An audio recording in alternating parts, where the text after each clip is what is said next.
in a realm where families cultivate immortality. Branching out leads to invincibility. One fateful day, the zooting tree awakens, granting strength with each offspring it produces.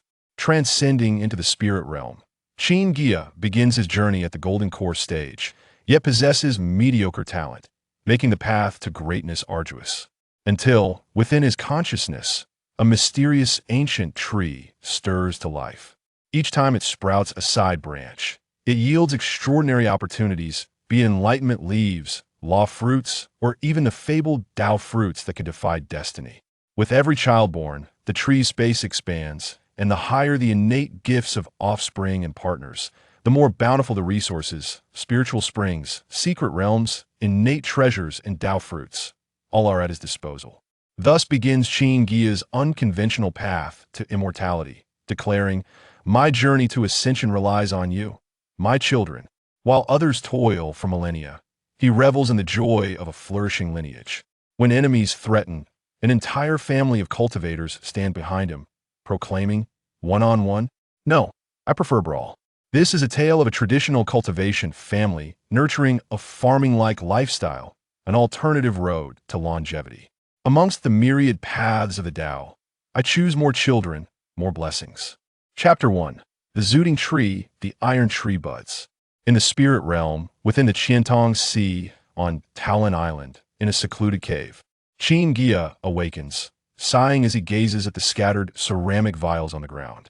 These vials contain the Jin Yun Pajong Dan, a precious elixir he exchanged for at great cost from his family, recently consumed in hopes of breaking through to the mid-golden core stage. Cultivation realms, Qi refining, foundation establishment, golden core, nascent soul, God transformation, void refinement, integration, great ascension, tribulation, and ascension. World divisions, minor world, maximum God transformation, spirit realm, maximum great ascension, immortal realm, divine realm. I have failed, he laments. Raising his hand, he notices the veins in his palm have turned a shade of dark purple. Struggling to his feet, he casts a water mirror spell, only to be shocked by the reflection staring back at him. This was no youthful golden core cultivator. It was a middle-aged wanderer who had been battered by the trials of cultivation. Streaks of gray mingled with his once black hair, and the wrinkles at the corners of his eyes could easily crush low-tier beasts.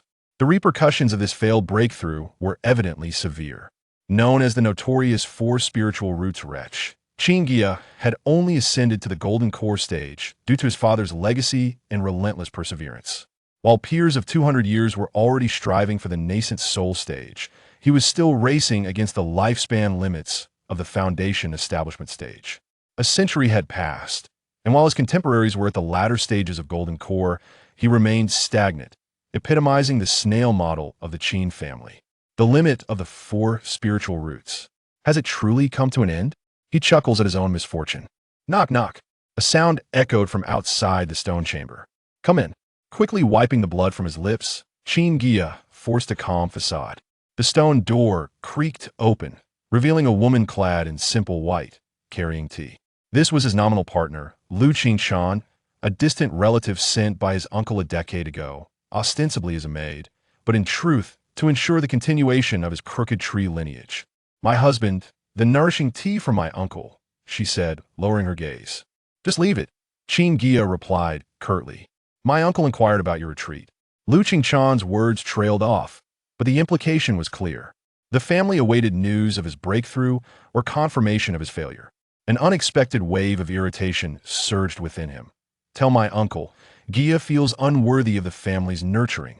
Lu Qingshan's shoulders trembled imperceptibly, yet she maintained her respectful demeanor.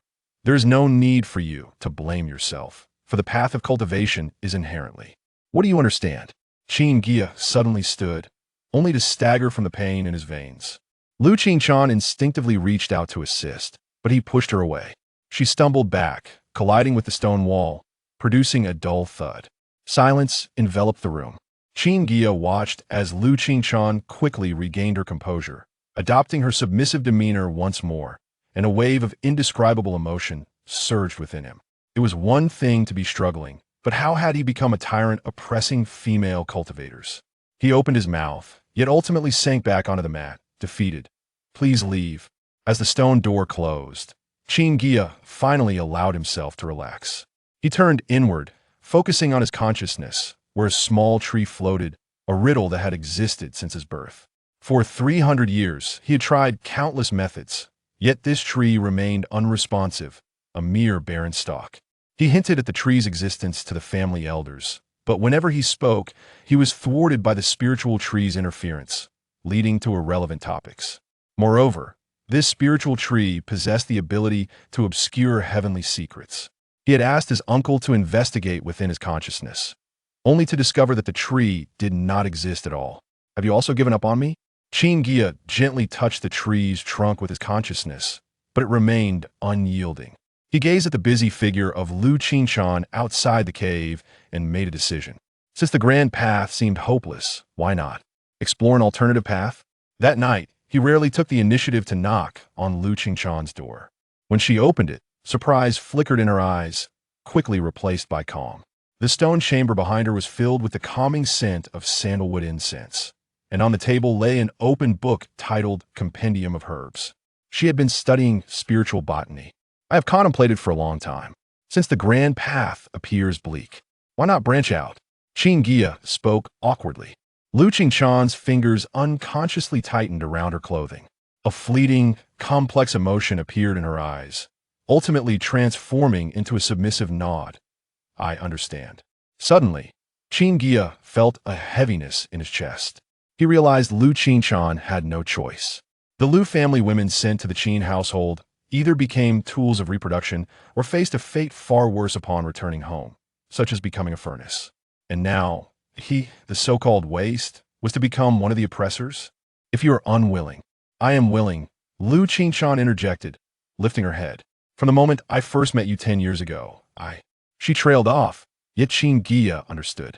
This woman, treated as a mere commodity by her family, harbored genuine feelings for him, or was she simply infatuated? He stared at the beauty mark at the corner of her eye, suddenly realizing she was truly lovely, not in a stunning way, but in a gentle and serene manner. Qin Guiya's hand hovered in the air, trembling slightly at the fingertips. Lu Qinshan lowered her gaze, slowly raised her hand, and gently rested her fingertips on his sleeve. My husband. Her voice was almost inaudible, yet it sent a shiver through Qin Guiya's heart. He grasped her cool hand in return, feeling its warmth. Lu Qinshan's fingers curled softly in his palm, akin to a frightened little beast, yet filled with an unexplainable affection. Without realizing it, Qin Guiya softened his grip, his thumb tenderly caressing the back of her hand. Lu Qinshan instinctively closed her eyes, her heart racing audibly. Qinshan. He murmured her name, and gradually, their lips drew near. As their breaths intertwined, the ancient tree in Qin Guiya's consciousness trembled slightly. Regrettably, he was lost in a tenderness he had never experienced before, oblivious to this subtle change. The following morning, Qin Guiya was abruptly awakened by a remarkable shift in his consciousness. What is this? He sat up suddenly, disregarding Lu Qinshan, who was still peacefully asleep beside him, and immediately turned his attention inward. To his astonishment, the ancient tree that had remained motionless for 3 centuries had sprouted a side branch. Atop the branch was a tender bud. Even more astonishing was the appearance of a square space in the center of the tree. As Qin Guiya's awareness brushed against the tree, a surge of information flooded his mind. The ancestral tree has awakened, granting 1 mu of spiritual field. In the outside world, 1 day equates to 10 days within spiritual plant. He was rendered speechless by the revelation and turned to look at the person beside him.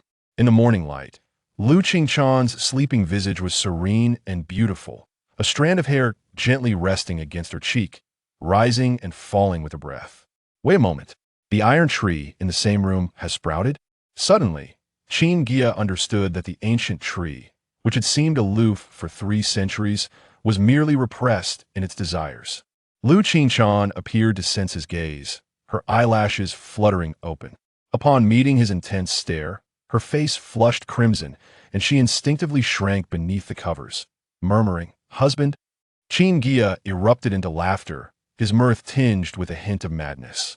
He grasped Lu Qinshan's wrist with fervor, exclaiming, "Qinshan, I may have discovered a new path. The young woman looked at him in confusion, yet she could see the spark of renewed ambition in his eyes. It was a longing for the Tao and an aspiration for immortality.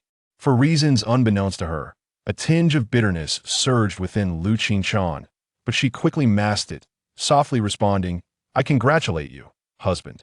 Qin Guiya remained oblivious to the subtle shift in his partner's demeanor, entirely absorbed in his newfound revelation. According to the information, time within that space flowed at 10 times the speed of the outside world. "The heavens do not forsake me," Qin Guiya murmured. The slow cultivation of the 4 spiritual roots? With this time dilation, 1 year of his cultivation would equate to 10 years for others. Lu Qingchan quietly observed the changing expressions on her husband's face as she silently rose to dress. As she tied the last ribbon of her garment, Qin Guiya suddenly embraced her from behind. "Thank you, Qingchan." His voice trembled with emotion, if it weren't for last night. Lu Qingchan's body stiffened momentarily before she relaxed. She turned to caress her husband's face, whispering, "Husband has reignited his resolve. I am truly happy." Though she understood that moving forward, this man would once again devote all his energy to cultivation, relegating her to the role of an invisible partner, it was enough for her. For one born of the Lu family, receiving a word of gratitude from her husband was an immense stroke of fortune. Chapter 2: Spiritual Plant Talent. In the morning, Qin Guiya stood beside the spiritual field at the back of his cave dwelling, his fingers pinching a grain of jade rice. This low-tier spiritual grain required half a year to mature, making it an optimal choice for testing the accelerated passage of time. "Your husband rises early indeed." Lu Qingchan's voice came from behind him, prompting Qin Guiya to turn and calmly reply, "I shall enter seclusion for half a day." A flicker of melancholy crossed the young woman's eyes, yet she obediently bowed and withdrew. Returning to the quiet chamber, Qin Guiya activated the cave's isolation barrier. He sat cross-legged, his consciousness sinking into his inner sea. The mysterious ancient tree showed no signs of change. "Enter." Qin Guiya made contact with the tree's trunk using his consciousness, silently invoking his intent. In an instant, the world spun around him. When he opened his eyes again, he found himself in the center of a hazy space. The soil beneath his feet exhibited a rare purple-gold hue, emanating faint spiritual energy. Bending down, he scooped up a handful of soil, noticing golden specks shimmering within the grains. This was undoubtedly the legendary purple-gold spiritual soil, a precious resource sold by the grain in the Qianlong realm. Looking up, he saw no sun, moon, or stars, only a shifting mist forming the sky. Astonished, Qin Guiya looked down at his hands, realizing they belonged to his physical body, not a mere projection of consciousness. This indicated that the ancient tree's space could accommodate his corporeal form, rather than being a simplistic realm of awareness. 1 day in the outside world equates to 10 days within. He murmured, suddenly struck by a critical question. If he cultivated here for 10 days, only 1 day would pass outside.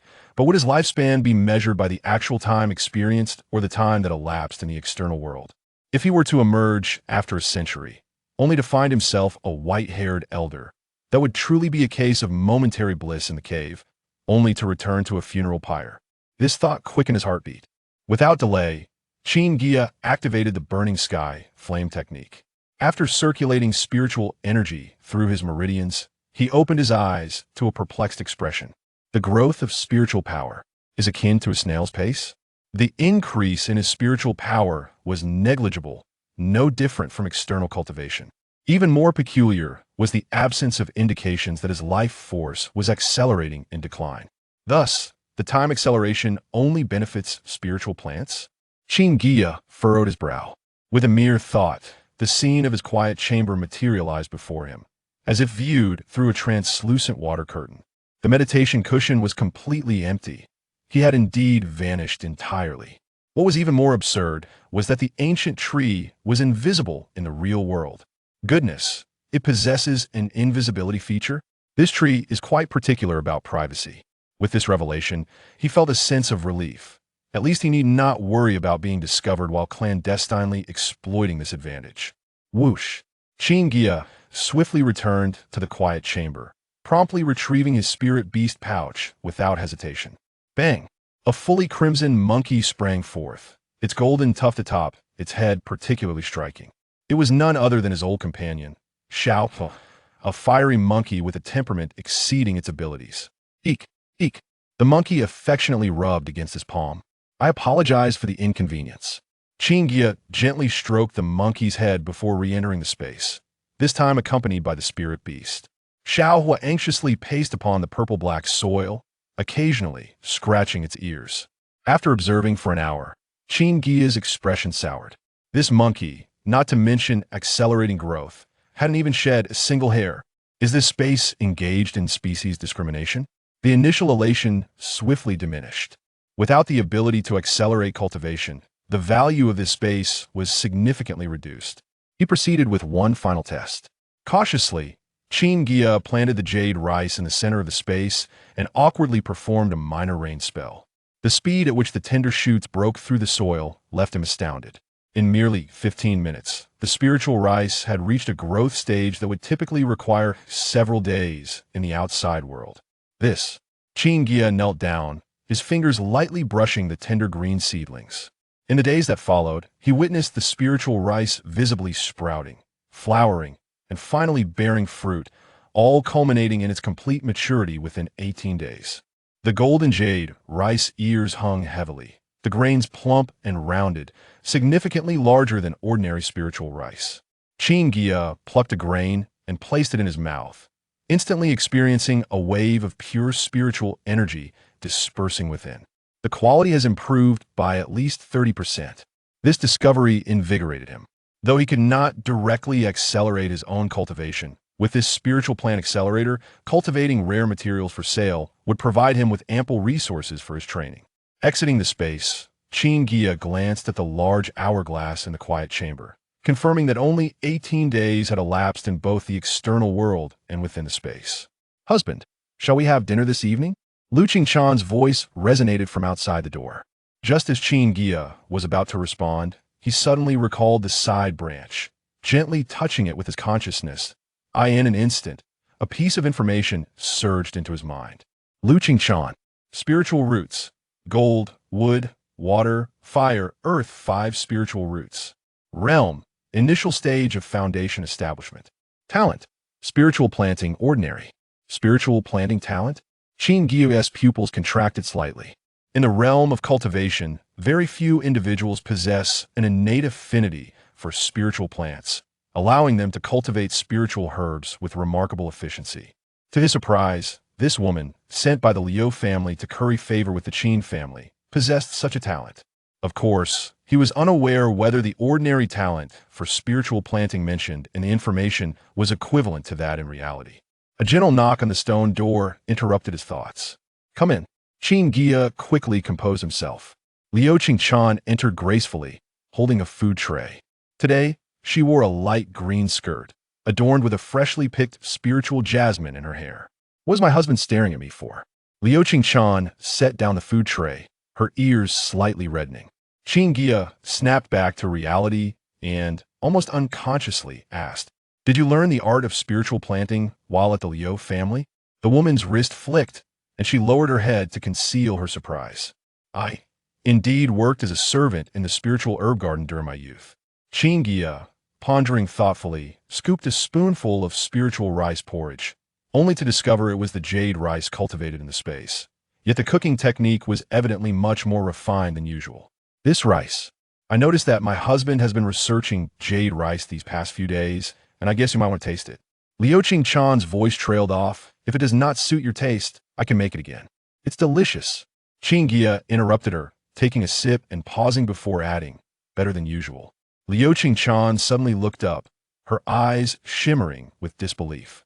Having been here for 10 years, this was the first time her husband had praised her. Qin Guiya suddenly realized he had never genuinely understood this partner he spent every day with. What did she like? What did she dislike? Why did she possess a talent for spiritual planting? "Qingchan." He set down his bowl and chopsticks, his voice gentle. "Tomorrow, accompany me to the spiritual planting hall." "The spiritual planting hall?" Liu Qingchan blinked in confusion. "If my husband needs any spiritual plants, I can fetch them." "No." Qin Guiya gazed in her eyes, I would like you to help me care for a few spiritual herbs. Liu Qingchan's eyes sparkled with excitement. A smile graced her lips, the first genuine smile Qin Guiya had witnessed in 10 years. I will be more than happy. Before retiring for the night, Qin Guiya once again entered the ancient tree space. The newly harvested jade rice was neatly piled in one corner, the purple golden soil shimmering with a peculiar luster. He stroked his chin and chuckled, although I cannot directly cultivate with cheats. But he grasped a handful of spiritual rice. With an unlimited supply of heavenly materials and earthly treasures, how can I not eventually cultivate a venerable being? More importantly, it seemed he had inadvertently unlocked the correct approach to engaging with his partner. This was no mere wife. She was distinctly a human-shaped cheat. Chapter 3. Qin Guiya. The following day, the morning light streamed through the gauzy window, casting a gentle glow upon the ornate quilt. Qin Guiya opened his eyes to find Liu Qingchan no longer beside him. The lingering, delicate fragrance of her medicinal essence mingled with the intoxicating atmosphere of the previous night, a testament to the fervor of their shared experience. He reached out to touch the vacant space beside him, still warm to the touch. Had she risen so early? Qin Guiya mused, suddenly recalling their agreement from the day prior. Today he was to take Liu Qingchan to the Lingsatang on the island. He abruptly sat up, only to be met with a wave of dizziness. Having worked late into the night, even an immortal cultivator would find such exertion taxing. His consciousness instinctively sank into his sea of awareness, and Qin Guiya froze. A tender bud on a lateral branch had inexplicably matured into a complete leaf overnight. The vibrant green leaf bore clear veins, its edges glimmering with a faint golden hue. Could this astonishing growth be attributed to the mystical gene Ku-La from the realm of cultivation? Qin Guiya felt a spark of astonishment as an incredible thought crossed his mind. Was the growth of the ancient tree somehow linked to his shared cultivation with Liu Qingchan? He meticulously recalled the details of the previous night. As their breaths intertwined and yin and yang harmonized, it seemed a peculiar energy flowed from their union into his dantian, quietly converging in his sea of awareness. In the throes of an unprecedented pleasure, he had overlooked this subtle transformation. Yin and yang in harmony, all things flourish. Qin Guiya's heart raced. Could it be that the ancient tree required the essence of yin and yang for its growth? Is my husband awake? Liu Qingchan's voice came from outside the door, interrupting Qin Guiya's thoughts. She entered, carrying a basin of warm water, her hair simply styled, revealing the delicate nape of her neck. Qin Guiya's gaze involuntarily fell upon her graceful form as she moved. The slender yet strong waist that had captivated him the night before. I have brewed a pot of spirit-nourishing tea, Liu Qingchan said, placing the copper basin on the stand. The water was perfectly warm, and as the Lingsatang opened at dawn, she inquired if her husband wished to dine now or freshen up first. Qin Guiya threw off the quilt, suddenly realizing he was unclothed. Liu Qingchan's ears flushed crimson as she hastily turned to arrange his outer robe on the rack. Observing his partner's bashful demeanor stirred a strange feeling within Qin Guiya. In the past decade, he had never truly regarded his wife. Yet now, after a night of intimacy, even the sight of her adjusting her robe felt delightful. The water was just right, infused with a few spirit-nourishing flowers, releasing a subtle aroma. As Qin Guiya washed his face, he caught Liu Qingchan stealing glances at him through the copper mirror. Their eyes met in a reflection, and she quickly looked down, though she could not conceal the smile at the corners of her mouth. Come here, Qin Guiya beckoned, setting down the cloth. Liu Qingchan obediently approached him, only to be unexpectedly embraced. Husband? She gasped, her eyes wide with surprise, her hands suspended in midair. Qin Guiya offered no explanation, merely brushing his fingers gently over the nape of her neck, tracing a scar. Does it hurt? He asked softly. Liu Qingchan stiffened for a moment before relaxing. It hasn't hurt for a long time. Qin Guiya intended to say more, but sensed the ancient tree in his sea of awareness swaying gently, the new leaf emitting a faint glow. His heart jolted. Indeed, their intimate connection seemed to provoke a response from the ancient tree. This revelation filled him with both excitement and conflict. He was thrilled to have discovered a means for the tree's growth. Yet he was suddenly uncertain whether his embrace of Liu Qingchan stemmed from genuine affection or merely a desire to stimulate the ancient tree. Husband? Liu Qingchan inquired, confused by his unusual demeanor that day. Qin Guiya released her and coughed lightly to mask his thoughts. Let us dine, then proceed to the Lingsatang.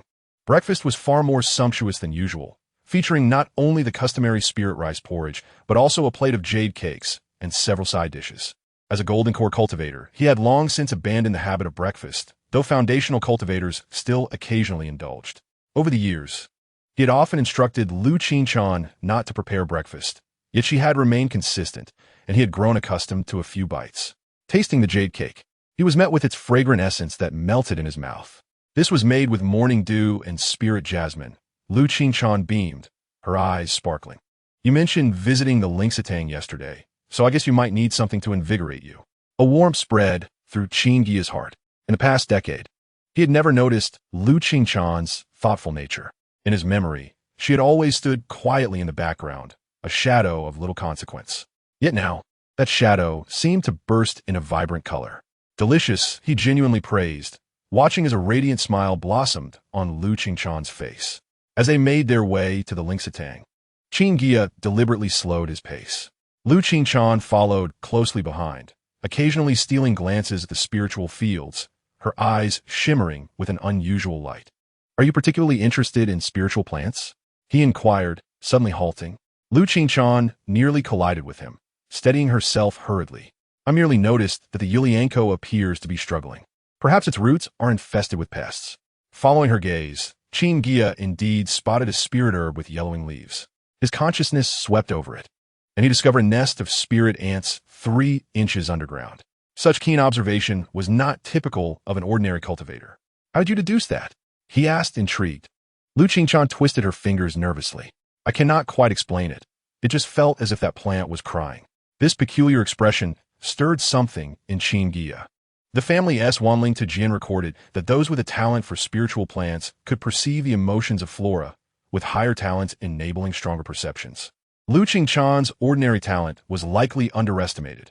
She was clearly a master in disguise. The Lingsatang was nestled on the eastern slope of the island, a quaint 3-story building. 2 foundational guards stood at the entrance, bowing respectfully as Qin Guiya approached. Guiyao ancestor. The older guard cast a curious glance at Lu Qingchan. And this is? My Dao partner. Qin Guiya replied succinctly, noting the slight flutter of Lu Qingchan's eyelashes at the title. We have come to procure some spirit herb seeds. The guards exchanged knowing looks. Ah, so the ancestor intends to cultivate a spiritual field in the cave dwelling? Today happens to be Guiheng ancestor's duty. He is well versed in spiritual plants. Upon entering the Lingsatang, a rich aroma of medicinal herbs enveloped them. The wooden racks lining the walls were filled with various spirit herbs, while several transparent crystal cabinets showcased rare specimens. Ah, surprise indeed. A middle-aged cultivator emerged from the inner chamber, a ledger in hand. It was Qin Guiyang, the steward of the Lingsatang. Qin Guiya was of the Qin family's branch, ranking 8th among the Guiyang generation. Qin Guiyang, the son of his second uncle, ranked 12th among the branch and was considerably younger, yet he had achieved a formidable cultivation level, reaching late golden core at over 200 years of age. Qin Guiya offered a respectful greeting. 12th brother, I wish to request some spirit herb seeds. Qin Guiyang smiled warmly. I heard you faced a setback in your break into the mid-golden core. I even prepared a consolation fund, worrying you might fall into despair. It seems you are now intent on delving into alchemy? His gaze lingered meaningfully on Lu Qingchan. Qin Guiya's heart sank. Chapter 4. The Enlightenment of the Spirit Leaf. It appeared that Qin Guiyang was already aware of Lu Qingchan's background. This was merely a test. He offered a vague response, handing over a jade slip. This is the list of seeds I require. Qin Guiyang received the jade slip, his consciousness sweeping over it, and his brows slightly furrowed. 10 distinct first and second-tier spiritual herbs? All short-growth varieties? He seemingly pondered while glancing at Lu Qingchan. Could it be that the 8th brother intends to instruct his partner in the art of spiritual planting? Qin Guiya remained non-committal. The list of spiritual herbs was meant for experimental cultivation within the ancient tree space, and selecting short-cycle varieties aimed to expedite the validation of their effects. The women of the Lu family indeed possessed considerable talent for spiritual planting. With profound meaning, Qin Guiyang remarked as he turned to retrieve seeds. Sister Qingchan, how is your mother? Lu Qingchan's body visibly stiffened for a moment. 12th brother, my mother has passed away for many years. Qin Guiya keenly noticed a flicker of unusual emotion in Qin Guiyang's eyes, but it was quickly masked, followed by a sigh. It is a pity. Your mother's Qingling hand was renowned in the Lu family. Qingling hand? A thought stirred in Qin Guiya's mind. This title seemed familiar. After acquiring the seeds, Qin Guiya politely declined Qin Guiyang's invitation for tea and hurriedly departed with Lu Qinchan. Once they had exited the spiritual planting hall, Lu Qinchan unconsciously tugged at the hem of her garment. Your mother? Qin Guiya inquired cautiously. Lu Qinchan gently shook her head. I do not know. Growing up in the spiritual herb garden, I only heard the garden master mention that my mother was once the family's finest spiritual planter. Her voice grew fainter. Later, it was rumored that she violated family rules and had her cultivation ability stripped. She was gone shortly after I was born. A jolt ran through Qin Guiya's heart. Could it be that Lu Qinchan's extraordinary talent was inherited from her mother? Suddenly, he remembered the name Qingling Hand. A century ago, the Lu family indeed had a genius in spiritual planting who could sense the roots of spiritual herbs with a touch, only to vanish for reasons unknown. Upon returning to the cave dwelling, Qin Guiya was eager to test the newly acquired seeds, but he found Lu Qinchan standing by the spiritual field, hesitant to speak. What troubles you? Husband, Lu Qinchan mustered her courage. May I have a look at those seeds first? After a moment's thought, Qin Guiya handed her the seed packet. Lu Qinchan cautiously opened it, laying the 10 seeds in her palm, eyes closed in concentration. After a moment, she opened her eyes, pointing to a pale blue seed. This ice heart grass seed lacks vitality. It may not sprout. Qin Guiya frowned. The ice heart grass was among the 10 spiritual herbs. Are you certain? Lu Qinchan nodded, then shook her head. I merely feel that it is too deeply asleep. Qin Guiya pondered for a moment, then suddenly grasped her hand. Come with me. Entering the quiet chamber, he set up a barrier formation and, to Lu Qinchan's astonishment, took out a grain of jade rice. Look closely. Lu Qinchan's eyes widened. Her mouth slightly agape. This spiritual rice is of exceptional quality. Few in the family achieve such a standard. Could it be that you are also a spiritual planter? Qin Guiya did not respond, instead stating solemnly, Now, I need you to help me tend to the spiritual herbs behind the cave. He did not disclose the existence of the ancient tree space. Lu Qinchan was first stunned, then her eyes sparkled with uncontainable joy. Her husband's willingness to let her care for them signified his acceptance. This realization flushed her cheeks, and she nodded earnestly. Ich shall dormir utmost. Observing the gleam in her eyes, something within Qin Guiya quietly shifted. He reached out to caress Lu Qinchan's cheek, feeling the warmth of her skin under his fingertips. In his consciousness, the leaves of the ancient tree gently swayed, seemingly rejoicing. At that moment, Qin Guiya suddenly understood that, regardless of his initial intentions, this woman had silently entered his heart. The growth of the ancient tree might require not only physical union, but also the proximity of two hearts. In the ancient tree space, the violet-black soil slipped through his fingers as Qin Guiya carefully planted the last ice heart grass in the spiritual field. The 10 varieties of spiritual herbs were arranged in a circular formation, each with 10 plants, perfectly filling this acre of spiritual land. Inhaling deeply, Qin Guiya felt the dense spiritual energy flow into his lungs, several times richer than that of the outside world. This concentration of spiritual energy was only available to foundation-building cultivators in the Qin family. Yet he now possessed an entire acre. His consciousness swept over the freshly planted herbs, their tender green sprouts visibly stretching out. At this rate, the first batch of spiritual herbs would mature within 6 months at most. Qin Guiya's lips curved slightly as he exited the space. Behind the cave, Lu Qinchan was diligently tending to the spiritual field. The 2 acres of newly cultivated spiritual soil were meticulously arranged by her, with 10 varieties of spiritual herbs planted in designated areas, doubled in quantity. Qin Guiya stood quietly on the corridor, observing. Lu Qinchan's techniques were so adept that she hardly seemed a novice. When loosening the soil, her fingers curved slightly. While sowing, her fingertips deftly ensured that each seed landed in the ideal position. When employing the little cloud rain technique, her wrist flicked, and the water fell evenly like rain. Husband? Lu Qinchan suddenly looked up, spotting Qin Guiya, and hurriedly wiped the sweat from her brow with her sleeve. How is the progress? Qin Guiya approached, pretending not to notice the mud on her cheek. Lu Qinchan's eyes brightened. I just sowed them. Although it is slightly slower than usual, the vitality is abundant. She gestured toward the spiritual field. I used a method you taught, first soaking in warm water. Then, she abruptly stopped, as if realizing she had spoken too much. This cautious demeanor pricked Qin Guiya's heart. How long had it been since this woman had to gauge her words based on others' reactions? "You're doing splendidly," Qin Guiya spoke softly, brushing away the dirt from her cheek. "Let us add a dish of spiritual bamboo soup tonight. I recall that my second uncle brought fresh jade spiritual bamboo." Lu Qingchan was taken aback, a hint of moisture glimmering in her eyes. She hurriedly lowered her head to conceal it. I shall prepare it right away." Observing her hurried departure, Qin Guiya fell into contemplation. Over the past 10 days, he had shared the same bed with Lu Qingchan each night, and the leaves on the branch within his consciousness had transformed from tender green to deep emerald.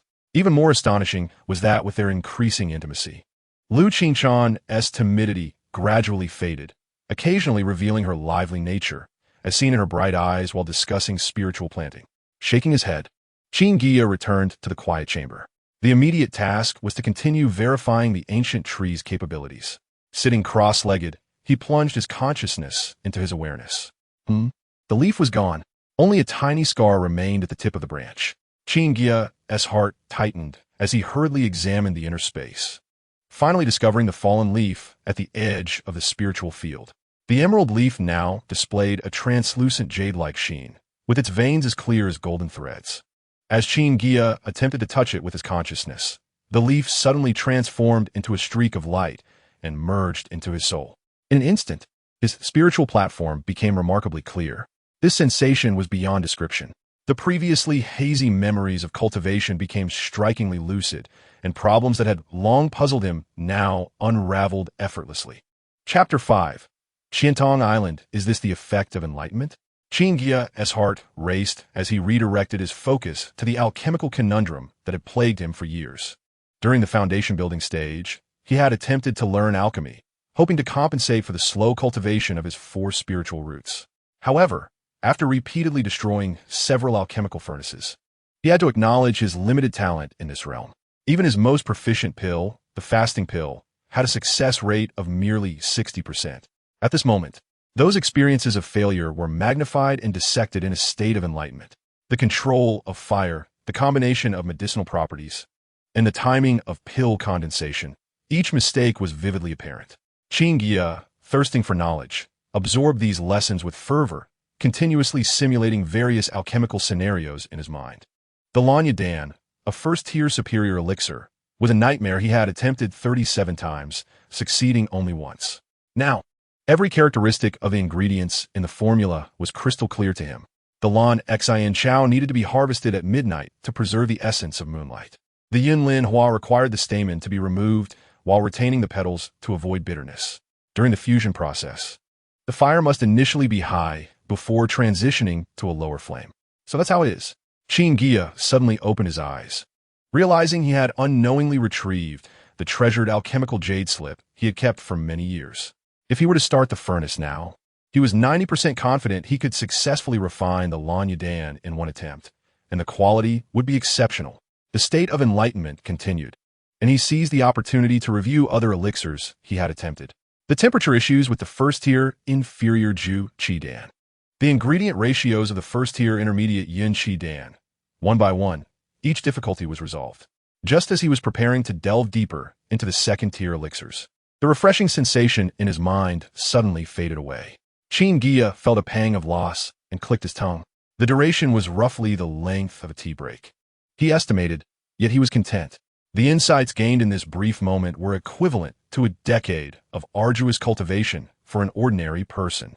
If he could regularly obtain such leaves, how could he not succeed in the path of alchemy? Amidst his excitement, Qin Guiya suddenly realized a crucial question. How were the leaves generated?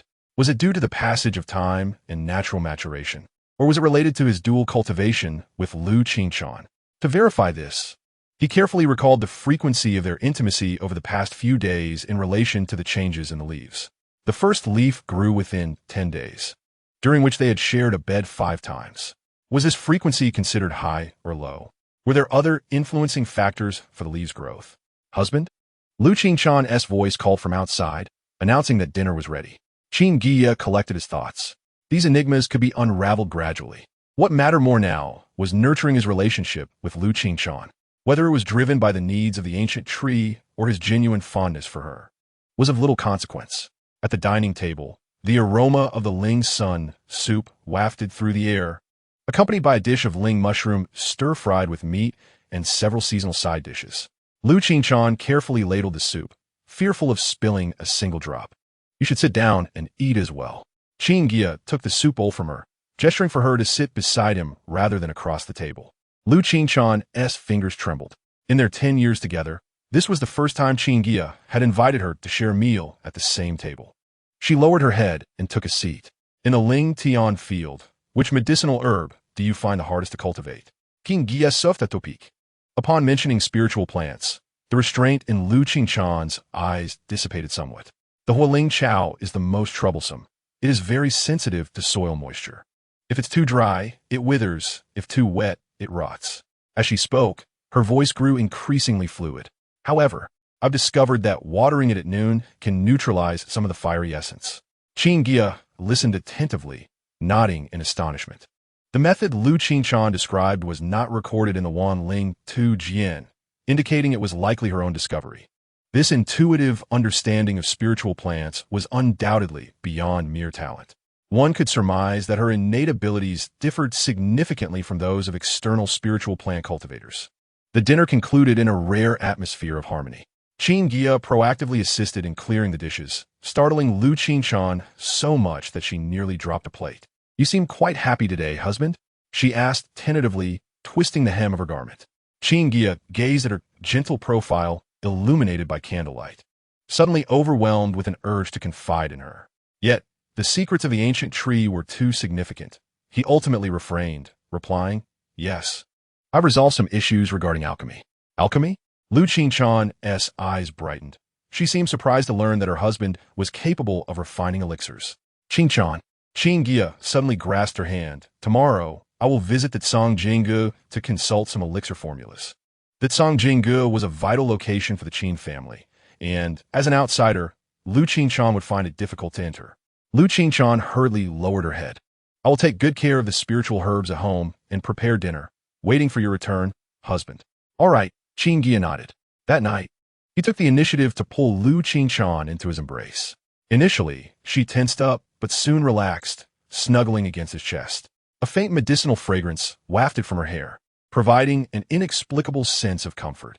Qin Guiya softly murmured in the darkness, Do you wish to learn alchemy? The person in his arms visibly trembled. Can I? Her voice was filled with a mixture of desire and uncertainty. Of course. Qin Guiya caressed her cheek. Once I achieve some accomplishments in alchemy, I will teach you. This promise made Lu Qinchan suddenly turn around and embrace him, burying her face in his neck, warm tears moistening his skin. Qin Guiya gently patted her back, feeling a complex mix of emotions. Initially, he had approached Lu Qinchan for the sake of the ancient tree's growth, but now he genuinely wished to treat her well.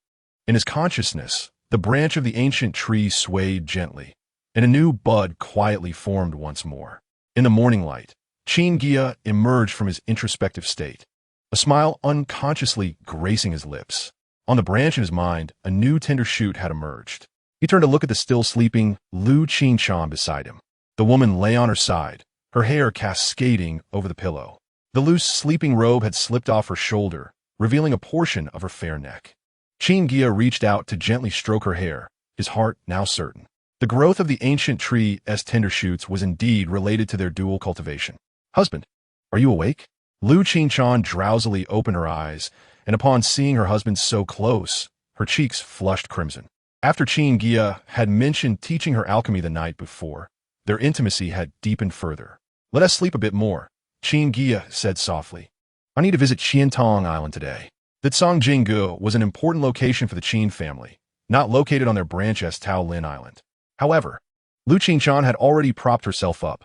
I will go prepare breakfast. As she spoke, her robe slipped further, revealing more of her snowy skin.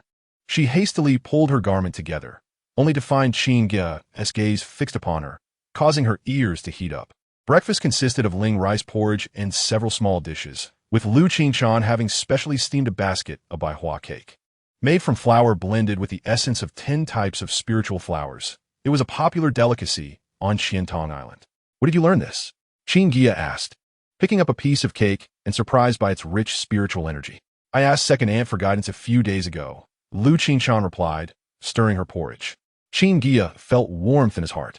Although Baihua cake was a common snack on Qiantong Island, it was a rarity for the branch residing in Taolin Island. Lu Qingshan must have devoted considerable effort to learn it. It's delicious. He genuinely praised her. And upon seeing the sparkle in Lu Qingshan's eyes, he felt the cake in his mouth was even sweeter. After breakfast, Qin Guiya changed into a blue ceremonial robe. This was the customary attire for golden core cultivators in the Qin family, with 3 silver lines embroidered on the cuffs, representing his golden core cultivation level. When Lu Qingshan helped him fasten his belt, her fingers accidentally brushed against his waist, causing both to pause momentarily. I will return by evening. Qin Guiya held her wrist and placed a jade slip in her palm. This is the basic Danju. Take a look. If you have any questions, I will teach you when I return. Lu Qingshan clutched the jade slip tightly, declaring her intention to study it diligently. Upon exiting the cave dwelling, Qin Guiya summoned a flying spiritual vessel, a 3-foot-long jade boat. This was a mode of transport bestowed by his family upon his ascension to the Golden Core stage. Merely a second-tier upper-grade spiritual artifact. Its speed was moderate, perfectly suited for a branch family member like him. The hierarchy of weapons used by cultivators is as follows. First-tier magical artifacts, second-tier spiritual instruments, third-tier treasures, fourth-tier spiritual relics. And fifth-tier and above are known as transcendent spiritual treasures, each level further categorized into inferior, average, superior, and extraordinary grades. Peach Forest Island gradually receded into the morning mist. Qin Guiya stood at the bow of the boat, gazing down at the myriad of small islands scattered below. Within the 3 million miles of sea territory controlled by the Qin family, there were over 20 secondary islands akin to Peach Forest Island, each overseen by a transformation stage elder, populated by 3 to 5 branch bloodlines. Qin Guiya silently calculated the 3 branches on Peach Forest Island. Apart from their branch led by his second uncle, Qin Fahai, a late-stage nascent soul cultivator, there were 2 other branches led by clan elders. Altogether, they numbered over 800, with merely around 50 golden core cultivators among them. The rest were mostly foundation and Qi refining stage juniors. As the jade boat sliced through layers of clouds and mist, the silhouette of an island gradually emerged in the waters ahead. This island served as a teleportation hub, as the Qin family commanded an expansive territory of 30 million miles. Such a vast area could only be traversed by transformation stage cultivators within a couple of hours. Given that over 99% of the Qin family's lower-tier cultivators required internal teleportation arrays, after a brief moment of transport, he finally arrived at a colossal island. Qiantong Island was home to the 3 main branches of the Qin family and was also the secluded retreat of the venerable ancestor of the Void refinement stage. The entire island resembled an open eye, with its central mountain range forming the raised pupil, radiating around a dozen spiritual veins akin to the patterns of an iris. Standing on the teleportation array, Qin Guiya was greeted by a rich influx of spiritual energy, at least 10 times stronger than that of Peach Forest Island. Truly, it was deserving of being the main family stronghold. Taking a deep breath, Qin Guiya recognized the strict regulations of Qiantong Island, where only main branch descendants and transformation stage cultivators were permitted to fly freely. Upon stepping onto the main island, he could distinctly feel the gazes directed towards him. The main branch disciples donned more exquisite robes, their golden-threaded cuffs shimmering, and when they glanced at someone from a branch family like him, a subtle air of superiority lingered in their eyes. Guiya Shixiao? A voice filled with surprise came from behind him. Qin Guiya turned to see a fair-looking female cultivator dressed in a robe similar to his, adorned with 3 silver lines, indicating her mid-golden core stage. Qin Shimi. He nodded in acknowledgement. Qin Muqing was a prodigy from another branch of Peach Forest Island, having entered the golden core stage at the age of 60, and now, at just over 100, had already reached mid-stage, gaining considerable fame among the branch cultivators. Within the Qin family, if 2 individuals belonged to the same lineage, they would refer to each other as ancestors, grandfathers, uncles, or siblings. If they hailed from different lineages, they would use titles akin to those in sex, such as Shi Xiao, Shu, Shizu, or Laozu. Qin Muqing curiously examined him. Shi Xiao rarely visits the main island. Is it to exchange some pill formulas? Qin Guiya preferred to remain reticent. Pill formulas? Qin Muqing's eyes brightened. Are you interested in alchemy? Coincidentally, I have been studying it recently. A thought sparked in Qin Guiya's mind. The branch that Qin Muqing belonged to housed a third-tier alchemist who was quite esteemed on Peach Forest Island. If they could exchange insights once I attend to my matters. Perhaps we can have a discussion, he replied politely. After bidding farewell to Qin Muqing, Qin Guiya proceeded directly to the scripture pavilion. It was a 7-story tower-like structure, entirely constructed from azure jade. Seated at the entrance was an elder with white hair, meditating with closed eyes. Disciple Qin Guiya seeks an audience with the elder guardian of the pavilion. Qin Guiya bowed respectfully, presenting his identity jade token. The elder did not even lift his eyelids. Branch disciples may enter the first 3 levels. Each exchange of a technique requires corresponding contribution points. Understood, replied the disciple. Stepping into the scripture pavilion, the vast expanse of jade slips momentarily took Qin Guiya's breath away. The first floor contained various miscellaneous studies. The second floor focused on techniques. And the third floor housed pill formulas, talismans, and other skill transmissions. He hurried to the third floor and paused in the section dedicated to pill formulas. Collection of second-tier pill formulas, 300 contribution points. Water and fire alchemy techniques, 500 contribution points. Insights on perfect pill refinement, 200 contribution points. Qin Guiya checked his identity jade token, which held a total of 1,200 contribution points. This was all that remained. Previously, he had spent over 10,000 contribution points left by his father to exchange for the Jin Yun Pajong Dan, alongside an additional 200,000 spiritual stones he had accumulated. After a moment's hesitation, he chose the collection of second-tier pill formulas and the essence of 100 herbs, which documented the processing of spiritual herbs, exhausting 500 points, leaving him with 700. Qin Guiya gritted his teeth in exchange for a technique called mind-fire control method. Mastering the control of fire is paramount in alchemy. Although this technique cost 600 points, it was undoubtedly worth it in the long run. After completing the exchange, the Elder Guardian suddenly opened his eyes. It is rare for branch disciples to pursue alchemy. Are you certain? I am certain, Qin Guiya replied resolutely. The Elder said no more, but waved his hand, copying the contents of the 3 jade slips on a blank ones, while the originals returned to the shelf. Qin Guiya accepted the copied slips, storing them in his spatial ring. His next destination was the Danxia Hall. Danxia Hall was also of utmost importance to the Qin family. This was the place for Qin family alchemists to accept alchemy tasks in exchange for pill resources, located within a red-hued architectural complex on the western side of Qiantan Island. Previously, the Lingji Hall Qin Guiya visited was merely a branch hall on Peach Forest Island. Upon entering, a rich fragrance of herbs greeted him. The hall was bustling with activity, with numerous alchemists engaged in task exchanges. Qin Guiya approached the first-tier task area and examined the tasks displayed on the water screen. Refine 30 furnaces of qi nourishing pills, with 6 or more pills per furnace. Reward of 60 contribution points. Long-term purchase of gathering qi pills, with varying qualities, 2 contribution points for every 5 to 10 pills. Seeking perfect quality blue sprout pills. 8 contribution points per pill. The last task caught Qin Guiya's attention. The blue sprout pill was precisely the one he had mastered through his comprehension of the Dao leaf, and a requirement for perfect quality posed no difficulty for him at present. Are you here to take on a task? A round-faced cultivator dressed in an alchemist's robe approached, with a small emblem of a first-tier alchemist embroidered on his sleeve. Qin Guiya nodded. Regarding the blue sprout pill task, are there any special prerequisites? Oh, you have some audacity. The round-faced cultivator chuckled. This task has been posted for a long time. Many first- and second-tier alchemists have taken it, but few have succeeded. The requirements are strict. The pills must be of perfect quality. Upon hearing this, Qin Guiya feigned a look of shock. I shall take it, he declared. He retrieved his identity jade token and marked the task, accepting the challenge. The round-faced cultivator's eyes widened. You seem new. Are you a newly promoted alchemist? Just a bit of superficial knowledge, Qin Guiya modestly replied, though his mind was already calculating the materials he needed to prepare. The primary ingredient for the blue sprout pill was the blue heart herb, which was conveniently cultivated within the ancient tree space, though it was not yet mature. Thus, he would need to spend spiritual stones to purchase a batch. Before leaving Danxia Hall, he exchanged for 100 sets of materials required for refining blue sprout pills. disputando 15,000 inferior spiritual stones.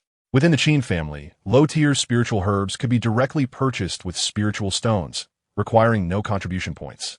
Only rare resources would necessitate the use of contribution points. Guiya Shi Xiao. As Qin Guiya was preparing to head to the transmission square, he heard Qin Muqing's voice calling out from behind him. Is everything settled? Turning around, he noticed a distinguished middle-aged man standing beside her, who appeared to be at the late stage of the Golden Core realm. This is my uncle, Qin Jiayan, a third-tier alchemist certified by our family, Qin Muqing introduced. Having heard that you have an interest in alchemy, my uncle wishes to engage in a discussion with you. A sense of alarm surged within Qin Guiya. Although the branches of his family seemed harmonious on the surface, the competition for limited resources was intensely fierce behind the scenes. This unexpected overture from Qin Danshi likely harbored ulterior motives. Perhaps he sought to assess Qin Guiya's skills in alchemy. I have long admired the esteemed name of Qin Danshi, he replied nonchalantly. However, as a novice in the field of alchemy, I fear my insights may be limited.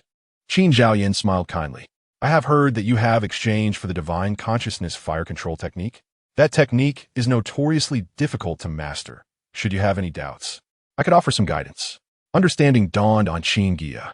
The exchange records from the Dongjinga were not a secret, and it was evident that Qin Jiayan was intrigued by his sudden and substantial investment in the unfamiliar realm of alchemy.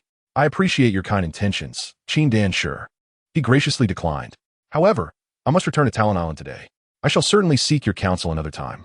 As he departed from Qiantong Island, the setting sun had bathed the ocean in a golden hue. Standing upon the Qingyu boat, Qin Guiya gazed back at the majestic island in the distance. His heart a mix of emotions. The disparity between the main lineage and the branches was stark. No wonder his second uncle often urged their branch to strive for excellence.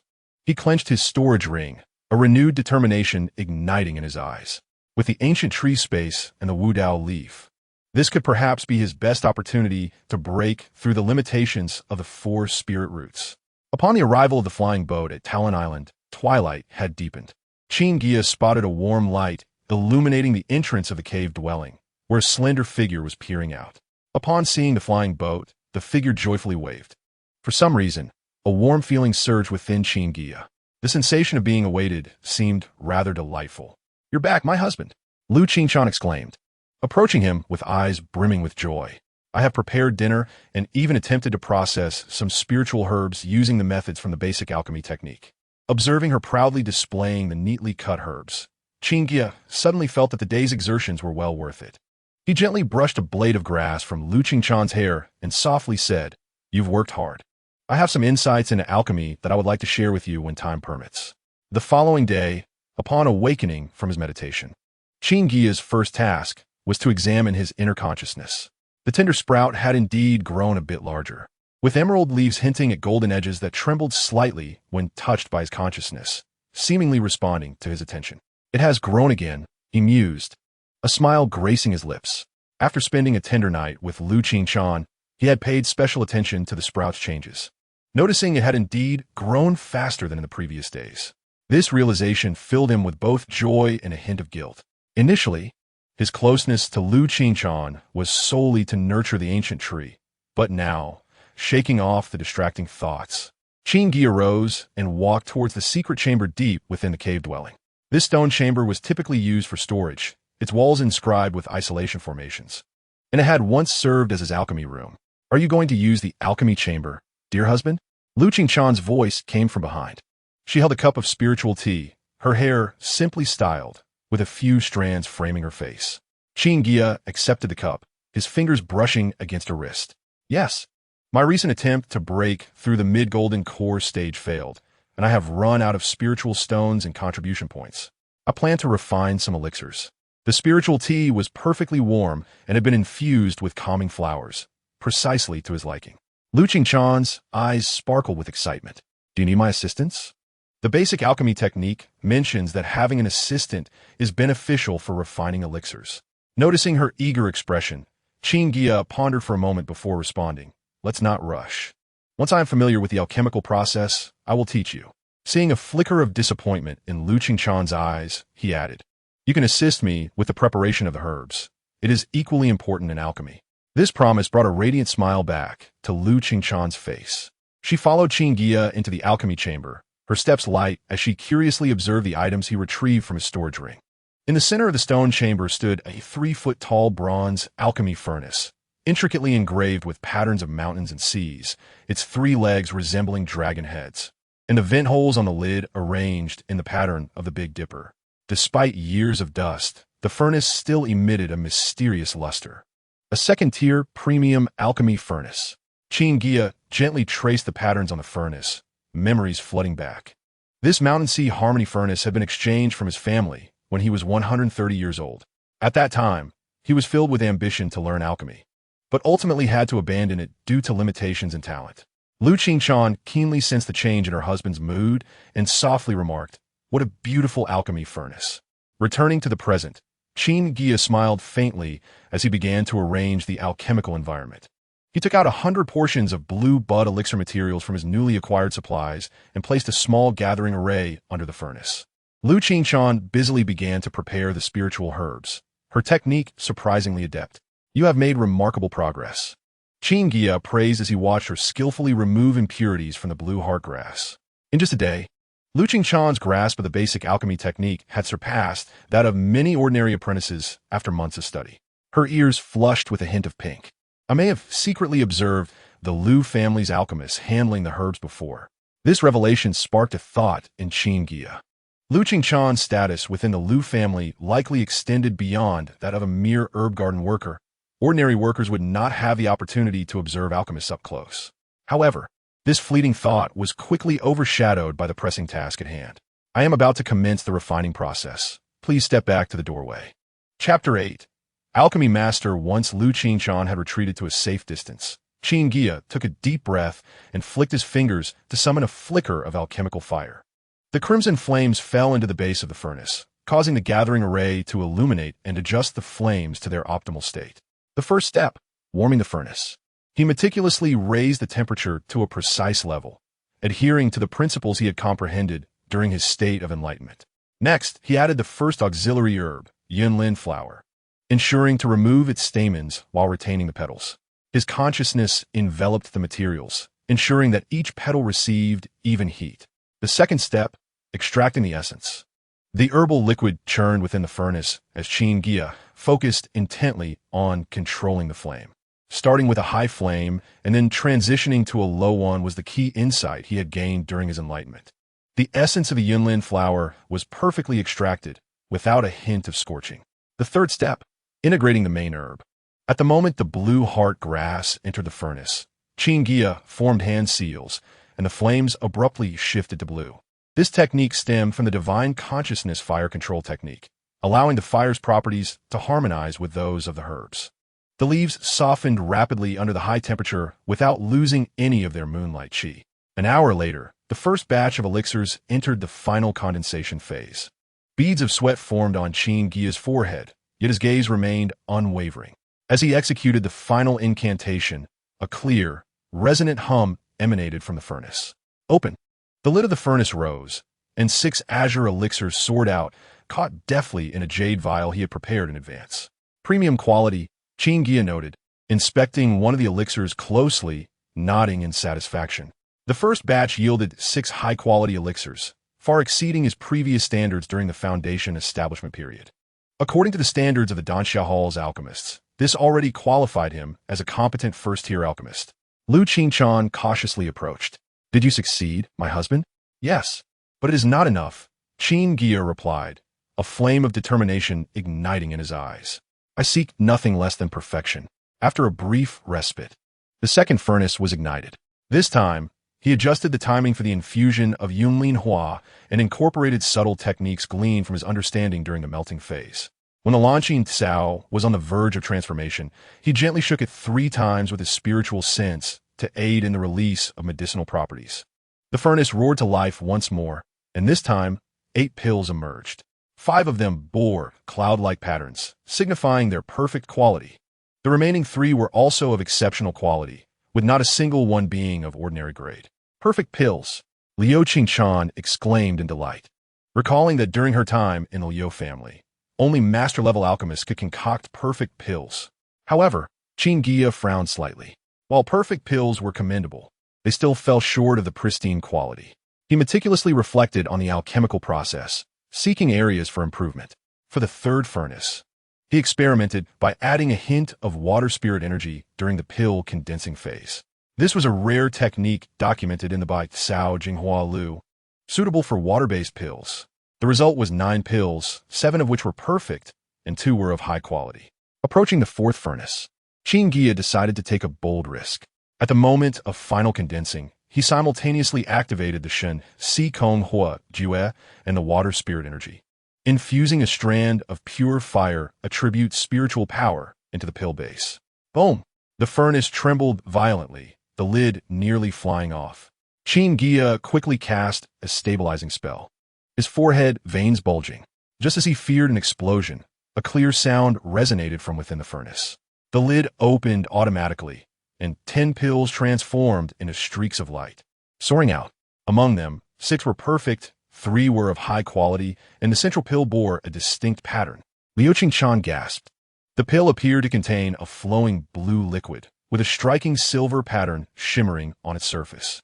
Perfect quality pills exhibit cloud patterns, while pristine quality pills have true patterns, which are akin to the Tao patterns, indicating an extraordinary level of alchemical mastery. Qin Guiya's fingers trembled as he lifted it, feeling the incomparable purity of its medicinal power. Pristine quality, a single pattern Lan Ya Dan. In the realm of cultivation, pills are categorized into 4 grades: ordinary, high quality, perfect, and pristine. The first 3 primarily differ in the purity of their effects, while pristine pills are entirely distinct. They contain no trace of pill toxins or impurities, allowing cultivators to consume them without needing to detoxify, enabling continuous usage. Moreover, pill patterns only appear on pristine pills. One pattern is already rare, and legends suggest there can be as many as 9 patterns. With each additional pattern, the efficacy increases by at least 20%. The single pattern Lan Ya Dan produced by Qin Guiya possesses an efficacy double that of an ordinary Lan Ya Dan, not to mention the absence of any pill toxins. My husband is truly remarkable. Liu Qingchuan gazed at him with admiration. If this pill were presented to the Dan Xiaotong. Suddenly, Qin Guiya covered her mouth, glancing warily around. This matter must not be disclosed. Even within the Qin family, the number of alchemists capable of producing pristine pills is exceedingly few, mostly master alchemists. A single pattern pristine pill is astonishing for a first-tier alchemist. If this were spread, it would inevitably attract unnecessary attention. Liu Qingchuan blinked and nodded obediently. Qin Guiya released his hand, observing her cheeks slightly flushed from his touch, and felt a pang of tenderness. It is not a matter of distrust. I understand, Liu Qingchuan replied softly. You are concerned about the dangers of possessing something so precious. Qin Guiya's heart warmed. This seemingly delicate woman possessed a keen intellect. He carefully stored the single pattern pill separately and organized the rest by quality. Next, he planned to attempt mass production of perfect or higher quality Lan Ya Dan.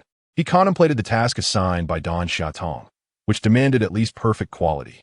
Given his current skill level, producing 1 or 2 pristine pills from 10 furnaces was already remarkable. However, with a bit more practice, he should be able to consistently yield perfect quality pills.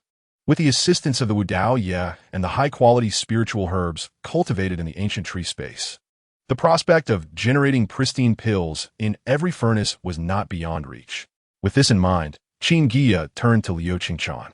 Qingchuan, cultivate Lanxin Cao and Yunlin Hua in the back courtyard of the cave, and tend to them with care. Liu Qingchuan's eyes brightened. You shall do me utmost. She suddenly stepped forward and gently kissed Qin Guiya on the cheek, blushing as she retreated. I will go prepare dinner. Qin Guiya stood frozen, his fingertips unconsciously brushing the spot where she had kissed him.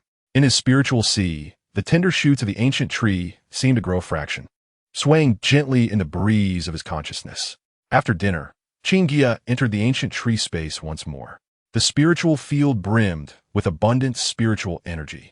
Mist rising as 10 types of spiritual herbs thrived remarkably well, requiring no personal care from him. Clearly, the quality of these spatially cultivated herbs surpassed those in the outside world, especially the Bingxin Cao, which Liu Qingchuan had previously deemed lacking in vitality. It now radiated a crystalline blue light. Indeed, Qin Guiya mused, The space not only accelerated the growth of spiritual plants, but also ensured that the herbs matured into high-quality existence autonomously.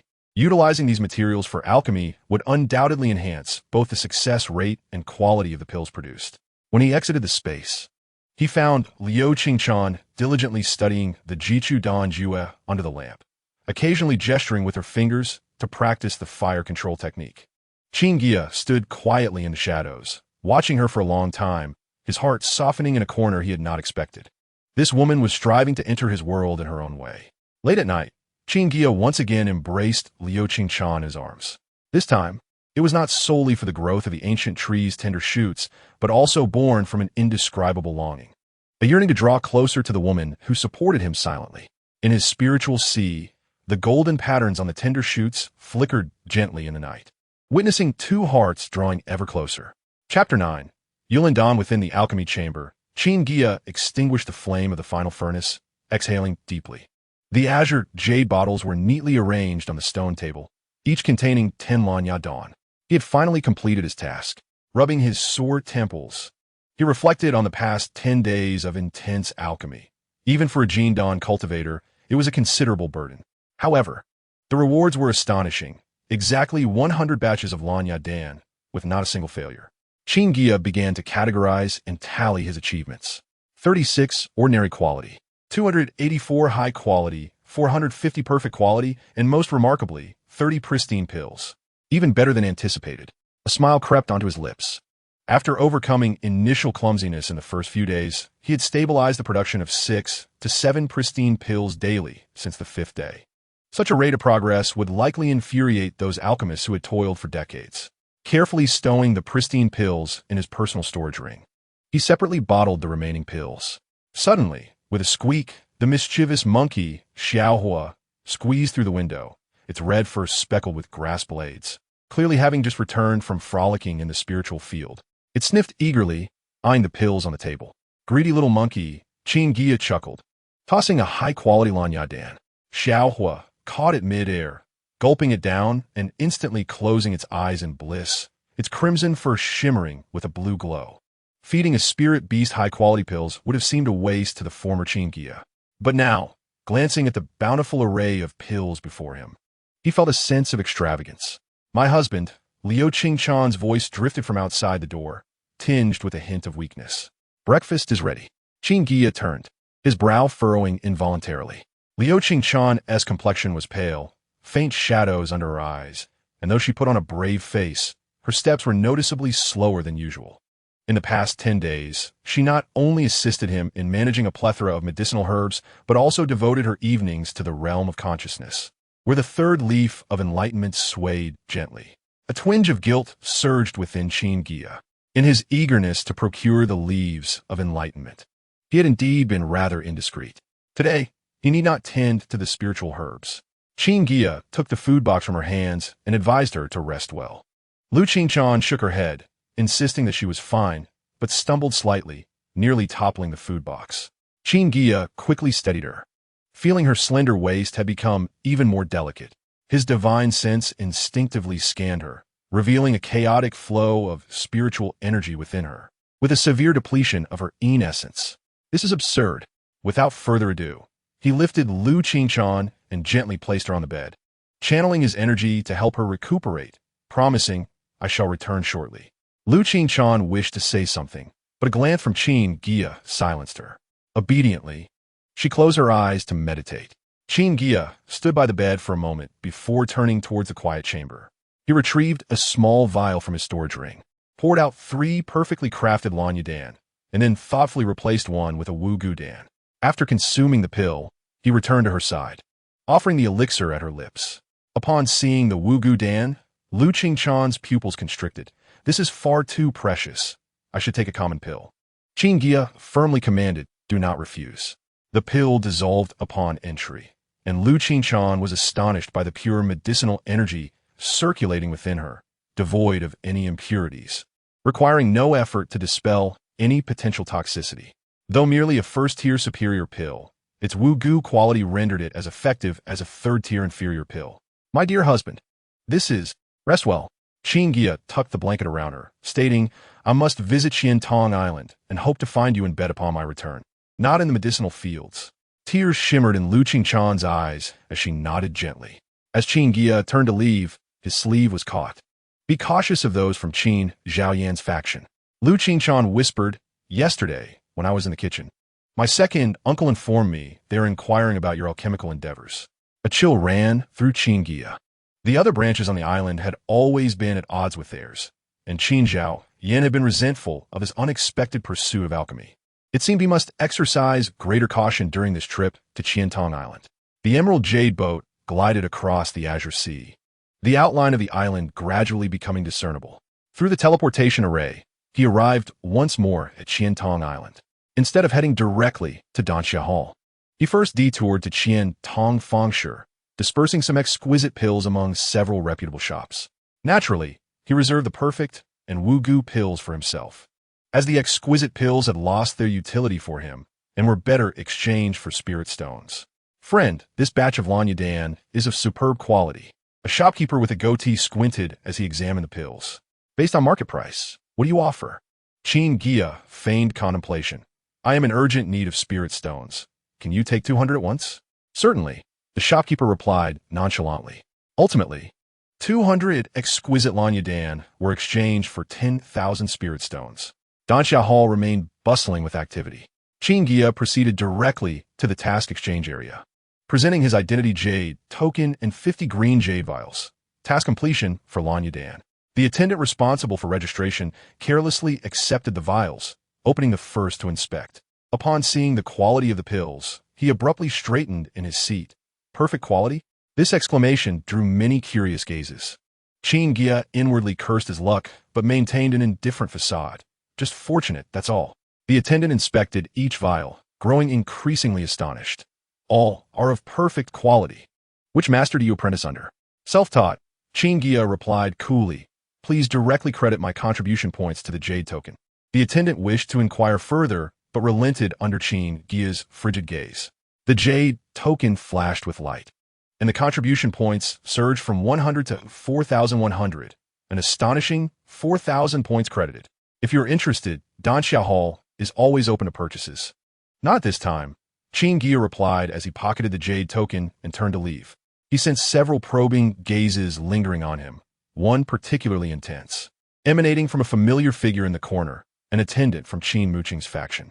Departing from Danxia Hall, Qin Guiya did not return home directly as usual, but instead took a detour to Qiantong Fangshi, entering Wanling Zhai. This was the premier alchemy shop on Qiantong Island, specializing in rare pills of third tier and above, rumored to be managed by an elder at the transformation stage. What is the price of Yulindan? He inquired straightforwardly. The elderly shopkeeper lifted his gaze. 80,000 inferior spirit stones and 2,000 contribution points. Only 3 remain in stock. Qin Guiya's heart raced. It was even pricier than he had anticipated, having suffered injuries from a failed breakthrough during the mid-stage of Golden Core. He could no longer afford to delay, feeling a lingering pain during each alchemical endeavor that threatened to impact his foundational cultivation. Can you reserve one for me? I will collect it within 10 days. The elder scrutinized him thoughtfully. Out of respect for your sincerity, I can hold it until the end of the month. After that, it will no longer be available. Upon leaving Wanling Zhai, Qin Guiya contemplated the remaining 30,000 spirit stones he needed. Should he refine another batch of Lanyadan? No, that would attract too much attention. Perhaps he could explore other pills. Chapter 10. Proposal of a concubine Guiya. Wait. Qin Muqing's voice called from behind. Qin Guiya sighed inwardly and turned, donning a calm expression. Is there something you need, junior sister Qin? Your alchemical skills are quite impressive. Qin Muqing's eyes sparkled with admiration. 50 vials of perfect pills, even my uncle seldom produces such results. Qin Guiya humbly replied, merely luck. You are too modest, senior brother. Qin Muqing stepped closer, a faint fragrance wafting towards him as she continued, my uncle wishes to invite you to our residence tomorrow to discuss alchemical insights. A warning bell rang in Qin Guiya's mind. Qin Zhaoyan's sudden warmth was surely not just for a simple exchange of ideas. Just as he was about to politely decline, he caught sight of a familiar figure in the distance, Elder Lu. This individual had close ties to the Lu family, where Lu Qingchan belonged, and was a guest elder in Qin Muqing's faction, observing them with keen interest. Perhaps another time, Qin Guiya hurriedly excused himself, citing his recent preoccupation with alchemy, leaving him no time to spare. As he departed from Qiantong Island, he felt an unsettling sensation of being watched linger until he reached Taolin Island, where it finally dissipated. Qin Guiya exhaled deeply but remained vigilant, taking a roundabout route back to his cave dwelling on Taolin Island. Before the entrance, Lu Qingshan was indeed resting as instructed, though she held a copy of Bai Chao Tupu in her hands. Upon seeing Qin Guiya return, she hurriedly concealed the book beneath the blanket, akin to a child caught stealing candy. "Did I not instruct you to rest?" Qin Guiya asked, half amused and half exasperated. Lu Qingshan replied softly, "Lying down is rather dull." Noticing his displeasure, she quickly added, "I truly am resting, merely." Qin Guiya shook his head and sat at the bedside. "I have completed the task and earned 4,000 contribution points." After a pause, "I still require about 30,000 spirit stones to exchange for the Yulin Dan." Lu Qingshan's eyes brightened. "Your injuries?" "Yes, they'll be healed soon." Qin Guiya placed a hand on his chest, where the residual pain from his failed breakthrough lingered. "When the time comes, I shall teach you alchemy." This promise ignited a sparkle in Lu Qingshan's eyes. Suddenly, she propped herself up and gently kissed Qin Guiya on the lips, quickly retreating back under the blankets, revealing only her bright, twinkling eyes. Qin Guiya stood frozen, the soft sensation lingering on his lips quickening his heartbeat. In the realm of consciousness, the tender buds of the ancient tree trembled gently. Suddenly, he felt that the path of immortality no longer seemed so solitary. At night, Qin Guiya delicately tapped his fingertips, arranging a series of spirit stones into neat rows on the table. 100 portions of materials cost 15,000, with contribution points equivalent to 40,000, and the market price at 10,000, along with the remaining elixirs.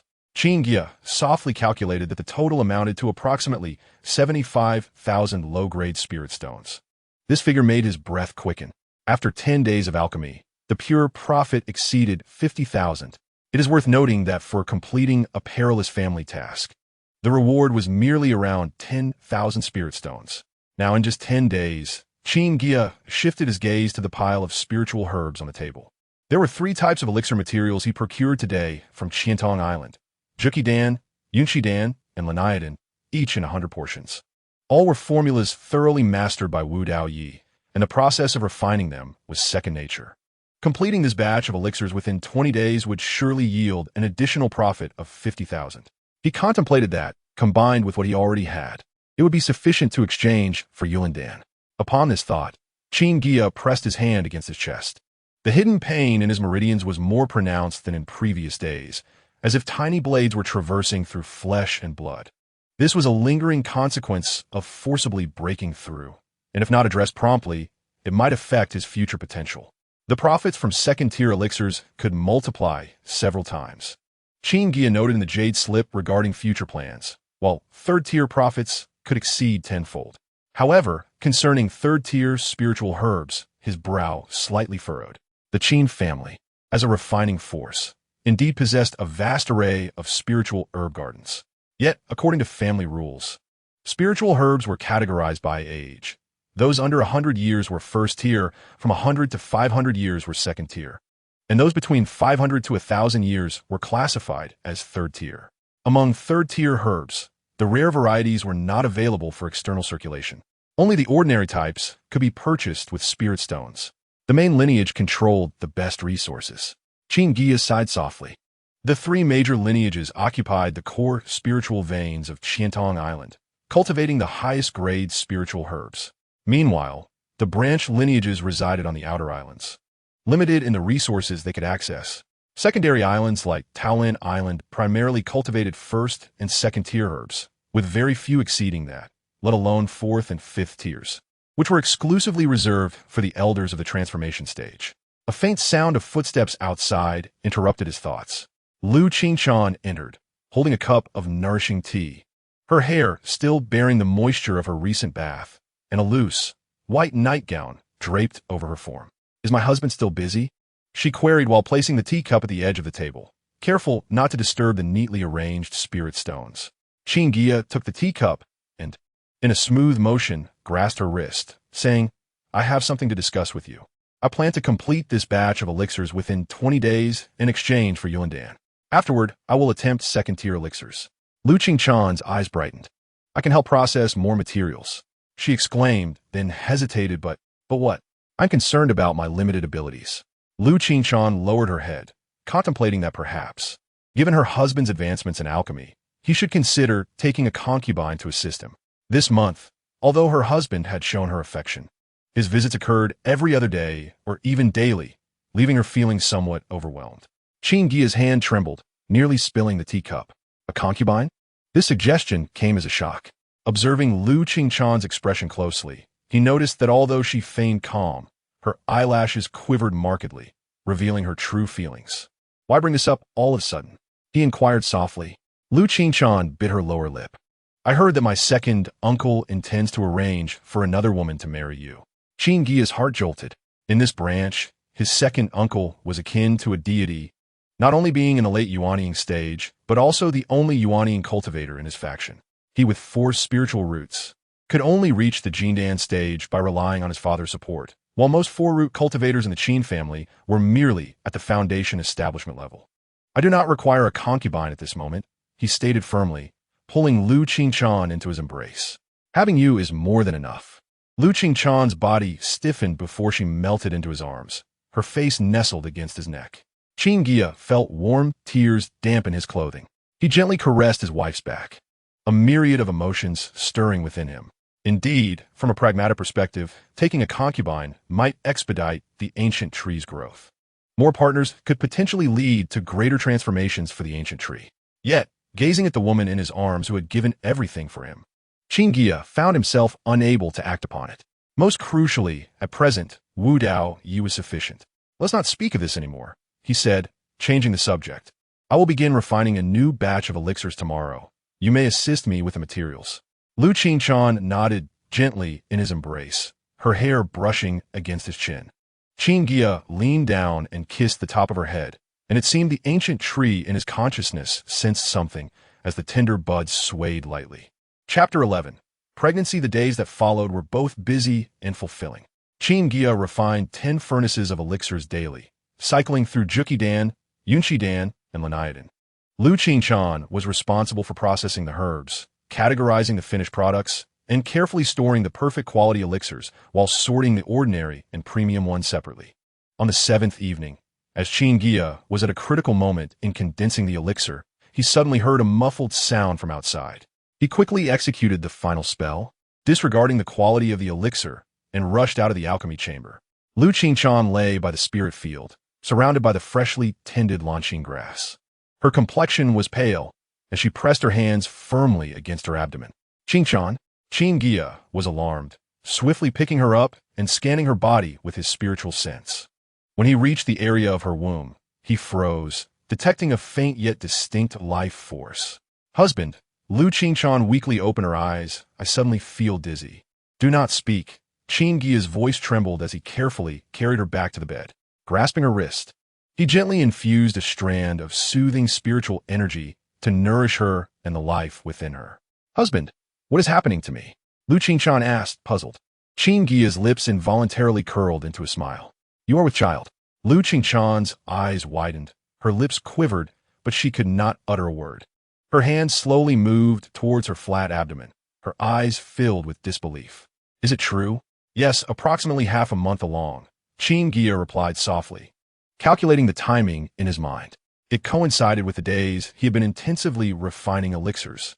High-level cultivators face challenges in having offspring, and given that he and Lu Qingchan had shared their bed numerous times, it was indeed a stroke of luck. Suddenly, Lu Qingchan covered her face, her shoulders trembling slightly. Qin Guiya assumed she was crying and was about to comfort her, but instead, he heard a suppressed giggle escape her lips.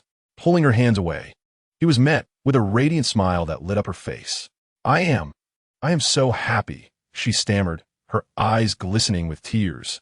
Does my husband prefer a boy or a girl? Have you thought of names? Should we start preparing little clothes now?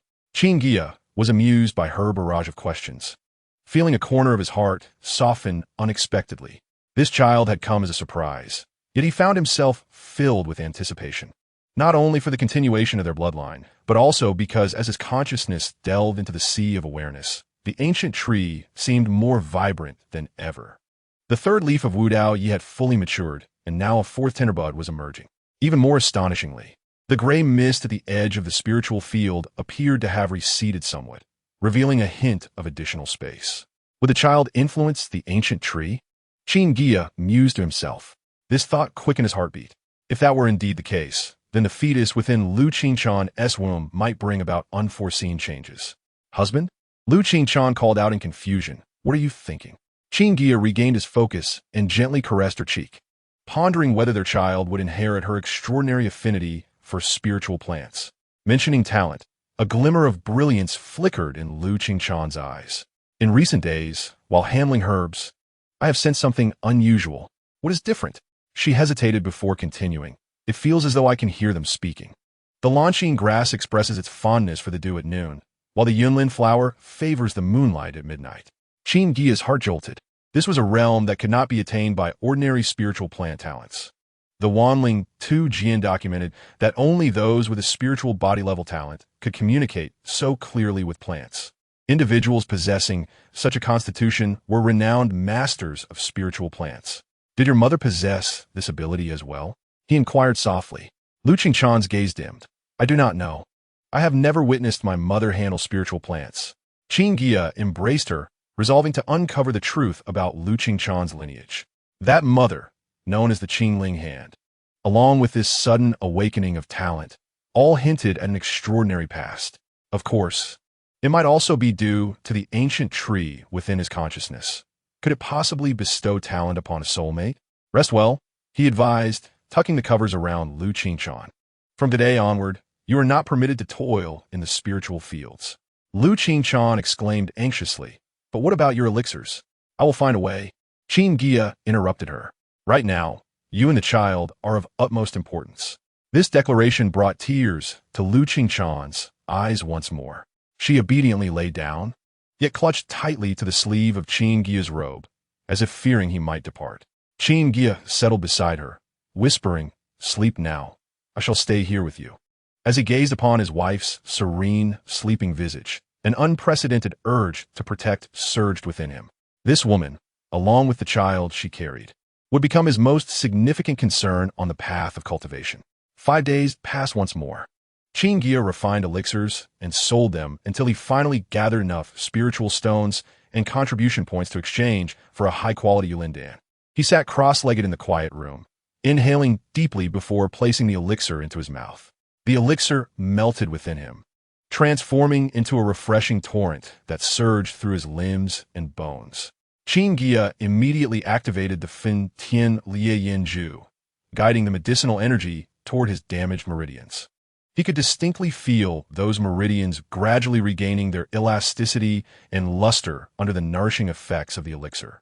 After 3 days of relentless refinement, as the last trace of medicinal energy was absorbed, Qin Guiya abruptly opened his eyes, brilliance radiating from his gaze.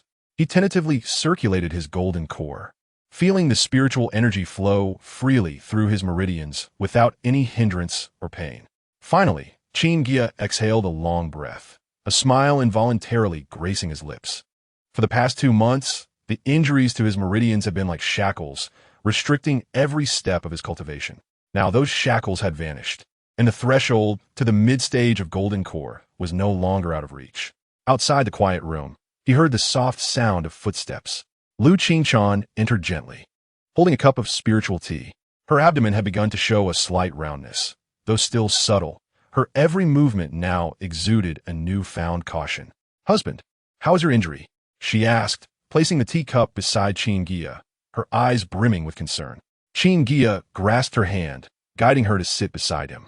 I have recovered, he stated, placing his palm on her small belly, feeling the faint life force within. Thanks to you and the child. A blush spread across Lu Qingchan's face, unable to conceal her delight. I have done nothing.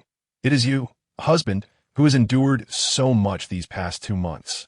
Indeed, it has been arduous. Qin Guiya reflected on the sleepless nights spent refining elixirs, from the gathering qi pill to the nourishing qi pill, and then to the Lanya pill, nearly exhausting all his energy. Yet the rewards had been equally bountiful. Not only had he gathered the 80,000 spiritual stones and 2,000 contribution points needed for the Yulin Dan, but he had also accrued an additional 30,000 spiritual stones as a reserve.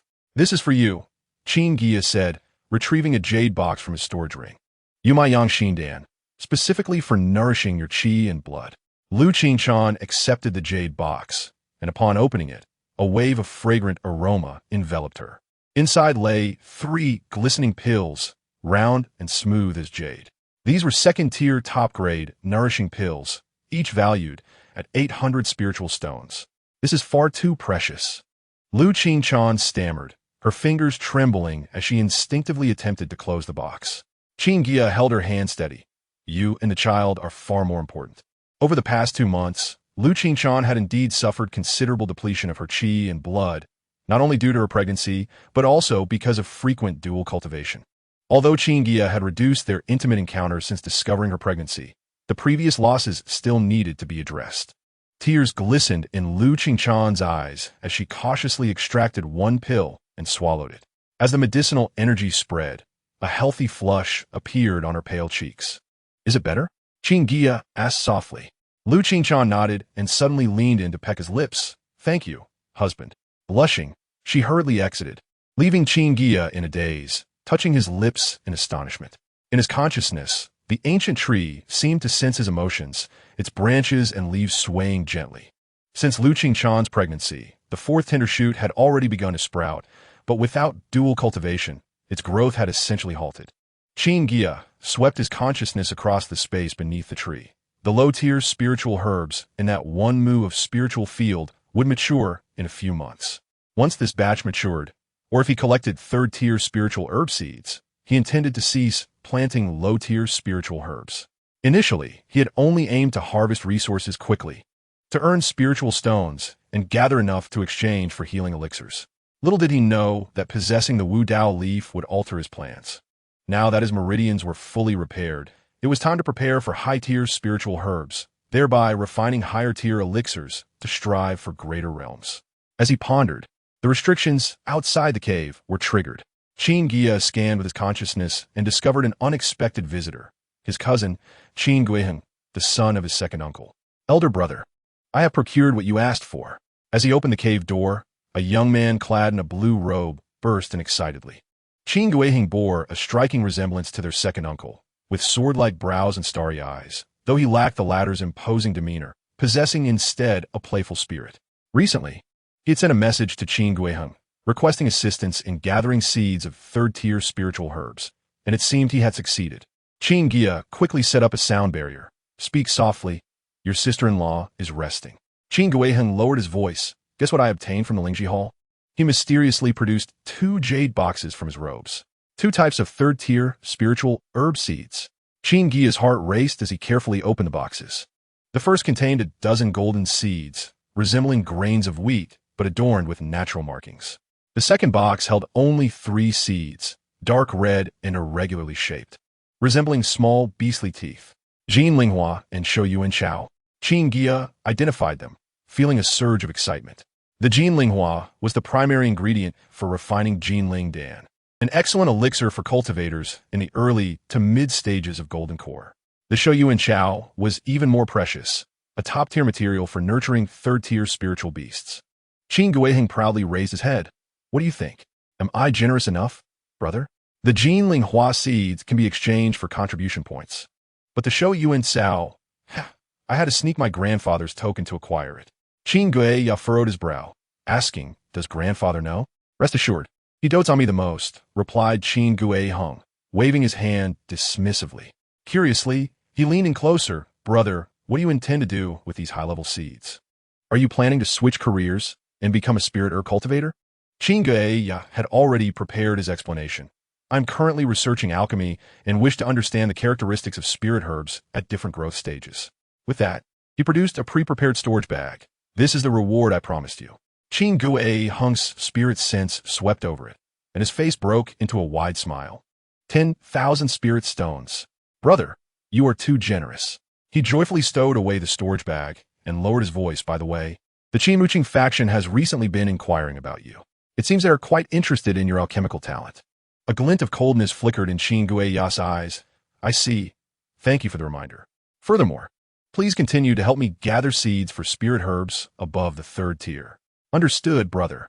Qin Guiya Hunk did not inquire further, suspecting it must be related to his sister-in-law, as the Liu family she belonged to was a renowned spirit herb family adept at managing spirit herbs. After sending Qin Guiya Hung away, Qin Guiya immediately returned to his quiet chamber, eager to enter the ancient tree space. In the purple-golden spirit field, he uprooted all the 2nd-tier Bingxin Sao. These 2nd-tier spirit herbs require a considerable amount of time to mature, and there is no need to keep them, as they must make room for 3rd-tier spirit herbs. He carefully planted 3 seeds of Shouyuan Sao and 15 seeds of Jinlinghua. Generally speaking, a mu of spirit field can accommodate about 100 to 300 2nd-tier spirit herbs, while 3rd-tier spirit herbs can only be planted in a maximum of 100 due to the increased spirit energy required. However, since his ancient tree space possesses a 4th-tier lower-grade spirit vein, it is sufficient to support the growth of some 1,000-year-old spirit herbs. Thus, it is feasible to increase the quantity slightly, allowing for over 100 3rd-tier spirit herbs to thrive. Estimating that a 3rd-tier spirit herb with 500 years of age, growing at 10 times the speed within the space, would take about 50 years in the outside world, Qin Guiya found this speed astonishing. It is well known that cultivating a 3rd-tier spirit herb in the outside world often requires several generations of effort. Even for a family like the Qin, which is adept at alchemy, rare spirit herbs over 1,000 years old are considered strategic resources, tightly controlled by the main lineage. Yet, he still felt it was a bit slow. If only he could accelerate his own cultivation as well. After leaving the space, Qin Guiya began to plan his upcoming cultivation. After his injuries healed, he would need some time to recuperate and restore himself to peak condition before attempting to break through to the mid-stage of the Golden Core. During this period, he could also try refining 2nd-tier elixirs, accumulating spirit stones to exchange for a golden yuan breaking pill. This time, he intended to exchange not for a standard quality, but for at least a fine quality, as his previous attempt with a standard quality had failed, likely insufficient to break through his bottleneck. Simultaneously, he needed to prepare for the upcoming refining of 3rd-tier Jinling Dawn. Darling. The voice of Liu Qingchan called from outside, hesitantly. Elder Liu has come to visit and wishes to see you. A chill ran down Qin Guiya's spine. Elder Liu? The elder of the Spirit Herb Pavilion, closely tied to the Liu family? Why had he suddenly come? Straightening his robe, Qin Guiya made his way to the front hall. Elder Liu was seated in the guest position, sipping tea, his white hair reminiscent of snow. Yet his complexion was rosy like that of an infant. Upon seeing Qin Guiya enter, he cheerfully set down his teacup. Su Guiya, my friend. It is good to see you well. I have met Elder Liu. Qin Guiya replied respectfully, though he remained vigilant, uncertain of the elder's purpose in his visit. Elder Liu stroked his beard. I have heard that you have made significant progress in alchemy, so I came to congratulate you. As he spoke, his gaze swept over Liu Qingchan, and upon noticing her slightly rounded belly, a flicker of surprise crossed his eyes. Congratulations on the imminent addition to your family. Qin Guiya calmly positioned himself in front of Liu Qingchan. You are quite well informed, elder. I have merely begun to scratch the surface of alchemy. It is hardly noteworthy. Oh, do not be so modest, Elder Liu retorted, pulling out a bamboo scroll from his sleeve. I have here an ancient fragment of an alchemical formula that might inspire you. Qin Guiya did not immediately accept it. Such a generous gift? I am unworthy. There is no need for such formalities. Elder Liu placed the scroll on the table meaningfully. Consider it a token of goodwill from an old friend. The phrase sent a shock through Qin Guiya. An old friend's goodwill? Was he referring to Liu Qingchan or to himself? As Elder Liu stood to take his leave, he lightly patted Qin Guiya's shoulder. Since Qingchan is with child, she should consume more Qingling Sue. It will benefit both her and the baby. Qin Guiya's pupils contracted. Qingling Sue? Is that not a secret spirit herb of the Liu family? What did Elder Liu mean by that? After bidding farewell to Elder Liu, Qin Guiya immediately examined the bamboo scroll. Upon unfolding it, he discovered it contained a fragment of the Jiu Zhuaning Danju, detailing a unique method of refining elixirs that could enhance their quality. While it appeared ordinary, Qin Guiya sensed that Elder Liu's gesture held deeper significance. This man had close ties to the Liu family and was a guest elder of the Qin Muqing lineage. He would not casually give credence to the words of someone who seemed to have ulterior motives. Darling, Liu Qingchan leaned in anxiously. Do you know Elder Liu? Qin Guiya asked softly. Liu Qingchan bit her lip. I have seen him a few times at the Liu family when I was young. Before she could finish her sentence, she suddenly pressed her hand against her abdomen, her face turning pale. What is it? Qin Guiya quickly supported her. Liu Qingchan shook her head. It's nothing. The baby just kicked. A gentle smile graced her face, such a strong little one. When Qin Guiya placed his hand on her abdomen, he indeed felt a subtle yet vigorous movement. In that moment, all calculations and doubts faded away, leaving only pure joy in his heart. However, he was left perplexed. Was it not only 2 months? Why was the child already so active? Wasn't a full-term pregnancy supposed to last 10 months? As he suspected, it appeared this child was truly not following the usual timeline. Meanwhile, after Elder Liu departed, he quietly arrived at the edge of Tao Lin Dao, shattering a jade talisman. Simultaneously, within a cave dwelling inside the Liu family, a middle-aged cultivator's jade talisman shattered as well. Pregnant? Since Liu Qingchan lacks a spirit body, it is highly probable that this child possesses some form of spirit body constitution. As that person hails from a different race, he muttered. Only 5 months into the pregnancy, Qin Guiya gazed intently at Liu Qingchan's protruding abdomen, his brow furrowed. The curvature was already as pronounced as that of a typical 10-month pregnancy, and he could occasionally see distinct signs of fetal movement. The little one seemed eager to come out. Liu Qingchan reclined on the soft couch, her complexion rosy yet tinged with fatigue. She gently caressed her belly, her eyes filled with warmth and confusion. I also find it strange, but the midwife said the baby is very healthy, just growing too quickly. As Qin Guiya placed his palm against her belly, he immediately felt a powerful kick. Such force hardly resembled that of an unborn child. It was more akin to a small spirit beast. Could it be related to your family's lineage? Qin Guiya gently inquired. Ever since Liu Qingchan became pregnant, her talent for spirit herbs had grown increasingly remarkable. She could now even sense the state of spirit herbs, a capability far from ordinary. Liu Qingchan shook her head. I know nothing about my mother. Suddenly, she grasped Qin Guiya's hand. Darling, listen. A peculiar humming resonated from her abdomen. Qin Guiya's consciousness delved into the depths of the situation and was astonished to discover that a faint green aura enveloped the fetus, resonating harmoniously with the wood attribute spiritual energy within Liu Qingchan. Qin Guiya's throat constricted. It was unheard of for an ordinary fetus to exhibit such spiritual fluctuations, let alone a rhythmic resonance. Just as he was about to investigate further, Liu Qingchan suddenly cried out in pain, beads of cold sweat appearing on her forehead. Husband, I feel like I'm about to give birth. Qin Guiya's heart raced. Giving birth after only 5 months? This was entirely contrary to the common understanding of cultivation.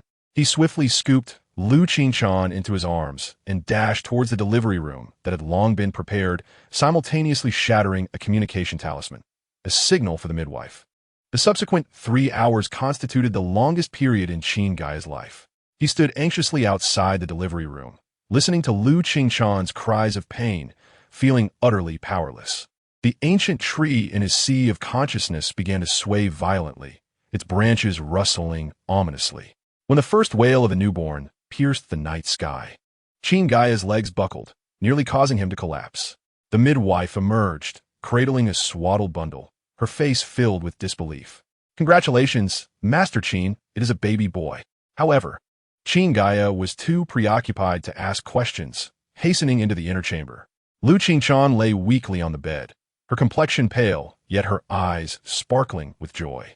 In her arms rested an exceptionally robust baby boy. The child had fair skin tinged with a hint of azure, his bright eyes scanning the surroundings, completely devoid of the usual naivety expected of a newborn. Husband, Liu Qingchan's voice, though frail, brimmed with delight. Look at our child. With utmost care, Qin Guiya took the infant into his arms, and the moment he made contact, a thunderous roar erupted in his sea of consciousness. The ancient tree's realm trembled violently, the surrounding gray mist receding to reveal a full acre of new land. More astonishingly, at the center of the space stood a 3-foot-tall stone tablet, its surface shimmering with golden characters. First generation, Qin Guiya, for spiritual roots. Early golden core Liu Qingchan, 5 spiritual roots. Early foundation establishment, second generation Qin. Qingmu, spiritual body. Innate realm, Qingmu, spiritual body. Qin Guiya nearly gasped in astonishment. A spiritual body is an even rarer cultivation physique than a heavenly spiritual root. And being in the innate realm signifies that this child has already stepped onto the path of cultivation from birth, precisely at the stage before Qi training. The infant seemed to sense his father's shock, breaking into a wide grin and grasping a strand of Qin Guiya's hair with his tiny hand. A surge of pure, wood spiritual energy flowed along the hair, causing Qin Guiya to shudder. The purity of this energy even surpassed that of Qin Guiya. A golden core cultivator. Yuxian, Qin Guiya murmured, recalling the naming convention of the Qin family. Let's name him Qin Yuxian. Every cultivator yearns for immortality, and this name encapsulated his greatest hopes for his son. Lu Qingchan softly repeated the name, tears glistening in her eyes. Yuxian, what a beautiful name.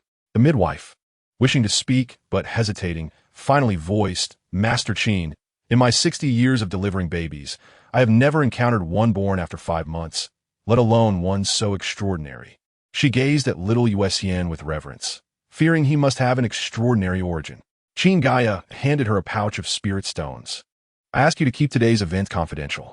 Once the midwife departed, Qin Guiya immediately examined Lu Qingchan's condition. To his surprise, while her vitality was severely depleted, her foundation remained intact, and an unusual life force flowed through her meridians, rapidly repairing the damage. I am fine.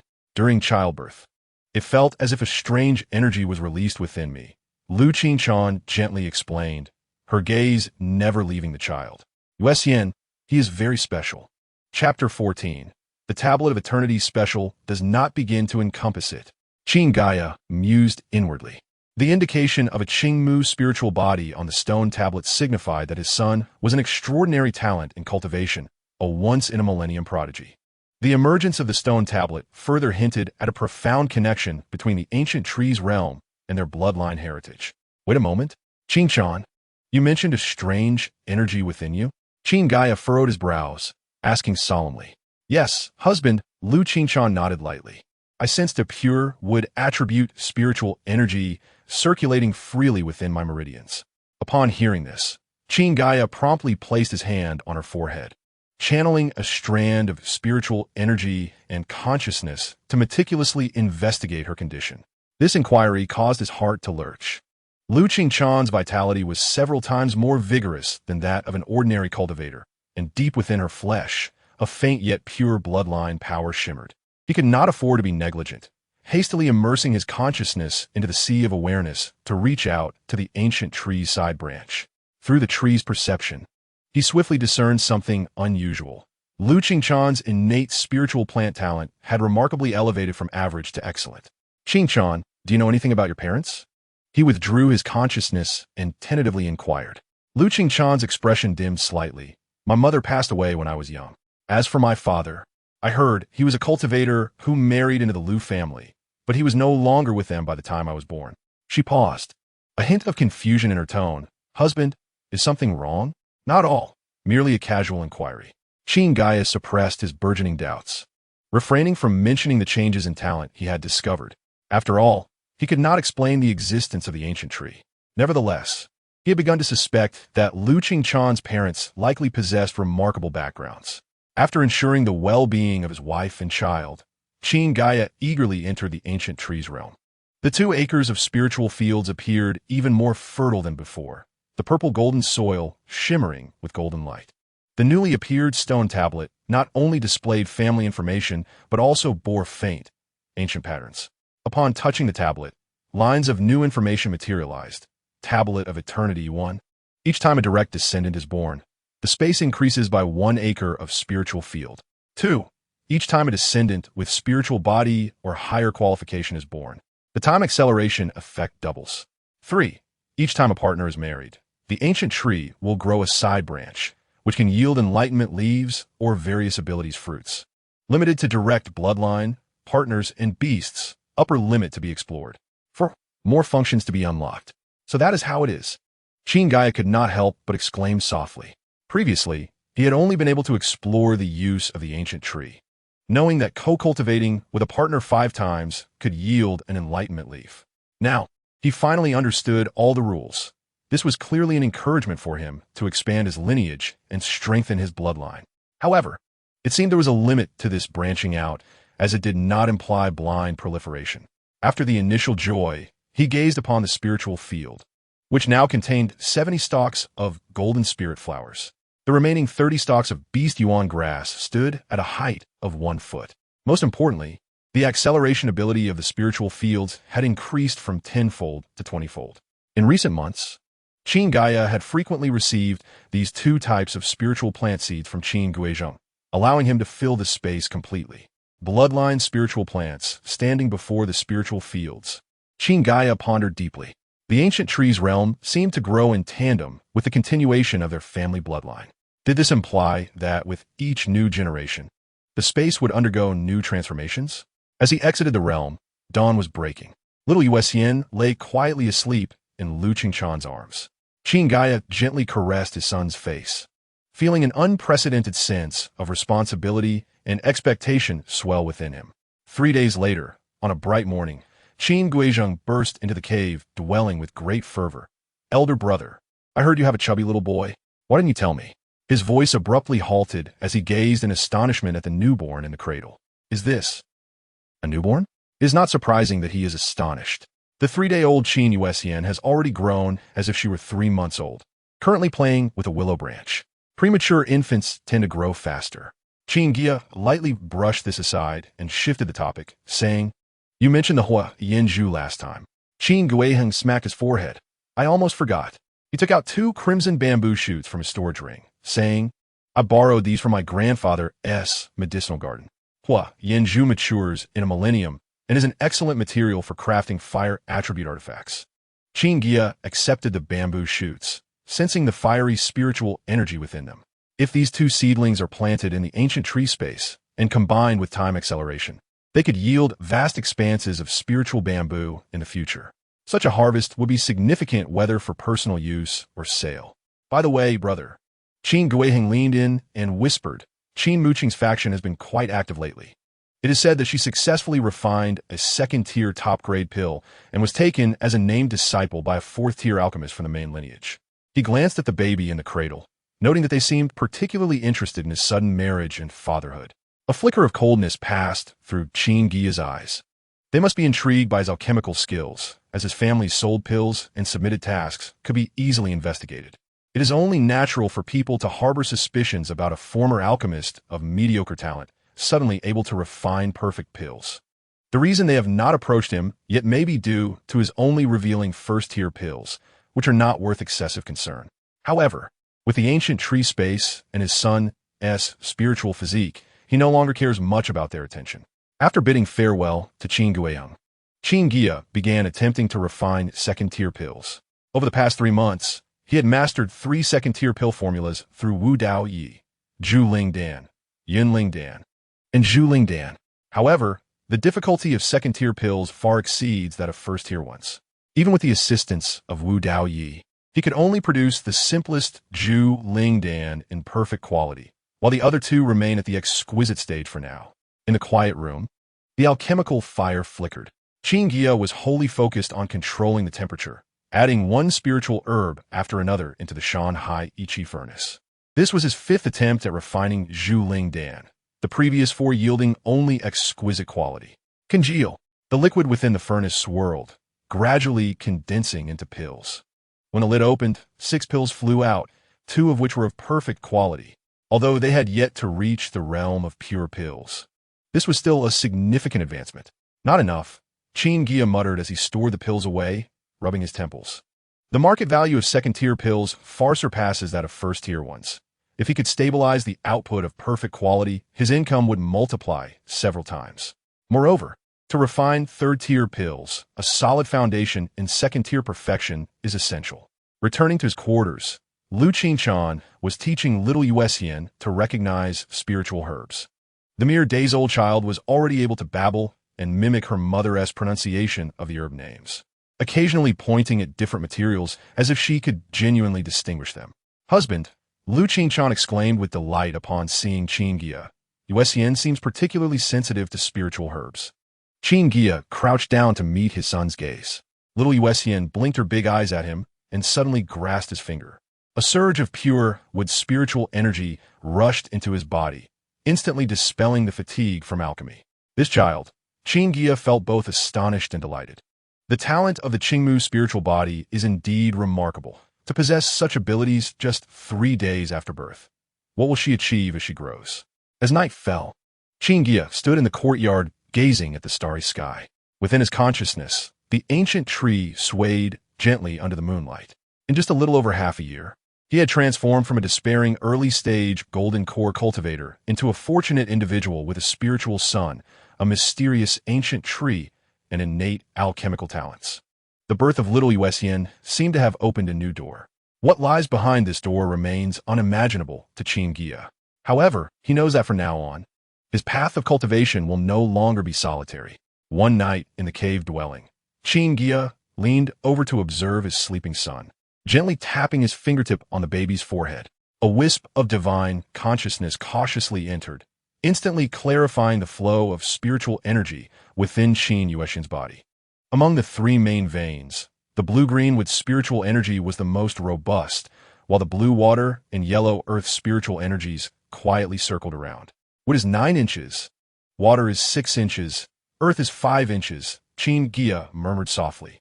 Such a triple spiritual root qualification would be an excellent choice in any sect, as the length of the spiritual roots exceeds 9 inches, comparable to that of dual spiritual roots.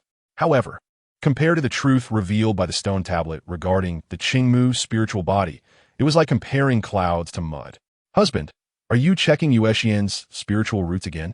Lu Qinchan approached, her hair still tousled from sleep. Naturally leaning against Qin Guiya's shoulder, her gaze softened as it fell upon the child. Qin Guiya wrapped his arm around her waist, saying, "We must ensure the disguise is foolproof." As he spoke, the ancient tree within his consciousness swayed gently, seemingly understanding his intention. A subtle green wave delicately enveloped Qin Yuesian, promptly suppressing the astonishing with spiritual energy and only revealing the ordinary fluctuations expected from a triple spiritual root. Qin Guiya glanced at his partner, noticing that she had not detected the green wave. Clearly, the ancient tree's actions were known only to him. He once again probed the baby's spiritual roots, finding the wood's spiritual root to be only 6 inches long, which eased his mind somewhat. Ever since discovering that his son was a Qingmu spiritual body, Qin Guiya had been plagued with worry. In a prominent clan like the Qin family, talented offspring often find themselves at the mercy of others. If the main lineage were to learn that a branch had produced a spiritual body, they would either forcibly claim it for their own or secretly eliminate it. Most likely, they would claim it for their own, as spiritual body cultivators are rare, appearing only once every millennium in the realm of refining voids and are thus highly valued. It is said that the current ancestor of the Qin family in the void refining realm possesses a fire spiritual body. Qin Guiya hopes to wait until Qin Yuesian has matured in thought before the main lineage discovers her spiritual body. By that time, she would be able to assert her own will and not become a puppet of the elders in the main lineage. Must we really go to the spirit testing hall? Lu Qinchan bit her lip, her eyes filled with concern. Is there no way to avoid it? Qin Guiya shook his head with a bitter smile. The clan rules are stringent. All newborns must undergo a spiritual root test by the time they are a month old. He gently stroked his wife's tense back, reassuring her, for now, the testing pillar will only reveal ordinary triple spiritual roots. Lu Qinchan buried her face in his chest, her voice muffled. I'm just afraid Yuesian is still so small. Qin Guiya shared her concerns.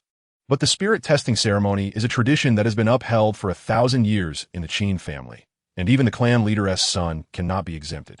Fortunately, the testing pillar can only detect the attributes and strength of spiritual roots and cannot identify special physiques. As long as the data appears normal, it should not draw too much attention. By the way, Qin Guiya changed the subject. How has your cultivation progressed recently? At this mention, Lu Qinchan's eyes sparkled. I have reached the mid-foundation stage. She held her palm upward, a vibrant green spiritual energy shimmering forth, interspersed with flecks of golden light, which seemed somewhat unique. Qin Guiya swept his divine sense across it and felt a tremor in his heart. The purity of this spiritual energy was comparable to that of a golden core cultivator. And those golden lights bore a striking resemblance to the patterns he had seen on the leaves of the ancient tree. It seems that their frequent dual cultivation and the consumption of Wu Gu Dan are subtly transforming Lu Qingshan's qualifications. Continue taking Wu Gu Dan. Qin Guiya retrieved a jade vial from his storage ring, containing 10 second-tier Wu Gu Yun Ling Dan, which should help you break through to the late foundation stage. Lu Qingshan accepted the jade bottle, yet she hesitated, words caught in her throat. Qin Guiya knew what she wished to express. All the pristine Dan he had refined during this period had been given to her. Such an act was almost inconceivable in the realm of cultivation, where one rarely bestowed precious resources entirely upon a partner without retaining any for oneself. My cultivation at the golden core stage renders the efficacy of the second-tier pristine Dan limited, and my current goal is to break through my bottleneck. Qin Guiya explained nonchalantly. You possess a lower realm, and your rapid advancement will benefit the entire family. The mention of family caused Lu Qingshan's eyes to glisten with unshed tears. Suddenly, she rose on her toes and placed a gentle peck upon Qin Guiya's lips, murmuring, "Husband, you treat me too well." This intimate gesture ignited warmth within Qin Guiya's heart. Since the birth of their child, Lu Qingshan had become increasingly charming, her initial timidity having vanished, replaced by a softness that radiated from within. In his sea of consciousness, the fourth leaf of the ancient tree had fully matured, while the fifth bud had begun to sprout. Qin Guiya observed that ever since the birth of Qin Yuxian, the growth rate of the ancient tree had accelerated. Even with the reduced frequency of dual cultivation, it seemed that a partner's cultivation advancement positively influenced the growth of the tender leaves, surpassing the mere act of yin and yang union. "Husband," Lu Qingshan spoke softly, "I wish to discuss something." I think perhaps you should consider taking a concubine." Lu Qingshan's voice dwindled, motivated by the desire to extend their lineage. Qin Guiya was taken aback. This was the fourth time Lu Qingshan had broached the subject of taking a concubine. Previously, he had thought it merely a test, but now he realized her sincerity. Upon reflection, it was evident that since giving birth, Lu Qingshan had indeed sought to reduce their intimate encounters, consistently citing her physical recovery as a reason to decline. Now, it appeared she feared she could not meet her partner's needs. "You need not feel this way." Qin Guiya grasped her hand gently. Lu Qingshan shook her head, her eyes shimmering with complex emotions. "I have heard that having more children brings greater fortune in the realm of cultivation. Why is my second uncle's lineage so stable on Talon Island? It is precisely because of their thriving descendants." This statement held truth. Second uncle Qin Fahai, with the family's unique prenatal Dan, had over 20 children, and the next generation exceeded 100. In the world of cultivation families, the number of descendants often signified the strength of their foundation. Moreover, Lu Qingshan lowered her voice further. "I wish to provide Yuxian with several brothers and sisters, to spare him from loneliness in the future." Qin Guiya's heart softened. Having grown up in a cold and indifferent cultivation family, he understood the hardships of being an only child. If he could have a few blood-related siblings to support each other, it would indeed benefit Yuxian. "I will consider it." He finally nodded, though he insisted on finding trustworthy individuals. He truly wished to see what his second partner could offer. The first was Wu Dao Yi, and surely the second would not disappoint. Lu Qingshan visibly relaxed, a smile returning to her face. "Second uncle knows many people. Perhaps he can assist." That afternoon, Qin Guiya visited his second uncle Qin Fahai's cave dwelling alone. It was an elegant courtyard nestled deep in the peach forest, where the sounds of children playing could be heard from afar. Indeed, second uncle's lineage was prosperous. Guiya? What a rare visitor! A manifestation of Qin Fahai was instructing several young swordsmen in the yard. Upon seeing his nephew, he waved his hand, ushering the younger ones to retreat. This Yuaning cultivator appeared as a middle-aged scholar, clad in a blue robe, with a refined countenance, though the occasional glint in his eyes revealed his profound cultivation. "Nephew pays his respects to second uncle." Qin Guiya greeted respectfully. Qin Fahai waved his hand dismissively. "No need for such formality among family. I heard you welcomed a bouncing baby boy. Why not bring him for me to see?" Qin Guiya had anticipated this. Yuxian caught a slight chill a few days ago, but I will surely bring him to pay respects to second uncle once he has recovered. Following some pleasantries, Qin Guiya subtly broached his intention. After hearing him out, Qin Fahai stroked his beard thoughtfully. You wish to take a concubine? It seems the girl from the Liu family is quite virtuous. He squinted, adding, but your sudden enthusiasm for offspring. What are your true intentions? A chill ran through Qin Guiya. Second uncle, being an astute Yuan-ing master, had pinpointed the crux of the matter immediately. He had prepared himself and chuckled wryly. I possess 4 spirit roots, and my potential at the golden core stage is already at its limit. I thought to leave behind more descendants to honor the family's cultivation. This reasoning was indeed sound. Qin Fahai accepted it, sighing true enough. However, matters of taking a concubine must be approached with caution. Second uncle, I understand. Here's the thing. Qin Fahai pondered for a moment. I have a friend whose daughter is surnamed Lin, a mid-foundation cultivation with a good aptitude for formations. She is an orphan, lacking support in her family, and her grandfather is also a Yuaning cultivator, much like myself. If you're interested, I can speak on your behalf. Qin Guiya's heart stirred at the mention of formation talent. A formation master could surpass multiple combat cultivators, as defending a mountain was often more challenging than attacking one. I'll leave it to second uncle's discretion. As he departed from second uncle's cave, Qin Guiya held a jade bottle containing 3 prenatal dan. It was said that this dan significantly enhanced the chances of higher-tier cultivators conceiving and increased the likelihood of producing celestial seedlings, a key element in second uncle's thriving lineage. Upon returning to his own cave, Qin Guiya headed directly to the alchemy chamber. Over the past few months, he had secretly refined a substantial quantity of second-tier dan, but had not sold a single one. Although he produced only about 1 or 2 furnaces of second-tier dan each day, he had accumulated several hundred. 30 or so jade bottles were neatly arranged on the table, categorized into Zhu Ling Dan, Yun Ling Dan, and Zhu Ling Dan, with qualities ranging from exquisite to pristine. Calculating the time, he realized that in 5 years, the family would likely assign him a task, and he could then sell these externally. Selling so many second-tier dan within the family would attract too much attention. But if I go to a more distant market, I should be able to dispose of them safely, Qin Guiya mused. Within the Qin family, golden core cultivators were assigned tasks every 10 years, and as a side-branch cultivator, he would be sent out into the world.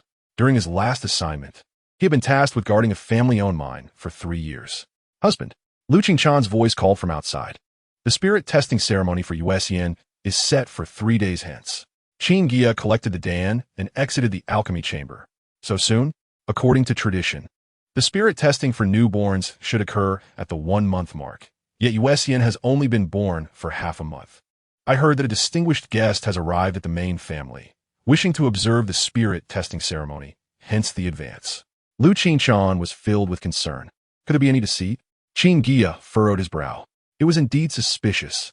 He scanned the ancient tree within his sea of consciousness, feeling slightly reassured. No matter. We shall proceed as planned.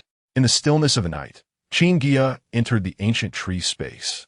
On the 2 acres of spiritual field, the growth of third-tier spiritual herbs was flourishing, particularly the 2 fire bamboo, which had reached a height surpassing a person.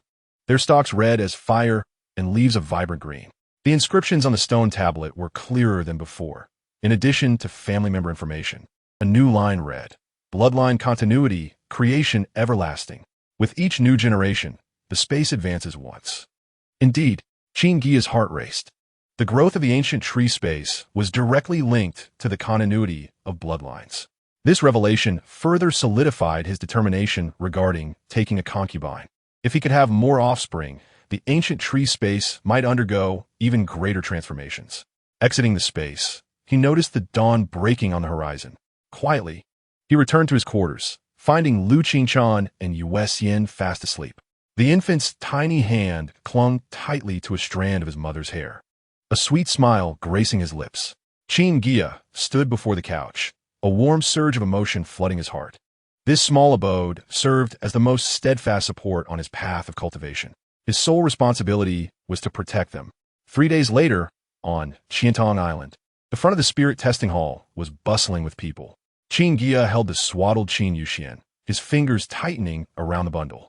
Lu Qingchan followed closely beside him, gripping his sleeve. Relax, Qin Guiya transmitted a reminder. The more anxious one appeared, the more suspicious they seemed. Lu Qinchan took a deep breath, forcing a smile. Yet Qin Guiya could sense the turmoil of her spiritual energy, a clear indication of her extreme tension. The spirit testing hall was one of the oldest structures on Qiantong Island, entirely constructed from spirit testing jade. The square in front of the hall was already crowded with over 1,000 families, all members of the Qin clan seeking to test the spirits of their newborns. Brother, Qin Guiheng squeezed through the crowd, followed by a stern-faced, middle-aged female cultivator, who was the steward Qin Guiya, responsible for today as spirit testing records. A sense of tension gripped Qin Guiya's heart. Was the steward personally coming to receive them?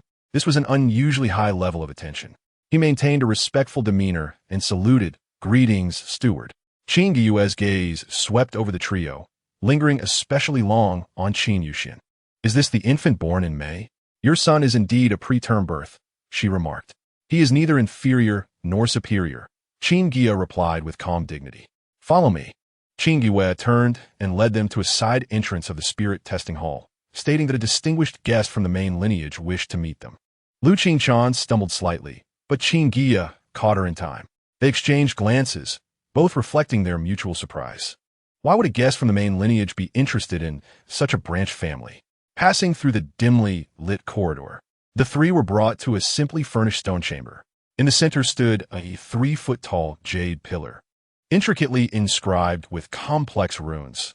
This was the spirit testing pillar that had been passed down for millennia within the Qin family. An elderly man clad in a purple gold robe stood with his hands clasped behind his back, accompanied by a dignified middle-aged man. "Elder Lu, the guests have arrived," Qin Guiya respectfully announced. "Elder Lu." Qin Guiya's pupils constricted. The man in the purple robe was indeed a member of the Lu family. No wonder Lu Qinchan was so nervous. He subtly squeezed his wife's hand, signaling her to remain composed. Elder Lu turned to them, his face lined with deep wrinkles yet exuding authority.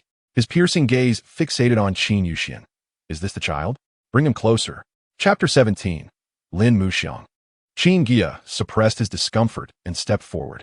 As the elder reached out to touch the infant, Qin Guiya subtly shifted to the side, saying, "Senior, the spirit testing ceremony follows established protocols. Please adhere to the procedure." The atmosphere in the room suddenly tensed. The middle-aged man snapped impertinence. "It is a tremendous fortune for you that Elder Lu is willing to personally assess you." Yet Elder Lu waved his hand dismissively, squinting at Qin Guiya. "The young man possesses some spirit." "Very well, let us begin with the spirit root testing." Qin Guiya stepped forward to take Qin Yuxian, placing him on the jade platform in front of the spirit testing pillar. The infant remained remarkably calm, his large eyes curiously surveying the surroundings without a trace of fussing. "Commence, aidez-vous en ton aide gravity." Qin Guiya formed a hand seal and recited an incantation, causing the runes on the spirit testing pillar to illuminate one by one, ultimately converging into a white light that enveloped Qin Yuxian. The infant's internal spiritual energy was stirred, forming a tricolored halo above his head, green, blue, and yellow, representing the wood, water, and earth spirit roots, respectively. Wood at 6 inches, water at 5 inches, earth at 4 inches, Qin Guiya recorded, noting the medium to above average quality of the 3 spirit roots. A wave of relief washed over Qin Guiya. The ancient tree in his sea of consciousness had indeed played a role. The data displayed by the spirit testing pillar was significantly lower than the actual measurements, especially for the wood spirit root, which had dropped from 9 inches to 6, effectively concealing the true traces. Elder Lu furrowed his brow. Test again. The second and third tests yielded identical results. The middle-aged man could not contain himself. "Elder, could there have been an error? How could the bloodline of that couple produce such a descendant with this level of aptitude?" Elder Lu pondered for a moment before suddenly producing a blood-red jade pendant from his sleeve. "Use this for testing." As the pendant emerged, the temperature in the room plummeted. Qin Guiya's heart raced. This was likely a secret treasure of the Lu family, specifically designed to detect spiritual bodies. He anxiously glanced at his son, only to see Qin Yuxian shrouded in a layer of green light, unnoticed by anyone else. The pendant levitated above the infant, emanating an eerie red glow.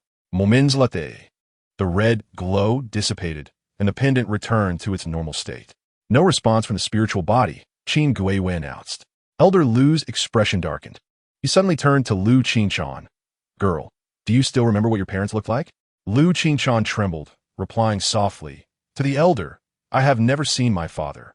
Though I met my mother, she passed away when I was 5. Elder Lu snorted coldly and left in a huff. The middle-aged man shot a fierce glare at Qin Guiya before following suit. Once the two had departed, Qin Guiya exhaled deeply, his back drenched in cold sweat. He took back his son, noticing that the green light had vanished. Clearly, the earlier encounter with the blood-red pendant had drained all its energy. "Brother, how did you offend the Lu family?" Qin Guiya inquired quietly. Qin Guiya forced a smile. "Who knows? Perhaps it is because Qin Chan hails from the Lu family." As they exited the spirit testing hall, Qin Guiya's keen senses detected Elder Lu's cold gaze from a distant pavilion. He feigned ignorance and hurriedly led Lu Qinchan towards the teleportation array. Once they returned to the cave dwelling on Taolin Island and set up multiple barriers, they finally relaxed. They had come in search of the spiritual body. Could it be that Yuxian possesses such a quality? Lu Qinchan sank into a chair, her voice trembling. "Moreover, my husband. Who exactly are my parents?" Qin Guiya shook his head. "It remains unclear at this moment, but one thing is certain. Your bloodline is far from ordinary." He gently caressed his son's small face, pondering that Yuxian might indeed possess a spiritual body, inherited from one of Lu Qinchan's parents. Tears glistened in Lu Qinchan's eyes. "I only remember growing up in the spirit herb garden. The garden master said my mother violated family rules, and my father left before I was born." Qin Guiya embraced her. "Do not fear. I am here." In the realm of his consciousness, the ancient tree swayed gently. Half a month later, in Lu Yuanfang City. This market, situated on the periphery of the Qin family's influence, while not as grand as Qiantong Island, thrived exceptionally due to its location at the intersection of several major forces. Cultivators traversed the streets like a bustling tide, with shops lining both sides and the sounds of haggling filling the air. Qin Fahai strolled along the main street, appearing as if leisurely meandering, yet his senses remained alert, scanning the surroundings. "Taoist Qin, long time no see," a raspy voice called from behind. Qin Fahai turned to see a one-armed elder in gray robes, grinning at him. The elder's left sleeve hung empty, and a black eye patch covered his right eye, giving him a rather fierce appearance. "Old Ghostlin." Qin Fahai laughed heartily and approached. "You look even more ragged than before." The one-armed elder took no offense and led Qin Fahai through several narrow alleys to an inconspicuous formation shop. The shop was small, with a faded sign reading Lin Jiage in large letters. "Where's your granddaughter?" Qin Fahai asked straightforwardly. The one-armed elder called out to the inner room, "Shuang, come out and greet the guests." The curtain was drawn back, revealing a young female monk clad in powdery white robes. The woman appeared to be in her early 20s, with a delicate yet unremarkable beauty. But what truly captivated attention were her eyes, as dark as ink. The junior, Lin Muxiang, had met Senior Qin before. She bowed gracefully. Senior Qin Fahai, with a sweep of his divine sense, assessed her cultivation level at the mid-stage of foundation establishment, noting her solid foundation and well-consolidated spiritual power. He turned to his old friend. "Is this your granddaughter with mediocre talent and formations?" The one-armed elder sighed. "Indeed, she pales in comparison to her brother. However, she can grasp basic formations." A glint of cunning flashed in his lone eye. "But your nephew merely seeks someone capable of bearing children, does he not?" Qin Fahai offered no comment and produced a jade box from his sleeve. "This is the promised betrothal gift." As the box opened, a refreshing fragrance of medicinal herbs wafted through the air. Inside lay a pill the size of a longan, a perfect quality 4th-grade Ning Ying Dan. This pill could aid late-stage Yuanian cultivators in enhancing their spiritual power, and being of perfect quality, it was valued at over 300,000 spirit stones. The one-armed elder's eye widened in astonishment, his breath quickening. "You actually parted with this? Do not rejoice too soon." Qin Fahai closed the jade box. "This pill is an advance. My nephew must repay it within 10 years, with interest totaling 320,000 spirit stones." Upon hearing this, Lin Muxiang's eyes flickered with a hint of surprise, yet she remained silent, standing quietly as if the discussion did not pertain to her own marriage. "It's settled." The one-armed elder snatched the jade box. "Muxiang, go pack your things. You shall accompany Senior Qin today." Lin Muxiang cast a deep glance at her grandfather before silently retreating to her inner chamber. Moments later, she emerged with a small bundle and bowed 3 times. Granddaughter bids farewell to grandfather. The one-armed elder waved his hand, his focus entirely on the jade box. Go on, and take good care of your husband and children. As they departed the market, Qin Fa Hai glanced at the silent Lin Muxiang. Are you not curious about what manner of person your future husband is?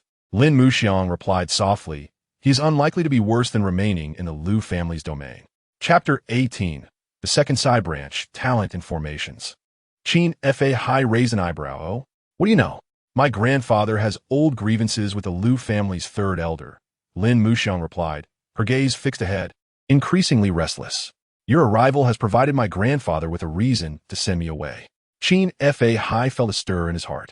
This girl was perceptive, seemingly not as incapable as the old ghost had suggested. He suddenly found himself looking forward to his nephew's expression upon meeting this new partner. The flying boat glided through the sea of clouds, speeding towards Taolin Island. Qin Guiya opened his eyes. Lin Muxiang had already risen, leaving behind only a faint scent of orchid on the pillow. He reached out to where she had lain, feeling a mixture of emotions. The matter of taking a concubine had gone far more smoothly than he had anticipated. When his second uncle had unexpectedly brought Lin Muxiang yesterday, Qin Guiya had prepared himself for various awkward scenarios. To his surprise, Liu Qingshan had greeted her like a long-lost friend, quickly growing familiar in just a few exchanges. Lin Muxiang, too, displayed no signs of the typical shyness of a newcomer. Her quiet grace and perceptiveness allowed her to bond exceptionally well with Liu Qingshan. Is my husband awake? Came Liu Qingshan's voice from outside, accompanied by gentle footsteps. Sister Muxiang has made spirit porridge. Drink it while it's hot. Qin Guiya accepted the bowl of porridge, which was made from second-grade Qingmi rice and infused with calming herbs, its aroma delightful. He felt somewhat dazed. He had thought that taking a concubine would disrupt the harmony of his household, yet it seemed to have added another caring presence.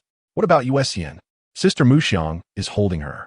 Liu Qingshan's eyes sparkled with warmth. Strangely enough, Yuesian is usually shy, yet she immediately cuddles into Muxiang's arms. Qin Guiya felt a stirring in his heart. Setting down the bowl, he immersed his divine sense into his consciousness, eagerly examining the changes in the ancient tree. To his delight, he saw a slender new side branch emerging alongside the stout main trunk, though it was less than a quarter the length of the first branch. It bore a flower bud the size of a pearl at its tip. The second side branch's flower bud. Qin Guiya speculated that this new branch might signify Lin Muxiang, and the bud could herald the arrival of unique abilities. As his divine sense touched the second side branch, a stream of information surged into his mind. Lin Muxiang, spiritual root. Jin Shui 2, 3 spiritual roots, realm. Mid-stage foundation establishment talent. Formations average. This matched Liu Qingshan's information, but her talent had shifted from spiritual plants to formations. Qin Guiya withdrew from his consciousness, his gaze landing on the array disc in the corner of the room. It was the spirit-gathering array Lin Muxiang had casually placed, its intricate design far surpassing the common styles seen in the Qin family. Qingshan, Qin Guiya suddenly inquired, when did you first discover your talent for spiritual plants? Liu Qingshan tilted her head in thought. It seems it was shortly after marrying you. Previously, while in the Liu family's spiritual herb garden, I was merely sensitive to spiritual herbs, but it was only in the past year that I could truly hear them speak. Qin Guiya's eyes narrowed slightly. This aligned with his hypothesis. Perhaps the ancient tree could not only reveal the talents of partners, but could also, to some extent, stimulate or enhance these talents. If that were the case, Lin Muxiang's abilities and formations might significantly improve in the near future. What are you pondering, husband? Liu Qingshan asked with curiosity. Qin Guiya shook his head. It's nothing. By the way, did my second uncle mention that the Ning Ing Dan is worth 300,000 spirit stones? Upon hearing this, Liu Qingshan's expression dimmed. Yes, and it must be repaid within 10 years with interest, totaling 320,000. This was an astronomical figure for the former Qin Guiya, as an ordinary golden core's entire fortune was only around several 100,000 spirit stones. Yet Qin Guiya smiled. No matter, I have a plan. After dressing, Qin Guiya made his way to his second uncle's cave. Qin Fa Hai's avatar was enjoying tea in the courtyard when he saw him and cheerfully pushed over a cup. How is the new concubine? Thank you for your concern. Second uncle, Qin Guiya replied respectfully, but about those 300,000 spirit stones. Qin Fa Hai waved his hand. I know you cannot provide them immediately. However, since you have married her, you must give some assurance, do you not? Qin Guiya, you retrieved several dozen jade bottles from his storage ring, neatly arranging them on the stone table. These are the second-grade pills I have refined over the past 6 months. Please have a look, second uncle. Qin Fa raised an eyebrow and casually opened one bottle. Upon seeing the perfect quality spirit-gathering pills inside, a flicker of surprise crossed his eyes. You refined these? Indeed. Qin Guiya spoke calmly, explaining that his nephew had discovered a temporary enhancement in his comprehension of alchemy after cultivating with his partner. This half-truth conveniently elucidated the sudden progress in his alchemical skills. Qin Fahai, indeed, found this explanation credible, exclaiming in wonder, "No wonder you are eager to take a concubine. Such talent certainly warrants the continuation of your bloodline." He stroked his beard thoughtfully, calculating that if these elixirs were sold through his channels, they could fetch around 150,000 spirit stones. His nephew wished for him to assist in the sales. Seizing the opportunity, Qin Guiya asserted that over the next few years, he would devote himself to alchemy and should be able to amass the necessary funds. Qin Fahai laughed heartily, declaring, "Excellent. With your skills, 300,000 is nothing to scoff at." He lowered his voice, adding, "However, remember not to produce too many perfect quality elixirs, as it may attract unwanted attention. Focus on the exquisite ones, and occasionally include a few perfect ones." After leaving his uncle's cavern, Qin Guiya felt a weight lift from his heart. With his uncle's secure channel, accumulating spirit stones would no longer pose a challenge. Although he had to conceal the existence of the Wagadan, merely selling exquisite and perfect quality second-tier elixirs could easily yield over 1 million spirit stones in a year.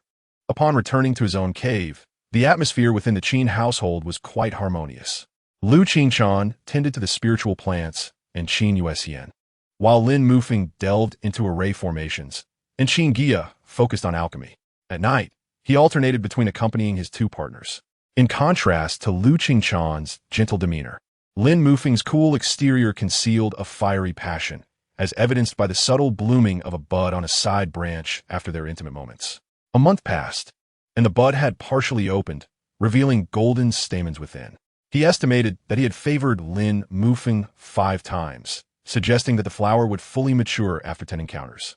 Lin Mufeng's proficiency in array formations had also advanced remarkably, and she was now capable of independently designing exquisite second-tier arrays, far surpassing her self-proclaimed average talent. On this particular day, while Qin Guiya was in the alchemical chamber refining a batch of spirit-building pills, he suddenly sensed the disturbance of the cave's protective barriers. A sweep of his consciousness revealed it was his uncle visiting, his expression grave. "Guiya, trouble has arisen," Qin Fahai stated in a low voice. "The Lu family has sent someone to Qiantong Island Scripture Pavilion to access all records concerning the Mu Sui clan. Moreover, many cultivators have been observing our sect closely on Talon Island." Qin Guiya's hand trembled, nearly losing control of the flames in the cauldron. The Mu Sui clan? A branch of the Mu clan known for its ability to bestow spiritual bodies upon descendants, he mused. Qin Fahai squinted, pondering what could have sparked their sudden interest. Qin Guiya's heart raced, yet he maintained a composed facade. "Uncle, you worry too much. The Lu family has deep roots. What is so unusual about them researching ancient texts?" Qin Fahai regarded him with a knowing look. "I hope that is indeed the case. However, should your son possess any remarkable traits, it is best to keep them well concealed." After seeing off his uncle, Qin Guiya promptly checked on Qin Yuxian, discovering that she still possessed a 6-inch Mu Ling root. He felt a slight sense of relief. The infant was now 3 months old, resembling a 3-year-old child. The affinity of the Mu Ling body, he thought to himself, was fortunate that the ancient tree was present. Otherwise, the child's anomalies would have been discovered much earlier. As night fell, Qin Guiya stood in the courtyard gazing at the starry sky. The Lu family's investigations, his uncle's warnings, the ever-growing ancient tree, his 2 partners, and their exceptional child, all were evolving towards an unpredictable future. Yet, he no longer felt fear. With the ancient tree's spatial support and this family, he felt confident in facing whatever lay ahead. In the core area of the Lu family, within a deep cave, Lu Xianting, the family patriarch, stood with his hands clasped behind his back, a blood-red jade pendant hovering before him. The pendant emitted a faint green glow, pointing towards a distant direction. Strange, Lu Xianting murmured. The child shows no signs of a spiritual body, yet the blood spirit is reacting. After a moment of contemplation, he summoned a cloaked figure. Continue monitoring that child from the Qin family, especially his interactions with the spiritual plants. Remember, do not alert the snakes in the grass. The cloaked figure complied and departed. Lu Xianting approached a painting depicting a gentle woman, whose features bore a striking resemblance to Lu Qingchan. Xianling, Xianling. He gently caressed the painting. What would you feel if you knew your daughter had given birth to a child who might inherit the bloodline of the Mu Sui clan? In the morning, Qin Guiya awoke from meditation to find the flower in his palm had turned to ash. This was the flower from his second side branch, which would mature after 10 instances of dual cultivation with Lin Mufeng. A night of cultivation had significantly increased his internal spiritual energy, comparable to 3 days of intensive training. 2 to 3 times the acceleration, he murmured, noticing that a new bud had emerged on the side branch within his consciousness. Smaller than the previous one, but with a purer hue. Though this flower was not as precious as the Wu Dao Yi, its continuous availability made it invaluable for cultivation. On the other side of the bed, Lin Mufeng still slumbered. Qin Guiya rose quietly, not wishing to disturb her dreams. Over the past few months, he had engaged in dual cultivation with this new partner every few days, not only for the growth of the ancient tree, but also drawn by her unassuming coolness. In the quiet room, Lu Qingchan was teaching Qin Yuxian to identify spiritual herbs. The over-year-old child had grown to resemble a 5-year-old, holding several spiritual grasses while babbling excitedly. Husband, Lu Qingchan, said upon seeing Qin Guiya, a tender smile flickering in her eyes, Yuxian can now recognize 10 types of spiritual herbs. Qin Guiya knelt to meet his son's gaze. The little one immediately leaped into his embrace, clutching a blue heartgrass. Daddy, the grass says it likes the moon. Does it? Qin Guiya laughed as he accepted the spiritual grass, feeling a faint trace of joy emanating from it. This was a manifestation of Lu Qingchan's Mu Ling talent. He had not anticipated that Yuxian had inherited it so thoroughly. Will you be refining pills today, husband? Lu Qingchan inquired softly while tidying the herbs scattered by their son. Yes, I will refine a few more spirit-building pills. Qin Guiya retrieved a jade box from his storage ring. This is for you and Mufeng. Lu Qingchan opened the jade box to find 2 pristine flowers, identical to those she had previously consumed. Over the past 6 months, whenever Qin Guiya had gathered 2 flowers, he would share one with each of his partners. Thank you, husband, Lu Qingchan said earnestly as she stored the jade box away. These wondrous flowers accelerated cultivation, proving especially beneficial for her as a foundation establishment cultivator. Though curious about the flower's origins, she refrained from asking too many questions. Who in the cultivation world did not harbor secrets? Qin Guiya kissed his son's cheek and turned toward the alchemical chamber. As he passed by Lin Mufeng's newly arranged gathering array, he paused to observe it closely. This composite formation was several times more intricate than those commonly seen in the Qin family, enhancing the cave's spiritual energy concentration by over 20%. It was hard to fathom that this was the work of a cultivator with average talent in formations. Inside the alchemical chamber, the Shanhai Qi furnace had fully preheated. Qin Guiya took out the 3rd Wu Dao Yi without hesitation and placed it in his mouth. A refreshing sensation enveloped him, and all his memories and understanding of alchemy became extraordinarily clear. Commence. One by one, the spiritual herbs worked through into the furnace, extracting their essences under precisely controlled flames. Qin Guiya's movements flowed seamlessly, as though he had performed this countless times before. In truth, with the aid of the Wu Dao Yi, he had mentally simulated the entire alchemical process numerous times, with every detail etched into his memory. After 3 hours, the furnace lid lifted, and 10 spirit-building pills soared out in succession. One of the pills was crystal clear, its surface adorned with a silver vein, exuding a pure quality. The remaining 9 were equally perfect, with none falling below this standard. This Wu Dao Yi seemed to possess no limitations on consumption, providing enlightenment effects each time it was taken. Qin Guiya's satisfaction grew as he stored away the elixirs. Following his last enlightenment, he could only guarantee 1 pristine pill every 6 or 7 furnaces. But now each furnace consistently yielded 1, achieving a full yield of 10 pills. Such proficiency placed him among the elite second-tier alchemists in the Qin family's Danxia Hall. The days that followed were tranquil and fulfilling. Qin Guiya diligently practiced alchemy, cultivated, and spent time with his family. His two companions took care of the spiritual plants and children, while one delved into the study of formations. Xiao Yuxian thrived under her parents' nurturing, showcasing increasingly evident traits of the Qingmu spirit body.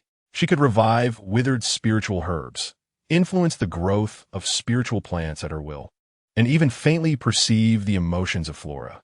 Within the ancient tree space, the third-tier Jinling flower and Beast Yuan grass flourished, while the Huiyin bamboo towered to a height of 3 zhang.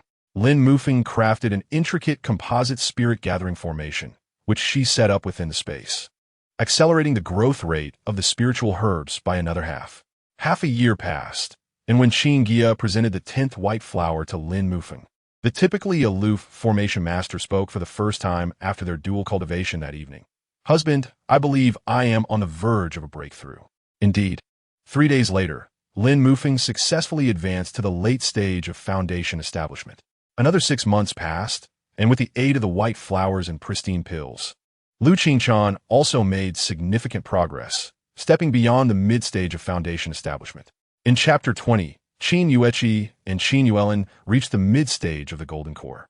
Over the past year, Qin Guiya had sold a substantial quantity of second-tier pills through his uncle, not only repaying his uncle's spirit stones, but also amassing an additional 300,000 spirit stones for future use.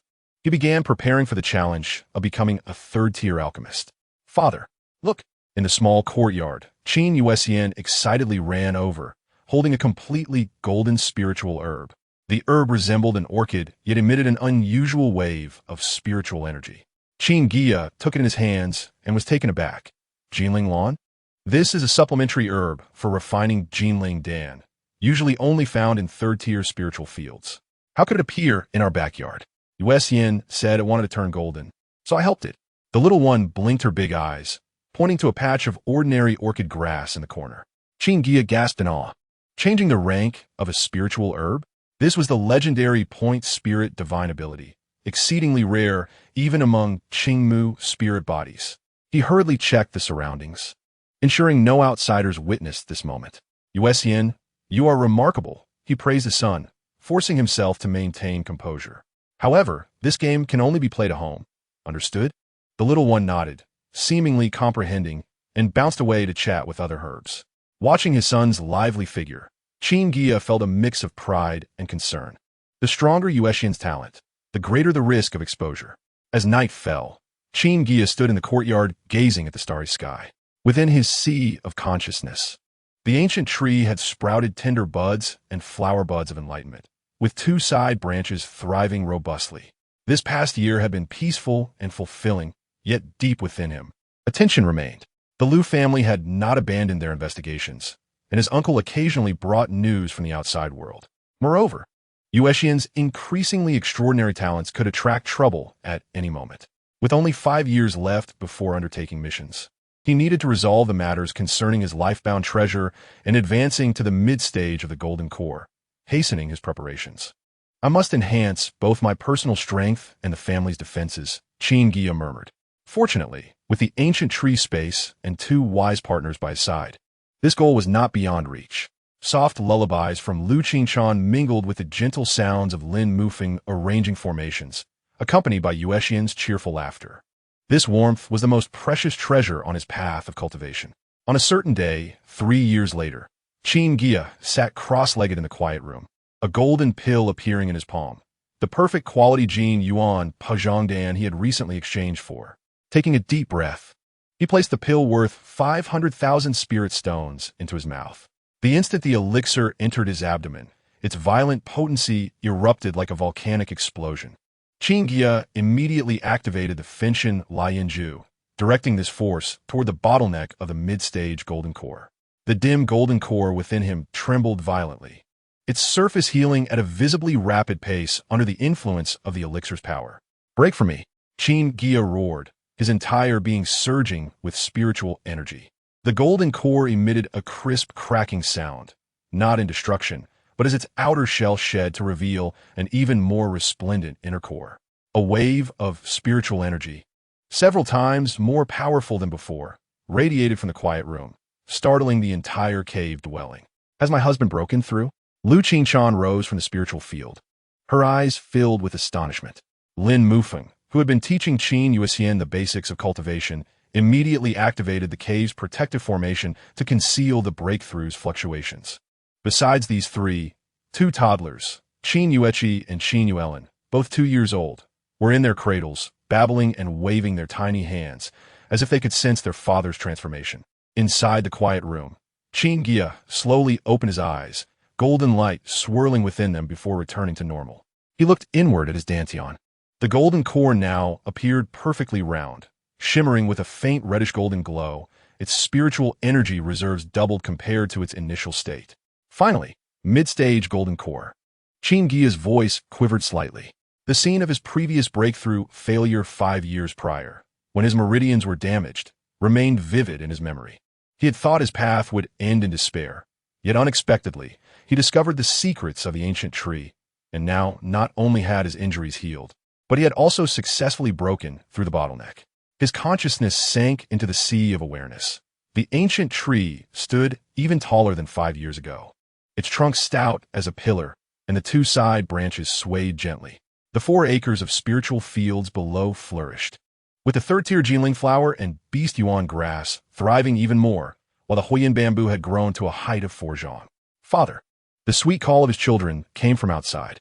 Qin Guiya dispelled the barriers, and the 2 wobbly toddlers immediately stumbled in, followed by the smiling faces of Lu Qingshan and Lin Mufeng. Qin Guiya picked up his sons, Qin Yueqi and Qin Yuelin, born to his 2 partners, looking entirely different yet close in age.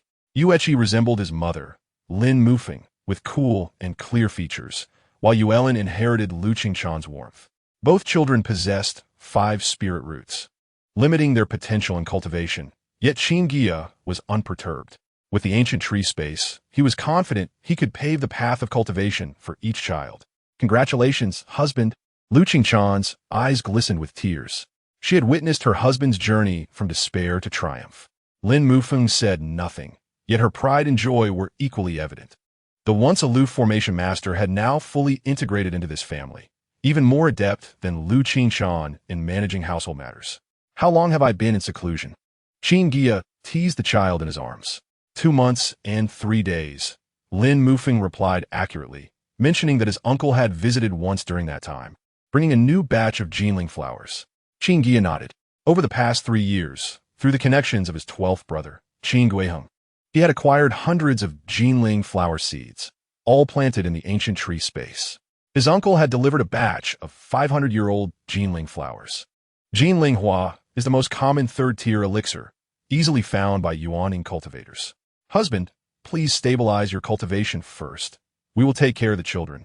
Lu Qingshan gently said as she took Qin Yuelin into her arms. However, Qin Guiya shook his head, saying, "There's no rush. I want to see Yuexian first." The 5-year-old Qin Yuexian had already grown like a child of 7 or 8 and was currently playing in the backyard with several fiery bamboo plants. Upon seeing his father, he cheered and ran over, waving his small hand, causing the surrounding spiritual herbs to sway in unison. "Father, have you broken through?" The little one's eyes sparkled, able to perceive the change in Qin Guiya's cultivation level at a glance. Qin Guiya felt a slight tremor in his heart. The sensitivity of the Qingmu spirit body was indeed remarkable. He knelt down to meet his son's gaze and asked, "Has Yuexian been practicing diligently lately?" "Yes." The child proudly puffed out his chest. "I can make 10 spiritual herbs bloom simultaneously." Mother Mushuang said this is the embryonic form of the Wanmu Chao Spring technique. Qin Guiya ruffled his son's hair. Generally, ordinary cultivators must at least be at the foundation establishment stage to perform such techniques. Yet Yuexian had not even begun his cultivation. It was solely due to the terrifying innate talent of the spirit body. Fortunately, with the improved protective formation devised by Lin Mushuang, this child's unusual abilities had not been discovered too early. In the following month, Qin Guiya focused on stabilizing his realm. The spiritual power in the mid-golden core stage was several times purer than in the early stage, greatly aiding alchemy. He attempted to refine a batch of Jinling Dan, and the success rate and quality improved further. The ratio of Wugo Dan increased from 10% to 15%. It seemed that an elevation in cultivation also benefited the art of alchemy. Satisfied, Qin Guiya stored the elixirs away. Over the past 3 years, he had sold elixirs through his second uncle's connections, not only paying off his debts of spiritual stones, but also accumulating a fortune of 200,000 spiritual stones, wealth that was unimaginable in the past. Moreover, he had learned to refine third-tier Jinling Dan, with only his second uncle aware of his status as a third-tier alchemist. Perhaps due to the greater difficulty of third-tier spiritual medicines, he could only manage to learn the refinement of this single type of third-tier elixir, and, even then, only produce perfect elixirs. Yet for him, it was more than sufficient, as he could continuously yield Wudao leaves. By consuming 3 leaves, he had elevated the refinement of Jinling Dan to the peak and produced Wugo quality. One day, while Qin Guiya was inspecting the new changes in the ancient tree space, the birth of 2 newborns expanded the space from 2 mu to 4 mu. Husband. Lu Qingchan's voice called from outside. Sister Mu Shuang says the new formation has been set up. Please come and take a look. Exiting the space, Qin Guiya arrived at the backyard of the cave dwelling. Lin Mu Shuang stood at the center of a complex formation diagram, surrounded by dozens of formation flags. Upon seeing her husband, she lightly flicked her fingers, and the flags began to move along a specific trajectory. This is the third-tier inferior Huanjin Metian formation, Lin Mu Shuang introduced. It combines my formation with 800-year-old Jinwenmu, capable of withstanding a full-force strike from a mid-golden core cultivator. Qin Guiya was both astonished and delighted. A third-tier formation was already at a master level, especially since it incorporated the characteristics of spiritual plants. Jinwenmu was something he had sought out from his second uncle. With a year and a half left, he would need to venture out on a mission. Golden core cultivators had family missions once every 10 years, and this time he might be away for several years. He had to ensure the safety of the area surrounding his cultivation cave to prevent too many cultivators from approaching and spying. You've worked hard, he sincerely expressed. With this formation, the children's safety is further assured. Lin Mu Shuang smiled slightly. It's only right. However, she hesitated for a moment. The formation consumes a lot of resources. It would be best to gather more spiritual stones. At the mention of this, Qin Guiya nodded, recalling something. Qingchan, how long did it take you to advance from mid to late foundation establishment? Lu Qingchan calculated about 5 years, thanks to the Wugo Dan and spiritual flowers you provided. Qin Guiya was secretly astonished at this speed. With his 4 spiritual roots, he had spent 30 years advancing from mid to late foundation establishment.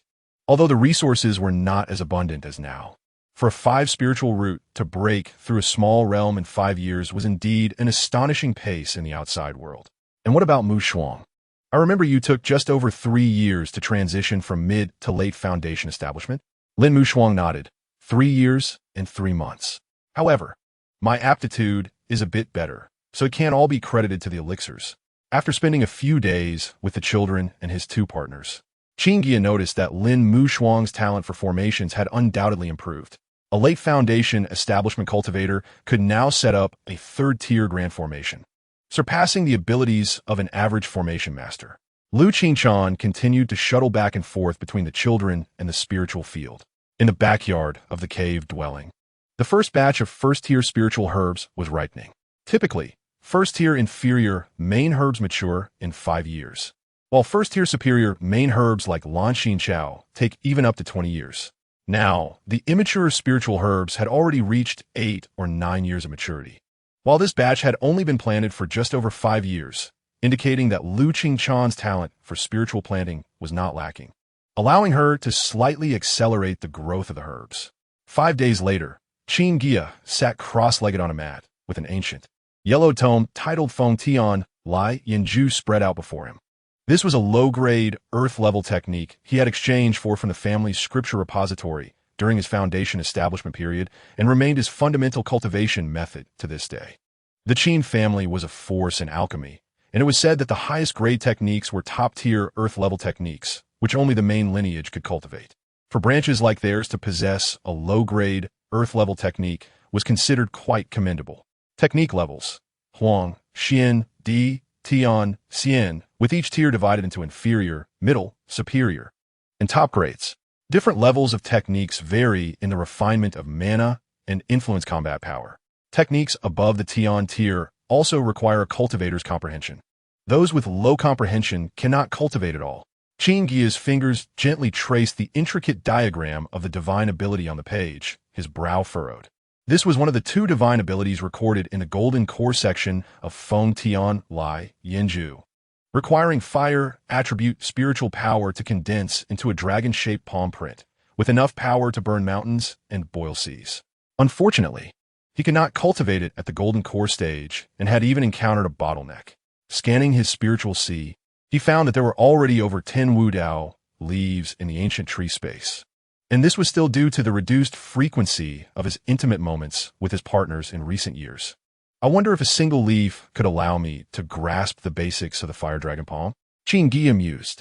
With only a little over a year left until the next family mission, he needed to enhance his strength quickly. Taking out a jade slip, he recorded the key points of cultivating the Fire Dragon Palm and then examined his equipment. A low-grade magical weapon, the Jin Feng sword, and several second-tier, top-grade talismans comprised his entire combat arsenal. For a mid-golden core cultivator, this was pitifully sparse. He needed to acquire a few decent magical treasures. Rubbing his temples, Qin Guiya realized that focusing on alchemy and repaying debts over the past 3 years had led him to neglect his own armament. A significant oversight in retrospect.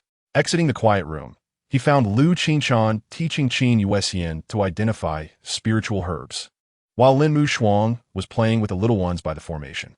Observing this warm scene, a gentle stir touched the softest part of Qin Guiya's heart.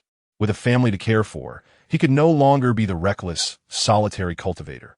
He had to prepare thoroughly for his loved ones. Are you going out, husband?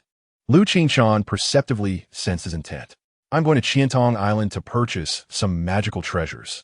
Qin Guiya gently kissed her forehead. You and Mu Shuang keep an eye on the children. Don't stray too far from the cave dwelling. Lu Qinchan's eyes flickered with a hint of worry, but she swiftly concealed it. Rest assured, my husband, with Mu Shuang's formation in place, we are safe. Din Mu Shuang liftet hergaze. Her inky black eyes locking onto Qin Guiya. What type of magical artifact do you require? I can offer some suggestions. Primarily fire attribute. With a balance of offense and defense, Qin Guiya replied. He specialized in the Fun Tian Lai Yin Ju, and fire attribute artifacts would allow him to maximize his capabilities. Lin Mu Shuang pondered for a moment. Artifacts of a shield or variety above the 3rd tier would be quite suitable. She paused, however. Finding quality items in the family market may prove challenging. Qin Guiya nodded. I shall take a look. If I find something appropriate, I will purchase it. The artifacts circulated within the family had already been picked clean by the main branch, leaving only the more common goods. To acquire truly exquisite artifacts, he would need to visit the private shops established by the elders. Chapter 22, Fire Dragon Palm Divine Ability, Yin Xian Mirror, Rongjing Sword. The market on Qiantong Island was more prosperous than it had been 5 years prior. The newly expanded streets were lined with shops, their vendors calling out in a cacophony. Qin Guiya did not linger on the outskirts, but headed directly to the central area, where several prestigious boutiques awaited. Fire attribute artifacts? An elderly shopkeeper with white hair scrutinized Qin Guiya.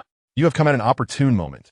Just yesterday, we acquired a Yin Xian Mirror, a mid-tier 3rd grade, capable of both offense and defense. The old man retrieved a crimson jade box from beneath the counter, opening it to reveal a palm-sized copper mirror resting quietly on a red silk cloth. The mirror's surface was a blood-red hue, its edges adorned with 9 fire dragon motifs. 300,000 spirit stones, a fixed price. Qin Guiya took the mirror, channeling a sliver of fire spiritual power into it. The mirror immediately illuminated, a scorching red beam shooting forth and leaving a deep burn mark on the testing pillar. Not bad. Qin Guiya nodded in satisfaction. Is there anything better? The shopkeeper's eyes brightened. How generous. I must whisper, there's indeed a treasure in the back, but first, let me show you the goods. In the back room, a long sword of pure crimson floated within a transparent light shield. Within the sword, it appeared as though magma flowed. This is the Rongjing sword, a top-tier 3rd grade, forged from the core fire crystal of the earth. Sealed within is the soul of a low-grade 3rd-tier fire dragon. The old man proudly introduced. 500,000 spirit stones, no negotiation. Qin Guiya's heart raced. This sword was of exceptional quality, perfectly complementing his Fun Tian Lai Yin Ju. However, the issue lay in the fact that purchasing 2 high-tier artifacts at once would surely draw attention, particularly for him, an ordinary side-branch Jindan cultivator. I will take the yin, xn mirror. Qin Guiya feigned hesitation. As for the sword, my funds are limited for now. The shopkeeper nodded, memorizing Qin Guiya's appearance. And they completed the transaction. Upon leaving the shop, Qin Guiya promptly sent a message to his 12th brother, Qin Guiya. This cousin had a wide network of friends and often ran errands for others, making him the most suitable choice to purchase sensitive items. Half a day later, in a secluded tea house on Talon Island. Brother, you wish to buy the Rongjing sword? Qin Guiyang's eyes widened. That was a top-tier 3rd grade. Where did you acquire so many spirit stones? Qin Guiya had been prepared. I have accumulated a modest savings from alchemy over the years. He then produced a storage bag containing 350,000 spirit stones, adding, the remaining 150,000 I will pay once I obtain the sword. Qin Guiyang's consciousness swept over the bag, and he gasped. Brother, this is hardly a modest savings. His eyes shifted. Could it be that you have refined a 3rd-tier pill? Qin Guiya remained non-committal. Remember, the sword is to be purchased in your name. Do not let anyone know it is for me. Rest assured, Qin Guiyang assured. I know the shop's staff well. I guarantee it will be done discreetly. 3 days later, in the secluded chamber of his cave dwelling, Qin Guiya examined the 2 newly acquired artifacts. These treasures had nearly depleted the majority of his 3 years of accumulated spirit stones, but for the sake of safety, it was worth the expense. Next came the Fire Dragon Palm Divine Ability. Qin Guiya took a Tao Comprehension leaf and placed it in his mouth. A refreshing sensation instantly enveloped him, and the contents of the Jindan chapter of the Funtian Lai, Yanju, became remarkably clear in his mind. Each detail of the Fire Dragon Palm, every trace of spiritual power circulation, felt as though he had practiced it countless times. He formed seals with his hands, channeling fire spiritual power along a specific path within his body. Gradually, a flicker of crimson flame materialized in his palm, twisting and transforming, ultimately taking the shape of a small fire dragon's illusion. Consolidate. The fire dragon illusion suddenly expanded, morphing into a fiery dragon claw of considerable size, the intense heat causing the chamber walls to glow red. Qin Guiya hastily withdrew his spiritual power, and the dragon claw slowly dissipated. The power is commendable, yet my control lacks refinement, he murmured. Regrettably, the effect of the Tao Comprehension leaf was fleeting. Otherwise, he could have mastered this divine ability to a greater extent. In the days that followed, Qin Guiya consumed Tao Comprehension leaves, practicing the Fire Dragon Palm during the day, while refining the 2 new artifacts at night. The Yin Xin mirror required nurturing with spiritual power, while the Rongjing sword necessitated the unique fire spiritual power from the Funtian Lai Yinju for cleansing. Both processes required patience and could not be rushed. A year and a half passed, and Qin Guiya not only mastered the Fire Dragon Palm, but had also reached perfection, achieving near instantaneous execution. This level of proficiency was solely due to his Tao Comprehension leaves, having consumed 10 in total. With this perfected divine ability, he should be able to protect himself without the need for a yuanying. A smile of satisfaction graced his lips. Divine ability proficiency. Entry, minor achievement, major achievement, perfection. Meanwhile, the family mission order arrived as expected. Investigate the anomalies in the Black Mist Sea? Qin Guiya frowned as he read the content on the jade slip. The Black Mist Sea lay at the fringes of the Qin family's influence, perpetually shrouded in eerie black mist, with occasional reports of cultivators going missing. Such a task was far more perilous than merely guarding a mine. When do we depart? Lu Qinchan inquired anxiously. 3 months from now, Qin Guiya replied. Storing the jade slip, there was still time for further preparations. He had already devised a plan.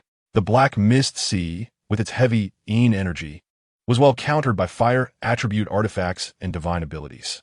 However, to be prudent, he needed to prepare some special talismans and elixirs. My husband, Lu Qinchan suddenly embraced him. You must return safely. Qin Guiya gently stroked her back, casting his gaze toward Lin Mushuang, who was studying formations nearby. The woman in black seemed to sense something. Lifting her head to meet his gaze, her eyes reflecting an unspoken concern. Rest assured, I will, Qin Guiya solemnly promised. He was no longer alone. There were too many reasons for him to return safely. In the stillness of the night, Qin Guiya entered the ancient tree space. The 4 acres of spirit fields were lush and vibrant, with 3rd-tier spirit herbs flourishing. The family information on the stone tablet had been updated. First generation, Qin Guiya, for spirit roots. Mid-Jinan Lu Qinchan, 5 spirit roots. Late Foundation Establishment Lin Mu Shuang, 3 spirit roots. Late Foundation Establishment, 2nd generation, Qin Guiya, Qingmu spirit body. Nun Qin Yueqi, 5 spirit roots. Nun Qin Yuelin, 5 spirit roots. None now. Qin Guiya was already 6 years old. He had exchanged for a wood attribute cultivation method, the Qingmu Chongshang Ju from the family, specifically for Lu Qingshan to teach him the basics. Over these years, the children had daily access to spirit rice, along with various spirit vegetable pastries. And Qin Guiya had purchased numerous elixirs for cleansing marrow. It was likely that by the time he returned from this mission, Yuexian would have already become a cultivator. Departing from Talon Island, Qin Guiya instructed his 2 companions to keep a close watch over the children, particularly Qin Yuxian. He entrusted them with medicinal pills and 200,000 spiritual stones. Should they require resources, they were to relay their needs to the 12th disciple on the island, ensuring they did not leave the protective formation or allow any other sect's golden core cultivators to enter. Subsequently, he hastened to Qiantong Island to rendezvous with his clan members for the exploration of the maritime region. Morning light cascaded upon the spiritual fields of Taolin Island. Lu Qingshan stood at the edge of the field, observing 6-year-old Qin Yuxian seated beneath a blue heart grass, her small hands awkwardly forming the incantations. A gentle azure, spiritual energy coalesced from all directions, enveloping the child in a delicate halo. Chapter 23. Qin Yuxian channels qi into her body, encountering an attack mother. If it succeeded, Qin Yuxian exclaimed, her eyes sparkling with excitement as she jumped up. With her palm facing upwards, a pure strand of wood spiritual power danced. The first layer of Qingmu, Chongshang Ju. Lu Qingshan felt warmth in her eyes. For an ordinary child, even with a heavenly spiritual root, it typically required at least a quarter of an hour to channel qi into the body. Yet, Yuxian had accomplished this in mere moments, officially stepping into the first layer of qi refinement. Such talent was indeed rare within the entire Qin family. You are truly remarkable, my dear. She gently caressed her son's soft hair, but reminded him to heed his father's words and to refrain from revealing his rapid progress in front of outsiders. Qin Yuxian nodded obediently, her small face brimming with seriousness. I understand, this is our secret. With that, she waved her small hand, causing several spiritual grasses nearby to sway as if in response to her words. Within the cave dwelling, Lin Muxiang was instructing the 2 younger children in recognizing characters. Although 3-year-old Qin Yueqi and Qin Yuelin possessed ordinary spiritual roots, their physical prowess far surpassed their peers due to an abundance of spiritual rice and body-cleansing resources. Sister Muxiang, Lu Qingshan said as she led Qin Yuxian inside, Yuxian has already mastered the first layer of Qingmu, Chongxingju. A flicker of surprise crossed Lin Muxiang's eyes before she regained her composure. Indeed, the Qingmu spiritual body is truly extraordinary. She set down her array brush and retrieved a jade slip containing the insights for cultivating the first layer. You may begin your practice from today, but remember not to exceed 1 hour daily during the initial stages. Once you reach the age of 10, you may increase your training duration. Do you understand? Qin Yuxian cheered and nodded, eagerly accepting the jade slip. Since Qin Guiya had left for his mission, Lin Muxiang had taken over his training guidance. This seemingly aloof second sister was remarkably patient in her teaching, endearing herself to the children. Suddenly, Lin Muxiang lowered her voice. Sister, ever since my husband departed, I have felt an unsettling presence lurking outside the formation. Lu Qingshan's fingers trembled. Her husband had cautioned her to remain vigilant against external prying, especially concerning Yuxian. If his Qingmu spiritual body were to be exposed, the consequences would be dire. We must strengthen the formation, she whispered. The spiritual stones left by my husband are sufficient to sustain a 3rd-tier formation at full capacity for 10 years. Lin Muxiang nodded, her fingers lightly tapping the air, causing several invisible array patterns to illuminate. The protective array of the entire cave dwelling quietly upgraded, transitioning from standard defensive state to a vigilant mode. As night descended, Taolin Island was enveloped in tranquility. Suddenly, an unusual disturbance emanated from the protective array outside the cave. Lin Muxiang's eyes flew open, and she dashed to the window. In the moonlight, a shadow hovered at the edge of the formation, clutching a compass-like magical artifact that emitted a faint green glow. Someone is breaching the array, she exclaimed, activating all defensive array patterns immediately. Lu Qingchan sprang into action, swiftly positioning the three children behind her. Who goes there? The figure remained indistinct, but their cultivation level was at least early golden core. Lin Muxiang formed hand seals, illuminating the array nodes throughout the cave as she utilized a certain magical artifact to probe for weaknesses in the formation. Just as she finished speaking, a blinding golden light shot from the shadow's hand, striking the protective barrier with a resounding impact. The entire cave trembled, and the protective talismans on the walls flickered erratically. Oomph! A mere foundation cultivator dares to obstruct me? The shadow's voice was hoarse, and the intensity of the golden light surged. Open the formation quickly, or face my wrath. Lu Qingchan's face turned pale, yet she resolutely shook her head. Senior, intruding upon a private residence at this hour shows a blatant disregard for the Qin family's rules. The shadow sneered, rules? You insignificant offshoots dare to speak of rules? With that, another more ferocious attack ensued. The array shook violently, yet surprisingly, it did not shatter. Lin Muxiang broke into a cold sweat, but she held firm, skillfully manipulating the array patterns. The improved illusory gold mist array, infused with the properties of spiritual plants, boasted strength far exceeding that of an ordinary third-tier inferior array. Sister, before my husband left, he instructed us to contact the 12th disciple if any issues arose. We must send a message quickly, Lin Muxiang urged through gritted teeth. This individual cannot breach the formation in a short time. Lu Qingchan's heart raced at the urgency of the situation, and she immediately shattered a communication talisman. The talisman transformed into a stream of light, piercing through the formation and flying far away. Seeing this, the shadow became enraged, intensifying its attacks. The golden light descended, causing the entire cave to tremble violently. Lin Muxiang's mouth bled slightly, yet she did not retreat even an inch. She altered her hand seals, causing the array patterns to shift unpredictably, dispersing the force of the attacks. Mother! Qin Yuxian suddenly broke free from Lu Qingchan's grasp and rushed to the window. Upon hearing Yuxian's voice, the shadow was filled with wild joy, just as it prepared to unleash a more powerful strike. A sharp voice rang out from the distant horizon. Who dares to wreak havoc on Taolin Island? A brilliant beam of sword light cut through the night sky, hurtling towards the shadow. The shadow hastily defended itself, but was sent sprawling back several dozen feet, its cloak flapping wildly in the gust. It was a golden core cultivator from the Qin Muqing branch. Qin Guiya, you have some nerve. Qin Guiya arrived, flying on his sword. You have intruded upon a family dwelling. According to family rules, your cultivation will be forfeit. Realizing the peril of the situation, Qin Guiya immediately shattered a third-tier golden escape talisman, vanishing into the night. Qin Guiya's face turned ashen as he landed before the cave. Sister-in-law, are you unharmed? Lin Muxiang withdrew part of the formation to allow him entry. This usually jovial 12th disciple now bore a fierce gaze. Qin Guiya, that traitor, must have been bribed by outsiders to openly attack another branch's territory. I shall report this to the law enforcement hall immediately. Wait, Lu Qingchan interjected, holding Qin Yuxian close and forcing herself to remain calm. Without my husband present, it would be unwise to escalate matters. That person intensified their attacks upon hearing Yuxian's voice. I suspect this may be related to the Lu family. Qin Guiya composed himself, contemplating for a moment. Sister-in-law is correct. There are individuals from the Qin Muqing branch within the law enforcement hall, yet our faction lacks any members present.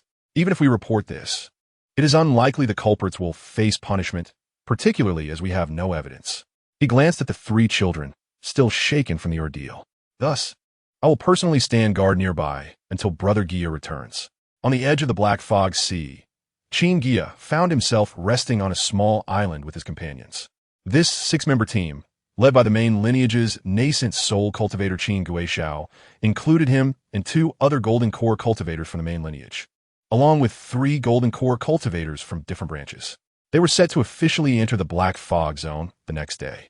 Qin Guiya spread out a maritime map, his voice grave. In the past 3 months, 7 golden core cultivators have gone missing here, including 2 nascent soul cultivators from the Qishao sect. The group exchanged anxious glances upon hearing this. Qishao Pai is a prominent sect in the nearby waters, renowned for its formidable Yuanian cultivators. The unforeseen calamity that has befallen even them hints at the perilous nature of this expedition. Should we search in teams or act collectively?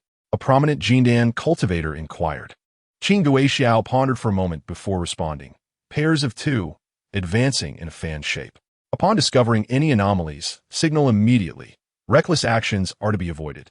He cast a deliberate glance at the three Jindan cultivators from the branch sect, particularly at you, emphasizing the importance of prioritizing safety in the face of danger. Qin Guiya silently inspected his gear. His Rongjing sword and Yinshin mirror had been masterfully refined, and his Huolong palm had reached perfection. Yet, against the devouring black mist that could engulf Yuanyin cultivators, these preparations seemed woefully inadequate. In Chapter 24, Qin Fahai makes arrangements to locate the demonic cultivator. Does junior brother Qin seem troubled? A fellow Jindan cultivator asked. This individual, named Qin Guiya, was a mid-stage Jindan cultivator from another branch, and a distant cousin of Qin Guiya. Qin Guiya shook his head, expressing only concern for his wife and children, residing on Qin Family Island, who would dare to attack. Qin Guiya reassured him, stating that completing the mission would allow for an early return home. Qin Guiya nodded in agreement. Within the cave, on Taolin Island, Liu Qingchan gently caressed the slumbering Qin Yuexian. The child's eyes were still glistening with tears, evidently frightened by the events of the night. Sister, the formation has been repaired. Lin Mushuang quietly entered, her face pale. The 12th brother was guarding outside, and they were temporarily safe. Liu Qingchan nodded, though her eyes brimmed with worry. That person clearly sought Yuexian. Could it be related to me? Lin Mushuang remained silent for a moment before asserting. Regardless of who it is, anyone wishing to harm our child must tread over our corpses. The two women exchanged glances, each recognizing the unwavering resolve reflected in the other's eyes. The events of this night might merely be the onset of a storm. Before Qin Guiya's return, they must safeguard their home and ensure the safety of the children. On the fringes of the Qin family's territory, on a certain island, Qin Guiya appeared before a Yuanyin cultivator. Upon relaying his report, a glint of malice flashed in the Yuanyin cultivator's eyes. Not only had he revealed his identity, but he had also brazenly approached me, unaware of the tale he had behind him. How foolish. As the words fell, a mental attack from the Yuanyin cultivator struck Qin Guiya, resulting in his demise. Immediately following, with a snap of his fingers, a fireball reduced the body to ashes, and he vanished into the horizon. Moments later, a Yuanyin cultivator appeared. Qin Fahai, the second uncle of Qin Guiya. Before Qin Guiya left, he had specifically visited his uncle, requesting him to keep an eye on his two companions and children. Initially dismissive, Qin Fahai had not stationed himself near Qin Guiya's cave, but upon witnessing the unexpected events, he felt compelled to follow when he saw Qin Guiya fleeing, only to find that individual so decisively ruthless. Inside the cave, on Taolin Island, Qin Fahai abruptly opened his eyes. The entity he had dispatched to follow was merely a clone, and now that it had returned, it brought back the grim report. Upon merging the memories, a cold glimmer flickered in Qin Fahai's eyes. He swiftly retrieved a formation plate and strode toward Qin Guiya's cave. Outside, Qin Guiya was vigilantly patrolling when he spotted Qin Fahai and promptly saluted. "Father, what brings you here?" "Stand aside," Qin Fahai commanded sternly as he entered the formation. Liu Qingchan and Lin Mushuang, hearing the commotion, immediately shielded the children behind them. Upon recognizing Qin Fahai, they relaxed slightly but remained on guard. "Uncle, is there something urgent at this late hour?" Liu Qingchan's voice trembled. She recognized the formation plate in Qin Fahai's hand as a high-tier spirit body detection artifact. Without further ado, Qin Fahai activated the formation plate. A beam of azure light enveloped Qin Yuexian. In an instant, countless azure light points appeared around the child, fluttering like fireflies. These light points naturally arranged themselves into various forms of spirit plants, a hallmark of spirit body manifestation. Indeed, a Qingmu spirit body, Qin Fahai exclaimed, his beard trembling in excitement. "Heaven bless our Qin family's branch." Liu Qingchan's complexion turned ashen, her legs giving way as she collapsed to the ground. "Uncle, please, get up." Qin Fahai supported her, declaring, "This is splendid news.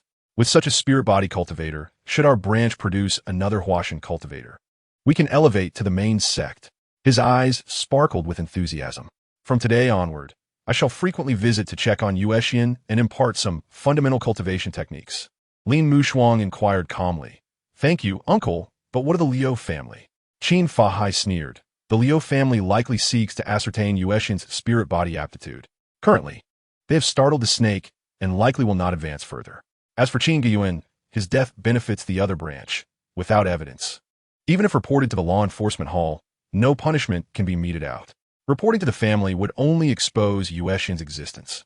As he spoke, he produced 3 jade talismans, distributing them among the 3. These are 1,000-mile communication talismans. Should you encounter danger, shatter them, and I shall arrive instantaneously. In the ensuing days, Qin Fahai assigned 5 junior Jindan cultivators to rotate in guarding the cave, and even left a Yuanying early-stage clone station nearby. The Liu family indeed refrained from further harassment, and for the time being, no additional actions were taken. Qin Yuexin's cultivation was prioritized. The 6-year-old child displayed astonishing comprehension, swiftly advancing to the second layer of qi refinement within just 2 months, much to Qin Fahai's delight. Deep within the black misty sea, Qin Guiya and Qin Guiya had been searching separately for 2 months without uncovering anything. Subsequently, Qin Guiya summoned everyone to converge and head toward Qixiaopai. Ahead lay the spot where the sect's cultivators had last vanished. The leading Qin Guiya halted, pointing toward a desolate island shrouded in black mist. In pairs, spread out to search, Qin Guiya and Qin Guiya descended on the southern side of the island. The land was barren, the rocks an ominous shade of purple-black, and a faint, rancid odor lingered in the air. "This is peculiar," Qin Guiya murmured, as the compass in his hand spun wildly, the flow of spiritual energy in disarray. Qin Guiya silently nodded, gripping his Jingfeng sword. Since setting foot on this island, he had felt a sensation of being observed, as though something lurking in the shadows was fixated upon them. Suddenly, a long howl echoed from afar, Qin Guiya's signal to gather. The two exchanged glances and promptly took to their swords, hurrying toward the sound. In the center of the island lay a massive pit, 1,000 feet in diameter. The bottom was adorned with bizarre patterns, forming a vast formation. At the center sat a robed cultivator, enshrouded in repugnant blood-colored mist. Blood fiend devil art. Qin Guiya's expression turned grave. This individual was in the process of breaking through to Yuanying, and the missing cultivators had likely become his sustenance. Qin Guiya's heart sank. The blood fiend devil art is infamously nefarious within the cultivation realm, rapidly enhancing one's cultivation by devouring the blood essence of other cultivators. Observing the still fresh bloodstains at the pit's bottom indicated that at least hundreds of Jindan cultivators had perished here. "Break the formation. We cannot allow him to succeed," Qin Guiya bellowed, brandishing a silver flying sword and striking down toward the formation below. The other Jindan cultivators joined the fray. Qin Guiya wielded his Jingfeng sword in the assault, deliberately concealing his strength, only displaying the capabilities of an average mid-stage Jindan cultivator. His trump cards, the Rongjing sword and Huolong palm, would remain concealed unless absolutely necessary. The clash reverberated through the air. Various magical artifacts and spells fell upon the formation, merely stirring ripples upon its surface. The dark-robed demonic cultivator did not even open his eyes, wholly focused on channeling his energy, with an ethereal image of a Yuanying faintly coalescing above his head. A 4th-tier formation. One of the primary lineages Jindan exclaimed, "We cannot break through." Qin Guiya gritted his teeth, urging continue the assault. "I am about to summon the heavenly tribulation, at which point the formation will surely weaken." Just as everyone intensified their attacks, the sky suddenly darkened. Dense black clouds converged from all directions, with serpents of lightning dancing within them. The terrifying pressure causing everyone's hearts to sink. "Retreat," Qin Guiya decisively commanded, lest they be mistaken for cultivators undergoing tribulation. The crowd hurriedly fell back. Chapter 25. Blood Fiend Dual Saint Technique. As Qin Guiya took flight on his sword, the first bolt of lightning struck down from the heavens. A purple thunderbolt, as thick as a barrel, directly struck the center of the formation, blinding everyone with its dazzling light. When their vision returned, a chilling scene unfolded. The demonic cultivator had opened his gaping maw, swallowing the entire bolt of thunder. Thunder-devouring magic. Qin Guiya's complexion turned ashen as he crushed a jade talisman, urging, "Flee quickly. This individual is not to be trifled with. We must immediately report to the family." The group fled the deserted island in panic, the thunder booming behind them. Each subsequent bolt more terrifying than the last. Qin Guiya, flying at the rear of the group, felt an increasing sense of unease. Unable to resist, he glanced back, only to see the dark-robed, demonic cultivator howling at the sky, a blood-red vortex forming in his mouth as he devoured the third bolt of lightning. The demonic cultivator was enveloped in a maelstrom of blood mist, and two ethereal images of Yuanying appeared simultaneously in his abdomen, one as dark as ink, the other crimson as blood. Dual Yuanying. The true monarch Qin Guiya, flying ahead, gasped in shock. He practices the blood fiend dual saint technique. Barely had the words left his mouth when the final bolt of lightning was consumed by the demonic cultivator. In an instant, the atmosphere shifted, a terrifying pressure far exceeding that of an initial Yuanying sweeping in all directions. Qin Guiya felt his flying sword grow heavy, nearly plummeting into the sea. Little worm of the Qin family, do you think you can escape? A chilling voice echoed in everyone's ears, like a venomous snake slithering into their minds. Qin Guiya's hair stood on end as he beheld the demonic cultivator suddenly teleporting before them, his black robe billowing, revealing a scarred and grotesque visage. Most alarming of all, two solid Yuanying hovered at his abdomen, one wielding a blood blade, the other clutching a dark banner. A dual Yuanying cultivator was a rare existence, even within the Qin family's realm of cultivation. Qin Guiya bellowed, summoning a silver flying sword and a golden mirror. The sword shimmered like crystal, with what appeared to be a flowing galaxy within its blade. The ancient mirror's reverse was inscribed with celestial bodies, its surface radiating chaotic light. Starfall Sword. Taishu Mirror. A primary lineage, Jindan gasped. It is the spiritual treasure bestowed by our ancestor. We are saved. The demonic cultivator sneered. Old Qin has even given you his greatest treasures. It seems you are quite favored. With that, he spat forth a blood-red long knife, its blade twisted with distorted faces, emitting mournful wails. Let us see if my soul-severing blade can sever your direct bloodline. The two Yuanying level pressures collided with a thunderous roar, instantly creating a massive pit in the sea with a diameter of 1,000 feet. Qin Guiya's silver sword transformed into a rainbow, striking the blood blade midair. The resulting shockwave sending colossal waves crashing across the sea for miles. You all go first, Qin Guiya shouted in fury, as the Taishu mirror shot forth a beam of light, temporarily ensnaring the demonic cultivator. Without hesitation, Qin Guiya urged his golden sword to flee at great speed. He heard the frantic screams of two primary lineage Jindan behind him. They had already lost their composure. One had inadvertently dropped his artifact into the ocean, while the other's robe was torn by the residual waves, leaving them in a state of disarray. Split up and escape. Qin Guiya gritted his teeth, veering toward the east. Several auxiliary lineage Jindan also chose their respective directions to scatter. Having flown barely 100 miles, a deafening explosion erupted behind them. Qin Guiya turned back to see a silver sun rising in the sky, with Qin Guiya's figure rapidly dissolving at its center. The burning infant's secret technique. Qin Guiya's heart sank. This primary lineage Yuanying was actually willing to burn his own Yuanying to perish alongside the demonic cultivator. What was most critical was that he had not managed to kill even a newly emerged Yuanying demonic cultivator despite being in the mid-Yuanying stage. As the blinding silver light dissipated, the demonic cultivator's figure reemerged, his black robe tattered and half of his body charred. Yet both Yuanying remained intact. He sneered, wiping the blood from the corner of his mouth. The Qin family's primary lineage is nothing extraordinary. Before the words could fade, he transformed into a streak of blood, racing towards the nearest auxiliary lineage Jindan. Soon, cries of despair echoed from the southeast. Another member of their clan had fallen. A cold sweat broke out on Qin Guiya's back as he hastened his escape to the utmost. Yet, in less than 15 minutes, the suffocating pressure loomed closer once more. Little worm, can you truly escape? The demonic cultivator's voice was mere inches away. Qin Guiya abruptly whirled around, only to see the grotesque face less than 10 yards away, the blood blade slicing down with overwhelming malice.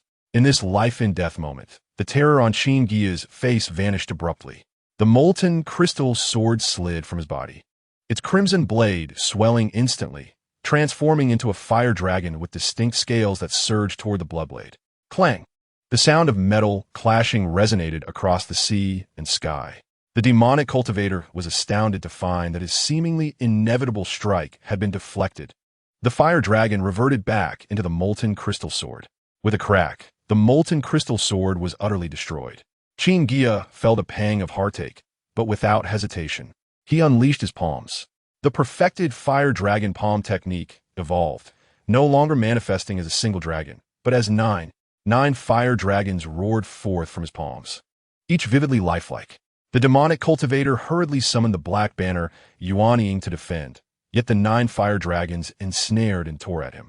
Seizing the opportunity, Qin Guiya summoned the flame heart mirror, which emitted a beam of crimson light, causing the sea to boil in its wake. The demonic cultivator's black banner finally faltered, its spiritual light dimming. Good. The demonic cultivator laughed in rage. I never expected the auxiliary lineage of the Qin family to harbor such talent. With that, he suddenly ripped open his chest, revealing a grotesque Qin family auxiliary lineage insignia, declaring, "Look closely. I, Qin Guiya, am also of auxiliary lineage. How the primary lineage persecuted my clan back then. Today, I shall repay in kind." Qin Guiya's heart trembled. He recognized the name Qin Guiya, a survivor of an auxiliary lineage that had been nearly eradicated by the primary lineage a century ago, now turned demonic cultivator. In that fleeting moment of distraction, Qin Guiya suddenly spat out a mouthful of essence blood. Within the blood mist, the two Yuanying merged into one, transforming into a double-headed, four-armed demonic deity avatar. The pressure surging exponentially. To compel me to unleash the blood demon true body secret technique, you have reason to be proud.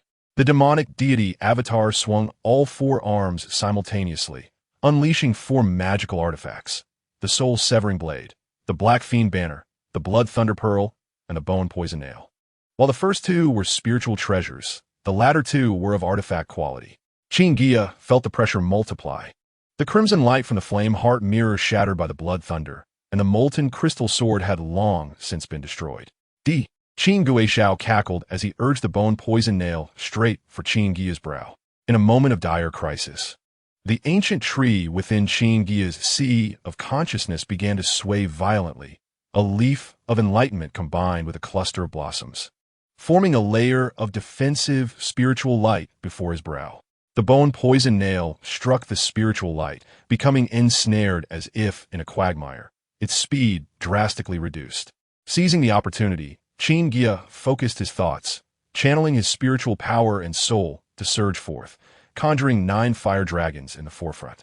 When the Huolongzhong reached its pinnacle, the divine power transformed naturally, merging into a more formidable force. 9 fiery dragons suddenly coalesced into a singular, vividly scaled 5-clawed flame dragon, ultimately morphing into a colossal fiery palm, the Jiolong Wen Tianzhong. The demonic visage of Qin Guiya shattered under this immense palm, and 2 primordial infants emitted chilling cries.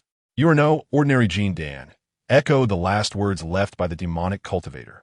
"In Chapter 26, by Yetzi Mai." Qin Guiya. After the flames dissipated, only remnants of shattered demonic treasures and a storage ring remained on the surface of the sea. Had this individual not been severely injured, it is likely that even invoking this divine power would not have sufficed to vanquish the opponent. Qin Guiya, with a pallid complexion, retracted his magical artifact. His internal spiritual energy was nearly depleted, and his divine soul, barely a fraction remained. Hastily, he began to consume large quantities of Wu Gu Zhuling Dan to rapidly restore his internal energy.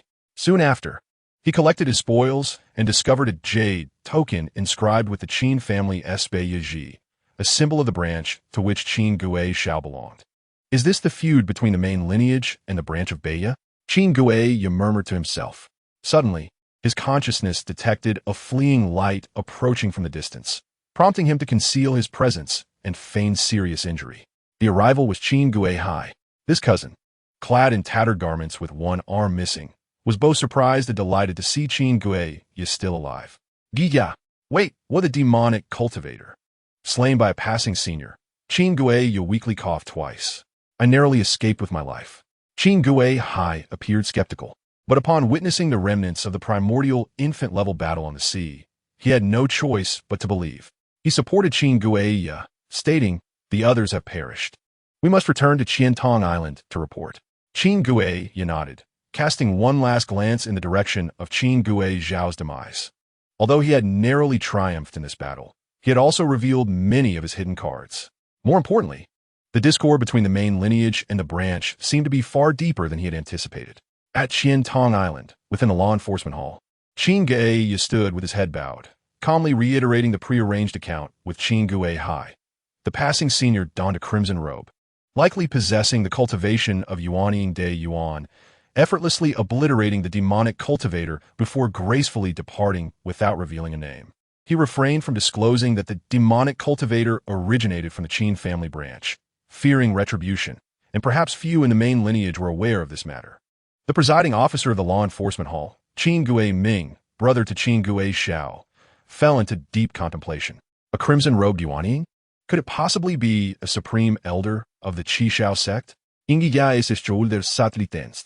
He intentionally guided the conversation towards the Qi Xiao sect due to the similarity of his fire tribute cultivation method to theirs. However, should the other party delve deeper, he would feign ignorance, stating, "I am merely a junior with limited knowledge," not daring to make presumptions. He lowered his head to mask the flicker of insight in his eyes, knowing that the senior indeed wielded fire-based divine powers. Suddenly, Qin Guiya Ming rose, exerting pressure characteristic of an early Yuanying. Qin Guiya bent his knee but forcibly straightened up, beads of sweat forming on his forehead. "Look at me," Qin Guiya Ming commanded coldly. At the moment their gazes met, Qin Guiya sensed a wisp of consciousness attempting to invade his sea of awareness. He grew slightly anxious. But at that moment, a trace of aura from the ancient tree space served as protection, firmly encasing him. Moments later, Qin Guiya Ming frowned and withdrew his probing consciousness. He indeed sensed traces of fire attribute cultivation within Qin Guiya, yet found nothing amiss. "Very well." Qin Guiya Ming waved his sleeve and took his seat again. "You may leave. Remember, should there be any news of that senior, report it immediately." "Understood." Exiting the law enforcement hall, the sea breeze enveloped him, carrying a salty scent. Qin Guiya's back was already drenched in cold sweat, yet his face betrayed no sign. He keenly perceived several consciousnesses locking onto him from different angles. It appeared he had indeed been marked. A cold smile crept into his heart as he feigned obliviousness, activating his escape light and boarding the teleportation array, subsequently flying toward Tao Lin Island. Along the way, he deliberately took a wide detour, pausing for a moment on a desolate island. Scanning with his consciousness, he confirmed that his pursuers remained a mere 10 miles away before cautiously probing a wisp of consciousness into the ancient tree space and retrieving Qin Guiya Xiao's relics for a meticulous examination.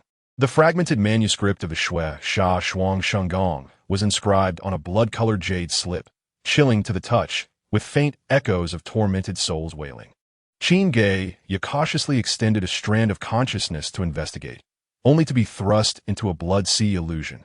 Countless grotesque faces bobbed in the crimson waves, with two primordial infant phantoms, one black and one red, seated at the center, bearing an uncanny resemblance to Qin Guiya Xiao. Forged with demonic energy to create a second primordial infant, the avatar remains undying, the true self immortal, echoed a hoarse voice in the illusion, with blood energy as bait. Souls as fuel. Qin Guiya forcefully severed his connection to the consciousness, causing the blood-colored jade slip to clatter to the ground of the space. Veins bulged on his forehead, and his temples throbbed. This technique was far too sinister, demanding the souls of living beings as sustenance. Yet, the concept of the dual primordial infants was undeniably ingenious. If realized through righteous means, it would surely pave a smoother path for him in his pursuit of the primordial infant. After stowing the jade slip back into his storage ring, he examined the other items. The Wanhun Run was severely damaged, yet its core material, the Shui Sha Jing, remained intact. The Heisha fan was utterly ruined, leaving only a few strands of pure, energy threads of value. The remaining two magical artifacts were completely destroyed, with no possibility of repair. Most surprisingly, the identity token of Qin Guiya Xiao bore the inscription of the Qin family Ji, along with a small line beneath it. "The main lineage is unkind. Seizing my spiritual body, this grudge shall be avenged." Spiritual body? Ingi gas pupils constricteth. Could it be that the Beya branch once had a spiritual body cultivator, forcibly taken by the main lineage? Recalling the plight of Yuxian, a chilling wave swept over him. As the sun set, Qin Guiya finally returned to Taolin Island. Upon entering the cave dwelling, Lu Qingchan leaped into his embrace, her delicate form trembling slightly. Husband, I'm so relieved you are unharmed. Her voice choked as she spoke. I heard several Jin Dan perished on this mission. Qin Guiya tenderly caressed his wife's back, his gaze locking with Lin Mushuang, who stood in the shadows, maintaining her usual aloof demeanor, offering a barely perceptible nod. What the children? Second uncle took Yu Xian to the back mountain for cultivation, Lin Mushuang replied, handing him a cup of restorative tea. Yu Qi and Yu Lin are asleep. Qin Guiya sipped the tea as the two women recounted the events of Qin Guiya Yuan's attack. Well, he learned that Qin Fa Hai had used a detection array to confirm Yu Xian's spiritual body. The teacup in his hand momentarily faltered. What was second uncle's reaction upon learning this? Lu Qingchan fidgeted with her fingers.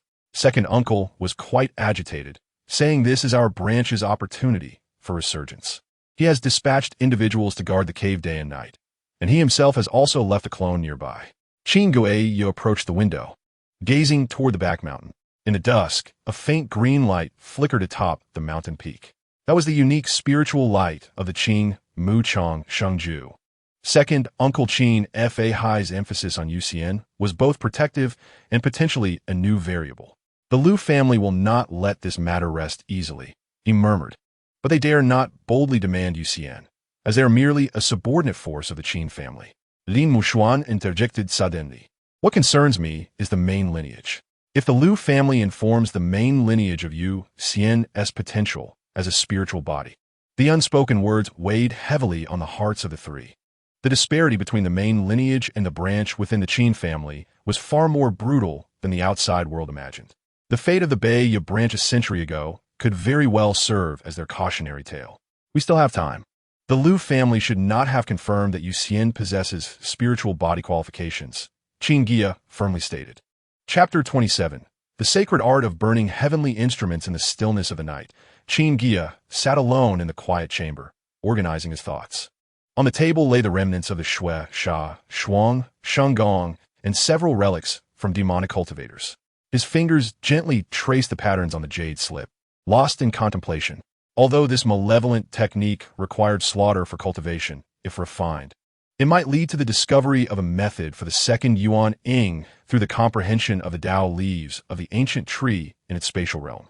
At that time, one Yuan Ing could safeguard his family, protecting his beloved wife and children, while the other could act externally, greatly enhancing their security. More importantly, possessing two Yuan Ing would provide an additional measure of self-preservation when faced with the pressure from the main lineage. Of course, it was still early to condense the Yuan Ing. For now, the most critical task was to elevate his cultivation level. Outside the window, the cries of spirit insects echoed. Qin Guiya stored the jade slip and scanned the surroundings of the cave, dwelling with his divine sense. Hidden observers remained, some of them protectors of the branch lineage, others spies from the main lineage. Each individual harbored their own ulterior motives. Time, he murmured to himself. What I need most now is time. Time for Yuxian to grow, time for myself to become stronger, and time to seek a solution. Within his sea of consciousness, the ancient tree swayed gently. This ancient tree had now sprouted over 20 Tao leaves, with flowers and leaves coexisting on 2 side branches, and 4 acres of spiritual fields lush and vibrant. Whenever he faced dire straits, the ancient tree would invariably bring new opportunities. Perhaps a glimmer of inspiration sparked in Qin Guiya's eyes as he retrieved the jade slip, recording the Fun Tian Lai Yanju. Since the Shui Sha Shuang Shengong could cultivate dual Yuaning, combining it with the Tao leaves could potentially yield a unique path to dual Yuan Ing of his own. Just as he was deep in thought, the door to the quiet chamber was gently pushed open. Qin Yuxian, rubbing her sleepy eyes, entered, her small hands clutching the jade slip of the Qing Mu Chang Shengju. Father, I have some parts of the technique that I do not understand, she said in a childlike voice, suddenly noticing the blood-colored jade slip on the table. Curiously, she reached out, asking, "What is this?" Qin Guiya quickly concealed the jade slip of the malevolent technique, but saw Yu Xian's fingertip touch the residual blood evil energy, which instantly transformed into a strand of azure light, purifying the blood evil entirely. Qing Mu Ling Ti, invulnerable to all evils. Qin Guiya's heart trembled. He lifted his son onto his lap and gently asked, "What do you not understand? Father will teach you."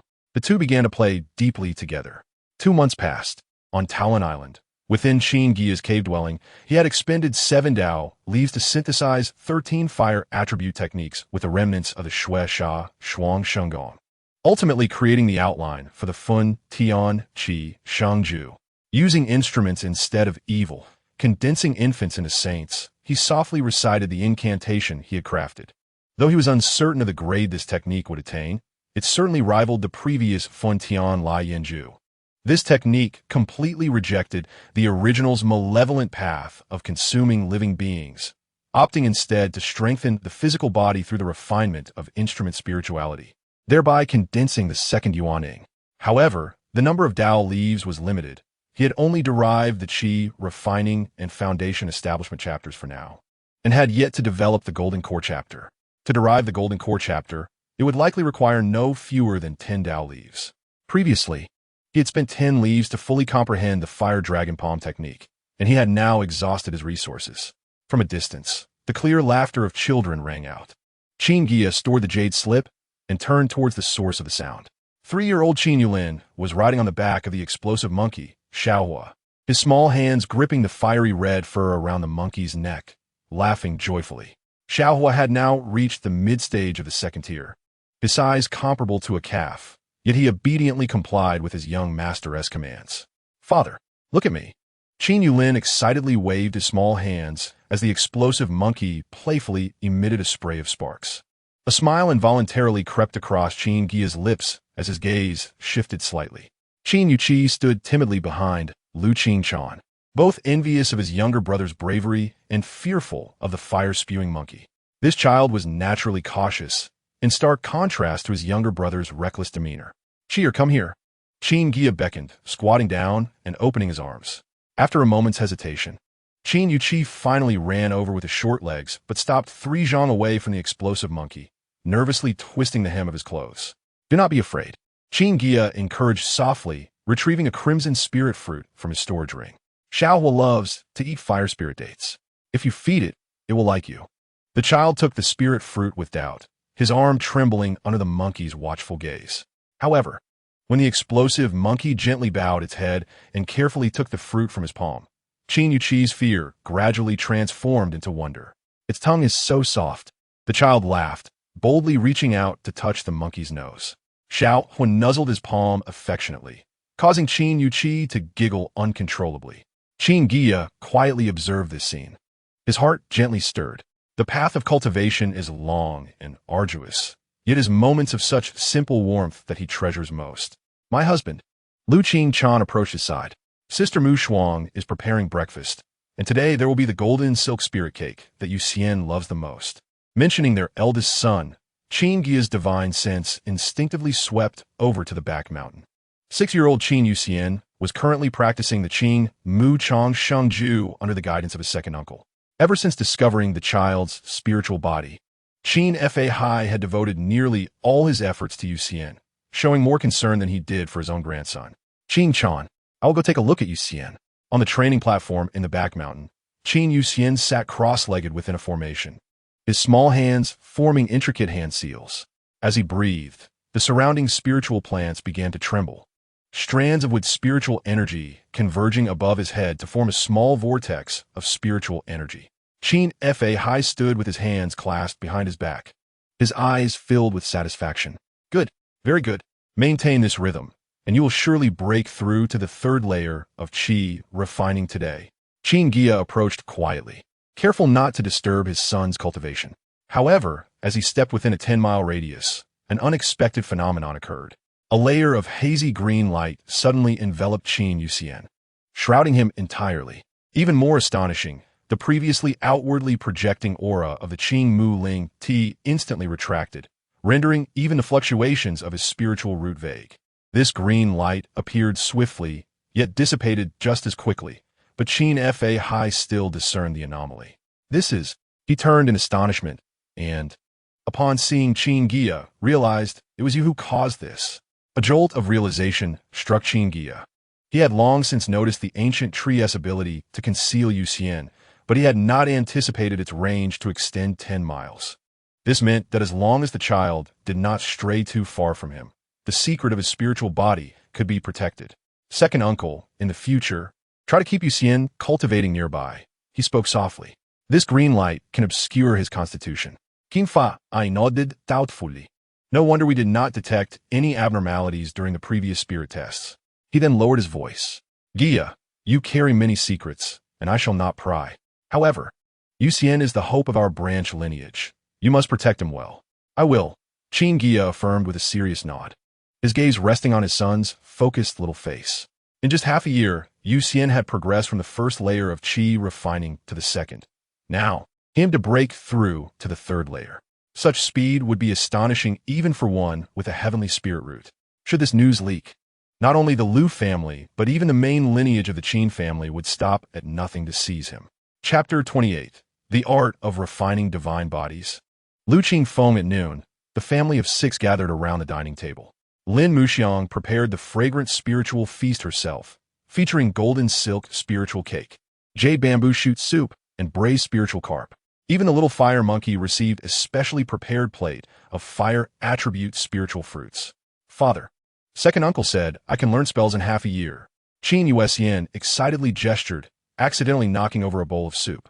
Lin Muxiang, quick-witted, employed a gentle wind technique to catch the falling porcelain bowl, placing it steadily back on the table.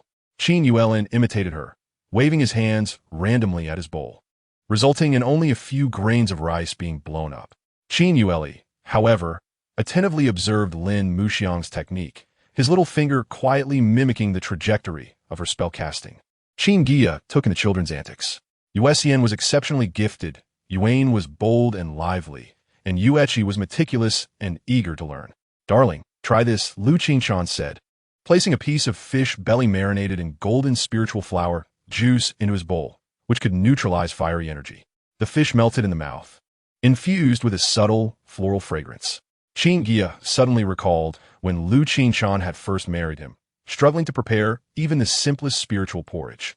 Now, she had transformed into a skilled cook capable of creating such exquisite dishes, a remarkable change indeed. After the meal, he played with the 3 children by the spiritual fields. Yuexian's green wood spiritual body was distinct from the wooden spiritual body, capable of nurturing spiritual herbs. At that moment, he was demonstrating how to make a blue heart grass bloom to his younger brothers. Yuan chased the little fire monkey around the fields, laughter ringing like silver bells. Yuechi squatted on the ridge, intently observing how ants transported fragments of spiritual rice. Does my husband seem troubled lately? Lin Muxiang approached his side unnoticed, her black garments and ink-black hair fluttering in the wind. Qin Guiya sighed softly. I need to enter seclusion for a while. He produced a storage ring containing 200,000 spiritual stones and various elixirs, more than sufficient for household needs. In a lowered voice, he added, this is a technique I have deduced called Burning Heaven Sacred Technique, a method for dual cultivation of law and body. Although you cannot practice it, I have refined a new body refinement technique from it, named Treasure Body Refinement Technique. Currently, there are chapters for Qi refinement and foundation establishment, which I have left for you and Qingshan to explore when you have time. Lin Muxiang took the storage ring, slightly astonished, deducting techniques? Isn't that something only cultivators above the nascent soul stage can do? Before she could finish, Qin Guiya smiled lightly. I possess exceptional talent. Lin Muxiang was taken aback, but then revealed a sweet smile. Rest assured, I will take care of everything at home. That night, Qin Guiya organized the supplies needed for his seclusion in a quiet chamber. 18 immaculate golden spiritual elixirs were neatly arranged in a jade box, a collection he had meticulously refined over the past few years, each worth at least 40,000 spiritual stones. Beside it lay a jade slip recording the Burning Heaven Sacred Technique. Though it currently contained only the Qi refinement and foundation establishment chapters, it already exhibited astonishing potential. He caressed the jade slip, a glimmer of anticipation appearing in his eyes, as his consciousness sank into the sea of awareness. The ancient tree towered even taller than a few years prior. Two side branches bore both flowers and leaves, the branch corresponding to Lu Qingshan's sprouted tender leaves, while Lin Muxiang's branch bore flower buds. The 4 acres of spiritual fields were lush and green, with the golden spiritual flowers, beast essence grass, and fire flame bamboo growing at an astonishing rate 20 times faster. Let's begin. Qin Guiya took a golden spiritual elixir and swallowed it. The elixir transformed into a warm current upon entering his mouth, its pure medicinal power instantly surging through his limbs and bones. He activated the burning heaven fiery flame technique, guiding the medicinal power to circulate through his meridians, ultimately converging into his golden core. The limitations of having 4 spiritual roots. 6 months later, having refined 3 elixirs, Qin Guiya examined himself and found, with some resignation, that most of the medicinal power could not be fully absorbed due to the limitations of his spiritual root quality. If he had 3 spiritual roots, his absorption efficiency would have increased by at least 30%. With dual spiritual roots or a heavenly spiritual root, it would likely improve by 50%. However, compared to before, his current cultivation speed had already increased by more than 3-fold. The unique characteristic of the immaculate elixir, free of poison, allowed him to consume it continuously without fear of accumulating elixir toxicity. At this rate, he should be able to touch the threshold of a late golden core stage within 20 years. Outside Taolin Island, a streak of azure escape light streaked across the sky. Lu Qingshan stood at the edge of the island's protective formation. She gazed at the increasingly near figure, her red lips slightly pursed. "Brother," she murmured softly, a flicker of complexity crossing her eyes. The escape light halted outside the formation, revealing a middle-aged man in a green robe. The man was handsome, bearing a resemblance to Lu Qingshan, yet exuding a maturity born from the passage of time. "Qingshan, it has been many years." Lu Qingfeng smiled warmly, though his gaze discreetly swept across the entirety of Taolin Island. "I heard you have given birth to 2 sons. As your uncle, I've been busy for quite some time, but today I finally found the opportunity to come and see my nephews." Lu Qingshan forced a smile. "Thank you for your thoughtfulness, brother. However, my husband instructed me not to easily open the formation." A flicker of surprise crossed Lu Qingfeng's eyes, but he quickly replied with a smile, "What? Do you not trust even your own brother? That's not it." Lu Qingshan was about to explain when her expression suddenly shifted, a secret voice transmission reaching her ears. "Let him in." It was the voice of her second uncle, Qin Fahai. Lu Qingshan felt puzzled but concealed it, forming a hand seal, and the formation cracked open a gap. "Brother, please come in." She stepped aside, allowing passage, but added, "My husband is in seclusion. So many things on the island may be inconvenient. I hope you can understand." Lu Qingfeng nodded with a smile, and as he stepped into the formation, a ring in his sleeve flickered with a subtle spiritual light. The two walked along the path through the peach forest toward the center of the island. Turning a corner in the peach grove, they were met with a clear view. An elegant courtyard was nestled among several golden-patterned trees, where 3 children were playing. The eldest boy, around 7 years old and dressed in white, was instructing his 2 younger brothers in basic swordplay. Lu Qingfeng halted, his gaze fixated on the boy. "That must be Yuxian," he noted, his voice slightly strained. At such a young age, he already possessed an air of sophistication. Lu Qingshan's heart tightened, but she displayed a loving smile. "Yuxian is calm by nature, while Yueqi and Yuan are a bit mischievous, always causing me worry." Just then, Qin Fahai emerged from the house, chuckling. "The child from the Lu family has arrived? Qingshan, why didn't you mention it earlier? I could have prepared some spiritual fruits to entertain him." Lu Qingfeng quickly bowed. "Greetings, Elder Qin." Qin Fahai waved his hand. "No need for excessive formalities.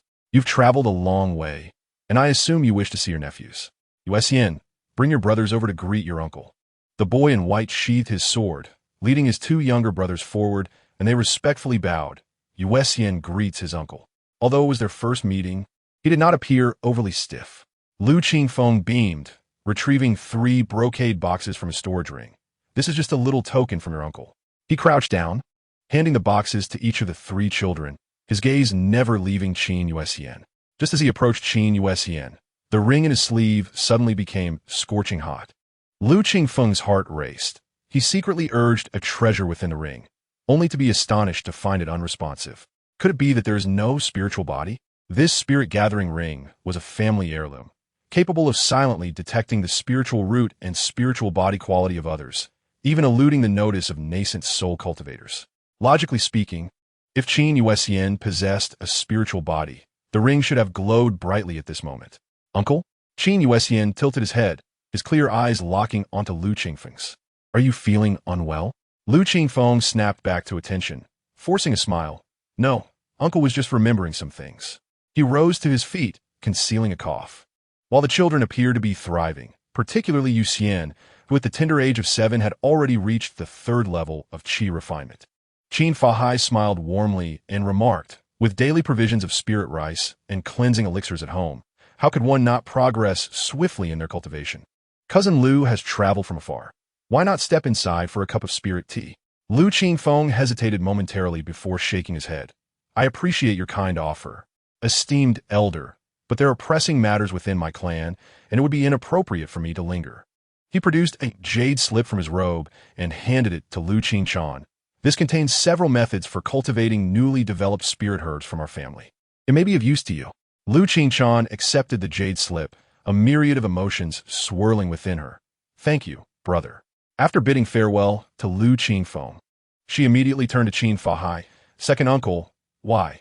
Qin Fahai raised his hand to interrupt her.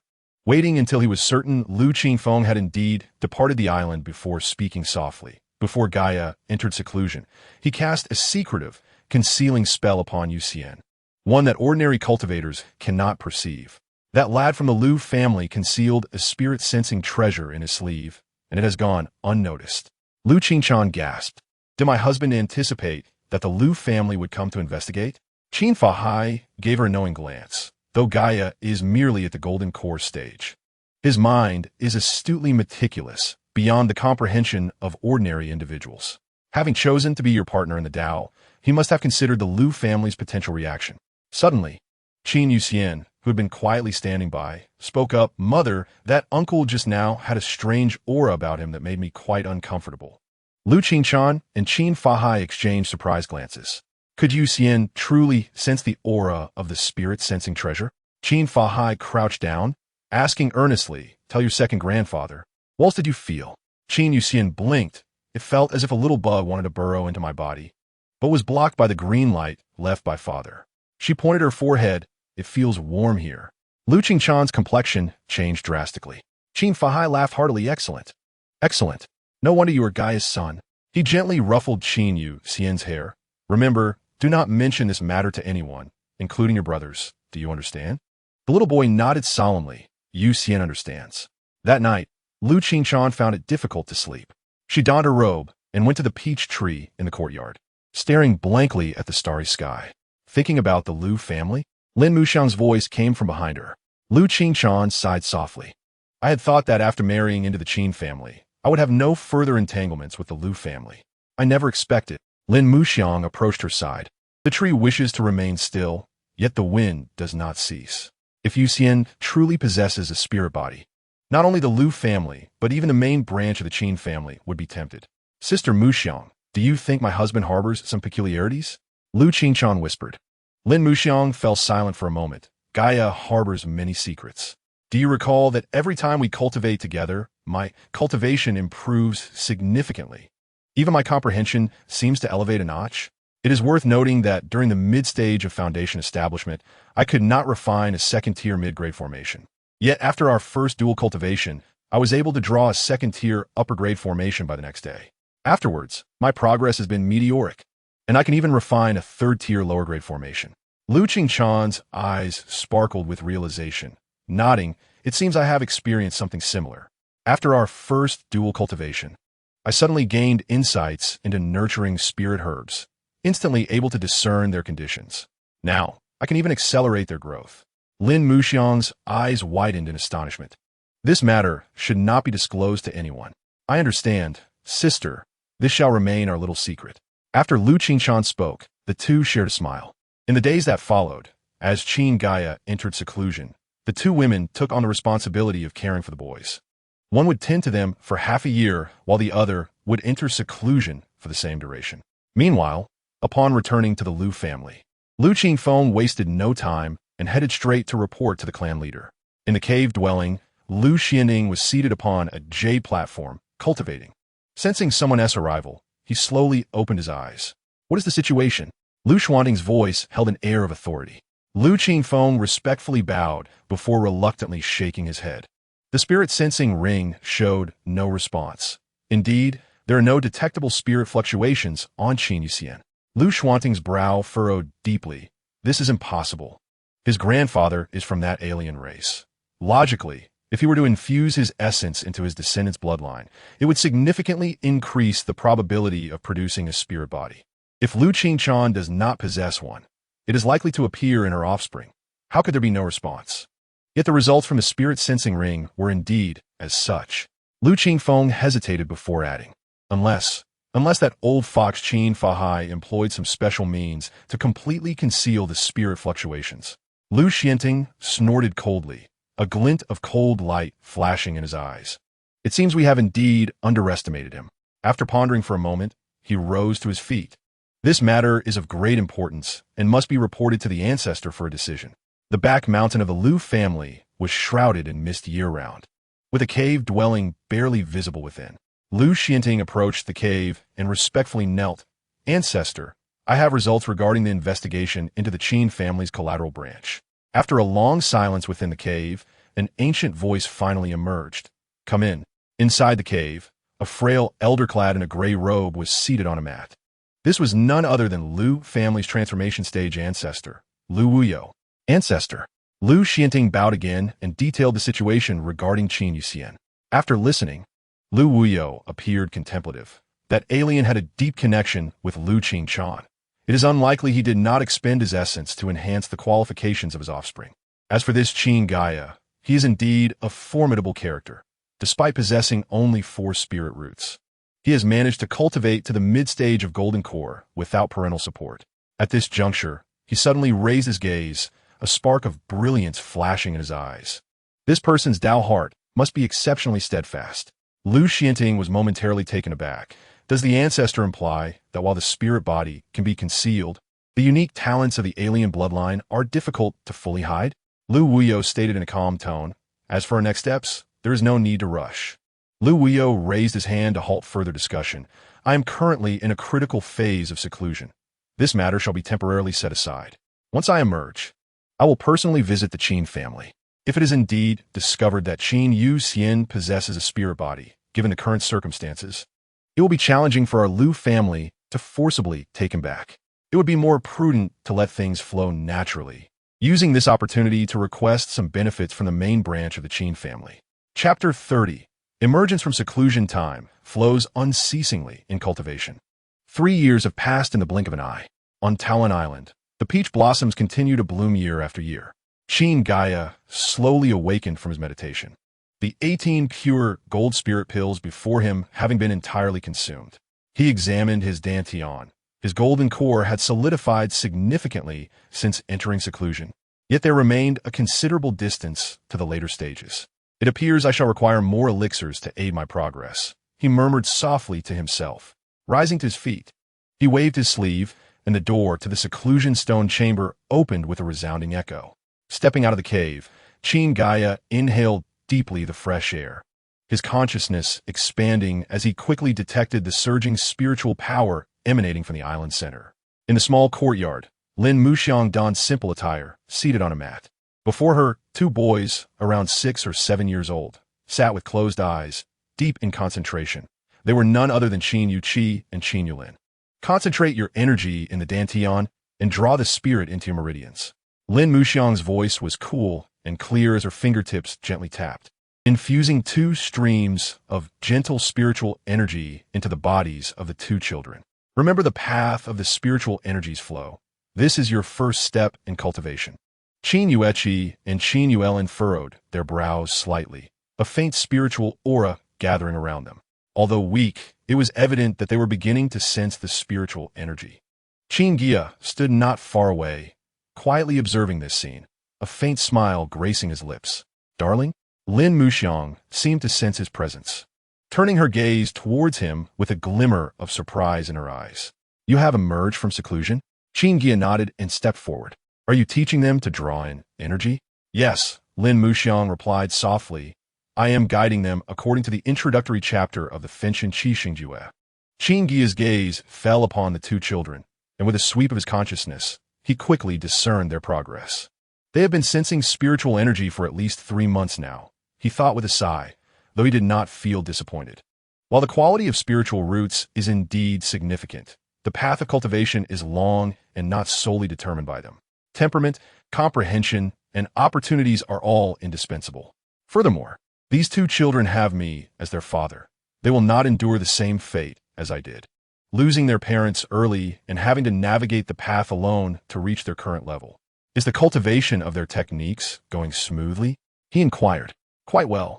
Lin Muxiang affirmed. Yueqi has a stronger affinity for fire attribute spiritual energy, while Yuelin leans more towards the fire and earth attributes. Though both possess 5 spiritual roots, their strengths differ. Qin Guiya nodded slightly. No worries. With me around, they will never stagnate at the foundation establishment or golden core stages, unless they choose to give up themselves. Though he did not voice this thought, his eyes conveyed everything. What about Yuesian? He suddenly asked. She is with second uncle. Lin Muxiang replied. She has been taught the Qingmu Changsheng Ju by his avatar. Qin Guiya's gaze flickered. The Qingmu spiritual body cultivates wood-based techniques with remarkable efficiency. And since Qingmu Changsheng Ju is the best wood attribute technique of our clan, coupled with second uncle's guidance, Yuesian is truly fortunate. He lifted his head to gaze into the distance, his consciousness spreading, quickly locking onto a familiar aura. Deep within the peach forest stood a verdant bamboo house. In the clearing before the house, Qin Yuesian was completely absorbed in performing a spell, blue spiritual light bursting forth from his fingertips. As the spiritual light swirled, a vine suddenly broke through the earth, twisting upwards and binding a wooden puppet tightly. Beside him, an avatar of Qin Fahai stood with his hands clasped behind his back. Qin Fahai nodded slightly. Indeed, the Qingmu spiritual body exhibits an astonishing ability to stimulate the growth of spiritual plants. However, when engaging in combat with others in the future, remember to conceal this ability with magical tools. Otherwise, it can be easily discerned. Qin Yuesian put away the spell, his small face serious. Second granduncle, I wish to practice once more. Good child. Qin Fahai was about to agree when his expression suddenly changed, turning to gaze down the forest path. Your father has emerged from seclusion. Upon hearing this, Qin Yuesian's eyes brightened, but before he could speak, the sound of steady footsteps approached. Qin Guiya walked slowly, pausing to gaze at his son for a moment, a look of gratification crossing his face. Father! Qin Yuesian exclaimed joyfully, running towards him in leaps and bounds.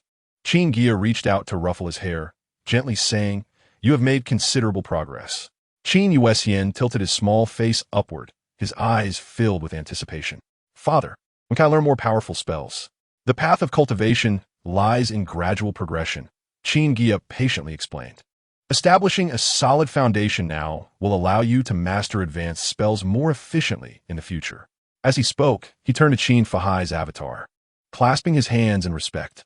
Thank you for your efforts these past few days, second uncle. Qin Fahai waved his hand dismissively.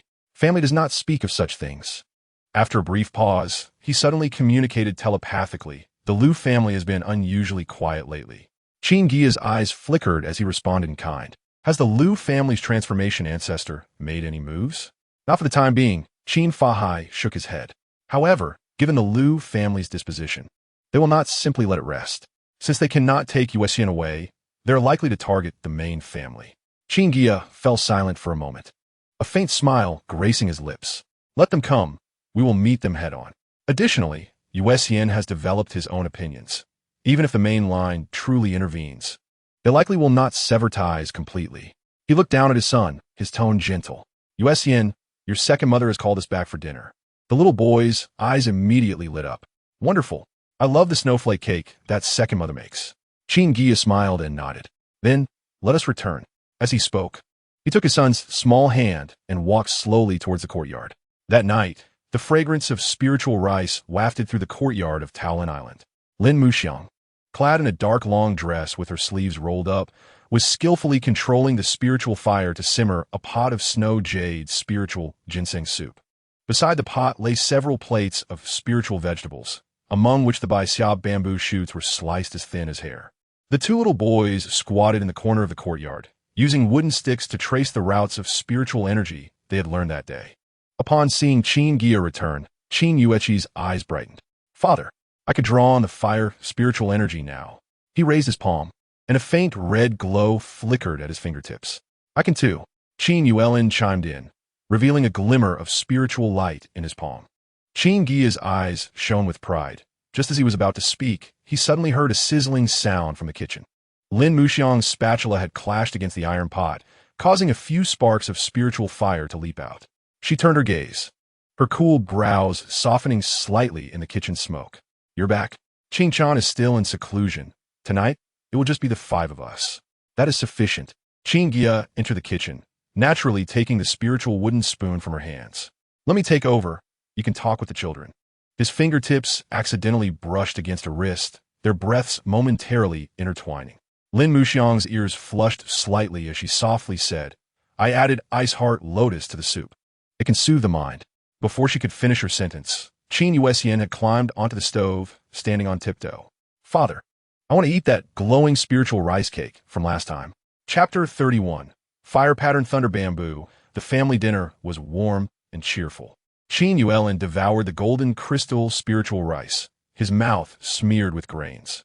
The golden crystal spiritual rice was a high-grade spiritual rice that took 5 years to mature, costing 20 spiritual stones per pound in the Qin family. Qin Yueqi had a particular fondness for the plate of rabbit beast meat, his little face flushed with excitement. Qin Guiya occasionally served the children more dishes, yet his gaze would often unconsciously drift towards Lin Muxiang. As the last rays of sunlight disappeared, Qin Guiya suddenly set down his bamboo chopsticks. Muxiang tonight. I know, Lin Muxiang interrupted him, standing to tidy up the bowls and chopsticks, her fingertips trembling. You go to the quiet room first. I will come once I settle the children. As night deepened in the cave abode, Lin Muxiang, clad in an inky silk dress, sat by the jade couch, combing her long hair, the tips still carrying a hint of moisture from her bath. Qin Guiya pushed the door open and entered, his gaze falling on her partially exposed snowy shoulder and neck, his throat tightening. Muxiang. His voice was deep as he approached her from behind, his fingertips gently brushing through her hair. Thank you for your hard work in teaching Yueqi and Yuelin today. Lin Muxiang glanced at him, the corners of her lips curling slightly. My husband has been in seclusion for several years, yet now that you are out, your words are so sweet. It is merely the truth. He chuckled softly, his fingers gliding along her long hair to her neck, his fingertips caressing the sensitive skin behind her ear. You teach them better than I do. The children are progressing swiftly. She let out a soft hum, but did not withdraw from his touch. Enough of this flattery. During this period of seclusion, what new tricks have you devised? Qin Guiya leaned closer, his warm breath brushing against her ear as he murmured, No new tricks. But I wonder if the old ones can still please you. Lin Muxiang felt her ears flush slightly red, yet she feigned calmness as she turned to him, her nose almost touching his. That depends on your skill, Master Qin. He chuckled softly, suddenly wrapping his arms around her waist and pulling her into his embrace. Caught off guard, Lin Muxiang placed her palm against his chest, only to have him seize her wrist and gently press it onto the couch. My skill, he said in a hoarse voice, his other hand caressing her cheek. Are you not the one who knows best? As the clouds cleared and the rain ceased, Lin Muxiang languidly leaned against Qin Guiya. He sent a sliver of his spirit into the ancient tree space, where a flower on a side branch once again ripened and fell within the space. He toyed with a strand of her hair. Madam, has your mastery of formations improved over the past few years? Lin Muxiang smiled lightly, her curiosity piqued. Indeed, it seems my mastery advances more rapidly with our frequent cultivation together. I wonder if my husband has been concealing anything from me, such as possessing spiritual body qualities? Qin Guiya coughed twice. As long as you understand this matter, my dear. Suddenly, he rolled over, pinning her beneath him, his gaze darkening. Did my lady feign fatigue earlier? Do you still have the energy to pry into your husband's secrets? Lin Muxiang raised an eyebrow, her long legs entwining around his waist. If Master Qin still has the energy, why not validate it once more? Validate? Qin Guiya lowered his head, biting gently at her shoulder, mumbling, I wish to see the culmination of our dual cultivation. The bed curtains once again fluttered, then fell. The following morning, Qin Guiya entered the alchemy chamber with a refreshed spirit, while Lin Muxiang unusually slept until the sun was high in the sky. He waved his hand to set up a barrier formation and retrieve the spiritual herbs collected over the years by his 12th brother, Qin Guiya, Jin Linghua, Yusu Aiji, and Qian Yan Huangjing, all neatly arranged on a jade platform. Having consumed the Wugo Dan, it was time to continue refining. He took a deep breath and summoned his second-tier exquisite Shanhai Yi Qi furnace, which glowed faintly under the influence of his spiritual power. A wisp of true fire leapt from his fingertips, causing the furnace temperature to rise sharply. Qin Guiya skillfully added the spiritual herbs, his spirit precisely controlling every aspect of the heat. Refining a third-tier pill was far more complex than a second tier, with the purification stage consuming an entire day. When the essences of the various liquids finally merged within the furnace, it began to tremble slightly. Consolidate. Qin Guiya altered his hand gesture, and the furnace lid slammed shut. For the next 3 days, he had to maintain the stability of the spiritual fire. A moment's inattention could lead to failure. Half a year later, with a bang, another batch of pills was completed, 10 golden pills soaring out, 2 of which displayed intricate pill patterns. Nearly every furnace yielded 1 or 2 Wugo Dawn. Wiping away the sweat from his brow, he gazed at the accumulating 400-plus Jinling Dawn in the jade bottle, half of which were of perfect quality. With over 40 Wugo Dawn, such a success rate would be deemed terrifying by any faction. His gaze fell upon the slightly reddened Yi Qi furnace, which was nearing its limit. It was time to upgrade to a treasure-grade furnace. Just as he was about to send a message to his 12th brother, his fingers suddenly paused. The Talon Island harbored more than just their branch. Should he collect a treasure-grade alchemy furnace, his alchemical level would be exposed. He squinted and slowly retracted the communication jade talisman. In the cave of Qin Fahai, a third-tier alchemist, Qin Fahai held a Wugo Jinling Dan, his eyes sparkling with excitement. The pill patterns shimmered in the sunlight like living entities, proving that this was no mere stroke of luck. Excellent, excellent. He laughed heartily, slapping the table. Our branch has finally produced a third-tier alchemist. Qin Guiya clasped his hands in respect. I hope second uncle can assist in handling this batch of pills. And perhaps you desire a treasure-grade alchemy furnace? Qin Fahai nodded knowingly, retrieving a purple jade token from his storage ring. Take this to the Bai Lian Pavilion in Lu Yuanfang City. It's a shop run by a close friend of mine, highly trustworthy. With a mysterious smile, he added, as for these, he tossed a storage bag filled with dozens of peculiar seeds, some shimmering with golden light, others entwined with thunder patterns. Wen Zilingzi. Qin Guiya's pupils constricted. These were treasures from his grandfather's spiritual herb garden. Qin Fahai spoke meaningfully. I've heard that Qin Chan possesses considerable talent in spiritual planting. Qin Guiya felt a stir in his heart and smoothly replied, indeed, she shows some promise. She should be nurtured well. Qin Fahai patted his shoulder. Remember to leave a few plants for your grandfather once these spiritual herbs mature. Upon leaving the cave, Qin Guiya pondered over the storage bag, his spirit sweeping over the 4 acres of spiritual fields within the ancient tree space. With a 20-fold growth rate, these third-tier spiritual herbs might be ready for use within a decade. Upon returning to his small courtyard, Qin Guiya sat cross-legged and immersed his spirit into his sea of consciousness. The sight before him made him nod slightly. The ancient tree had grown even taller and sturdier than before his seclusion, its branches lush and abundant. On 2 side branches, one bore vibrant Wu Dao leaves while the other showcased flowers radiating a faint spiritual light. Surrounding the ancient tree, the 4 acres of spiritual fields were thriving, lush and verdant. Many of the spiritual herbs were nearing 500 years of age, having been among the first planted and now ready for harvest. In Chapter 32, Mu Yuanzi and Mu Qinghe, 2 types of third-tier pills, the recently planted spiritual herbs began to sprout, their tender shoots emerging. Among these, the most precious were the 2 primary materials for the third-tier pills, Ziling Ji and Mu Lu Ji.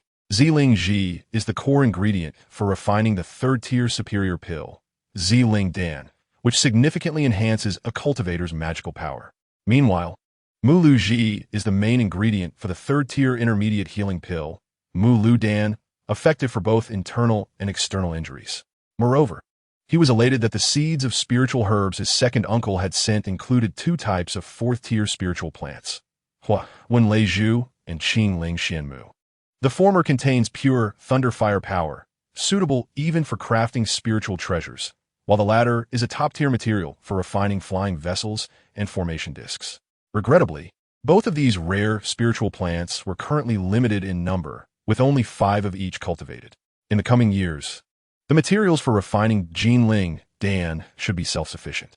Qin Guiya calculated in silence. Yet to maintain a low profile, he still needed to acquire some additional resources. His gaze shifted to another area. The Huayanzhu had matured, perfectly timed for use. The melting crystal sword he had purchased previously had been destroyed by demonic cultivators. If he could refine a treasure-grade flying sword himself, it would not only allow him to sell treasures for spiritual stones like refining pills, but also serve another purpose. With this thought, a glimmer of excitement shone in his eyes. The technique he was deducing, Fun Tian Shengqi Ju, required numerous treasures to aid in body tempering. In the morning, a thin mist enveloped Lu Yuanfang City, with cultivators already bustling about in the streets. Dressed in a blue robe, Qin Guiya strode steadily towards the central pavilion of the market by Lian Pavilion. Upon his arrival, 2 foundation building guards immediately bowed and greeted him. "Esteemed elder, please enter." Stepping inside the pavilion, he was enveloped by the mingling sense of various treasures and spiritual materials. Behind the counter, an elderly man with a head of white hair was polishing a flying sword. Noticing the visitor, he looked up and smiled, "Greetings, fellow Taoist." But his words trailed off as he squinted. "Is that you, young friend Qin?" It turned out that Qin Fahai had mentioned in the market some days prior that his nephew might come to purchase an alchemy furnace. Qin Guiya clasped his hands together, affirming, "Indeed. My uncle, Qin Fahai, has sent me here to procure a Donlu." With a hearty laugh, the elder replied, "I am Mo Yuanzai, a lifelong friend of your second uncle." The old man set down his flying sword and stepped out from behind the counter, beckoning him to follow. They traversed through the front hall and arrived at a heavily fortified secret chamber in the rear courtyard. Mo Yuanzai formed a hand seal to unlock the barrier, and with a resounding crash, the stone door swung open, revealing a collection of over 10 damless, each at least of the 3rd tier's lower grade. "These are my cherished treasures," he proclaimed proudly, stroking his beard. Even the least among them could incite fierce competition among gold core cultivators. Qin Guiya's gaze swept across the collection, ultimately resting on a Donlu of resplendent purple gold, adorned with a coiling dragon design. The lid was sculpted in the likeness of a dragon's head, with the mouth serving as the entrance for medicinal herbs, emitting a faint sound reminiscent of a dragon's roar. "Young one, you possess keen eyesight," Mo Yuanzai exclaimed, clapping his hands. "This is the 4th-tier purple dragon cloud swallowing furnace. Crafted primarily from 4th-tier purple gold and infused with a measure of deep-sea cold iron to quell the volatility of the alchemical fire. For a 3rd-tier alchemist, the success rate of pill refinement would increase by at least 20%. Qin Guiya meticulously examined the Donlu with his spiritual senses, immediately discerning the unique essence of the dragon within, which indeed set it apart from others. He nodded slightly and inquired, "May I ask the price of this furnace?"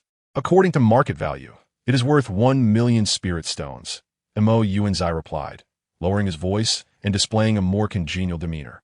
"However, for a family member, 80,000 spirit stones will suffice." Just as Qin Guiya was about to retrieve the spirit stones from his storage ring, the elder shifted the conversation. "I have heard that you have 2 companions by your side?" "That is indeed the case," Qin Guiya confirmed with a nod. Mo Yuanzai rubbed his hands together, contemplating his next words. "I have a granddaughter named Mo Qinghe, possessing the rare trifecta of gold, wood, and fire spiritual roots. She is currently at the peak of the foundation establishment stage, particularly adept in the art of beast taming." Qin Guiya's motion to take out the spirit stones faltered momentarily. A brief contemplation led him to realize, could it be that my second uncle mentioned this to you some years ago, before Lu Qinchan had become his companion? His uncle Qin Fahai often sought to find him a partner. Indeed, Mo Yuanzai sighed softly. "However, at that time, your friend failed to break through to the mid-gold core stage, and he cleared his throat to mask his embarrassment. Now, my granddaughter is only 90 years old. Should your friend be interested, it turned out that years ago, when Qin Fahai visited the market, he had hoped to arrange a match between his nephew Qin Guiya and Mo Yuanzai's granddaughter.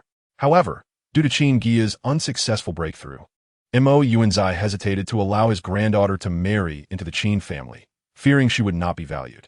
Recently, Qin Fahai had been frequently visiting the market, discreetly selling high-quality Danyao, and with Qin Guiya now personally seeking a high-tier Danlu, Mo Yuanzai surmised that he was likely attempting to reach the third-tier alchemist realm.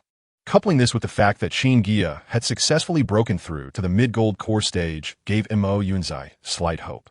Qin Guiya's mind drifted to the gentle smile of Lu Qingshan and the cool demeanor of Lin Mufeng. He truly harbored intentions of taking a concubine, not only to add a third branch to the ancient tree of his consciousness, but perhaps to expand its space as well. Yet, he ultimately needed to consider the feelings of his two companions and would first seek their opinions. "Thank you for your kindness, esteemed elder." He neatly arranged 80,000 spirit stones on the table. "May I consult with my two companions before making a decision upon my return to the clan?" A glimmer of disappointment flashed in Mo Yinzai's eyes, yet he refrained from pressing further, waving his hand to accept the spirit stones. "Very well. This Danlu shall belong to you." In the market streets, Qin Guiya leisurely strolled, searching for any promising young demon beasts. With his resources beginning to flourish, it was essential to acquire more means of protection.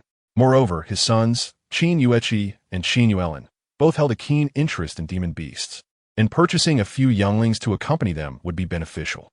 The explosive monkey, Xiaohua, he had raised possessed only second-tier aptitude, and would ultimately be unable to break through to the third tier. Stalls lined the sides, displaying an array of wares, talismans, magical artifacts, spiritual herbs, and materials from demon beasts. Third tier, Thunder Talisman. Only 8,000 spirit stones. An enticing call from a vendor caught his ear. Qiyin Iron Essence, top tier, crafting material. Amid the clamor, a plaintive whimper from a young beast drew his attention. Following the sound, he spotted a gray-clad cultivator with an iron cage before him, housing several fluffy white younglings, each adorned with a single horn, trembling together in fright. "Friend, what kind of demon beast is this?"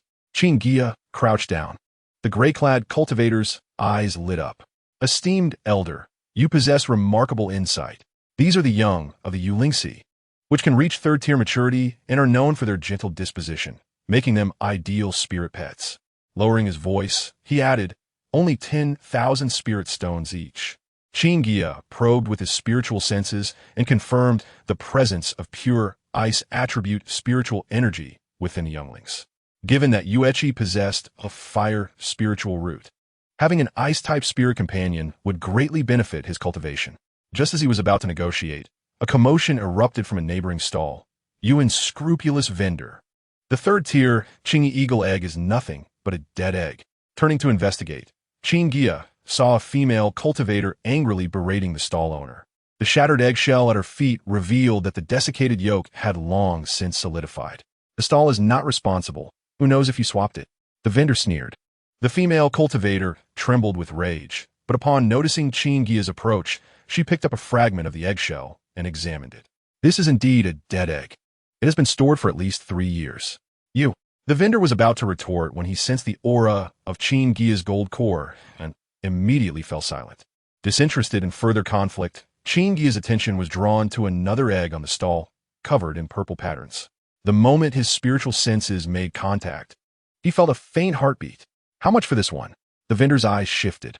"Esteemed elder, this is a Leiyu eagle egg. Although its vitality is weak, if incubated, it could fetch up to 5,000 spirit stones." Qin Guiya interjected, "If you won't sell it, I shall speak with the law enforcement team regarding the matter of the dead eggs." Ultimately, he acquired the purple egg and 2 Yulingsi for 25,000 spirit stones. As he departed, the female cultivator expressed her gratitude with a bow. "Thank you for standing up for me, esteemed elder." Qin Guiya waved his hand dismissively, lost in thought as he gazed at the egg in his arms. The moment his spiritual senses had made contact, the ancient tree space had trembled slightly, seemingly reacting to this particular egg. He sensed that he had uncovered a new ability of the ancient tree space. At Talon Island, as the sun dipped below the horizon, Qin Yueqi and Qin Yuelin rushed towards him, exclaiming, "Father, you're back." Upon spotting the young beasts in the cage, their eyes lit up. "Are these for us?" "Indeed." Qin Guiya replied with a smile, releasing the younglings and instructing them to care for them well. Lin Mufeng approached, her gaze falling upon the purple egg. "What is this?" "It appears to be a Leiyu eagle, though it seems somewhat peculiar. he responded. Can you identify it, Mufeng? Lin Mufeng examined the egg for a moment before exclaiming. The patterns on the eggshell seemed to resemble those of a purple gold falcon, a fourth-tier bloodline flying demon beast. Qin Guiya's eyes sparkled with excitement. If this were indeed the case, it would be an unexpected delight. Within the ancient tree space, the purple beast egg floated above the spiritual field, enveloped in emerald light. Qin Guiya sat cross-legged before the stone tablet, his gaze unwaveringly fixed on the trembling egg. 7 days prior, upon placing the beast egg within the space, the ancient tree had spontaneously infused a wisp of spiritual energy into it. At present, the purple patterns on the eggshell intertwined with the green radiance. With a soft crack, a delicate sound echoed as a fissure appeared at the top of the eggshell. A damp beak emerged, followed closely by a small head covered in greenish-purple down. The newly hatched demon beast opened its eyes, revealing pupils of a jade-like green, with a glimmer of golden light swirling within. Chirp! It struggled to break free from the eggshell, unfurling wings no larger than a palm. Qin Guiya's pupils constricted, displaying a combination of the noble grace of a swan bird and the sharpness of a falcon, while its tail feathers were elongated like those of a kite. Just as he was about to step forward, a sudden tremor jolted his consciousness. The once indistinct patterns on the stone tablet revealed a line of text. Qing'en, a wood attribute demon beast, awakened from the high-level bloodline of the Zijin falcon, possessing 5th-tier potential. Qin Guiya's breath hitched. This was a wood attribute avian, with a maturity level comparable to that of a transformation stage cultivator. Even more astonishing was the fact that the ancient tree could activate the bloodline of a demon beast. What could this signify? Among the myriad demon beasts in the market, why was this one singularly chosen? He meticulously recalled the scene from before. When his divine sense touched the beast egg, the ancient tree's space indeed exhibited a reaction. But that sensation felt more like resonance than attraction. Could it be that the ancient tree only responded to high-tier would attribute bloodlines? Gently stroking the top of Qing Yuan's head, the little creature affectionately rubbed against his fingertips, and a stream of pure wood spiritual energy flowed through his veins.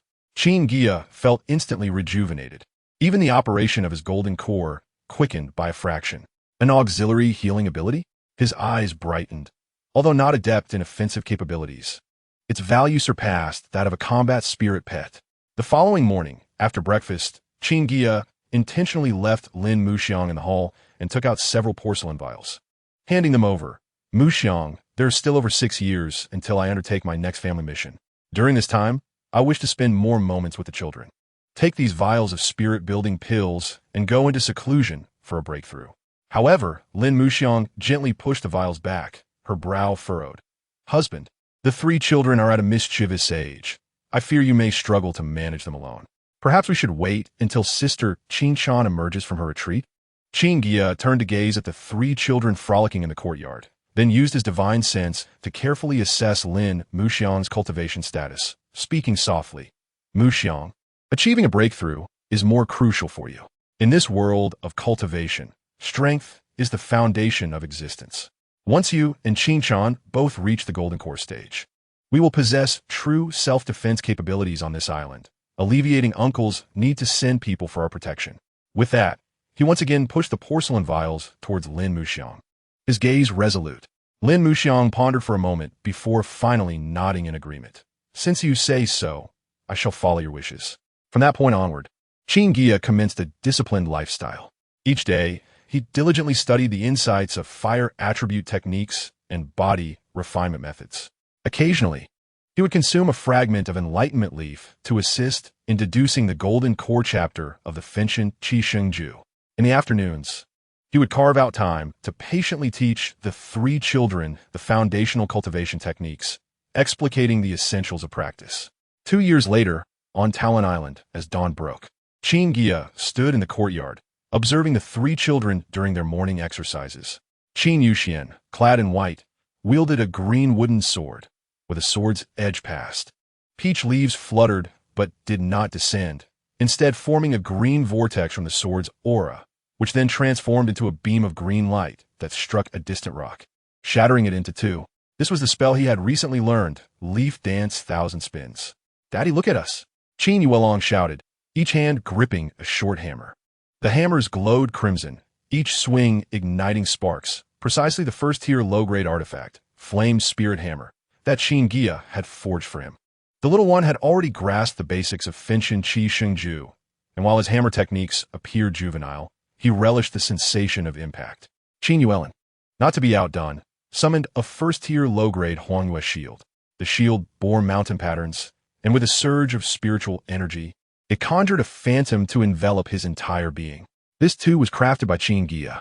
Bang! The flame hammer struck the shield's projection, sending waves of energy that scattered the peach blossoms all around.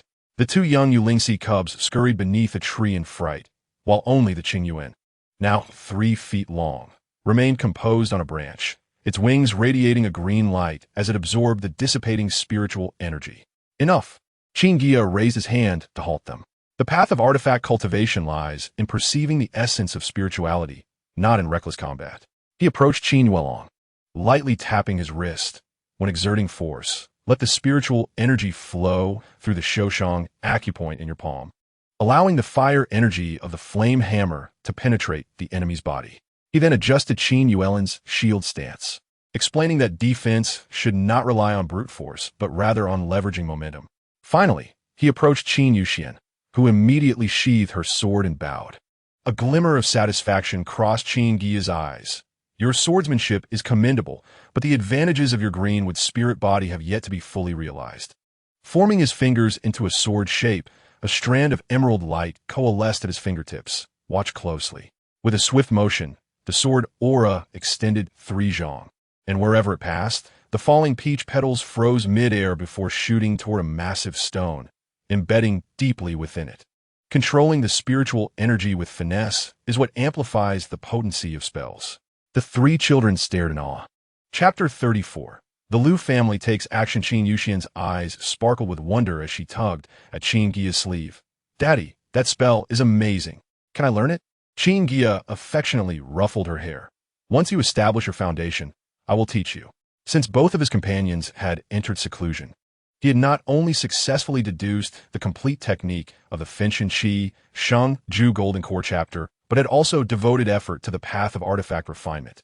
Even at the expense of an enlightenment leaf, he was now capable of forging first-tier upper-grade artifacts. Within the ancient tree space, several fire bamboo had matured. Considering the future need to forge his life-bound artifact, mastering the art of refinement was indeed essential. Suddenly, a flicker of realization crossed his face as he turned toward the direction of the retreating cave, where waves of spiritual energy were emanating. Muxiang was about to emerge from her seclusion. As the stone door slowly opened, Lin Muxiang stepped out, clad in black. The flow of spiritual energy around her was vibrant, her aura significantly stronger than before her retreat, having remarkably broken through to the pinnacle of foundation establishment. Congratulations, Qin Guiya smiled as he stepped forward. The 3 children joyfully surrounded her, chattering excitedly. Mother, second mother, has successfully broken through. Lin Muxiang's gentle gaze swept over the children. Pleased, it seems you all have made progress in your cultivation. Your father has taken good care of you. Tonight, I will prepare you a spiritual meal. That's wonderful. Finally, we don't have to eat plain rice every day. Qin Yuelong exclaimed, bouncing with joy. Qin Guiya felt somewhat embarrassed. Over the past 2 years, he had indeed only mastered cooking Jinjing spirit rice, allowing the children to eat while they practiced. All right, you all go play for now. He quickly urged them away. Lin Muxiang glanced toward another cave and softly inquired, how is Sister Qingchan's situation? I just sent her 2 vials of pure spirit-building pills. That should be sufficient for her to strive for foundation completion, Qin Guiya replied, then shifted the topic. In these 2 years, I have perfected the Fenchin Qi Shengju Golden Core chapter. Once your realm stabilizes, perhaps we can consider transitioning your cultivation. Lin Muxiang playfully narrowed her eyes at him. Husband, are you confused? I do not possess a fire spiritual root. This technique is better suited for the children. My current technique, while of the mysterious grade, is sufficient for now. Ah, this. Qin Guiya smacked his forehead, having lost track while caring for the children. Once I find an appropriate high-tier technique, I shall certainly acquire it for you.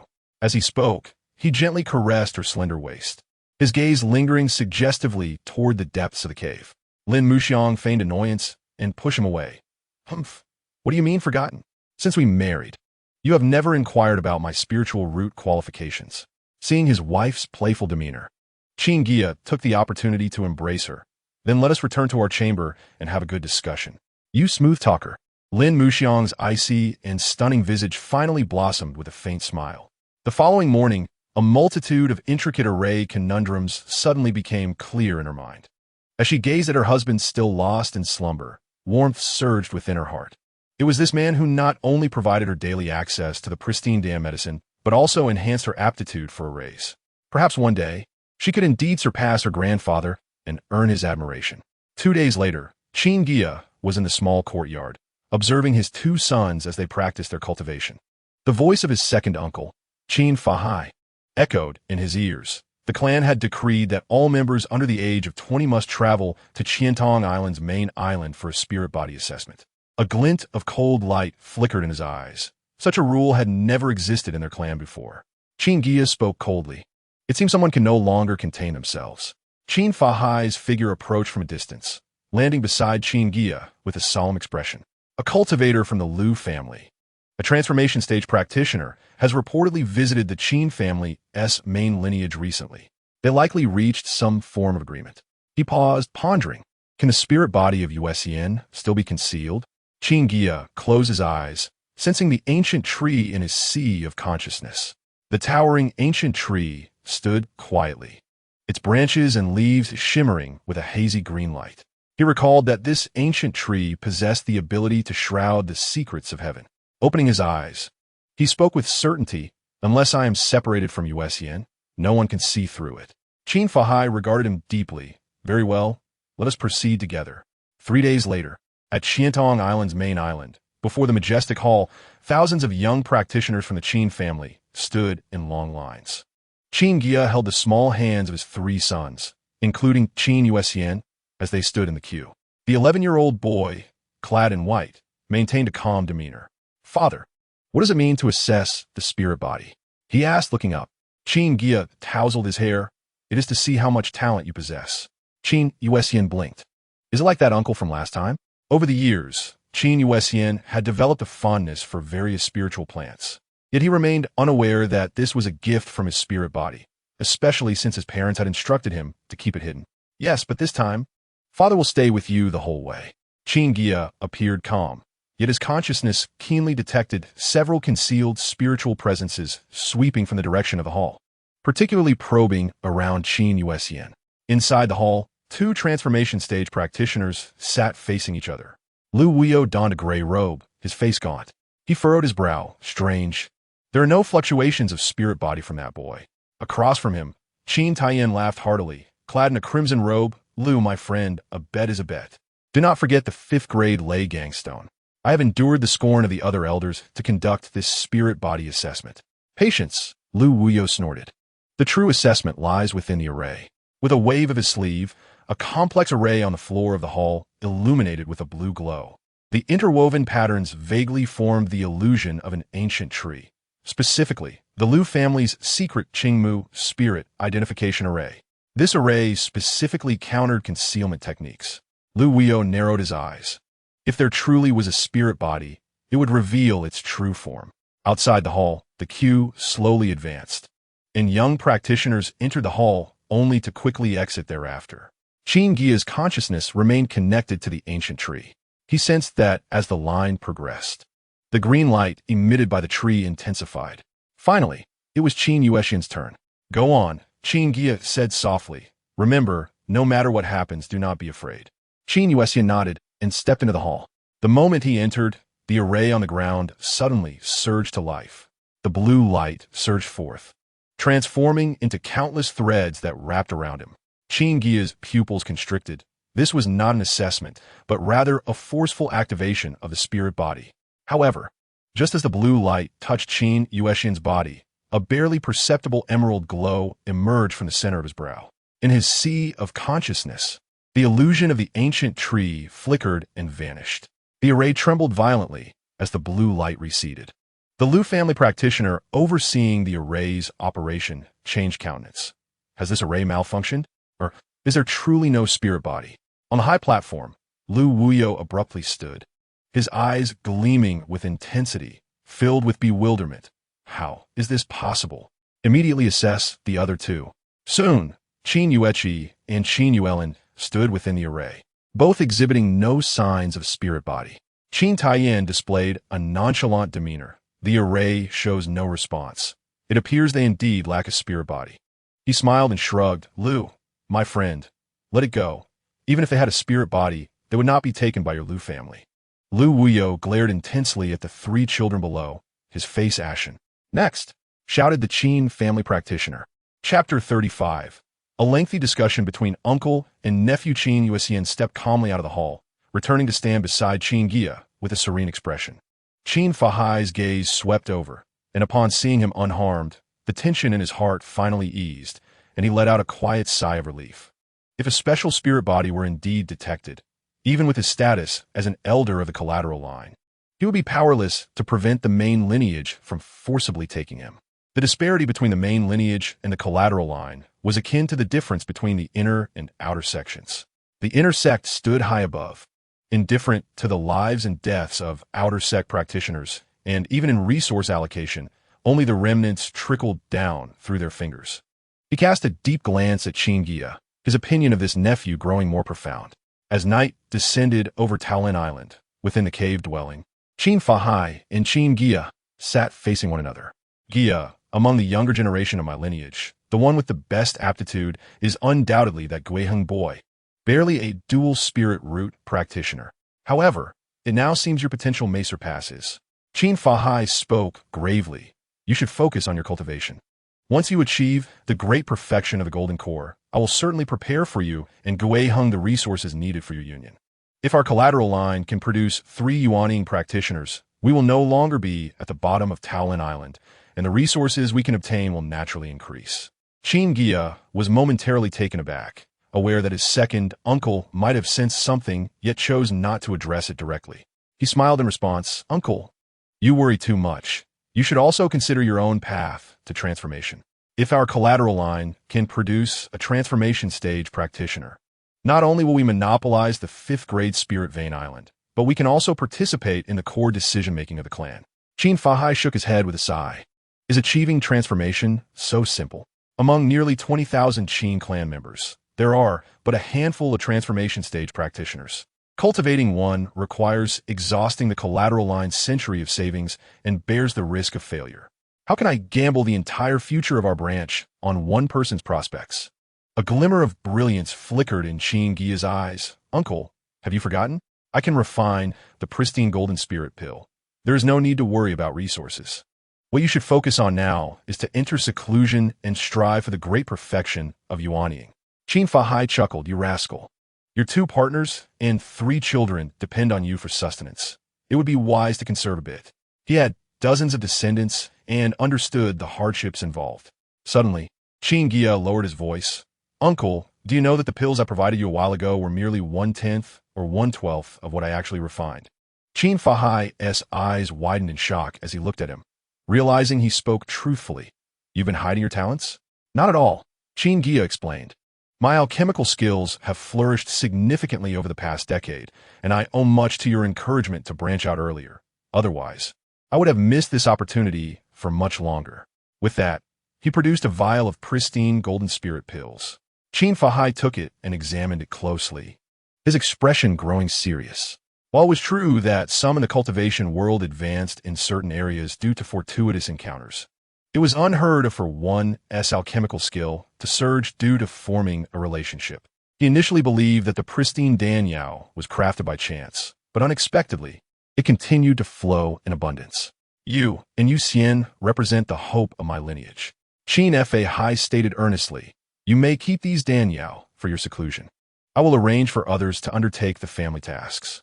Uncle, can such matters within the family be handled this way? Ingi Yang Wayev. A hint of surprise evident in his voice.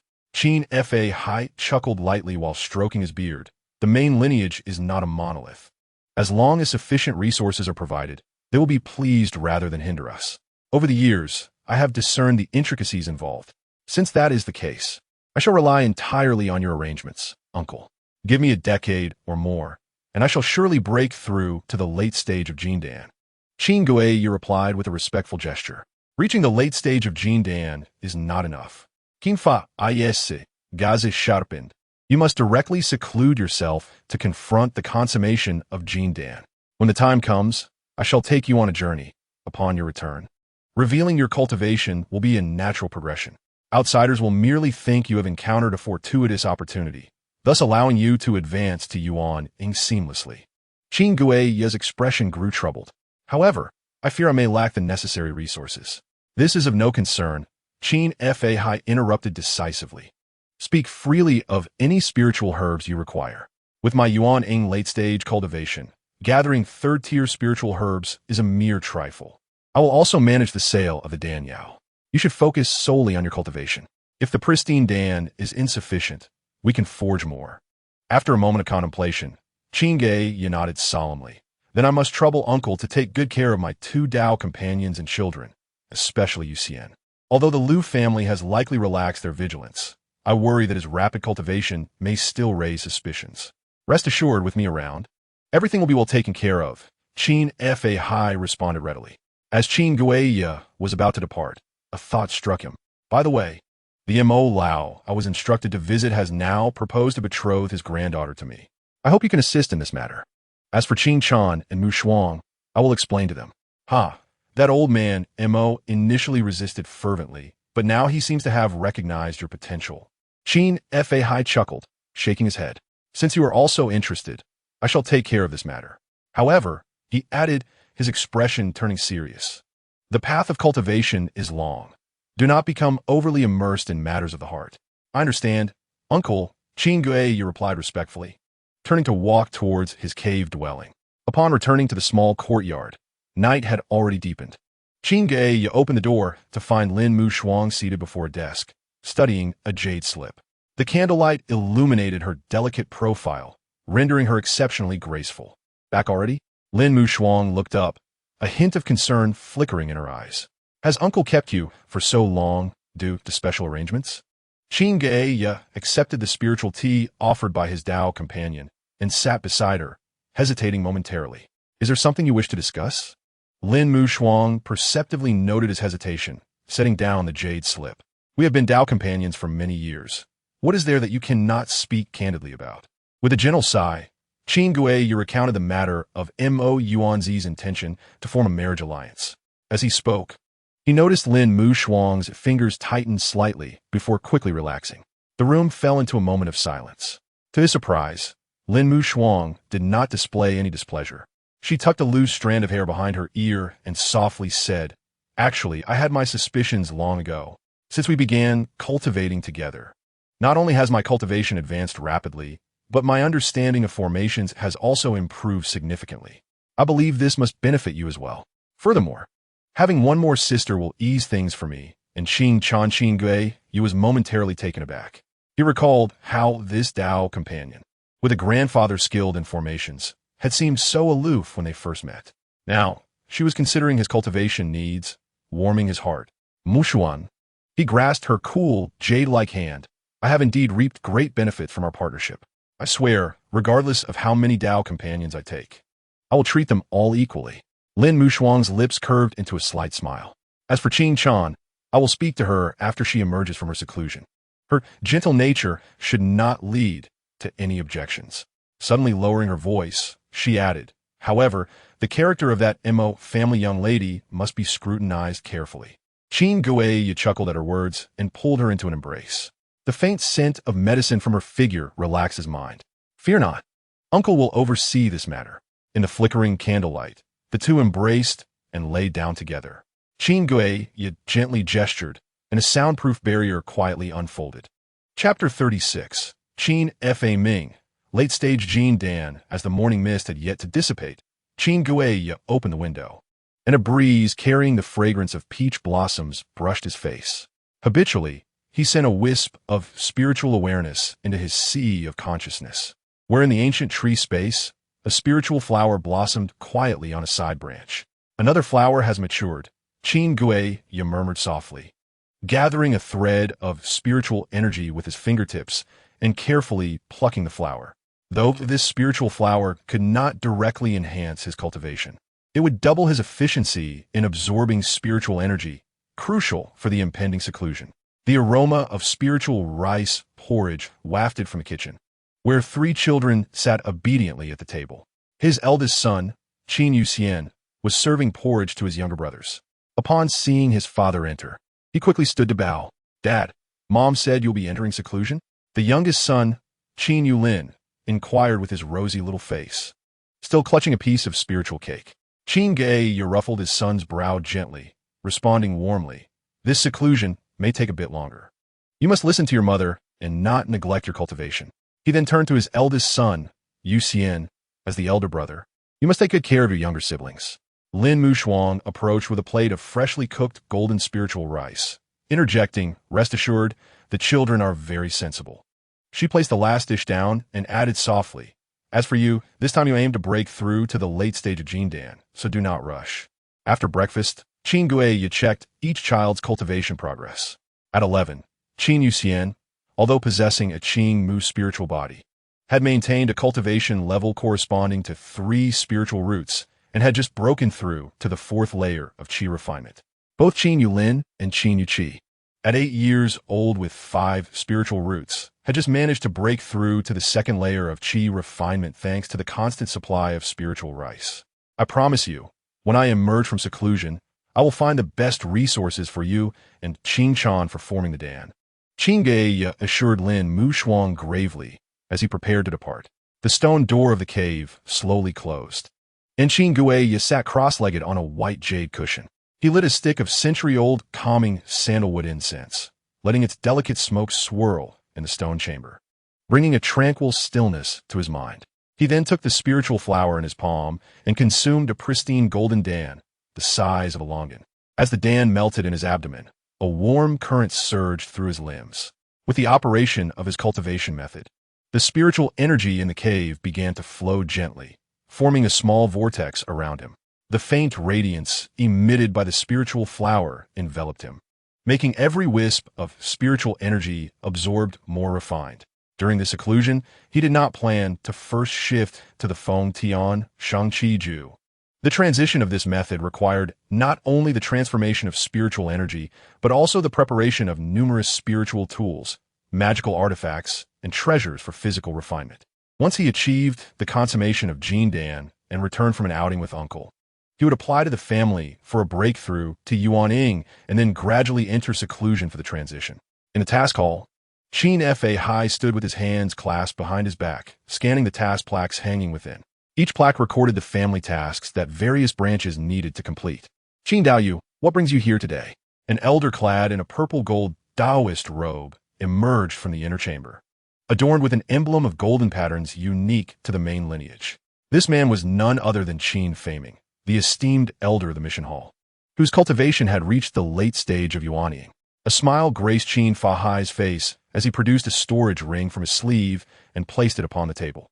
"Shi Xiang, my nephew Qin Guiya is preparing to enter seclusion to break through a bottleneck, and I have come to request a leave for him."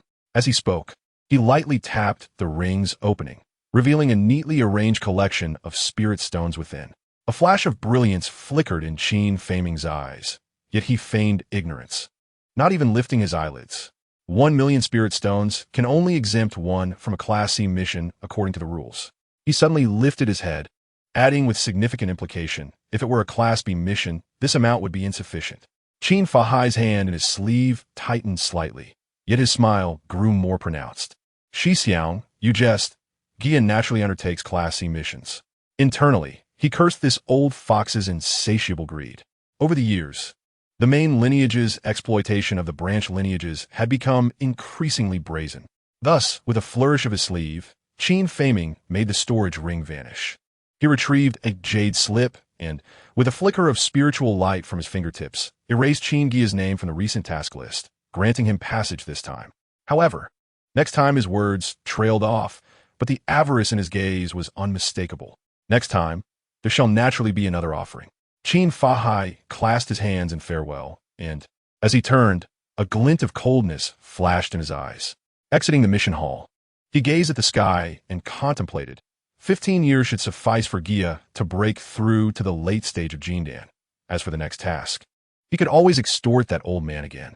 A cold sneer escaped Qin Fahai's lips as he muttered to himself. Once my branch lineage produces several Yuanying and Huashan, let's see how audacious you dare be. With that, he summoned his escape light and soared towards Taolin Island, his figure swiftly vanishing into the sea of clouds. 15 years passed in the blink of an eye. Within his cave dwelling, Qin Guiya slowly opened his eyes, brilliance swirling within his gaze. And the spiritual energy surrounding him pulsated with a richness several times greater than before his seclusion. Inspecting his dantian, he observed that his golden dan had grown from the size of a pigeon egg to that of a fist, officially stepping into the late stage of Jindan. Curious, Qin Guiya murmured to himself. He vividly recalled the arduous struggles he faced when breaking into the mid-stage of Jindan, having prepared 2 Jinyuan Pajang Dan for that endeavor. Yet this ascent to the late stage had been surprisingly smooth, as if it flowed effortlessly. Suddenly, a thought crossed his mind. Could it be the benefits gained from dual cultivation with his Dao partner over the years? As a practitioner with the rare 4 spiritual roots, he had long grown accustomed to the myriad bottlenecks along the path of cultivation. This newfound ease made him wary. With the soft sound of restrictions being lifted, the long-awaited fresh air surged into the cave. Qin Guiya strolled out, his gaze first falling upon the spirit field in the backyard. There, his eldest son, Qin Yuesian, was rolling up his sleeves, his fingertips glowing with a faint azure light, causing the spirit plants around him to stretch their branches and leaves. Beside him, Lu Qinchan observed her son's adept magical techniques, with pride shining in her eyes. The innate talent of the Qingmu spirit body indeed surpassed that of ordinary wood-based techniques. Suddenly, a clanging sound reached his ears. Qin Guiya turned towards the source and could not help but chuckle. His second son, Qin Yueqi, was bare-chested, beads of sweat glistening on his bronze skin as he swung a forging hammer larger than his head to strike a piece of red copper. The muscular definition of the boy's arms was stark, no trace remaining of the timid child who once feared a burst monkey. Scanning the cave with his spiritual awareness, he quickly discovered his third son, Qin Yuelin, in the quietude of his cultivation chamber. The young lad sat cross-legged, a fire-attributed flying sword hovering before him, as fiery spiritual energy surged around him, practicing the burning sky artifact sacred art. Qin Guiya carefully sensed the cultivation levels of his 3 children, raising an eyebrow. Indeed, Qin Yuesian followed instructions, suppressing his cultivation at the 9th layer of qi refinement. Yet the solidity of his internal spiritual energy far exceeded that of his peers. Meanwhile, the 2 sons with 5 spiritual roots, though only at the 6th layer of qi refinement, had established an exceptionally solid foundation, evidently due to Lin Mufeng's adept guidance. Chapter 37. Beast Tamer Mo Qinghe. In the corner of the courtyard, a new peach tree had been planted, bearing a few unripe spirit peaches on its branches. Qin Guiya gently caressed the trunk, when suddenly he heard light footsteps behind him. Out of seclusion, Lin Mufeng's voice remained as cool as ever. Qin Guiya turned to face his Dao partner, his heart trembling slightly at the sight of the fine lines at the corners of her eyes. 15 years may pass swiftly for a cultivator, yet witnessing the changes in their children made the passage of time profoundly felt. He reached out to touch the back of Lin Mufeng's hand, the warmth still present. The children have all grown. He spoke softly. Just then, the restrictions of a distant cave dwelling activated, drawing Qin Guiya's attention. Following his gaze, Lin Mufeng quietly remarked, "That is Miss Mo. She has remained secluded for the past 15 years, rarely interacting with us except for essential cultivation resources." Qin Guiya extended his spiritual awareness, easily penetrating the outer restrictions of the cave. There, he beheld a woman clad in a dark green robe, seated in meditative repose, with a completely white spirit fox lying beside her. The woman's features were strikingly beautiful, yet carried an air of sharpness. As if sensing the scrutiny, the spirit fox suddenly perked up its ears, warily surveying the void.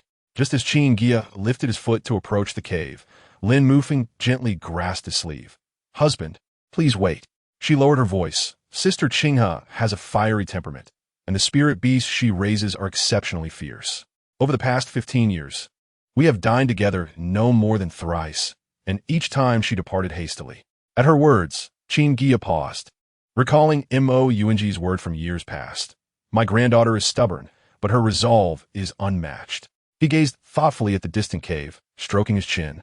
Indeed, a forced relationship bears no sweetness, but since the matter is settled, one must attempt to foster interaction. It is fine. Feelings can be nurtured gradually. He patted Lin Mufing's hand reassuringly, offering her a comforting glance. The cave's restrictions sensed the master's presence, rippling with layers of resonance. Just as Qin Guiya stepped forward, a clear voice rang out. Who dares intrude?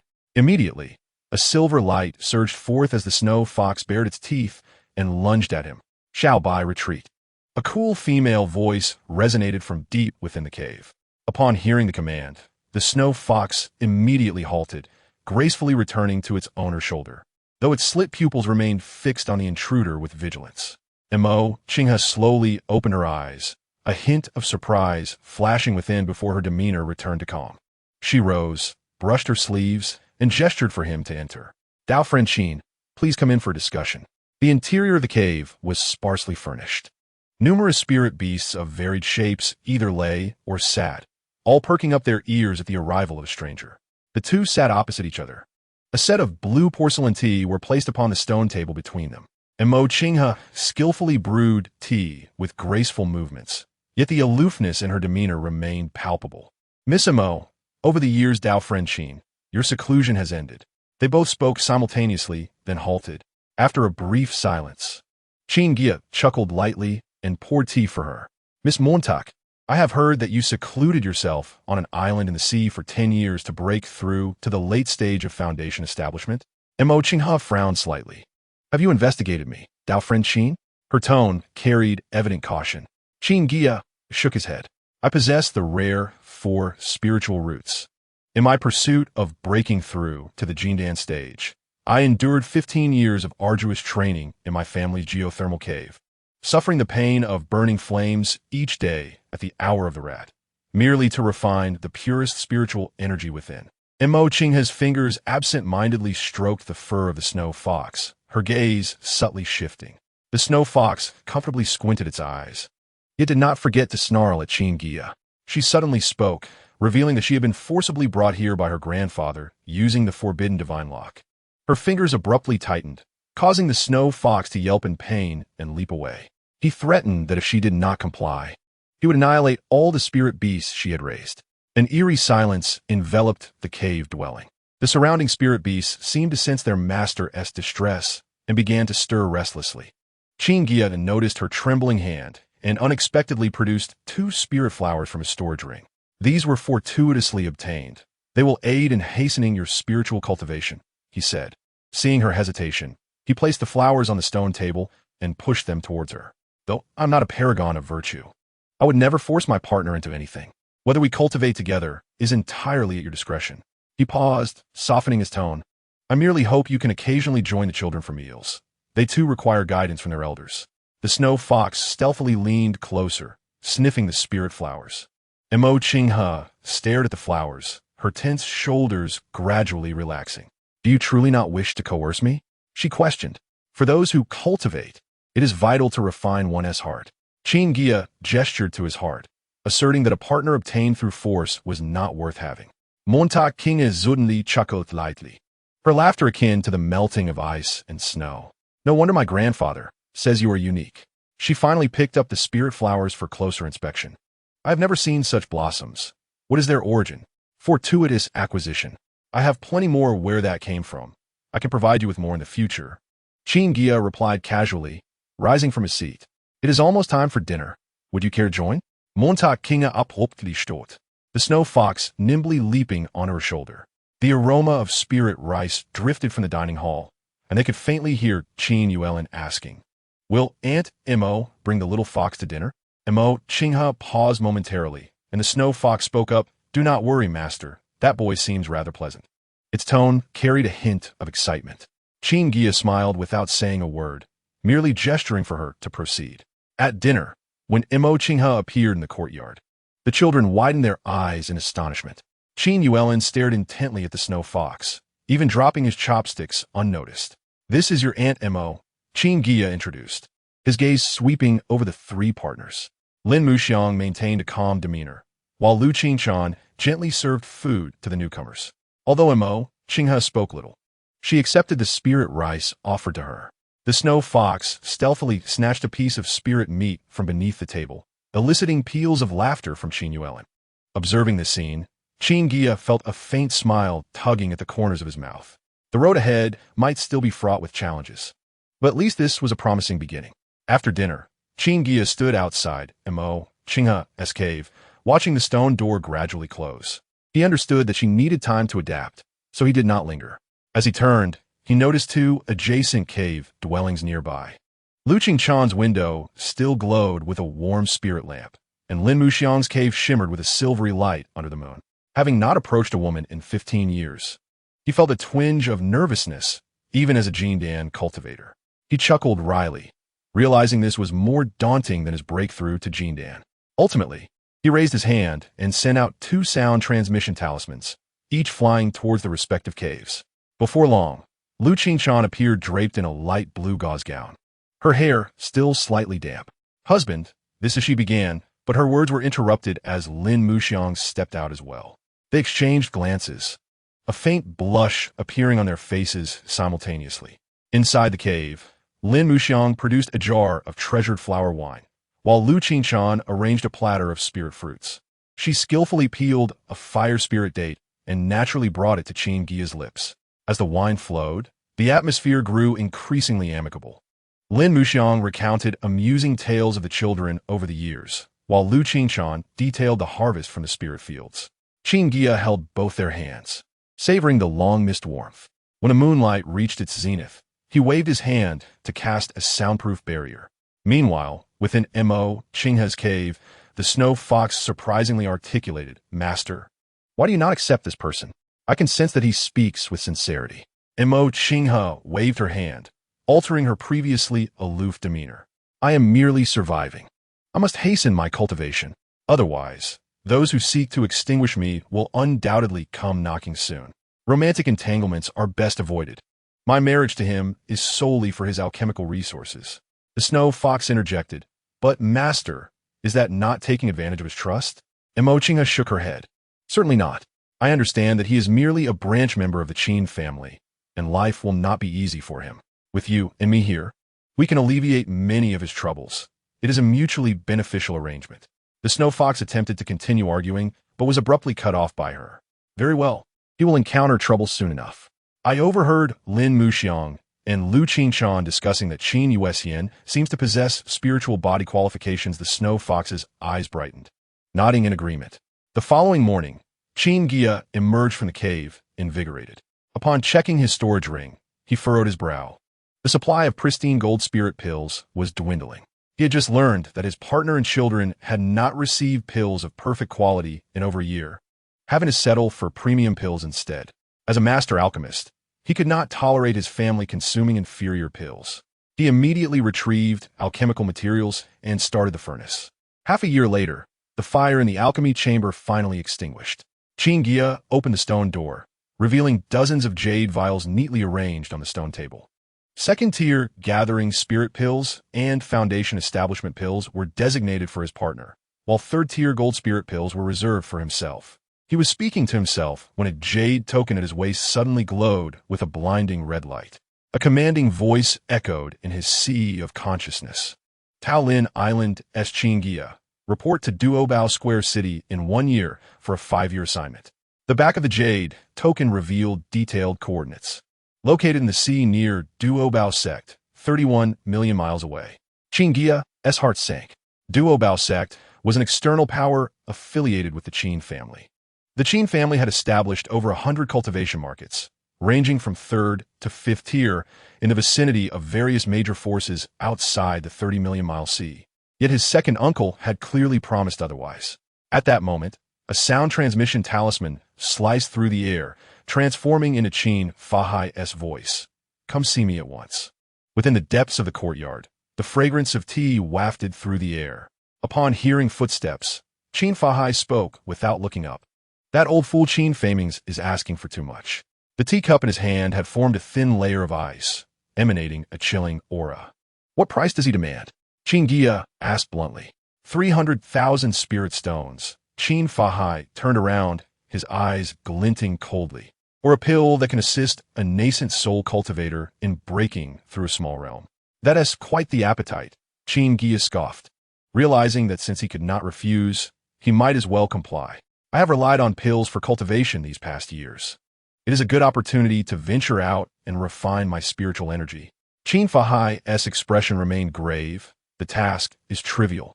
I worry this may be a test. Perhaps he cast a meaningful glance toward the northern side of Tao Lin Island. Qin Guiya immediately understood. That area belonged to the Qin Muqing lineage, and the two branches had always been at odds. Is my second uncle suspicious that our pill sales have been discovered by them? Qin Guiya spoke in a low voice. They might be testing my alchemical skills. Indeed, Qin Guiya nodded. In recent years, I've assisted you with spirit herbs, and although I've been cautious, it's inevitable that we've drawn attention. I surmise that they may already be aware that our lineage has produced a third-tier alchemist. Among the three branches of the Qin family on Taolin Island, the strongest faction is fortified by a Huashan elder who scorns any potential disputes with them. However, another faction holds comparable power, with both sides manned by Yuan and cultivators, leading to an ongoing rivalry marked by both overt and covert conflicts. Do not worry, second uncle. As long as no Yuan and cultivator intervenes, I can ensure my own safety, Qin Guiya stated calmly. Qin Guiya raised an eyebrow. Over the years, this nephew had devoted himself to alchemy and cultivation. From where did he acquire such combat prowess? Noticing his disbelief, Qin Guiya formed a hand seal, conjuring a fire dragon that briefly materialized before vanishing into thin air. A consummate divine ability? Qin Guiya's eyes brightened. What a clever lad, concealing his capabilities so well. He laughed heartily, then produced a silvery talisman, a fourth-tier lower-grade Comme Noir talisman, capable of instantaneous teleportation for self-preservation. It is of no use to me. Take it for your protection. Qin Guiya was momentarily taken aback, but solemnly accepted it, saying, Thank you, second uncle. No need for such formality among family. Qin Guiya waved his hand dismissively. He added with caution, Nevertheless, you must remain vigilant. I suspect this matter may involve the Liu family. For the next 5 years, stay in the market. They would likely refrain from causing disturbances there, as it would mean enmity with Duobao Zone. Qin Guiya nodded in agreement as he watched his second uncle depart. Upon returning to his cave dwelling, Qin Guiya sat before his jade table. Contemplating the impending 5-year garrison duty, a furrow formed on his brow, and a sense of urgency welled within him. He extended a sliver of his consciousness into his body, discovering a red mirror beside his golden elixir. This was his only offensive magical artifact, the mid-grade Yanxin mirror. Although he had perfected the Fire Dragon Palm and grasped the more formidable 9 Dragons Burning Heaven Palm, he had sensed a lack of versatility during his last encounter with demonic cultivators. 13,000 contribution points, he noted, observing the etched number on his identity token. These points had been diligently accrued through years of completing alchemical tasks. The following morning, Qin Guiya piloted his Qinyu boat away from Taolin Island. After approximately an hour, the majestic peak of Qiantong Island came into view. Before the Kangjing, the elder on duty, upon seeing his token, monotonously informed him that he could only access the first 3 tiers. Inside the pavilion, rows of jade slips floated mid-air, imbued with various ethereal lights. He made his way to the second tier's secret art section, which proved to be more expansive than he had envisioned. As he traversed the aisles of jade slips, his fingertips brushed against the floating orbs of light, inundating his mind with a deluge of information. Suddenly, a purple glimmering jade slip caught his attention.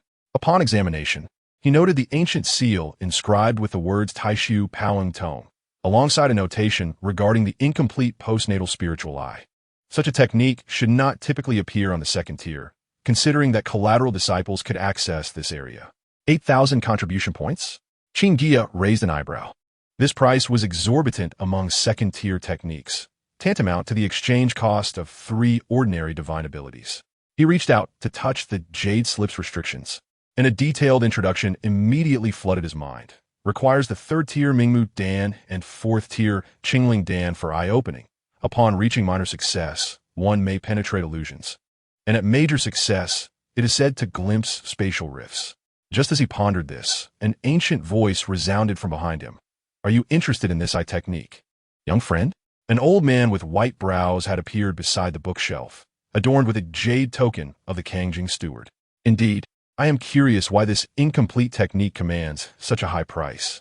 The elder stroked his beard and chuckled. Several mainline disciples have exchanged for it, exhausting a Huashan cultivator's savings just to reach the second tier. He pointed to the small text beside the jade slip.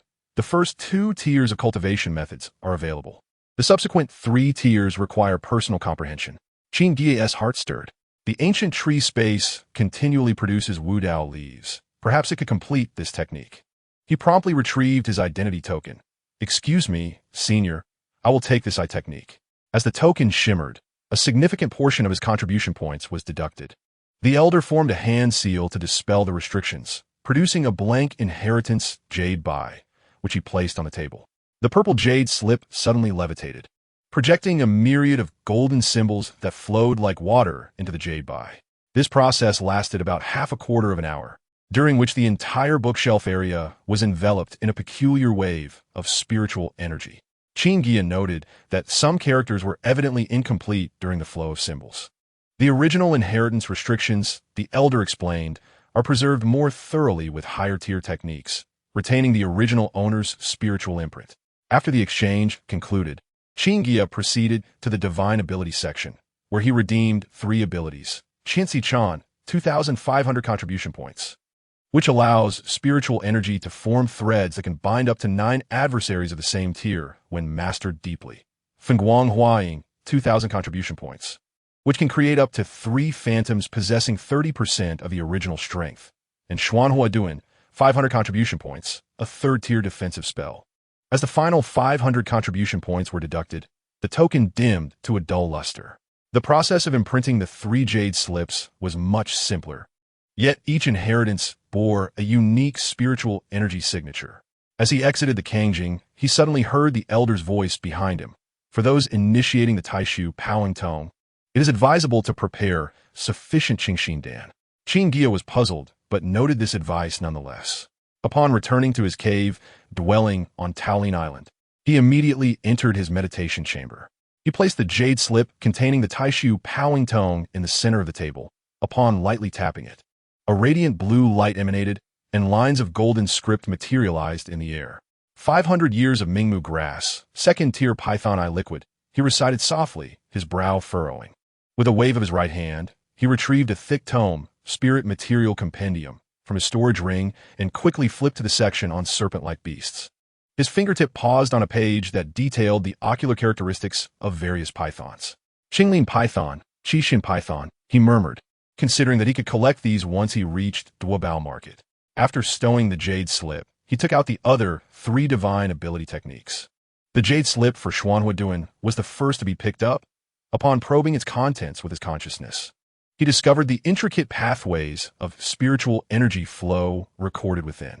Although merely a 3rd-tier spell, if mastered to perfection, its defensive capabilities could rival those of standard defensive magical artifacts, making it a practical option for regular use. The other 2 divine abilities required special materials for Fengguang Huaying, while Qinsi Chan demanded a higher intensity of spiritual awareness. A smile crept onto Qin Guiya's lips. If these 2 abilities were employed in tandem, they could indeed yield surprising results, such as using a clone to control the battlefield while the true self unleashed a powerful offensive spell. He retrieved a communication talisman and briefly informed his 2 partners of his intention to enter seclusion for some time before activating the protective formation of the meditation chamber. As the formation's barrier ascended, he willed himself into the ancient tree space. The air within was rich with spiritual energy, currently at an upper-grade 4th-tier level. Evidently, the concentration of spiritual energy in this space increased in tandem with his cultivation progress, surpassing even his own major realm. Qin Guiya settled beside the stone tablet, tallying the remaining Wudao leaves, 7 in total. These leaves had been obtained through dual cultivation with Liu Qingchan. After sending a message to his second uncle to acquire resources, he took a Wudao leaf and placed it in his mouth. The leaf dissolved instantly, releasing a cool sensation that surged into his consciousness, rendering his thoughts clearer than ever before. He then picked up the jade slip for Xuanhua Duan and began to delve into its intricacies. Meanwhile, in the northern part of Taolin Island, at another branch of the Qin family, The alchemical chamber was suffused with the fragrant aroma of elixirs. Qin Muqing held her breath, her concentration unwavering, as she slowly unveiled the alchemical furnace. Inside, 9 gleaming golden pills lay quietly at the bottom, 3 of which bore intricate cloud patterns, revealing their impeccable quality. "Congratulations, my dear niece," Qin Jiayan remarked, standing nearby, a complex expression flickering in his eyes. "With such a remarkable talent for alchemy, it is no wonder you have caught the attention of the 4th-tier alchemy master of our main branch." Qin Muqing carefully stored the pills in a jade vial, her tone calm. "Uncle, you flatter me. By the way, how is that matter progressing?" Qin Jiayan lowered his voice through connections within the main branch. "Qin Guiya has been reassigned to guard Duobao Square City." He paused briefly. "I have arranged for 5 late-stage Golden Core family members." "Not enough," Qin Muqing suddenly interrupted, a cold glint flashing in her eyes. "This person not only possesses the ability to concoct perfect elixirs, but is also favored by Qin Fahai. So he must have means of self-preservation." Turning her gaze toward the window, she suggested, "I propose we request the assistance of Ancestor Gui Peng." The Ancestor's Qiyin Peng has already advanced to the 4th tier, coupled with the Ancestor's early-stage nascent soul cultivation. Qin Jiayan pondered for a long moment before finally nodding. "Very well. Let us pay our respects to the Ancestor." The two traversed multiple courtyards until they arrived at a crimson cave dwelling deep within a compound. Qin Jiayan produced a token and respectfully stated, "The younger generation requests an audience with the Ancestor." The stone door of the cave slowly opened, a wave of heat washing over them. Within, a figure sat cross-legged beside the Qiyin Peng, their spiritual energy surging. After hearing their report, the individual immediately resolved to take action. After all, what was at stake for the Qin Fahai lineage was the numerical advantage of nascent soul practitioners. Allowing an alchemist like Qin Guiya to exist would undoubtedly lead to a surge of Golden Core and even nascent soul practitioners from their lineage. Consequently, the resource allocation on Talon Island would tilt in their favor, creating a vicious cycle that would render their own development increasingly difficult. A year swiftly passed. The stone door of the closed retreat gradually opened, and Qin Guiya stepped out, his spiritual energy now subdued. He waved his hand lightly. 2 strands of spiritual power shooting from his fingertips, intertwining in the air to form a net, which instantaneously transformed into 2 indistinct figures. Following this, both figures simultaneously executed hand seals, causing numerous strands of spiritual energy to converge in the sky, encircling him. This was the sign of having achieved minor success in both Qinzi Chan and Fun Guanghuaying. Indeed, both techniques had reached minor success, and his Xuanhua shield spell was perfected. Ordinary magical treasures could scarcely harm him. He nodded in satisfaction. Chapter 40. Main Branch Qin Su Lai, the Wine Immortal. Outside the quiet chamber, 3 youths had been waiting for quite some time. The eldest, Qin Yuexian, had matured into a remarkably handsome young man. The second son, Qin Yueqi, had developed a robust physique, his demeanor exuding stability, and his well-defined muscles indicated progress in his forging skills. The youngest, Qin Yuelin, remained lively and energetic, bouncing forward as soon as he saw his father. "Father," the 3 called in unison. Qin Guiya smiled as he ruffled the youngest's hair, retrieving 3 silk pouches from his storage ring. "Here are 100,000 spirit stones. You 3 must learn to manage your expenditures." He turned to the eldest, Yuexian. "I hope that by the time I return after 5 years, you will have successfully established your foundation." Qin Yuexian nodded earnestly, clenching his fists in determination. The second son, Qin Yueqi, ignited with ambition in his eyes. "Father, do not worry. I will diligently practice, and, before your return, I will surely forge a top-grade magical weapon." "Good. This is the spirit of my son, Qin Guiya." Qin Guiya laughed heartily. Just then, Lu Qinchan and Lin Mufang approached side by side. Lu Qinchan wore a light green gown, while Lin Mufang donned a simple white robe. Both exuded a more profound aura than a year prior, clearly having solidified their foundation over the years. "Husband," Lu Qinchan handed him a storage ring. Speaking softly, it contained some spirit tea and snacks for the journey. Lin Mufang interjected directly, "Do not listen to her ramble. Here, this is my newly brewed Baiwa Zue. It's even more potent than the last batch. Furthermore, this 3-tier low-grade Yunwu concealment array, when set up in the cave, can shield against the prying eyes of Golden Core practitioners." She winked playfully, It's most suitable for dual cultivation. Qin Guiya cleared his throat, accepting both storage rings into his embrace, then produced 2 jade slips. These contain my insights on forming the golden core. You must study them diligently. When I return, I will certainly find ways for you to form your golden cores. As he turned to leave, his gaze lingered on the always closed cave dwelling of Mo Qinghe, letting out a soft sigh. Just as the flying ship was about to ascend, the stone door suddenly opened. Mo Qinghe, dressed in dark attire, with a snow fox perched on her shoulder, approached briskly. I will accompany you. This journey may be fraught with danger. I have my own means of survival. Mo Qinghe interrupted decisively, the snow fox baring its teeth in agreement. If danger truly arises, you may escape alone. Qin Guiya gazed into her determined eyes and ultimately nodded in acquiescence. Having her accompany him to the market would indeed be beneficial, allowing them to cultivate their relationship and attempt to encourage the growth of the third side branch of the ancient tree. As the flying ship slowly ascended, Lin Mufang suddenly called out loudly, "Qinghe, be sure to keep a close watch on her husband. I've heard that the female cultivators of Duobao Square City are particularly adept at charming hearts." Nonsense. Qin Guiya's face flushed as he hurriedly urged the ship forward. The green jade vessel transformed into a streak of light, speeding towards Qiantong Island, leaving behind waves of laughter. On board, Mo Qinghe stood at the ship's stern, gazing at the receding Talon Island. The snow fox suddenly spoke, "Master, your ears have turned red. Be quiet." Mo Qinghe pressed the fox's head down. Yet she did not notice Qin Guiya at the helm, the corners of his mouth subtly curving upward. Upon reaching Qiantong Island through the teleportation array, the two made their way directly to the task hall. The grand hall was bustling with cultivators coming and going. Qin Guiya presented the family token to the guarding cultivator, who, after verification, respectfully guided them to a spacious, quiet chamber in the rear hall. Upon entering, they found over 10 golden core practitioners already waiting within, engaged in hushed conversations. Qin Guiya discreetly expanded his spiritual sense, meticulously probing the auras of those present. Although he did not detect any obvious practitioners from the Qin Muqing faction, he did not dare to let his guard down, for he might not recognize all of the opposing individuals. "Oh, fellow Taoist, are you also a kindred spirit?" A clear voice rang out. A young man in a brocade robe strolled forward, his gaze lingering on Mo Qinghe for a moment longer. "To undertake a mission while accompanied by a partner, Qin Taoist, you truly are devoted." Qin Guiya's brow furrowed slightly. "This fellow Taoist is—" "Forgive my rudeness," the young man smiled, cupping his hands. "Am Qin Sulai, a practitioner of the main branch. Qin Guiya of Talon Island." Qin Guiya returned the greeting.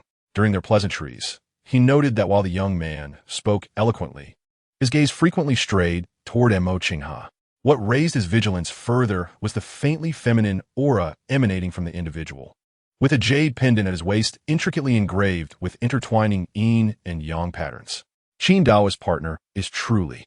Just as Qin Su Lai was about to continue the conversation, his expression suddenly shifted, and he hastily stepped back. The door to the quiet chamber slid open silently, and a rich aroma of wine wafted into the air. A middle-aged cultivator with long gray-white hair, swaying a wine gourd, ambled in, his red jade token gleaming with the words "Wine Immortal." He was unmistakably a late-stage nascent soul master. "Wine Immortal!" Qin Su Lai exclaimed in surprise, hurriedly bowing in respect.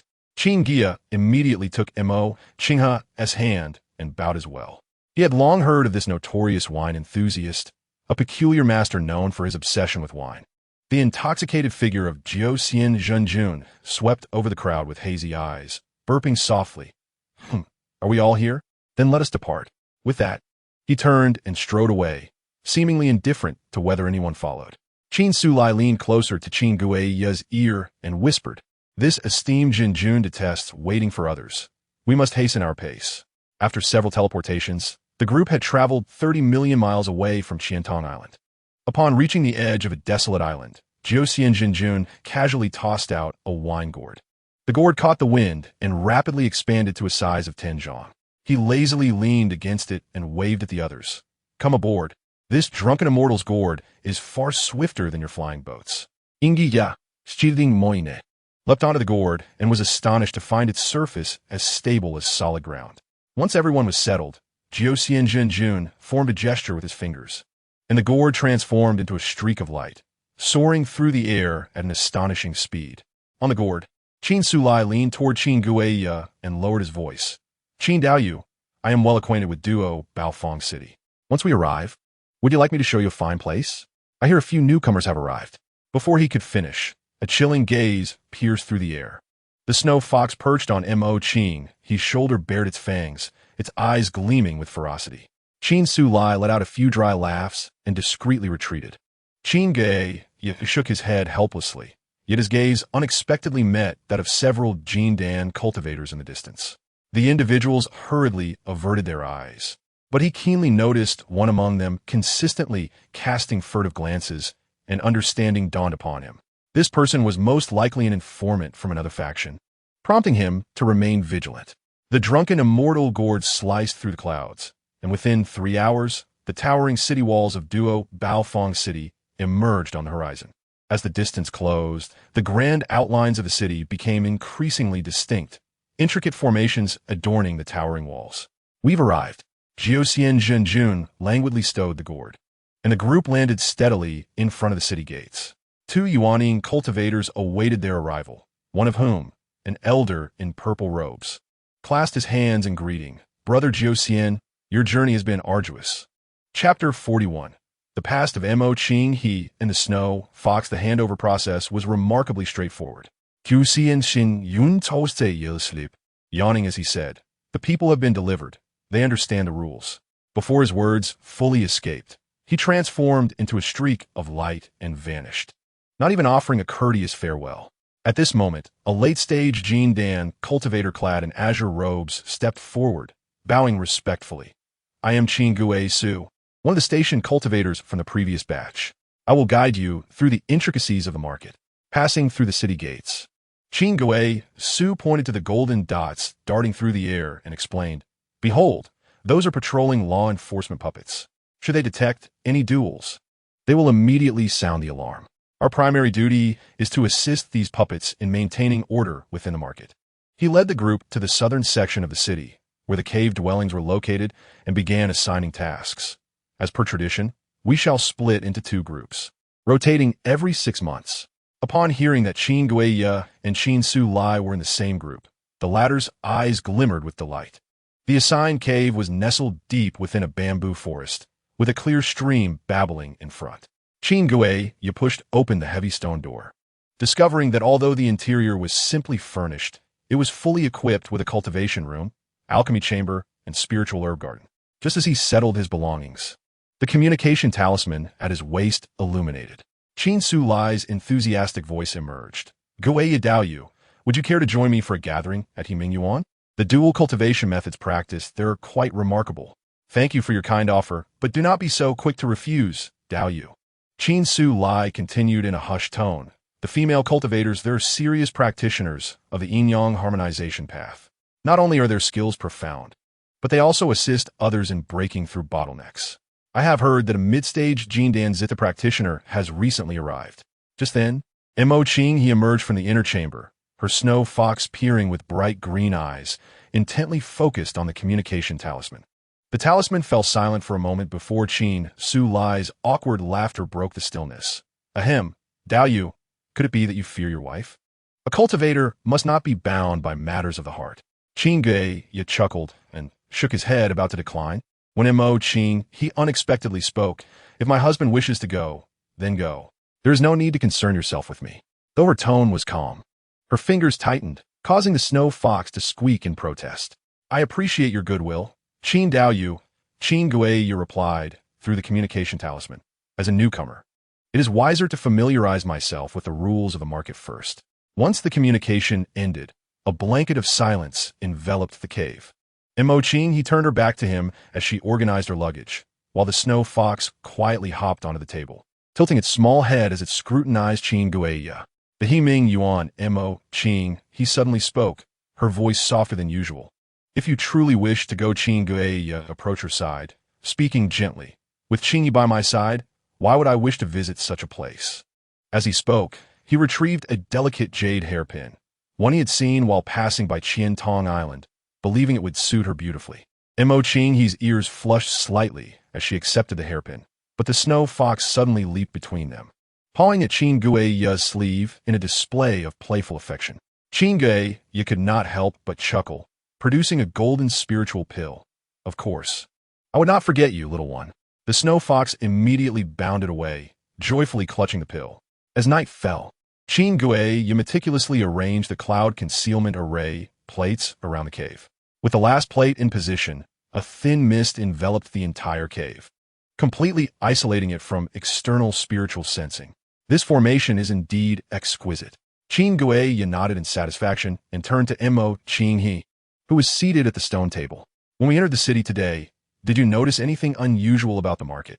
Mo Qinghe suddenly spoke. The main street was eerily quiet, and the patrolling law enforcement puppets were twice as frequent as usual. Qin Guiya sat down opposite her, setting out the tea utensils to prepare tea. As this is my first visit to the market, perhaps it is naturally this quiet? Mo Qinghe shook her head. It does not seem so. If it were typically this deserted, those shops would have closed long ago. However, I noticed that 70% of the cave dwellings in the leasing area are illuminated with prohibitions, indicating that the number of cultivators is not small. The aroma of tea filled the room, and Qin Guiya paused, a glimmer of insight flashing in his eyes. He promptly took out a communication talisman to inquire about the situation from Qin Sulai. Shortly after, the talisman lit up, and Qin Sulai's grave voice resonated. Guiya, there is something you may not know. In the past half-month, several cultivators have mysteriously perished in the market, causing widespread panic. Now, everyone is afraid to venture out, hiding within their caves. It is said that even the enforcement team cannot uncover the cause. Qin Guiya pocketed the talisman, offering reassurance. Perhaps it is the work of rogue cultivators. We shall remain cautious. Yet Mo Qinghe did not respond, her eyes betraying a hint of worry. As the night deepened and silence settled, the two retreated to their respective chambers for rest. Inside Mo Qinghe's cave, the snow fox suddenly leapt from its nest, shaking its fluffy tail. Master, something is amiss in the market. I have detected a faint trace of demonic energy. Mo Qinghe sat up abruptly. Are you certain? From which direction did it emanate? The snow fox's little nose twitched a few times. It seems to be coming from the depths of the market, as if seeping from the earth veins. The earth veins? Mo Qinghe's brow furrowed in concern. Could it be that something demonic was sealed underground before the market was established? Or perhaps an ancient demonic cultivator left behind formation? That is quite possible.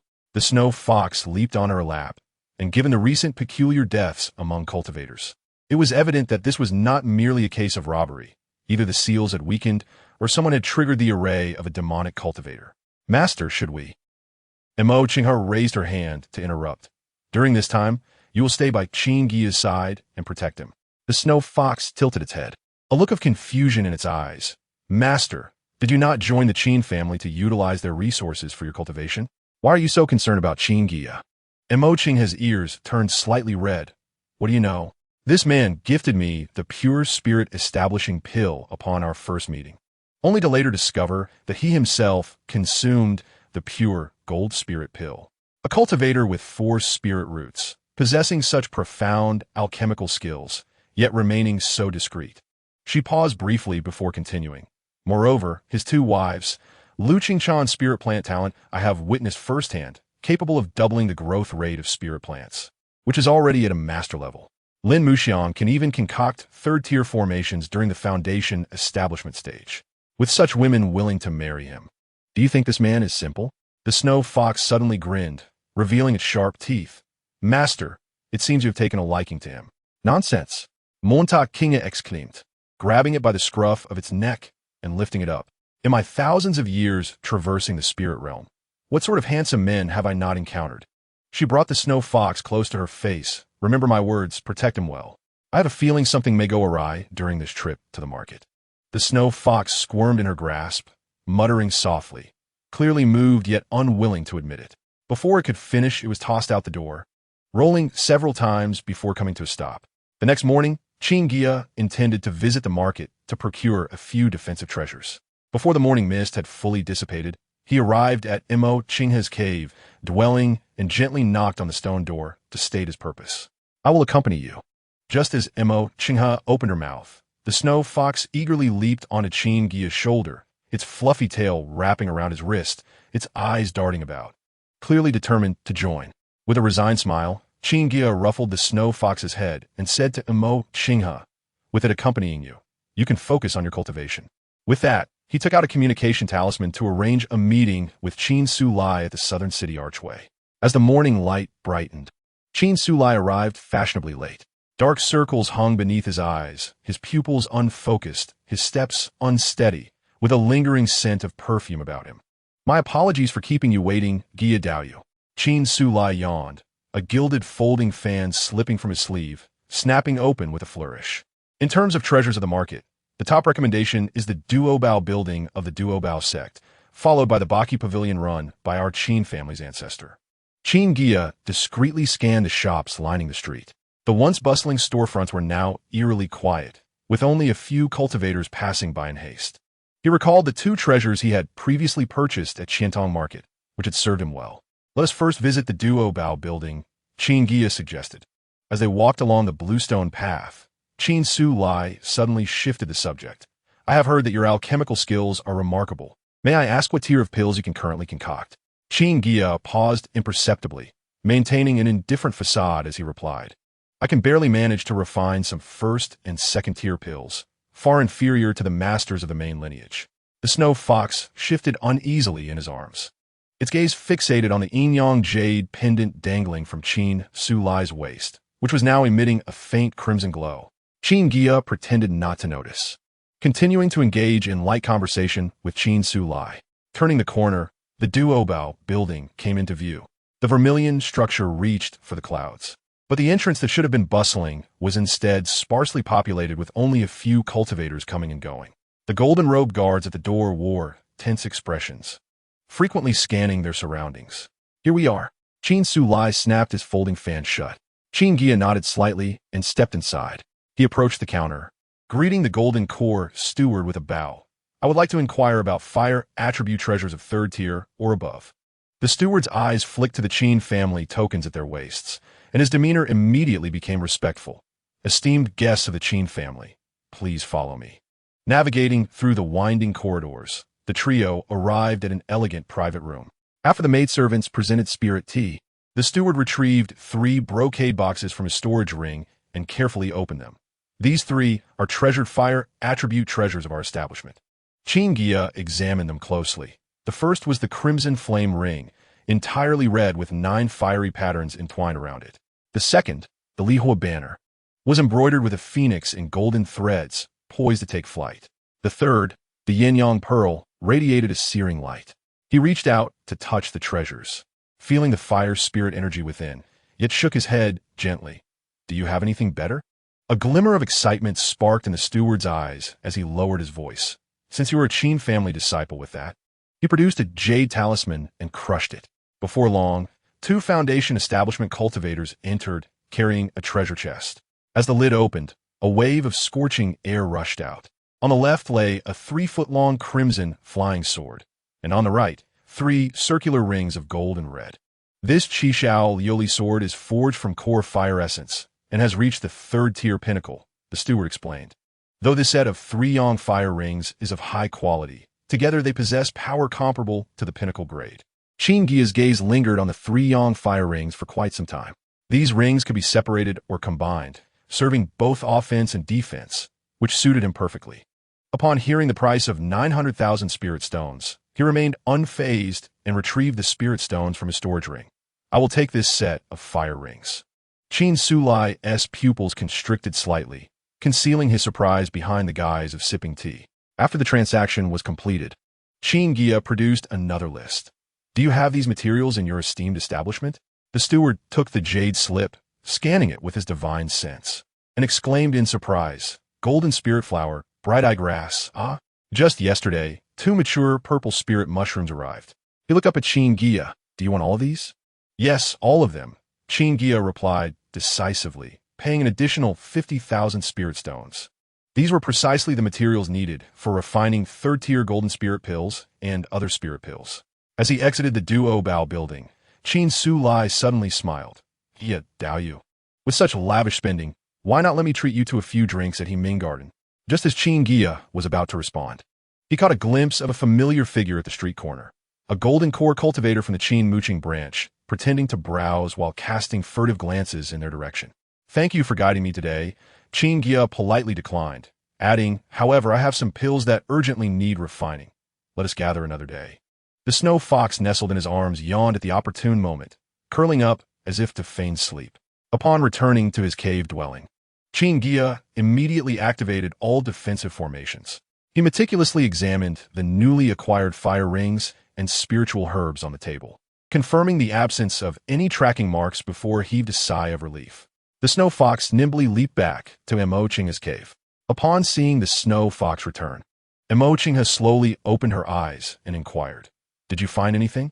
The snow fox spoke. "That fellow, Qin Sulai, has a jade pendant at his waist emanating faint demonic energy. He likely has ties to demonic cultivators. Moreover, your partner seems to have developed suspicions after encountering a golden core cultivator. He may have sensed that someone is plotting against him, and this task could very well be a trap." Imo-Chingha raised her eyebrows slightly. "It seems my husband is not as foolish as he appears. You shall continue to covertly protect him, while outwardly claiming to seek elixirs. Do you understand?" The Shiwehu complained, "Master, I am merely at the mid-stage of the fourth realm, and I cannot handle too many adversaries." Imo-Chingha cast a sidelong glance at it and retorted, "Do not play coy. You are a spirit beast of the Tianhu bloodline and can easily deal with Yuanian cultivators. In my previous life, although I was a powerful being, I specialized only in beast-taming techniques and lacked proficiency in other cultivation arts. Now, we shall rely on this nominal husband to aid our swift growth." The Shiwehu sighed helplessly, "Understood, master." As the night deepened within the cave dwelling, Qin Guiya meticulously organized the materials he had gathered that day, an unsettling feeling creeping into his heart. This seemingly tranquil market district would soon be anything but peaceful. Whether it was the jade pendant belonging to Qin Sulai or the faction of Qin Muqing, they were likely all targeting him. He conveyed a message to Imo-Chingha, stating his intention to enter seclusion for half a year, and then, with a piece of comprehension leaf in his mouth, he resumed his study of the two divine abilities. 5 months later, on a dreary evening marked by incessant rain, Qin Guiya quietly entered the city, his form cloaked in an inconspicuous gray mantle. This Yuanian early-stage cultivator bore a cold countenance, with a particularly conspicuous scar running across his left eye, a remnant from a battle with a fourth-stage demonic beast in his earlier years. Chapter 43. The Annihilation of Qin Guiya Ancestor. All preparations are in place. A respectful Qin family disciple at the late stage of Jindan stepped forward, presenting a jade slip containing the target's activities over the past 5 months. Qin Guiya's consciousness swept over it, revealing Qin Guiya's daily whereabouts. He only traversed between his cave and a few fixed shops, his actions exceedingly regular. He snorted coldly. Cautious indeed. His subordinate whispered, "Our investigations reveal that the target seldom leaves the core area of the market. It will be difficult for us to find an opportunity to act." After a moment of contemplation, Qin Guiya commanded, "Let us strike at the Zue Xianlu. Prepare the soundproofing and illusion formations and ensure our concealment." On the surface, Zue Xianlu was the property of a Yuanian loose cultivator, yet it had been under the control of Qin Guiya's faction all along. Meanwhile, in a modest courtyard in the western district of the market, Zue Xianjinjuan languidly reclined on a soft couch, toying with a wine jug. "Zue Xianlaozu, Qin Guiya seeks an audience." A guard outside reported in a hushed tone. Zue Xianjinjuan casually raised a hand, and the courtyard door silently swung open. Qin Guiya strode in, retrieving a wine jar from his storage ring. "This is the fourth-stage blood flame burning heart brew. I invite you to sample it." He placed the jar upon the table. Zue Xianjinjuan's nose twitched, a glimmer of desire flickering in his eyes, yet he quickly resumed his languid demeanor.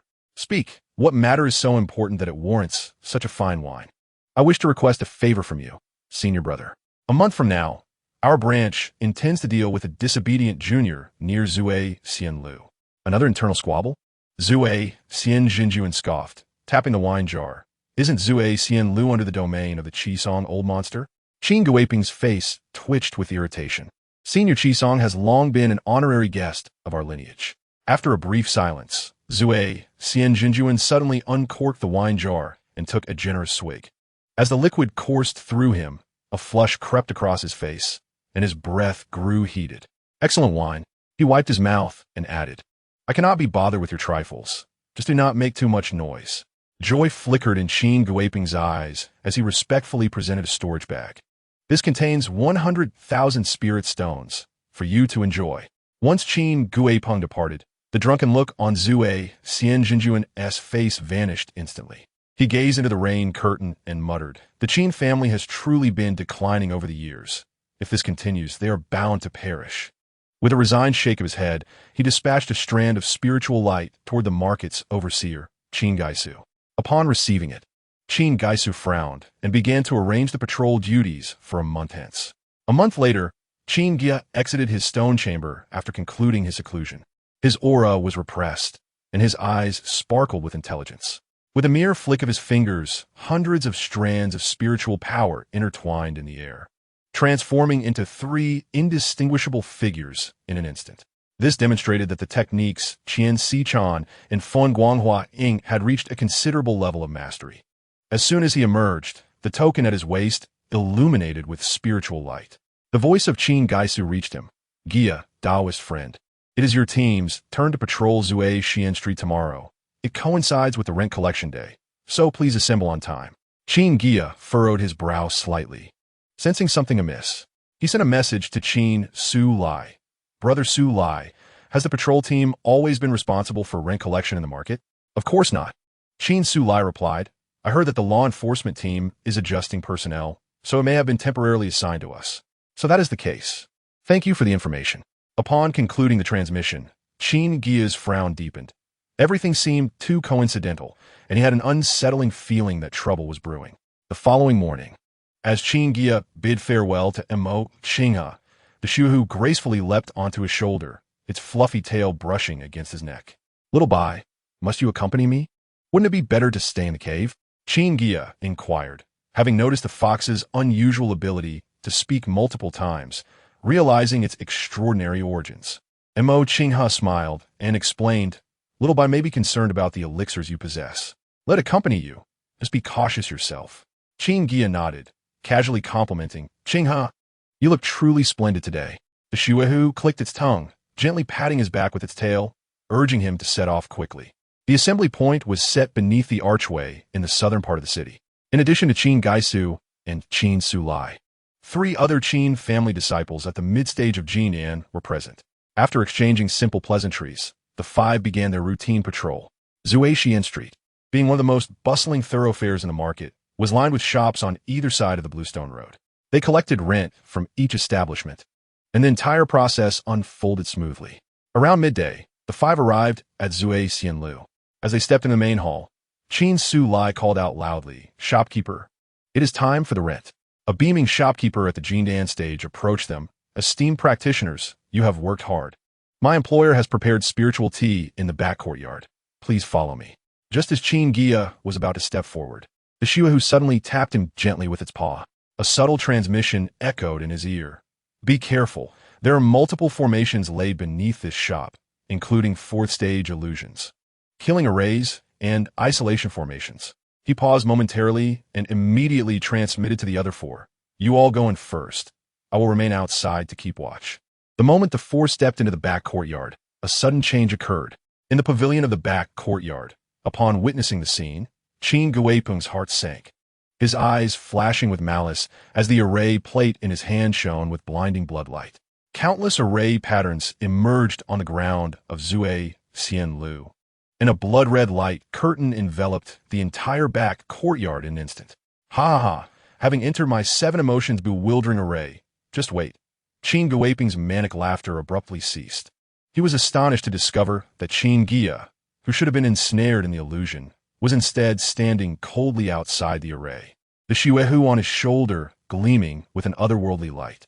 What was even more terrifying was that the runes on the array plate began to reverse their flow, and a bizarre force struck back at him. Qin Guiyapeng felt the world spin, and the scenery before him began to twist. He was actually being rebounded by his own illusion array. This is impossible. He frantically urged his yuanying power to break free, only to see Qin Guiya step into the array. The Shuehu sat steadily at the center of the array, countless silver threads extending from its paws, deftly controlling the entire formation as if it were an extension of its own body. Guiya, the formations inside can isolate all sounds. The ethereal voice of the Xiuhu resonated within Qin Guiya's mind. You have but a quarter of an hour. Although astonished by the Xiuhu's ability to transmit thoughts, Qin Guiya quickly grasped the implication. This was an opportunity to eliminate Qin Guiyapeng. A glimmer of cold light flickered in his eyes, and a chilling intent surged forth. In an instant, a golden flash erupted from his dantian, manifesting as a 3-inch golden sword that shot forth. The blade surged in size with the wind, transforming into a 3-foot azure edge, adorned with golden patterns that glowed sequentially, producing a melodious dragon's roar. Golden-edged sword slay. The sword light swiftly pierced through Qin Guiyapeng's heart. A 3-inch tall Yuan Ying fled in panic from the crown of his head, only to be intercepted by the prepared Qin Guiya with a single palm. Fire Dragon Palm. A scarlet fire dragon roared forth from his palm, engulfing the Yuan Ying in a single gulp. Amidst its anguished cries, the Yuan Ying was reduced to ashes. Chapter 44. The reincarnated powerhouse, the Qin family, whether the upper echelons or the collateral branches, was notoriously treacherous. Qin Guiya acted with swiftness, first retrieving Qin Guiyapeng's storage ring, and then producing a fireball talisman to incinerate the corpse. The entire sequence of actions flowed seamlessly, completed in mere breaths. As the Xiuhu dispelled the formation, the remaining 4 golden core cultivators remained ensnared in the illusion. Qin Guiya feigned sudden awakening, exclaiming in alarm, "This is bad. There's an ambush." One by one, the others regained consciousness, only to behold the chaos around them and a charred corpse. "It's definitely a robbery." Qin Su Lai's face turned ashen as he stammered. Thank goodness for Daoist Guiya's timely awakening. Qin Guiya, outwardly appearing shaken, exchanged a knowing glance with the Xiuhu perched on his shoulder. The Xiuhu's emerald eyes sparkled with cunning, affectionately rubbing against his cheek. Meanwhile, the cultivators within the Zhuai Xianlu began inspecting their storage rings, and upon confirming they were intact, they curiously flocked to the first floor. Qin Su Lai demanded of the innkeeper, "How dare you conspire with robbers? Do you wish to perish?" The innkeeper, terrified, repeatedly bowed. "Esteemed cultivators, I swear I was unaware. I will summon the owner at once." Hastily, he sent a thought transmission to the old monster Qi Song. The old monster Qi Song, currently in seclusion, rushed in upon receiving the message to pacify the crowd. At that moment, Qin Guiya had already seized the opportunity to depart. The Zhuai Xianlu was evidently a stronghold of the Yuan Ying cultivator Qi Song, and the elaborate killing formations were designed to take his life. The audacity to act openly in the market indicated the tacit approval of higher authorities. In the distant clouds above, Zhuai Xianjun concealed his presence. Observing the entire upheaval, he took a deep swig of wine, his brow furrowed, revealing his displeasure. Qin Guiyapeng, that worthless fool, cannot even handle a young golden core cultivator. What a disgrace. Wine dripped from his white beard as he squinted, gazing beyond the rooftops toward the figure on the street. At that moment, the Xiuhu glanced back. Its verdant eyes made precise contact with his from a distance. Zhuai Xianjun's wrist trembled, nearly dropping the wine jug. A 4th tier, great demon. He wiped the remnants of wine from his lips, his expression shifting to one of uncertainty. No wonder Qin Guiyapeng met his end. That young man's companion appears to be extraordinary. He casually discarded the empty wine jug, which disintegrated into powder mid-air. He cast a final glance at the now orderly Zhuai Xianlu before gradually vanishing. The jade slip in his sleeve vibrated incessantly, but he could not muster the interest to glance at it.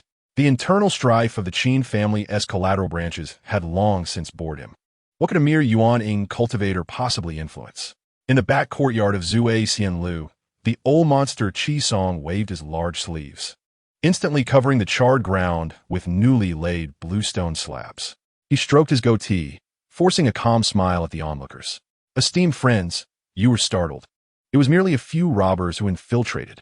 Before he could finish, cold sweat began to bead on his back. The ashes of Qin Guiyapeng still clung to his shoes, each step feeling as if he were treading on burning coals. Once the last patron departed, he abruptly seized the trembling golden core cultivator hiding in the corner. Transmitting a thought, How could the protective array suddenly fail? The cultivator's face turned ashen, and a shard of the formation plate clattered to the ground. Sinyo, I do not know how the formation suddenly backfired. He suddenly grasped the old monster Qi Song's sleeve. But I have already urgently informed the family ancestors through a transmission jade. The old monster Qi Song forcefully shook off his hand, fingers swiftly calculating. At that moment, Qin Su Lai returned from the street corner with a patrol team, clutching a broken formation flag, its surface marred with scorch marks. We searched the vicinity for 3 miles. Qin Su Lai declared, tossing the formation flag to the ground, but we found not a single suspicious figure.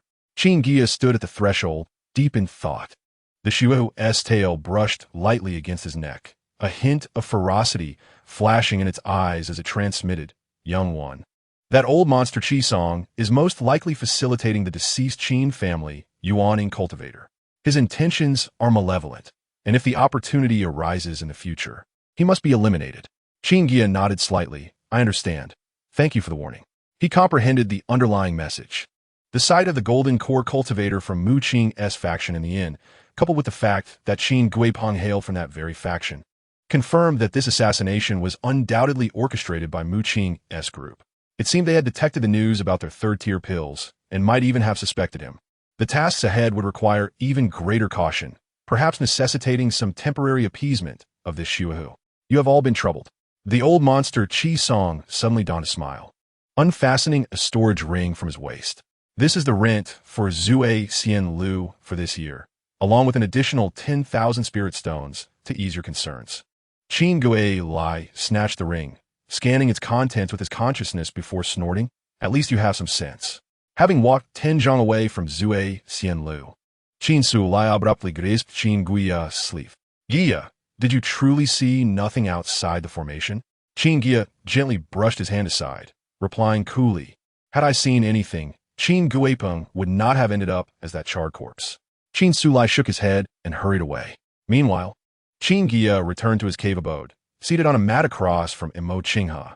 The wisps of white mist rising from the tea table slowly dispersed between them. The tea cooling and heating in cycles, yet no one reached for it. Qin Guiya remained silent, waiting for the other to speak first. Despite Imo Qinghe's mere foundation establishment cultivation, her ability to command a 4th-tier Shuohu indicated that there was more than met the eye. She harbored secrets unknown to others. Was she of noble lineage? Or perhaps a reincarnated cultivator? The Shuohu lazily curled upon Imo Qinghe's lap, its tail rhythmically tapping. Suddenly, it rose on its hind legs, breaking the silence. Ahem, young Qin, I know you are filled with questions, but some matters are not yet the time to unveil. It placed its front paw on the tea table. Just remember, had there been true intent to harm you today, I could have easily stood idly by at Zhe Xian Lu. High-level cultivators in the cultivation world often possess the ability to discern heavenly secrets and trace paths. Montauk Kinga, having been a formidable being in her past life, naturally understood this principle and thus refrained from elaborating. Qin Guiya nodded slightly. At the very least, I should know why I was chosen. Imo Qinghe suddenly looked up, a flicker of intrigue flashing through her gaze. My grandfather, Imo Yuanzi, once mentioned that you possess the ability to refine flawless 3rd-tier pills. I, too, require these elixirs to restore my cultivation. Restore? Qin Guiya's pupils suddenly constricted. This implied that her previous realm likely surpassed all expectations. The snow fox's ears abruptly turned towards a certain direction outside the cave. Chapter 45, The Great Void Dragon Technique. Qin Guiya understood, shifting the topic. Since we have become partners on this path, I shall do my utmost. He intentionally infused his tone with a hint of levity, yet he inquired about when Ma Xianzi would move into the master bedroom to reside together. Ma Qinghe abruptly rose, curiosity gleaming in her eyes. I am quite intrigued. You already have 2 partners. Why do you wish to take a concubine? Can you manage so many partners? Naturally. Qin Guiya would not disclose the existence of the ancient tree within his consciousness, so he merely responded perfunctorily. As a cultivator of my family, it is my duty to expand our lineage. Upon hearing this, Ma Qinghe's anticipation swiftly dissipated, replaced by profound disappointment. She had originally thought him a person of unwavering resolve, only to discover his superficiality. Her expression turned frosty. Is this all you amount to? Let us see if you can withstand 3 of my strikes before we continue this discussion. I disdain to converse further with someone so inept. You merely possess some value for my use. With that, she waved her sleeve and turned into the inner chamber. As the stone door thunderously closed behind her, the snow fox glanced back at him, its eyes clearly saying, "Your excuse is utterly lacking in finesse." Sitting alone at the tea table, Qin Guiya's thoughts churned. It seemed impossible to change Ma Qinghao's opinion in the short term. This woman's origins appeared to be more astounding than he had imagined. A formidable being of the harmonization stage? Or perhaps a transcendent cultivator at the pinnacle of the immortal realm? Fortunately, she harbored no malicious intent. Since she required elixirs, he would do his utmost to fulfill her needs.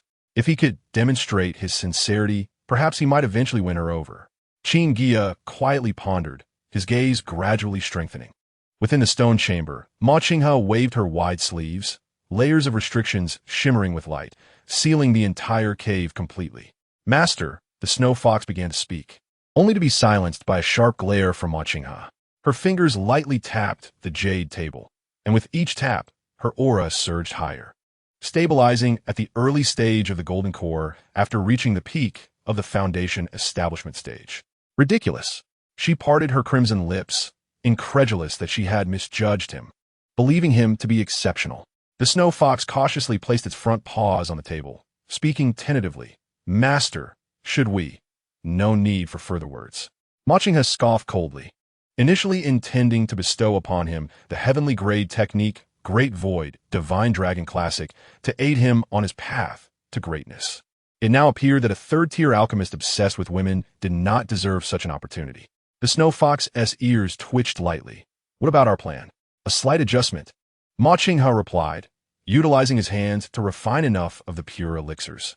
"Once I restore my nascent soul cultivation, I shall depart from the Qin family." The rhythmic footsteps of patrolling disciples echoed from outside, and Ma Qingha's aura immediately receded back to the foundation establishment stage. "Go and prepare." Her voice regained its tranquility, as she planned to retrieve a batch of elixirs from him the next day. As the morning mist lingered, Ma Qingha's fingertips were mere inches from touching the cave's restrictions when the stone door silently slid open. Qin Guiya was already standing at the entrance, 2 jade vials shimmering in his hands. "Take this." He tossed the vials over. "These contain all the golden yuan dan of perfect quality that I have accumulated." Ma Qingha caught the vials, her consciousness sweeping over them. 20 elixirs, plump and smooth, with 3 exhibiting distinct patterns, were indeed pure elixirs. The others displayed cloud patterns, all perfect in quality. Her eyelashes subtly trembled. This person's alchemical skills seemed to surpass her expectations. "This is for you." She retrieved a blue jade slip from her wide sleeves, the words Great Void Dragon Technique flickering in and out of visibility. As Qin Guiya received it, his consciousness probed inside, only to retract sharply. The dragon-shaped phantom within radiated a searing aura, nearly injuring his consciousness. This was a heavenly grade secret technique, likely an authentic ancient manuscript. He could not conceal his excitement. It was known that even the Qin family, with the venerable ancestor of the refining void, housed only a few remnants of heavenly grade texts in their topmost library. Ma Qingha suddenly stepped forward, a waft of cool fragrance enveloping him. She lightly tapped a certain spot on the jade slip, causing the agitated dragon image to calm. "There are restrictions behind it that can only be unlocked by someone of the nascent soul stage," she stated coolly. In the distance, Qin Suli's voice urged him. Qin Guiya pressed the jade slip to his forehead and stored it in his storage ring. "The patrol will be delayed. Use these elixirs for now. I will have time to refine more in half a year." Ma Qingha nodded slightly, her gaze shifting to the recently appeared snow fox, transmitting, "Ensure his safety." The snow fox gracefully followed Qin Guiya, simultaneously replying, "Master, it seems your decision from last night has been overturned by yourself." Ma Qingha watched that figure depart, an imperceptible blush gracing her usually serene face.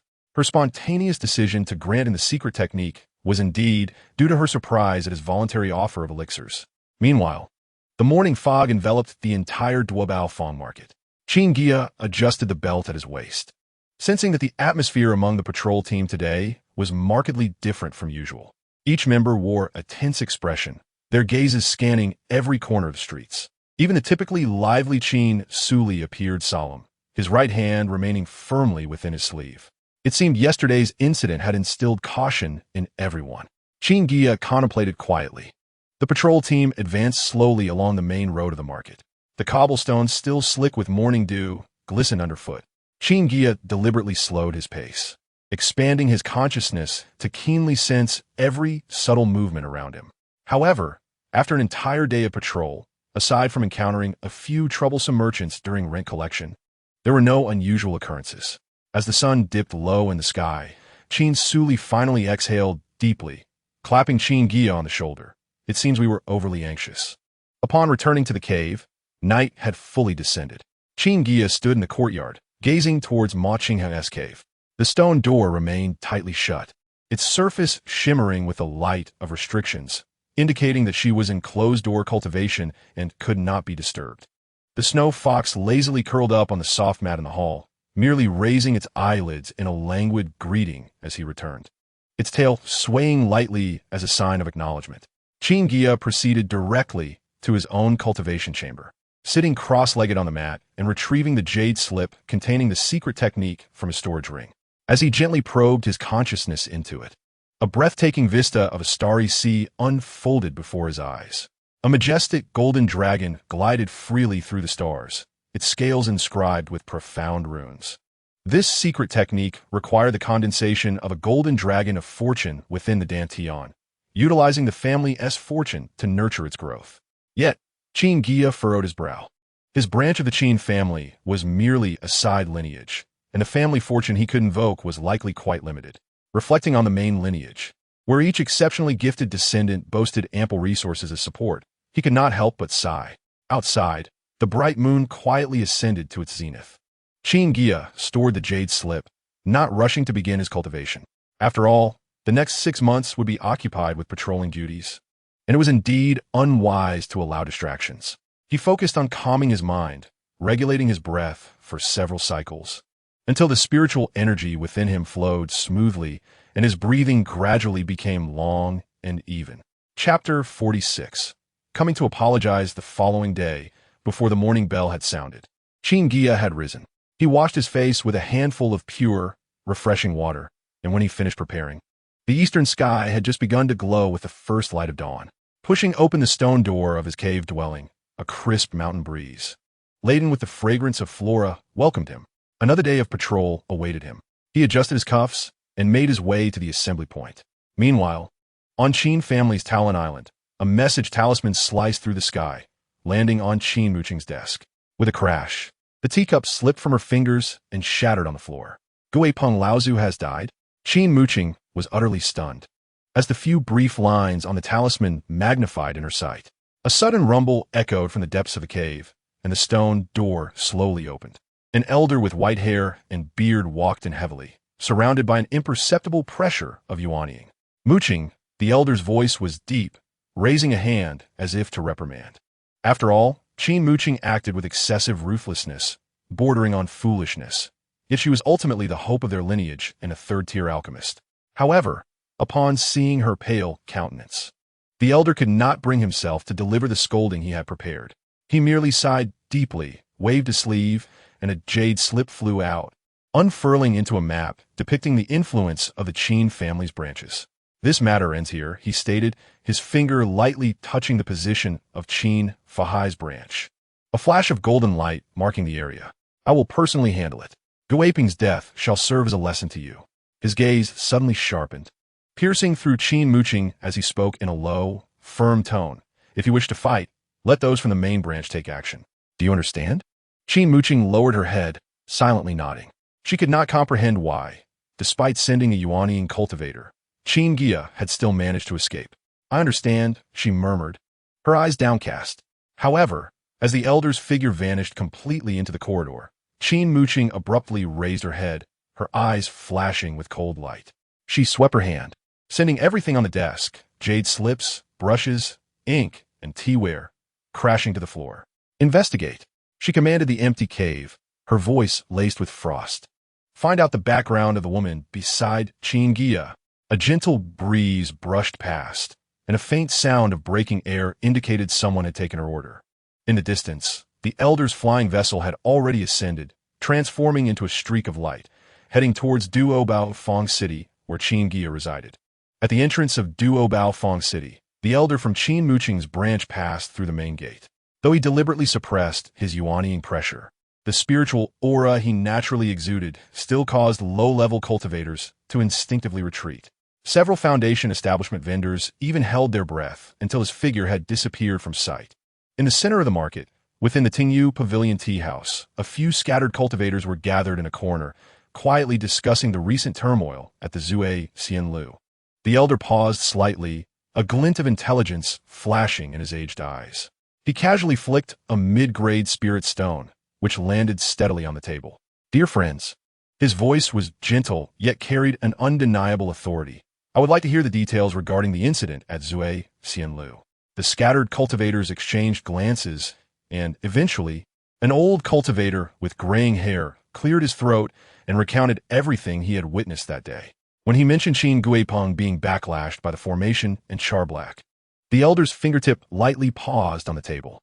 When he left the tea house, the sun had fully risen. The elder stood in front of a pavilion, sending a sound-transmitting talisman. "Is the wine immortal available?" After a moment of silence, the door opened silently. At the second floor's intricately carved window, the wine immortal leaned lazily against the frame, playing with a wine jug, and peered down with hazy eyes. I wondered who it was. Turns out it's the old bone of the Qin family. The elder deeply cupped his hands, adopting a humble stance. "I have come to apologize regarding Qin Guiyaping's matter. His recklessness led to his deserved demise. Just for this?" The wine immortal scoffed, tilting his head to drink. "A mere yuanying cultivator. Is it worth your personal visit for his death?"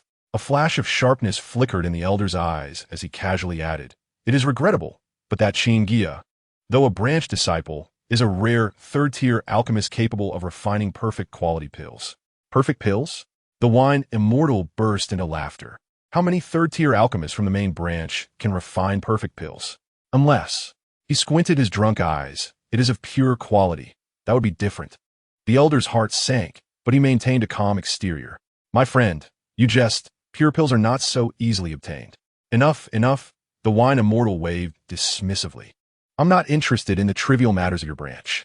With a bang, the window slammed shut, and before the elder could speak again, he heard the wine immortal humming a tune as he walked away.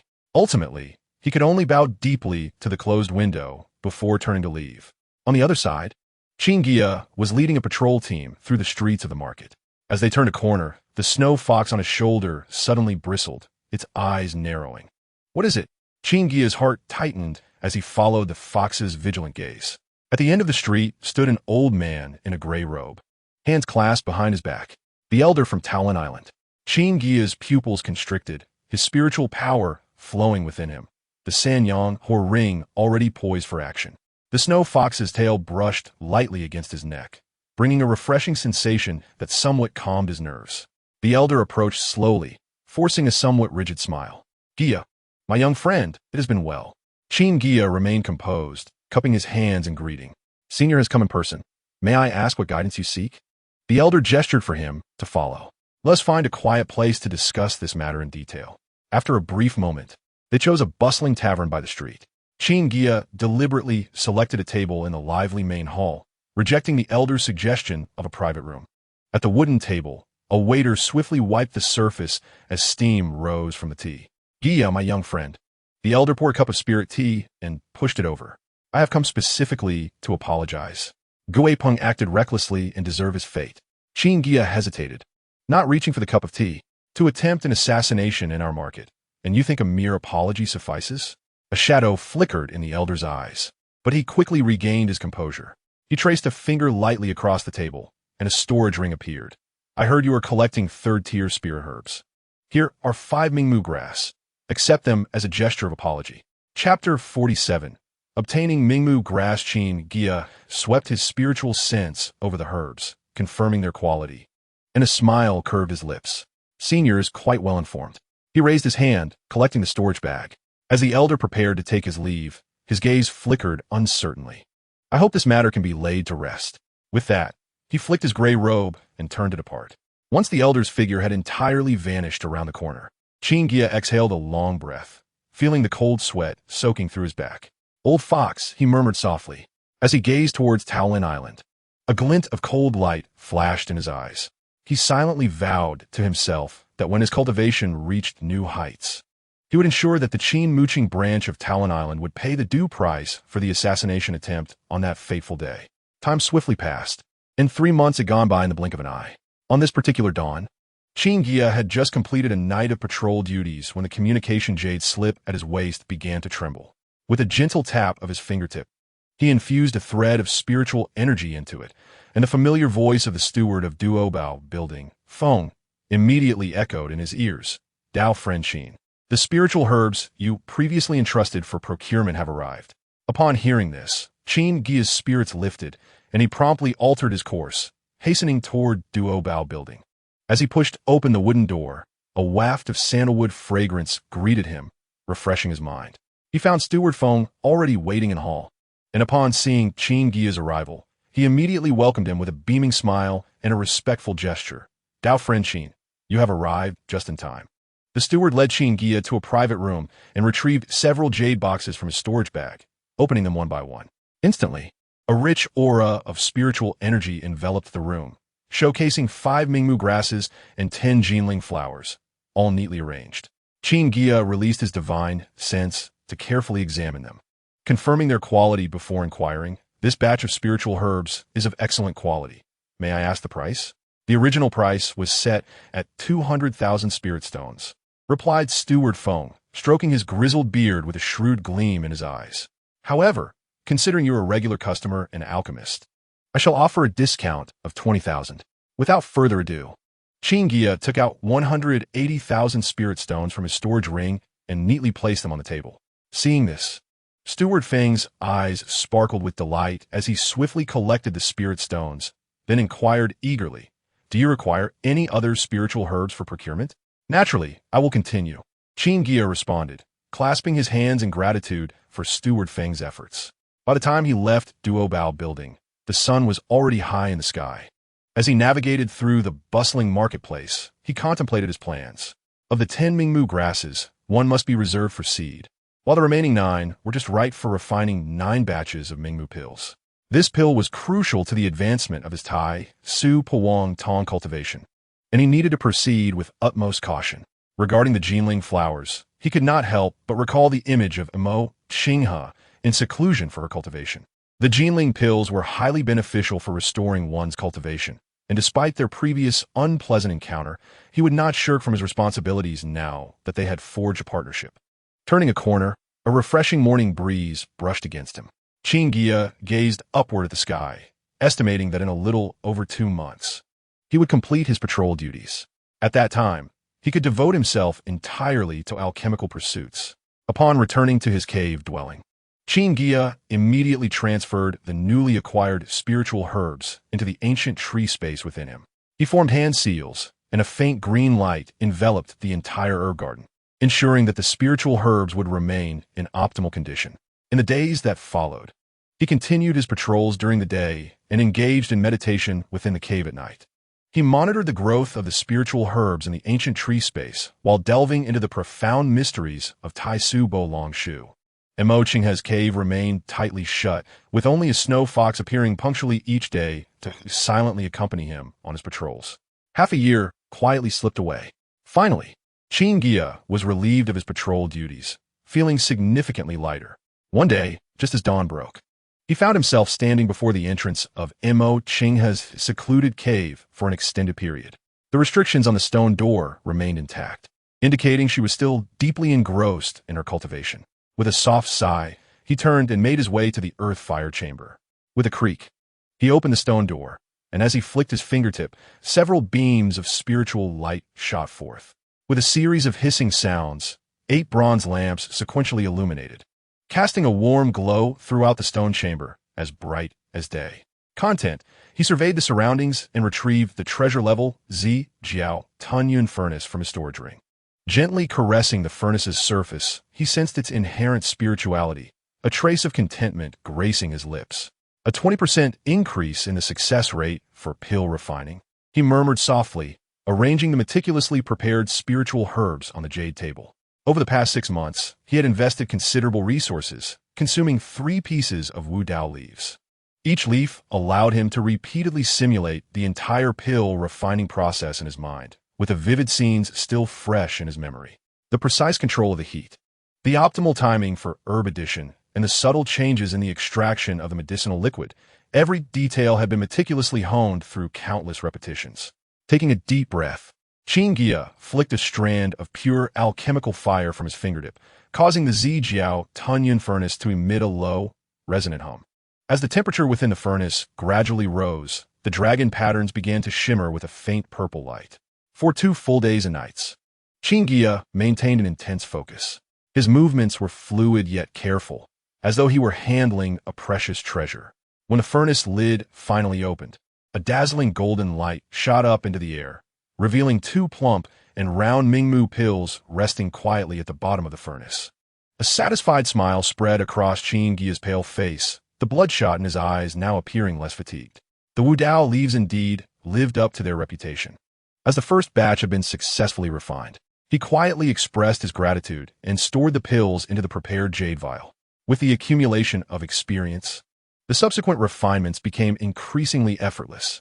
The second batch was completed in just a day and a half, yielding 3 pills. The third batch took merely a day, producing 4 pills and even a rare premium quality one. The final batch achieved an astonishing 50% success rate. In total, he obtained 13 Mingmu pills, a result that far exceeded his initial expectations. After a brief moment of recuperation, Qin Guiya promptly began refining the Jinling pills. He had long mastered this pill, consistently achieving a success rate above 80%, even producing a few of immaculate quality. The ultimate challenge lay in refining the Ziling pills. Although he had prepared 2 sets of materials, the first batch ended in failure due to excessive heat, causing the medicinal liquid to char undeterred. Qin Guiya took a moment to meditate before starting anew. This time, he poured all his concentration into the task, ensuring each step was precise to the millimeter. Finally, at dawn the next day, the furnace emitted a chime, revealing 2 pills resting quietly at the bottom. Unfortunately, there was only enough material for 2 batches. Qin Guiya regrettably stored the Ziling pills away, though his eyes could not hide the joy within.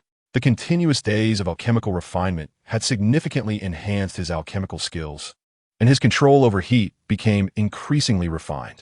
On the following day, as Qin Guiya stepped out of the earth fire chamber, sunlight bathed the entire courtyard.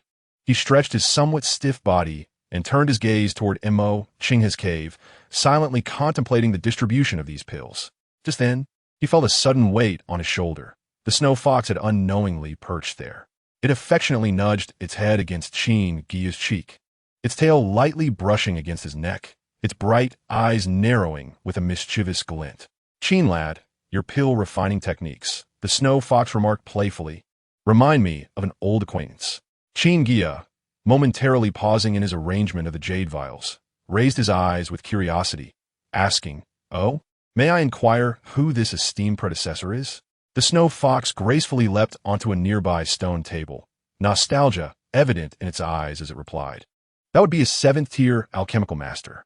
Years ago, his 9-transformation soul returning pill quite literally pulled my master back from the gates of death." 7th tier. Qin Guiya nearly dropped the jade vial in his hand, his pupils dilating in shock. What does this rank signify? He is well aware. It indicates at least a powerful being at the stage of harmonious unity, capable of shaking the very heavens and earth in the entire Lingjia with a stamp of their foot. He lowered his voice slightly, pondering over the matter of Mu Gunyang. Alas, why dwell on such ancient tales? The Shuehu suddenly yawned, its fluffy ears twitching delicately as it skillfully diverted the topic. It leapt back onto Qin Guiya's shoulder, its tail affectionately wrapping around his arm. "Why not allow me to take these Jinling Dan to the master? She has been in seclusion for so long and ought to replenish her elixirs." Qin Guiya cast a deep glance at the Shuehu, understanding its intention to evade the topic. He retrieved a jade vial from his storage ring, neatly containing 10 Jinling Dan. "These are for Mu Xianzi." As he spoke, he took out another, slightly smaller jade vial. "I shall temporarily keep these 2 Ziling Dan." Before he could finish, the Shuehu had nimbly snatched the jade vial, transforming into a streak of white light, vanishing in an instant at the stone door. The air was left with a transmission carrying a hint of mirth. The master will surely find such a plethora of elixirs amusing. Qin Guiya shook his head with a smile, carefully storing the remaining elixirs, and returned to his cave abode at a leisurely pace, sitting cross-legged on the mat. His thoughts remained tumultuous. The information about a seventh-tier alchemist and a powerful being at the stage of harmonious unity continuously swirled in his mind. Now is not the time to delve deeply into it, he murmured softly to himself. The urgent task at hand is to refine these elixirs swiftly and elevate his cultivation.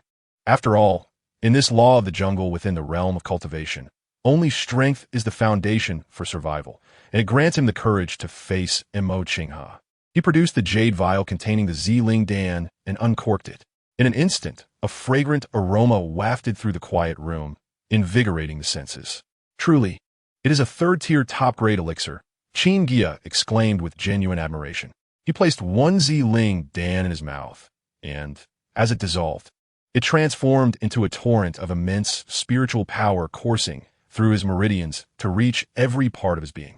Qin Guiya immediately focused his mind and began to cultivate the Fun Tian Lai Yanju. A crimson aura gradually enveloped his body as he entered a state of meditation. Before long, over 60 days passed. When the last remnants of the Ziling Dan's potency were completely refined, Qin Guiya slowly opened his eyes. The aura emanating from him was significantly denser than before his seclusion. He stretched his somewhat stiff limbs, feeling the spiritual power within, and an involuntary smile crept upon his lips. Such a remarkable cultivation speed, he murmured to himself. Even ordinary quality Ziling Dan far exceeds the effects of the impure quality Jianling Dan. He retrieved a transmission jade slip, pondered for a moment, and sent a message to Steward Feng of Duobao Pavilion. Friend Feng, please increase the purchase price for the Ziling Ji by another 20%. After the jade slip transformed into a streak of light and vanished into the sky, he took out a Wu Dao Yi from his storage ring. During his time on Talon Island, the intimate moments with Lu Qinchan had allowed him to accumulate quite a few Wu Dao Yi, which now proved to be immensely useful. Placing the Wu Dao Yi under his tongue, Qin Guiya then retrieved the jade slip recording the Tai Su Puang Tong. As his consciousness penetrated, the characters within the jade slip came to life, continuously reorganizing and transforming into vivid images in his sea of consciousness. With the enhancement of the Wu Dao Yi, his comprehension speed surged dozens of times. Those previously obscure and difficult to understand key points now became clear, with numerous insights unfolding before him. For 3 whole days and nights, Qin Guiya immersed himself in profound comprehension until the spiritual energy of the Wu Dao Yi was fully depleted, turning to ashes and dissipating. The moment he opened his eyes, a brilliant light sparkled within them, and his spirit felt exceptionally invigorated. Without hesitation, he took a Mingmu Dan and swallowed it. Once inside, the elixir transformed into a cool stream of spiritual power that surged towards his eyes. The process of cultivating Tai Su Puang Tong was excruciatingly painful, as if countless silver needles were incessantly stirring within his eyeballs. Cold sweat beaded on Qin Guiya's forehead, yet he gritted his teeth, diligently executing the technique. Gradually, the piercing pain transformed into a soothing coolness, and the world before him underwent a miraculous change. The flow of spiritual energy in the air became distinctly visible, allowing him to even see the spiritual veins of the medicinal herbs growing outside through the stone walls of the cave. When the cultivation session concluded, a month had passed.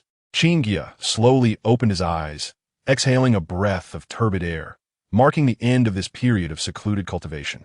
He rose to stretch his body and then approached the copper mirror, meticulously examining his transformation. To his astonishment, he noticed a faint golden pattern encircling the edges of his pupils. He concentrated and gazed towards the distant mountains. The once blurred scenery now appeared remarkably clear, with even the textures of leaves 10 miles away becoming vividly discernible. With a thought, he retracted the spiritual energy within his pupils, causing the swirling golden pattern to gradually fade, returning to its normal state. With a soft sigh, his gaze fell upon the jade vial beside him. Originally containing 2 Mingmu Dan, it was now depleted, yet the cultivation of Tai Su Puang Tong remained stuck at the final step, unable to truly enter the realm. However, He could clearly sense that with just another 6 months of consistent consumption, this secret technique would undoubtedly break through its constraints. Just as he prepared to retrieve the third Mingmu Dan, an overwhelming spiritual pressure suddenly surged into the hall of his cave, sweeping through the entire abode. Qin Guiya's heart jolted. This aura unmistakably reached the mid-stage of the Jin Dan. Mo Qinghe has emerged from her seclusion. He quickly tidied his robes, suppressing the turmoil within, and hurried towards the stone door. Upon pushing open the stone door of the meditation chamber, a refreshing and ethereal fragrance greeted him, the unique scent of Mo Qinghe. In the center of the hall, Mo Qinghe, clad in white garments as pure as snow, appeared immaculate. Surrounding her was a 3-foot-long golden dragon, its form vivid and lifelike, with each scale glimmering with a faint golden light. Hearing his footsteps, she slowly turned, her deep-set eyes even more inscrutable than before her seclusion. The elixirs are quite commendable. She spoke, her voice cold yet laced with a hint of satisfaction, saving me a decade or two of arduous cultivation. No sooner had her words left her lips than the golden dragon spiraled upward, ultimately transforming into a streak of light that vanished into her brow. Chapter 4 15 Lingzi. Qin Guiya's pupils constricted, even with the assistance of Jinling Dan of perfect quality or higher. An ordinary cultivator would still require at least 20 to 30 years of accumulation to break through from the early to the mid-stage of Jin Dan. Yet, Mo Qinghe managed to accomplish this breakthrough in just a few short years. The only explanation must be that her comprehension of the techniques has reached a state of returning to simplicity, with every ounce of elixir's spiritual energy utilized perfectly, without a trace of waste. Of course, there might also be rare treasures of cultivation involved. This stirred tumultuous waves within Qin Guiya's heart. Although the ancient tree in his sea of consciousness could sense the cultivation level of his Tao companion, it remained unresponsive to Mo Qinghe, simply because they had not yet truly engaged in dual cultivation. Furthermore, coupled with the revelations of her identity as a 7th-tier alchemist and the astonishing progress in her cultivation, all clues pointed towards a staggering possibility. This Tao companion is highly likely a powerful cultivator who has lived through a reincarnation. Congratulations on your breakthrough, Qinghe. Qin Guiya suppressed the shock within, allowing his gaze to linger momentarily at the spot where the golden dragon had vanished. Cautiously inquiring, was that golden dragon's illusory form the Tai Su Bo Longshu? Mo Qinghe lightly raised a finger, a strand of golden light swirling at her fingertip. You have keen eyes. To be precise, the Tai Su Bo Longshu is a secret technique within one of my cultivation methods, and it has been modified by me to better suit your practice. Qin Guiya's heart skipped a beat. Gazing at the enigmatic woman before him, he felt for the first time the profound chasm of strength that lay between them. Yet simultaneously, a more resolute thought took root in his heart. One day, he would rise to her level and personally unveil all the secrets she harbored. The cave fell into a long silence. Suddenly, Ma Qinghe lifted her gaze, fixing it upon Qin Guiya. Do you still possess any 3-tiered elixirs? It would be best if they are of perfect quality or above. Qin Guiya managed a wry smile, gently shaking his head. The last vial of Jinling Dan has already been delivered to the fairy by Xuehu. He paused briefly before continuing. Given the fairy's current cultivation at the mid-stage of the Jin Dan, the efficacy of the Jinling Dan has likely diminished significantly. As for the other medicinal herbs required for the elixirs, I am still searching far and wide. As he spoke, he took out a jade tablet, dense with characters that detailed the rare medicinal herbs he needed to collect. Ma Qinghe accepted the jade tablet, her consciousness sweeping over it. Indeed, it was exceedingly difficult to find traces of these herbs in the market. Qin Guiya added with a hint of helplessness in his tone, even at large auction houses. One seldom encounters herbs over 1,000 years old. Ma Qinghe's lips curved into a slight smile. You underestimate the foundation of the cultivation world. She elegantly stood. We reside within the spirit realm. To those true great powers, herbs under 1,000 years are mere common wares, lacking even the qualification for collection. Xiao Shiji, imperfect laws. Da Shiji, spirit realm, perfected laws, capable of cultivation to the great ascension stage. Xianjia. Qin Guiya was momentarily taken aback by her words as he watched Ma Qinghe lightly beckon and Xuehu gracefully leaped onto her shoulder. The status of a Qin Guiya cultivator was inconsequential. Ma Qinghe gently stroked Xuehu's soft fur, her tone calm, yet resolute. However, a cultivator capable of commanding a fourth-tier great demon to willingly serve them is an entirely different matter. Qin Guiya's pupils constricted suddenly, instantly grasping the implied meaning behind her words. In the ruthless realm of cultivation, strength and status have always been mutually reinforcing. A cultivator who can compel a fourth-tier demon beast to bow in obedience, even if their surface cultivation is merely at the Qin Guiya stage, would undoubtedly be revered as a guest of honor by various great powers. Wait for me a moment. Ma Qinghe turned and walked toward the cave entrance. Qin Guiya remained rooted in place, watching the figure recede into the distance, his heart a tempest of emotions. In that moment, he acutely realized the disparity between himself and Ma Qinghe. It was not merely a chasm in cultivation, but a profound difference in vision, ambition, and foundational depth. The stone chamber returned to silence. Qin Guiya took a deep breath, calming his tumultuous feelings before retrieving the jade tablet of the Taishu Powing Tome, resuming his meditative posture. This celestial-level secret technique was among the pinnacle even in the spirit realm, and if he could comprehend it, it would greatly benefit his cultivation. Time slipped by quietly in meditation, and before he realized it, an hour had passed. Suddenly, a light, graceful footfall echoed from outside the cave. The stone door opened silently, and Ma Qinghe entered, accompanied by a wisp of fresh air. Xuehu lounged lazily on her shoulder, clutching a storage pouch in its mouth, its tail waving triumphantly. So soon? Qin Guiya awoke from his trance, a flicker of surprise crossing his eyes. He stood to receive the storage pouch, and with a sweep of his consciousness, he discovered 15 clusters of Lingji neatly arranged within. Each exuded a soft, violet glow, with full, rounded caps and robust stems, all at least 800 years old. Ma Qinghe brushed her sleeve and took her seat, while Xuehu gracefully leaped onto the table. Duobaoge only had 8 clusters. She lightly tapped the table, and a teapot filled a cup with spirit tea automatically. The remainder was procured from 3 shops, one of which was likely established by an elder of your Qin family.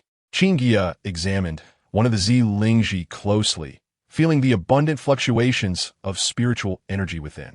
This medicinal herb grew exceptionally slowly, and it was already rare for ordinary shops to stock even 1 or 2.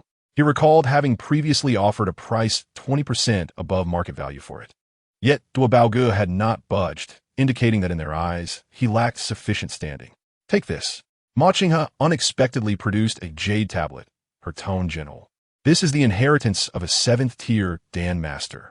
Qin Guiya accepted the jade tablet, and as soon as his consciousness brushed against it, he was immediately inundated with vast knowledge of alchemy, various exquisite refining techniques, and key points for controlling the fire surged into his mind. The value of this inheritance far surpassed all the tomes collected by the Qin family. Thank you. He solemnly tucked the jade tablet away, preparing to head to the earth fire chamber. Just as he took 2 steps, a voice transmission suddenly reached his ear. Do not overexert yourself. You may seek me at any time if needed. Qin Guiya paused, a hint of astonishment crossing his face as he turned away from Ma Qinghe. Although they were known as Dao partners, they had always maintained a certain distance. This sudden concern stirred something unusual within him. He did not turn back, merely nodding slightly before striding toward the earth fire chamber. As the stone door to the earth fire chamber closed behind him, Qin Guiya took a deep breath, calming his mind and suppressing all distractions. He waved his hand, and the Jiao twin Yinlu settled steadily before him.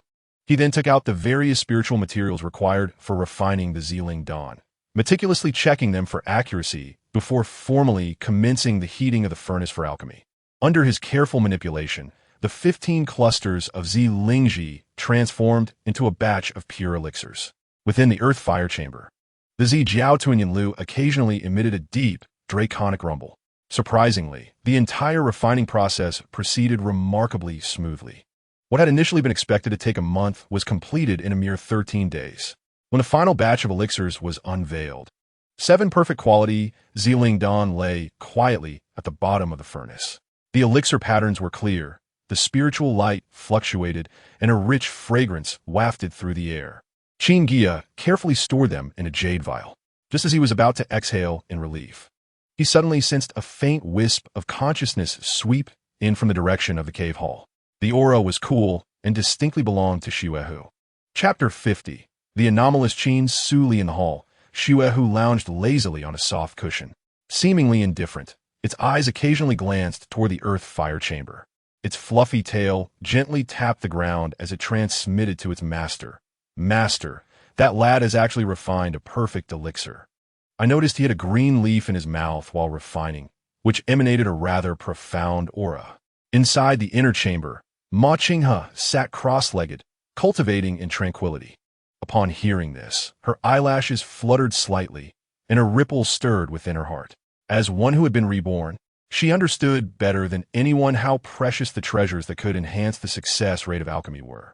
Yet soon, she collected her thoughts, merely responding with a faint acknowledgement before continuing her closed-eye meditation, as if indifferent to the revelation. 5 days later, the stone door of the earth fire chamber finally opened, revealing Qin Guiya, wearied but unable to conceal his delight. He sent a voice transmission to Ma Qinghe, and shortly thereafter, her white figure appeared in the hall. I have not failed my mission. Qin Guiya produced a porcelain vial and handed it over, stating, from 15 materials, I successfully produced 61 elixirs, 7 of which are of perfect quality. I have kept one for myself, the rest are here. Ma Qinghe accepted the porcelain vial, her consciousness sweeping over it, confirming that the elixirs were neatly arranged within. Her expression remained composed, though she nodded slightly. This is sufficient for me to cultivate to the late stage of Jin Dawn. After a brief pause, she added, once my cultivation advances, I shall take care of you. What I seek is not mere indulgence, but rather the harmonious cultivation of dual practices. This thought lingered in Qin Guiya's mind, yet he ultimately refrained from voicing it. Just as he was preparing to take his leave, Ma Qinghe unexpectedly spoke up, her voice lowered to a near whisper. Your patrol mission is approaching in half a year. Be wary of the underground of this marketplace. She lightly tapped the ground with her fingertip, her tone grave. Recently, I have sensed faint demonic energy dissipating.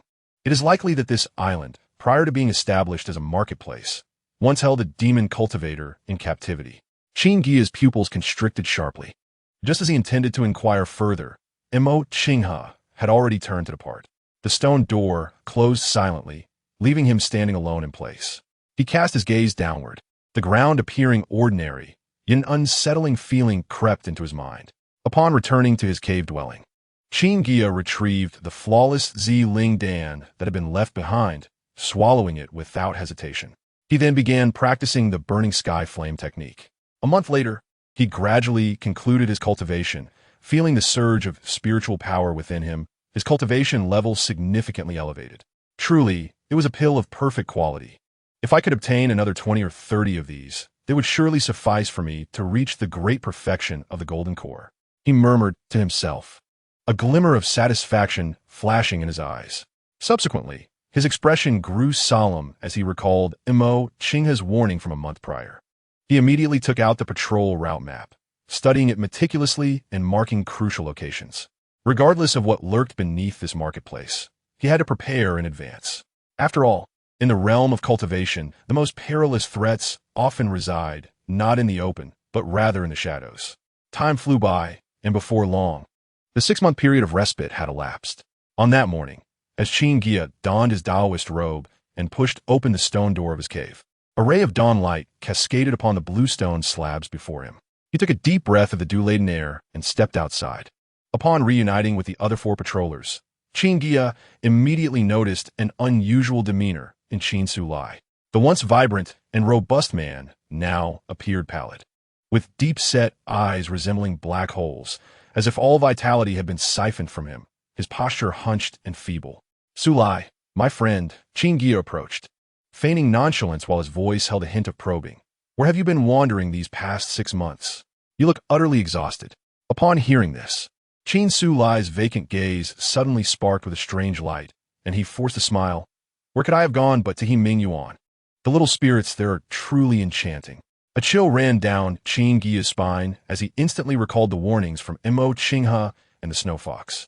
Could it be that this seemingly ordinary place of dual cultivation is, in fact, a den of demonic cultivators? Just as he was becoming wary, he felt a sudden weight on his shoulder.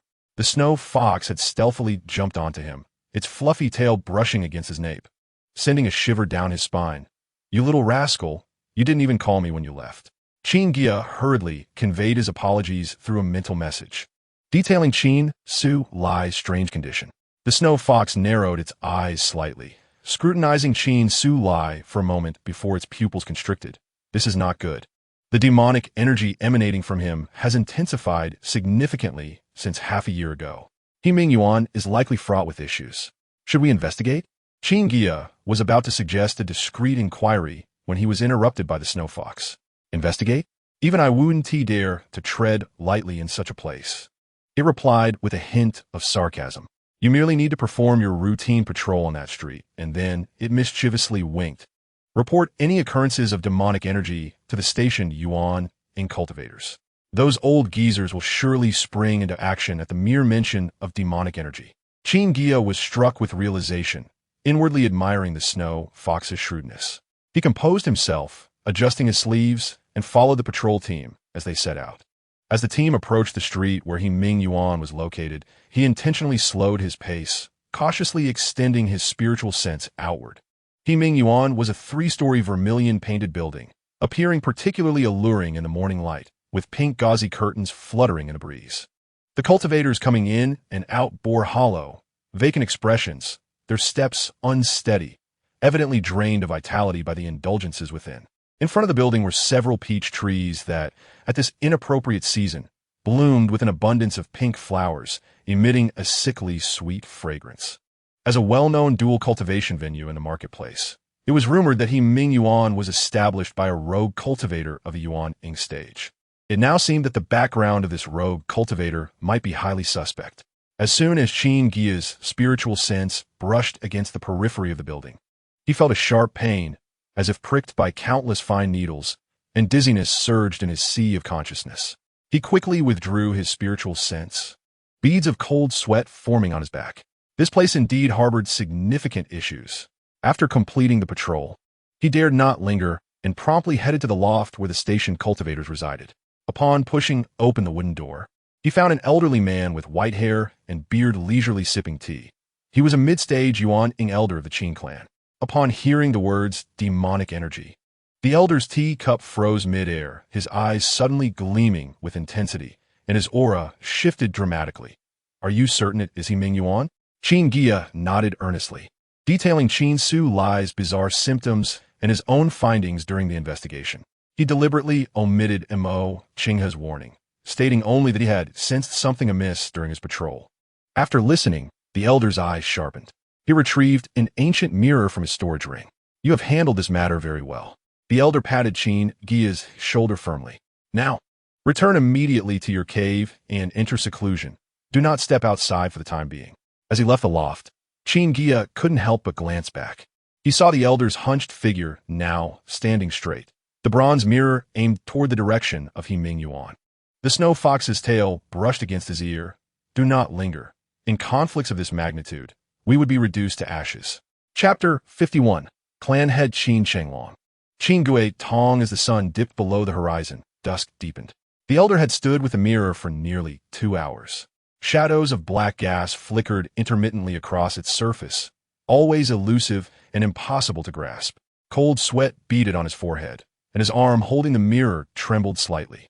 If demonic cultivators were indeed causing chaos beneath his very nose, the elder muttered to himself, finally putting away the ancient mirror. As a branch clan cultivator, it required immense courage to disturb the main clan's Yuan Ing true monarch without solid evidence. Outside the residence of the wine immortal true monarch, the aroma of wine wafted in the air. As the elder approached, he was immediately engulfed by the rich scent, causing him to frown. He straightened his attire, preparing to knock on the door when a languid voice called from within. Come in. Upon entering, he found the wine immortal true monarch reclining on a soft couch, dressed in a loosely fitted blue robe. With a casual flick of his wrist, he sent a stream of wine from a jade jug arcing gracefully into his slightly parted mouth. What is it? The true monarch asked, his gaze hazy with intoxication. The elder bowed deeply, reporting to the true monarch. The patrol team has reported the possible emergence of demonic energy at Himing Yuan. Instantly, The wine immortal true monarch sat up straight, his drunkenness vanishing. Who reported this? It was Qin Guiya of the Peach Forest Island branch. The elder's voice dropped. The wine immortal true monarch's gaze sharpened as he envisioned the young man who always had the snow fox by his side. He sprang to his feet. Go! Before the words had left his mouth, he transformed into a streak of azure light, shattering the window as he soared out. The elder hastily formed a hand sign to follow, and the two figures streaked across the sky above the marketplace. As night fell, the silhouette of Ming Yuan appeared particularly enchanting under the moonlight, its out-of-season peach blossoms glowing with an eerie pinkish-purple hue. The wine immortal true monarch hovered in midair, fingers forming intricate gestures. After a brief moment, he suddenly opened his eyes wide. Indeed, there was demonic energy. Although faint, it was unmistakable. This trace of demonic energy was deeply concealed. Had he not employed secret techniques to probe it at close range, it would have been nearly impossible to detect. He turned and shouted sternly, "Immediately seal off the entire street. Summon all station cultivators." At the same time, he crushed a golden talisman. For this matter must be reported to the family head without delay. The elder accepted the order and departed. The true monarch of the wine immortal hovered alone in the air, fixedly gazing at the pavilion below, his face devoid of any trace of drunkenness. Meanwhile, in the dimmest chamber of Ming Yuan, 5 figures were seated around a blood-red round table. Each exuded an aura of profound depth, unmistakably all being great cultivators at the Yuaning stage. The blood sacrifice grand formation, originally scheduled to commence in a year, appeared to be moved forward. The elder in the black robe spoke slowly, his voice hoarse. Today's probing of divine consciousness indicates that the Qin family has discovered the demonic energy and harbors suspicions. Let me move forward. The white-haired elder at the lower seat abruptly slammed her skeletal staff onto the ground, exclaiming that within the Duo Bao Fong city, merely 3 Yuaning cultivators from the Qin family, and the strongest, the wine immortal, is merely at the late stage of cultivation. Hardly a concern. A glint of ruthlessness flashed in her eyes. Since they have come to deliver themselves, it is an opportune moment to ensnare them all. A middle-aged cultivator with a composed demeanor furrowed his brow. But if the Qin family sends a transformation god, then the elder scoffed, declaring that which transformation god from the Qin family does not guard a crucial location. Would they mobilize a transformation god for mere disturbances in a small market? It is a foolish dream. The black-robed elder suddenly smiled ominously. Even if, hypothetically, one did come, he waved his sleeve, revealing the old demon's avatar of the He Huan sect, infamous in the Thousand Eye Sea region, although suppressed for 1,000 years. Having fallen to the perfection of Yuaning, with the old demon's methods before he could finish, blood-colored patterns suddenly emerged from the chamber floor, intertwining to form a ghastly visage. The others paled and turned their gazes to the corner shadows. There, an indistinct figure had appeared. The blood-slaughtered Taoist of the Mo sect has arrived at the perfect moment. The black-robed elder rose to greet him, his tone laced with respect. Is the grand formation prepared? A hoarse laugh echoed from the shadow. The 9 Netherblood refining array was set yesterday. Since the Qin family has discovered it, then luring their cultivators into the trap is quite feasible. The figure swayed slightly, and his voice turned cold. However, does the Duo Bao sect truly wish to betray the Qin family? Do not go back on your word at the critical moment. The white-haired elder suddenly tore open her garment, revealing a blood-colored talisman on her chest. I vow with the heart-devouring curse that the Duo Bao sect and the Qin family shall have no peace until death. It turned out that these 5 individuals were indeed elders of the Duo Bao sect, a subordinate faction of the Qin family. 100 years ago, when the Qin family established this market, a certain Yuaning cultivator from the main lineage had unilaterally reduced the profits to 20%, far below the 40% share entitled to subordinate factions. After years of resentment, they finally found an opportunity to covertly ally with the Qin family's mortal enemy, the Mo sect. The black-robed elder suddenly formed a seal, and a 3-dimensional luminous map materialized at the center of the round table. He pointed to the northeast corner. The Qin family cultivators will surely gather here shortly. At that time, we will activate the blood sacrifice grand formation, first slaying the wine immortal, then using the blood sacrifice to break the formation, imprisoning the old demon below. Before his words fell, a drop of viscous black blood suddenly dripped from the chamber's ceiling, twisting and contorting in the air, ultimately coalescing into a grotesque visage. It is time for me to stretch my limbs. Upon hearing this, the others' faces lit up with fervor. The white-haired elder trembled as she spoke. So long as the blood sacrifice succeeds, all 5 of us from the Duo Bao sect can transition to the supreme secret arts of the Inmo sect. Outside the chamber, He Ming Yuan remained lively with song and dance. The charming courtesans skillfully smiled, yet no one noticed the eerie crimson glow flickering in their pupils. Nor did anyone perceive the tendrils of black mist slowly seeping from beneath the foundation of the entire He Ming Yuan. On Qiantong Island, the ancestral grounds of the Qin family. Within the family hall, Qin Shenglong sat at the main seat, holding a communication jade slip, his brow gradually furrowing. The words demonic energy on the slip were particularly glaring. Qin Guiya, Komein. As his voice fell, the hall doors opened soundlessly. A young cultivator clad in moon-white robes strode in. This person possessed a handsome visage, yet carried an innate air of arrogance. He was none other than the Qin family's first-century-old transformation god prodigy in a millennium, Qin Guiya, the clan head. Qin Guiya clasped his hands in greeting. His voice clear. What urgent matter calls for my presence? Qin Shenglong handed over the jade slip. His tone grave. There are signs of demonic energy in the Duo Bao Fong city, and the Wine Immortal has preliminarily confirmed it. This matter is of great significance. You must personally investigate. Qin Guiya took the jade slip, his divine sense sweeping over it, and a confident smile appeared at the corner of his mouth. Mere remnants of demonic cultivators. Is there any need for a grand mobilization? I alone am sufficient. Do not be careless. Qin Shenglong's expression was solemn. The methods of demonic cultivators are treacherous and varied. Though you are exceptionally gifted, you have only just entered the transformation god stage. The clan head worries too much. Qin Guiya interrupted dismissively, a hint of pride flashing in his eyes. I've already cultivated the Qian Tong Sheng Dian to a minor accomplishment, and have comprehended the great supernatural ability of the 100 Eyes mirage recorded within. Among peers, I am virtually unmatched, and even when faced with mid-stage transformation god cultivators, I can manage to fend for myself. He stood with his hands behind his back, asserting that over the years, he had never disappointed the family. Chapter 52. Qian Tong Sheng Dian. Qin Shenglong gazed at the spirited junior before him, inwardly sighing. This family prodigy was indeed extraordinary, achieving the Yuan Ing stage at 40, transforming at 100, and practicing the clan's foundational technique, the Qian Tong Sheng Dian. He had made rapid progress.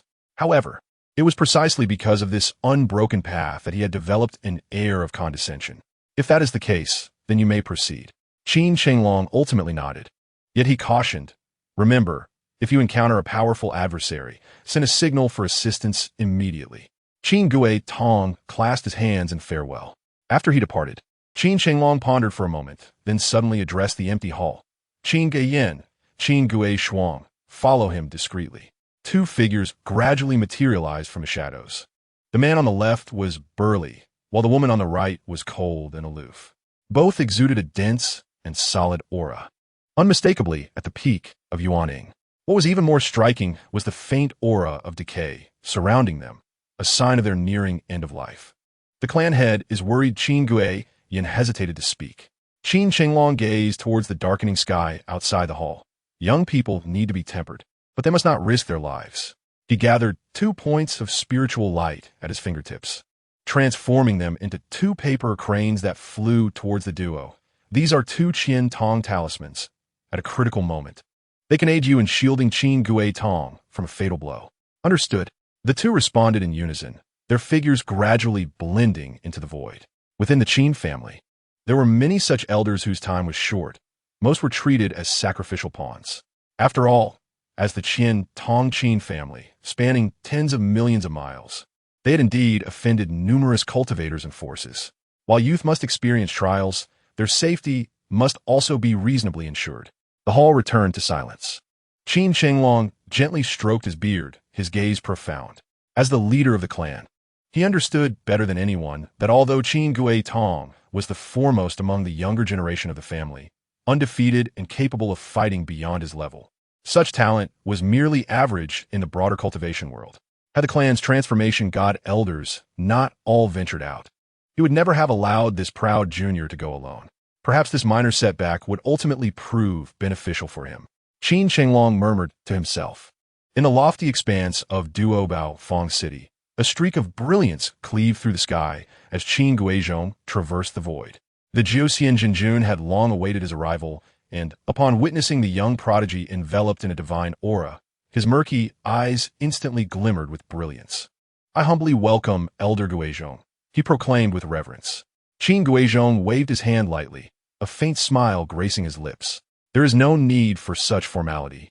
Jiuxian Laozu, you are my elder. Simply calling me Guizhong will suffice." His gaze shifted towards the crimson-painted pavilion below, his brow furrowing slightly. Was it from there that demonic energy was leaking? Jiuxian Jinjun followed his line of sight, his expression grave. "I could sense the fluctuations of demonic energy just moments ago, but now," before he could finish, Qin Guizhong transformed into a radiant streak and hurtled towards the pavilion. Jiuxian Jinjun's outstretched hand froze in midair, and he let out a sigh. "This young man."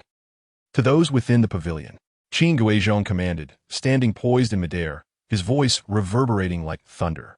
"You have 3 breaths to withdraw all cultivators." As he spoke, a crimson flying sword erupted from his being. The blade, entwined with blood-red serpentine patterns, transformed into a blazing vermilion dragon under the infusion of spiritual energy. Indeed, a celestial treasure. Just as the vermilion dragon was about to collide with the pavilion, 5 figures burst forth from the roof. Qin Guizhong retracted his finger, and the dragon immediately spiraled back. His eyes gleamed with silver light as the Tai Su Pawang Tong pierced through the pavilion's foundation, revealing tendrils of black mist seeping from the crevices. "Sushazi?" Qin Guizhong's pupils constricted. A blood-colored figure slowly emerged from the shadows of the pavilion, his face adorned with bizarre patterns. The very same rival who once contested him for the secrets of the realm. Ah, how unexpected. Shuesha licked his lips, his voice gravelly. That brash young lad from back then has now also entered the realm of transformation. He suddenly grinned maliciously. "I shall use the blood of the Qin family's foremost prodigy to consecrate my 10,000 souls banner." No sooner had he spoken than Shuesha hurled forth a blood-colored array disc. Instantly, the heavens and earth shifted color, and countless bloodlines erupted from the ground, intertwining to form a massive net that obscured the sky. The dazed cultivators within the pavilion barely had time to scream before they were consumed, transformed into billowing clouds of blood missed by the array. Just as Qin Guizhong prepared to act, he realized he was already ensnared by the array, unable to escape. He understood that prolonging the situation would yield no benefit, as the patrolling and law-enforcing clansmen on the street had fallen into the illusion of the array. Thus, he resolved to unleash his ultimate move. With a series of hand seals, spiritual energy surged around him, and in an instant, hundreds of silver eyes abruptly opened in the void. Each eye radiated a chilling glow, with runes swirling within their depths. 100 Eyes illusion. With a commanding shout, a torrent of petrifying rays shot forth from the eyes. Wherever these rays passed, the air crackled with the sound of solidification. Yet, Shuesha had long been prepared. He cackled as he summoned the 10,000 souls banner, from which a multitude of twisted, ghostly figures surged forth. These phantoms emitted wails of despair as they rushed towards the petrifying rays. Although each ray could pierce through dozens of phantoms, they were ultimately consumed by the relentless tide of spirits. Is this all the Qin family's prodigy is capable of? Shuesha's laughter echoed with derision. On the ground, Qin Guizhong's brother and other clan members had already received Jiuxian Jinjun's orders, waiting on the streets. However, the sudden array had plunged them into peril. The cultivators on the streets moved like marionettes, their faces pale, as their vitality was relentlessly siphoned by the array. Qin Su Lai had collapsed to the ground, his face wearing a strange smile, clearly lost within the illusion. "Young man, the situation is dire." The tail of the Shui who tightly coiled around Qin Guizhong's neck, her eyes flickering with wariness. "This array is continuously draining your essence. If this continues..." Before she could finish, a sudden explosion echoed from a distance. A massive wine gourd floated in the air above Jiuxian Jinjun, countless sword energies cascading downwards. This seemingly inebriated elder now radiated an overwhelming aura, single-handedly forcing back 2 Yuan-ing cultivators from the Duobao sect. The reputation of the Jiuxian Laozu's drunken immortal sword god is indeed well-deserved, Qin Guiya murmured. However, at the other end of the battlefield, a mid-stage Yuan-ing cultivator from the Qin family was far less fortunate, surrounded by 2 elders of the Duobao sect. His protective spiritual light was on the verge of collapse. One elder, a white-haired crone, wielded a bone staff that summoned gusts of foul wind with each swing. The other, a black-robed elder, controlled dozens of dark chains, binding the Qin family cultivator in place. This cannot continue. Qin Guiya clenched his fists. He scanned the surroundings and suddenly noticed the blood essence seeping from the ground, flowing along specific patterns toward a certain direction. Shuehu, look, he whispered urgently. The blood essence is converging at the foundation of the pavilion. Chapter 53. The Unsealing of the Incarnation of He Huan, Lao Imo Shui, who squinted, her fur standing on end. This is bad. They're using the blood essence to break the seal. Something dreadful must be imprisoned beneath. Just then, the entire pavilion began to tremble violently. Cracking sounds echoed from the foundation, and thick, inky demonic energy gushed forth from the fissures. A piercing laugh resonated within everyone's consciousness. Shuishazi, well done. However, this meager essence is insufficient. Sacrifice 5 Yuan-ing, or bring me the head of that divine transformation youngling from the sky. The members of the Qin family, hovering above, turned pale at his words. Jiuxian Jinjun nearly lost his grip on the wine gourd in shock. No one had anticipated that the underground of this well-established market town concealed such a terrifying malevolent entity. Shuishazi's crimson eyes darted around the battlefield. Upon noticing the 100 eyes illusion surrounding Qin Guiya, his lips twitched. This young man was far more formidable than he had been in the past. With a sudden thought, he activated the 10,000 Souls banner, and countless vengeful spirits surged forth like a black tide, simultaneously charging towards the 8 Yuan-ing engaged in battle below. Be careful. Qin Guiya's eyes widened in alarm as the vermilion dragon sword shot forth like a blood-colored rainbow. However, there were simply too many spirits, and despite his utmost efforts, he could only shield Jiuxian Jinjun. A chorus of anguished screams erupted. 2 Yuan-ing cultivators from the Qin family were instantly engulfed by the tide of spirits. Their protective light shattered. The situation on the Duobao sect side was even more brutal, as 3 Yuan-ing cultivators were devoured before they could even utter a cry. Sushazi, you will not escape your fate. The black-robed elder bellowed as he summoned a shield, while the white-haired crone frantically swung her bone staff. Although they managed to preserve their lives, despair filled their eyes as they realized that even in allying with demonic cultivators, they were merely pawns in their hands. 5 Yuan-ing corpses slowly sank into the earth, their blood essence seeping into the seal. With a sharp crack, the entire pavilion collapsed, revealing a vast blood-red altar beneath. At the center of the altar, a hazy figure began to coalesce. Unexpectedly, as the internal seal was breached, the grand blood sacrifice array enveloping the market began to fracture. The cultivators who had been under the illusion gradually regained clarity, though their bodies were left with less than 30 to 40% of their essence, making a return to their peak condition seem unlikely. Even Daoji has suffered damage, leaving no opportunity for future transcendence. The entire market has descended into chaos.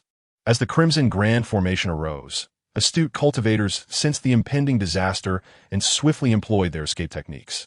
At this moment, the formation exhibited cracks, granting those within a fleeting chance to flee.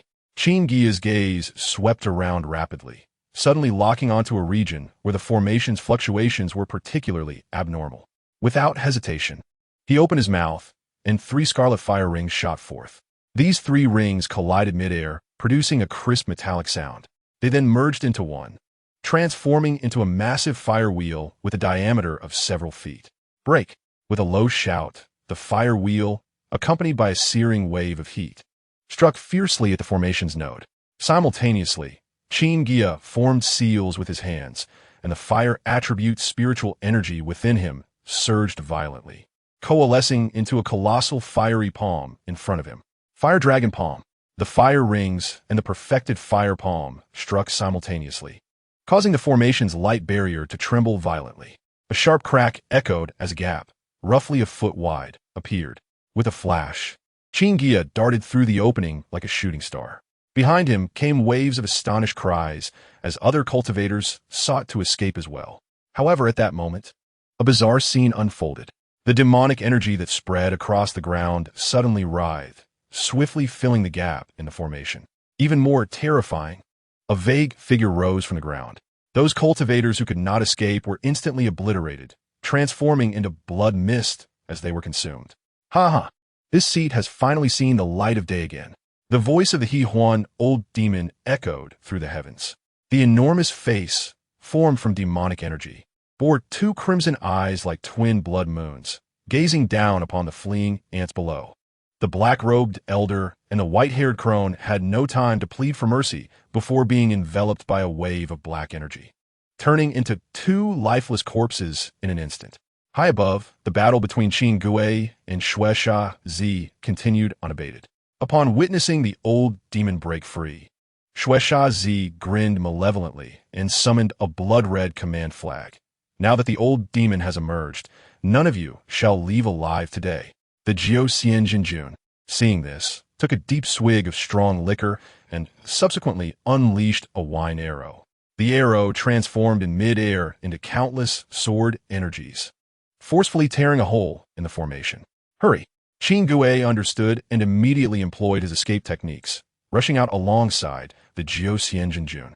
The two dared not linger in battle and promptly organized the surviving Qin family cultivators to retreat. Those core disciples, under the protection of the transformation stage cultivators, finally escaped with their lives. However, the entire market had already fallen into a demonic domain, with cries of despair echoing relentlessly. Each cultivator devoured by the He Huan old demon intensified the demonic energy surrounding him. The overwhelming demonic might send shivers down the spines of cultivators even dozens of miles away. Meanwhile, as Qin Guiya and Shui Hu burst into the cave dwelling, Mo Qinghe was seated on a jade couch, surrounded by swirling spiritual energy. A mark on her forehead flickered, indicating she was at a critical moment in her cultivation. Just as Shui Hu was about to speak, Mo Qinghe subtly shook her head. She had already sensed the external turmoil, but forcibly interrupting her cultivation would result in backlash. With a gentle hum, Mo Qinghe retracted her surrounding spiritual energy. Slowly opening her eyes, her cold gaze met those of the two. Shui Hu immediately leaped on her shoulder, urging anxiously, "Master, that demonic cultivator is devouring the entire market. He will likely recover his transformation stage powers very soon." Mo Qinghe did not respond immediately, but instead stared at the swirling demonic clouds in the distance. Upon recognizing the indistinct figure, her pupils suddenly constricted. He Huan, old demon? Memories from her past life surged forth, recalling the terror this demon once inspired throughout the cultivation world. Qin Guiya grasped her wrist, ready to dash outside. Hurry!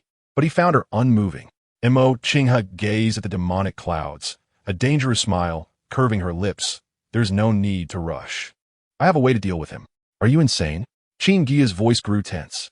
After all, this was an old demon on the verge of ascending to the transformation stage.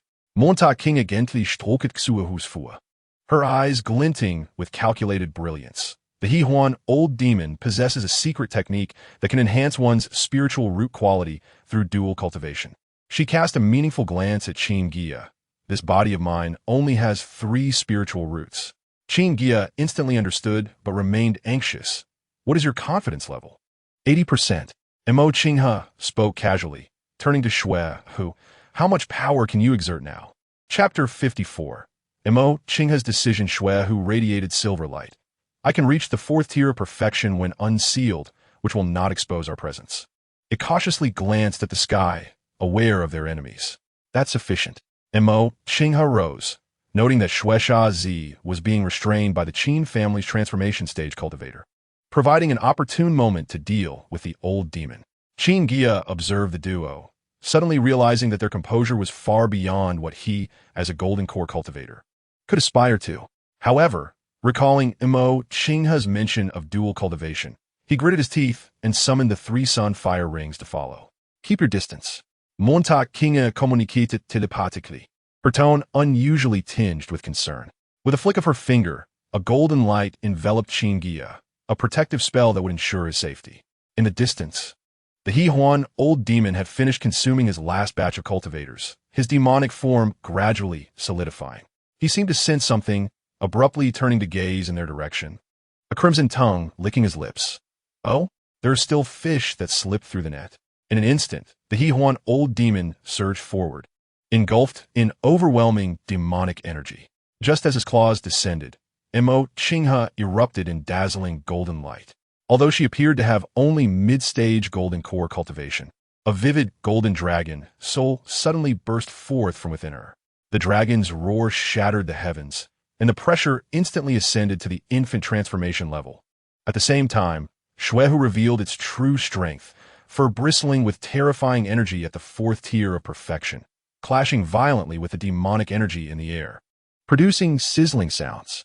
In that moment, a golden aura enveloped both Mo Qinghe and Xuehu, serving as a means to veil their true identities and appearances. Interesting. The old demon squinted his blood-red eyes, a playful expression emerging on his face. Having lived for thousands of years, it was the first time he encountered such a peculiar combination. A golden core female cultivator could command a dragon soul, while the seemingly ordinary spirit fox concealed profound depths. Just as the old demon was momentarily distracted, Xuehu's emerald eyes suddenly shimmered with a bewitching purple light. Illusory moon, thousand eyes. An invisible mental shockwave surged towards the old demon's sea of consciousness. Simultaneously, the golden dragon soul opened its maw wide, unleashing a scorching dragon breath that seared the protective demonic energy surrounding the old demon, causing it to sizzle. The old demon let out a cry of pain, finally realizing he had fallen into a trap. Without hesitation, he abruptly dispersed his form like smoke, employing the dissolution technique. Countless strands of black energy scattered in all directions, each containing fragments of his soul. Qin Guiya observed keenly from a distance, noticing a strand of black energy shooting toward him. Without a moment's hesitation, he summoned the 3 sun fire rings. With a resounding boom, the fire rings transformed into a blazing cage, ensnaring the fleeing remnant soul. The remnant soul thrashed within the flames, emitting a chilling wail. "You young one wish to die?" Seeing this, Mo Qinghe commanded the dragon soul to suppress the other remnant souls. Subsequently, with a delicate wave of her hand, a brilliant golden light surged forth, completely imprisoning the remnant soul before Qin Guiya. She gracefully descended beside him, a slight smile gracing her lips. "Well done." The snow fox leaped back on her shoulder, proudly flicking its tail. The remnant soul twisted and contorted within the golden light, its grotesque features reminiscent of the old demon. "Who are you?" Mo Qinghe did not respond. Instead, she retrieved a jade vial and ensnared the remnant soul within it. With her fingertips, she tapped the vial, establishing layers of restrictions, finally breathing a sigh of relief. At last, my efforts were not in vain. Subsequently, the snow fox extended its consciousness in all directions, searching for any remaining cultivators. Fortunately, the old demon had annihilated all cultivators before their attack, signifying that no one witnessed their fierce battle. Before departing, Mo Qinghe performed a hand seal, sweeping the golden dragon soul across the battlefield, its breath disrupting the atmosphere, allowing them to leave with peace of mind.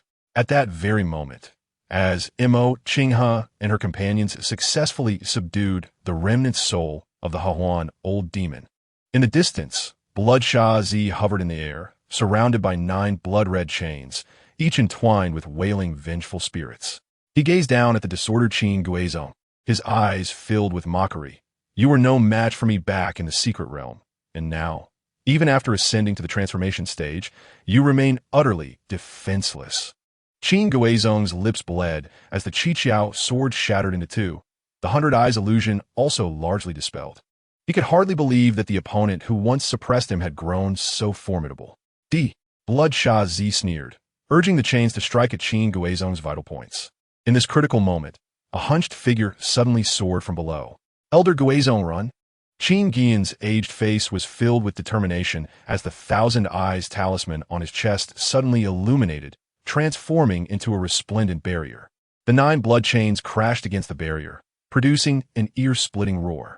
In the instant the barrier shattered, the old man, who had achieved the pinnacle of the nascent soul stage, felt his body disintegrate, yet with the last vestige of strength, he pushed Qin Guiyazong away from danger.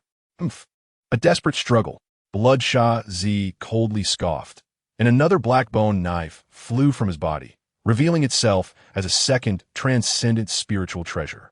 The blade, like ink, aimed directly for Qin Guiyazong's throat. But I'm still here. Another figure flashed forth, Qin Guiyashuang, her white hair billowing, having also activated the Thousand Eyes talisman. She stood as a shield, resolutely absorbing this lethal blow. Blood gushed from her 7 orifices, yet she wore a serene smile. To die for the family's prodigy is worth it. Qin Guiyazong stood frozen, watching as both elders perished before him. An overwhelming wave of regret surged within him. Had he not been so arrogant and ventured into danger alone, his elders would not have met such a fate. Bloodshot Z. Qin Guiyazong's eyes turned crimson, and his spiritual power began to reverse violently. He resolved to unleash forbidden techniques, even at the cost of his foundation, to ensure mutual destruction with his foe. Just as the crisis peaked, a cold snort echoed from the horizon. How audacious of a demon cultivator, daring to wreak havoc on the territory of the Qin family. A figure clad in green appeared, its hair and beard white, unmistakably Qin Huangtian, a late-stage transformation cultivator who had just returned from a mission. Bloodshot Z's expression shifted dramatically, and without a word, he attempted to flee. Yet, Qin Huangtian raised a finger. Freeze. A single word encapsulated the laws of heaven and earth. Bloodshot Z found himself immobilized, even the flow of his internal energy ceasing. To harm the descendants of the Qin family is punishable by death. From his sleeve, a green jade ruler flew forth, expanding with the wind, transforming into a colossal peak that descended upon Bloodshot Z. Meanwhile, Emo Qinghe and her companions had just departed, and her eyes suddenly transformed into golden dragon pupils, observing the scene with contemplation as she gently caressed the jade vial. The snow fox on her shoulder whispered, "Master, this elder of the Qin family wields the power of binding laws. It appears they possess some depth." Emo Qinghe smiled lightly. The binding laws are commendable, but they would significantly diminish against cultivators of equal rank. Qin Guiya stood in a daze, gazing at the horizon, his heart tumultuous with mixed emotions. This battle had vividly unveiled the cruelty and grandeur of the cultivation world. Chapter 55. The secret classic of Yin and Yang Dragon Soul on another front. While Qin Huangtian held off Bloodshot Z, Qin Guiyazong and his companions hastened to the market, hoping to rescue any survivors. However, upon their arrival, the entire area had already been irrevocably transformed. Amid the shattered remnants, lingering demonic energy pervaded the air, and from the intersecting cracks in the ground, wisps of black mist still seeped forth. Qin Guiyazong furrowed his brow, waving his sleeve to cast a purifying light over the battlefield in search of clues. "Strange," he murmured, confusion etching his features. The aura of the Hahuan old demon had abruptly ceased here.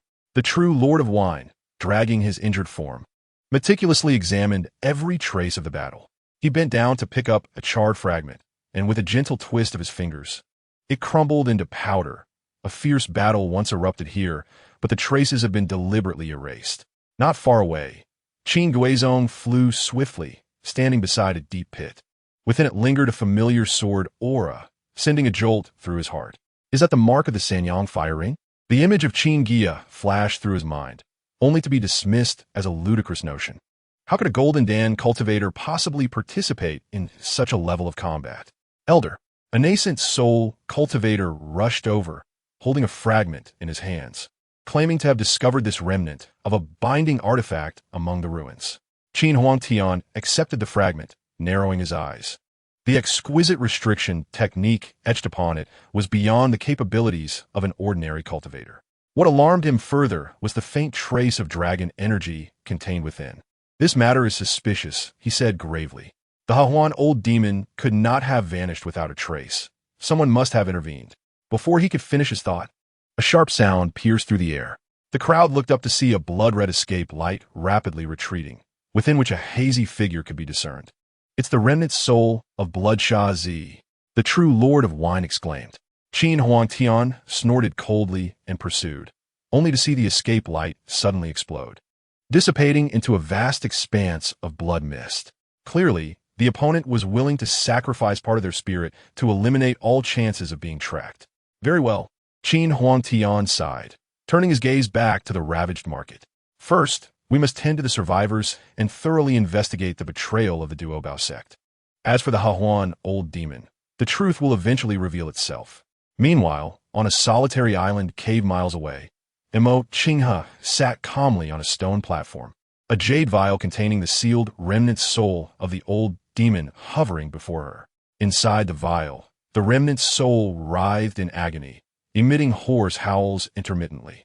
"Be quiet," she said, her expression tranquil as she flicked her fingers, sending a beam of golden light into the vial.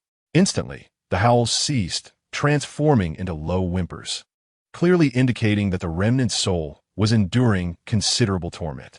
At the cave entrance, Qin Guiya stood with his hands clasped behind his back, gazing intently toward the market. His brow furrowed. "Qinghe, are we being too reckless?" "Not at all." The snow fox lazily curled at the edge of the stone platform, its tail swaying gently as it replied, nonchalantly, "Those old geezers would not be able to unearth us even if they dug 3 feet into the ground." The ancient demon squinted, fixated on the jade vial, pondering how its master intended to handle the situation. Mo Qinghe's lips curved into a slight smile as she gently caressed the vial's surface. "Naturally, I shall seek to inquire about his secret techniques." She raised her gaze to Qin Guiya, a glimmer of profound meaning flashing in her eyes. "Would you not agree?" Qin Guiya was momentarily taken aback, a rare blush creeping across his face. Typically composed, he now appeared somewhat flustered under Mo Qinghe's gaze. Observing his reaction, Mo Qinghe's smile deepened. She mused that even this little man could occasionally feel shy. Soon, she collected her thoughts, her eyes gently closing as her spiritual energy began to circulate around her. As she formed intricate hand seals, a golden dragon spirit surged forth from her crown, its scales shimmering brilliantly and its eyes radiating golden light. The dragon spirit coiled above the jade vial, suddenly unleashing 2 beams of golden light that firmly bound the remnant soul within. Soul searching, Montag Kinga commanded softly, her fingertip pointing into the air. In an instant, countless golden threads separated from the dragon spirit and penetrated into the vial. The remnant soul trembled violently, and through the roiling black mist, a contorted, anguished face emerged, its chilling screams echoing throughout the cave, sending shivers down one's spine. Qin Guiya's heart quaked, and he hastily retrieved a blank jade slip, focusing intently. Mo Qinghe's brow furrowed slightly, beads of cold sweat forming on her forehead, clearly indicating the immense toll this technique exacted. The snow fox perked its ears, vigilantly guarding the cave entrance, occasionally glancing back. After what felt like an incense stick's passage, the golden dragon spirit suddenly let out a long cry, and all the golden threads retracted. Mo Qinghe's eyes snapped open, golden light swirling within them as she took the jade slip and began inscribing. Her fingertips glimmered with spiritual light, tracing intricate patterns on the jade slip with fluid grace, completing the task in one seamless motion. Alas, Mo Qinghe sighed lightly, handing the completed jade slip to Qin Guiya. This ancient demon is merely a fragment. Its memories contain only the first 5 levels of the technique, allowing it to cultivate only to the transformation stage at most. Qin Guiya accepted the jade slip, his consciousness sweeping over it, his eyes brightening instantly. This technique could enhance comprehension. He felt a surge of joy within. A deficiency was of little consequence. He concealed his thoughts and feigned nonchalance, stating better than nothing. After all, possessing the Yu Dao Yi, as long as he and his companion cultivated together, this leaf would continuously yield, and completing the technique in the future would not prove difficult. However, he refrained from mentioning the Yu Dao Yi, carefully storing the jade slip within his storage ring. The snow fox nimbly leaped back onto Mo Qinghe's shoulder, tilting its head to inquire, "Master, how shall we deal with this remnant soul?" Mo Qinghe glanced at the now-dazed remnant soul within the vial, flipping her delicate hand to produce a talisman that she affixed to the vial's opening. "Let us seal it for now. This ancient demon is cunning. It may yet prove useful in the future." Qin Guiya observed Mo Qinghe's profile, suddenly sensing an air of inscrutability surrounding this enigmatic woman. Just as he was lost in thought, Mo Qinghe turned her head sharply, her gaze clear and inquiring, "What troubles you?" Qin Guiya cleared his throat and promptly presented the jade slip. "What name should we bestow upon this technique?" After a moment's contemplation, Mo Qinghe lightly tapped the jade slip. "The ancient demon named this technique He Huan Mi Dian. Let us alter it slightly and call it Yin Yang Long Han Mi Dian." Qin Guiya was momentarily taken aback, pondering privately. Where did the term dragon soul originate? Why not retain the name He Huan? Yet he suppressed his curiosity and nodded in agreement. "That sounds splendid." The cave fell into a momentary silence. "What shall our next course of action be?" the snow fox asked, flicking its fluffy tail and breaking the stillness. Qin Guiya began organizing the items in his storage ring, speaking gravely. "According to family protocol, I was dispatched to execute a patrol mission. Now that the market has been destroyed, I must return to report." "Absolutely not." Mo Qinghe interjected suddenly, urgency lacing her tone. "The betrayal of Duo Bao sect is a grave matter. The Qin family's main lineage will undoubtedly be furious. You, a mere branch family gold core cultivator, managed to escape this calamity unscathed." She paused, a look of gravity crossing her features. "Upon your return, you will certainly face intense scrutiny, possibly even forced soul-searching." Qin Guiya's brow furrowed at her words. He turned to gaze outside the cave, his eyes landing in the direction of Taolin Island. Qin Chan and Mu Shuang still remained on the island, his voice tinged with anxiety. "And my 3 children. If I were to vanish now, they would be left helpless in the family." Mo Qinghe regarded the man's silhouette, a tumult of emotions stirring within her. She admired his sense of responsibility towards his family, while feeling an inexplicable irritation at this attachment, as if something lodged in her throat. The snow fox, perceptive of its master's emotional fluctuation, gently swished its tail against her wrist in a gesture of comfort. Perhaps this, Mo Qinghe suppressed her unusual feelings, her tone returning to its customary coolness. "We shall first reside temporarily in a certain market. You can use discreet channels to contact your branch family and convey that you are alive." She approached Qin Guiya. "Once you break through to the Yuan Ing stage, or even the transformation stage, and possess sufficient power and standing, you can return in triumph. By then, who would dare to search your soul at will?" Qin Guiya inhaled deeply, turning to Mo Qinghe with an air of resignation. "This plan is commendable. However, my talents are mediocre, merely a 4-spirit root body. I may hold hopes for the Yuan Ing stage, but the transformation stage." He shook his head, his voice tinged with bitterness. "It may take centuries before that becomes a possibility." At his words, Mo Qinghe's lips unexpectedly curled into a smile. With a flick of her delicate hand, a circular disc materialized in her palm. The disc was etched with myriad patterns. At its center embedded a spirit pearl. This item is known as the Chui Ling Pan. She lightly tapped the disc, and the spirit pearl emitted a soft glow, capable of breaking down elixirs into the purest spiritual energy, aiding cultivators to overcome bottlenecks. Qin Guiya's pupils constricted sharply. Such a treasure capable of directly refining elixirs had never even been recorded in the ancestral texts of the Qin family. Instinctively, he reached out to touch it, then hesitated midway, casting an uncertain glance at Mo Qinghe. The fact that she would willingly present such a precious item before him filled his heart with warmth. Mo Qinghe seemed to read his thoughts and presented the disc forward. "Since you have witnessed my Dragon Soul secret technique, you should be aware of my extraordinary origins." Her tone remained cool, yet a glimmer of gentleness flickered in her eyes. "What do these external objects matter?" Qin Guiya took the disc in both hands, recalling the aloof woman he first encountered, who had kept everyone at arm's length. He now found her willing to share such secrets with him. This transformation warmed his heart, leaving him momentarily at a loss for words.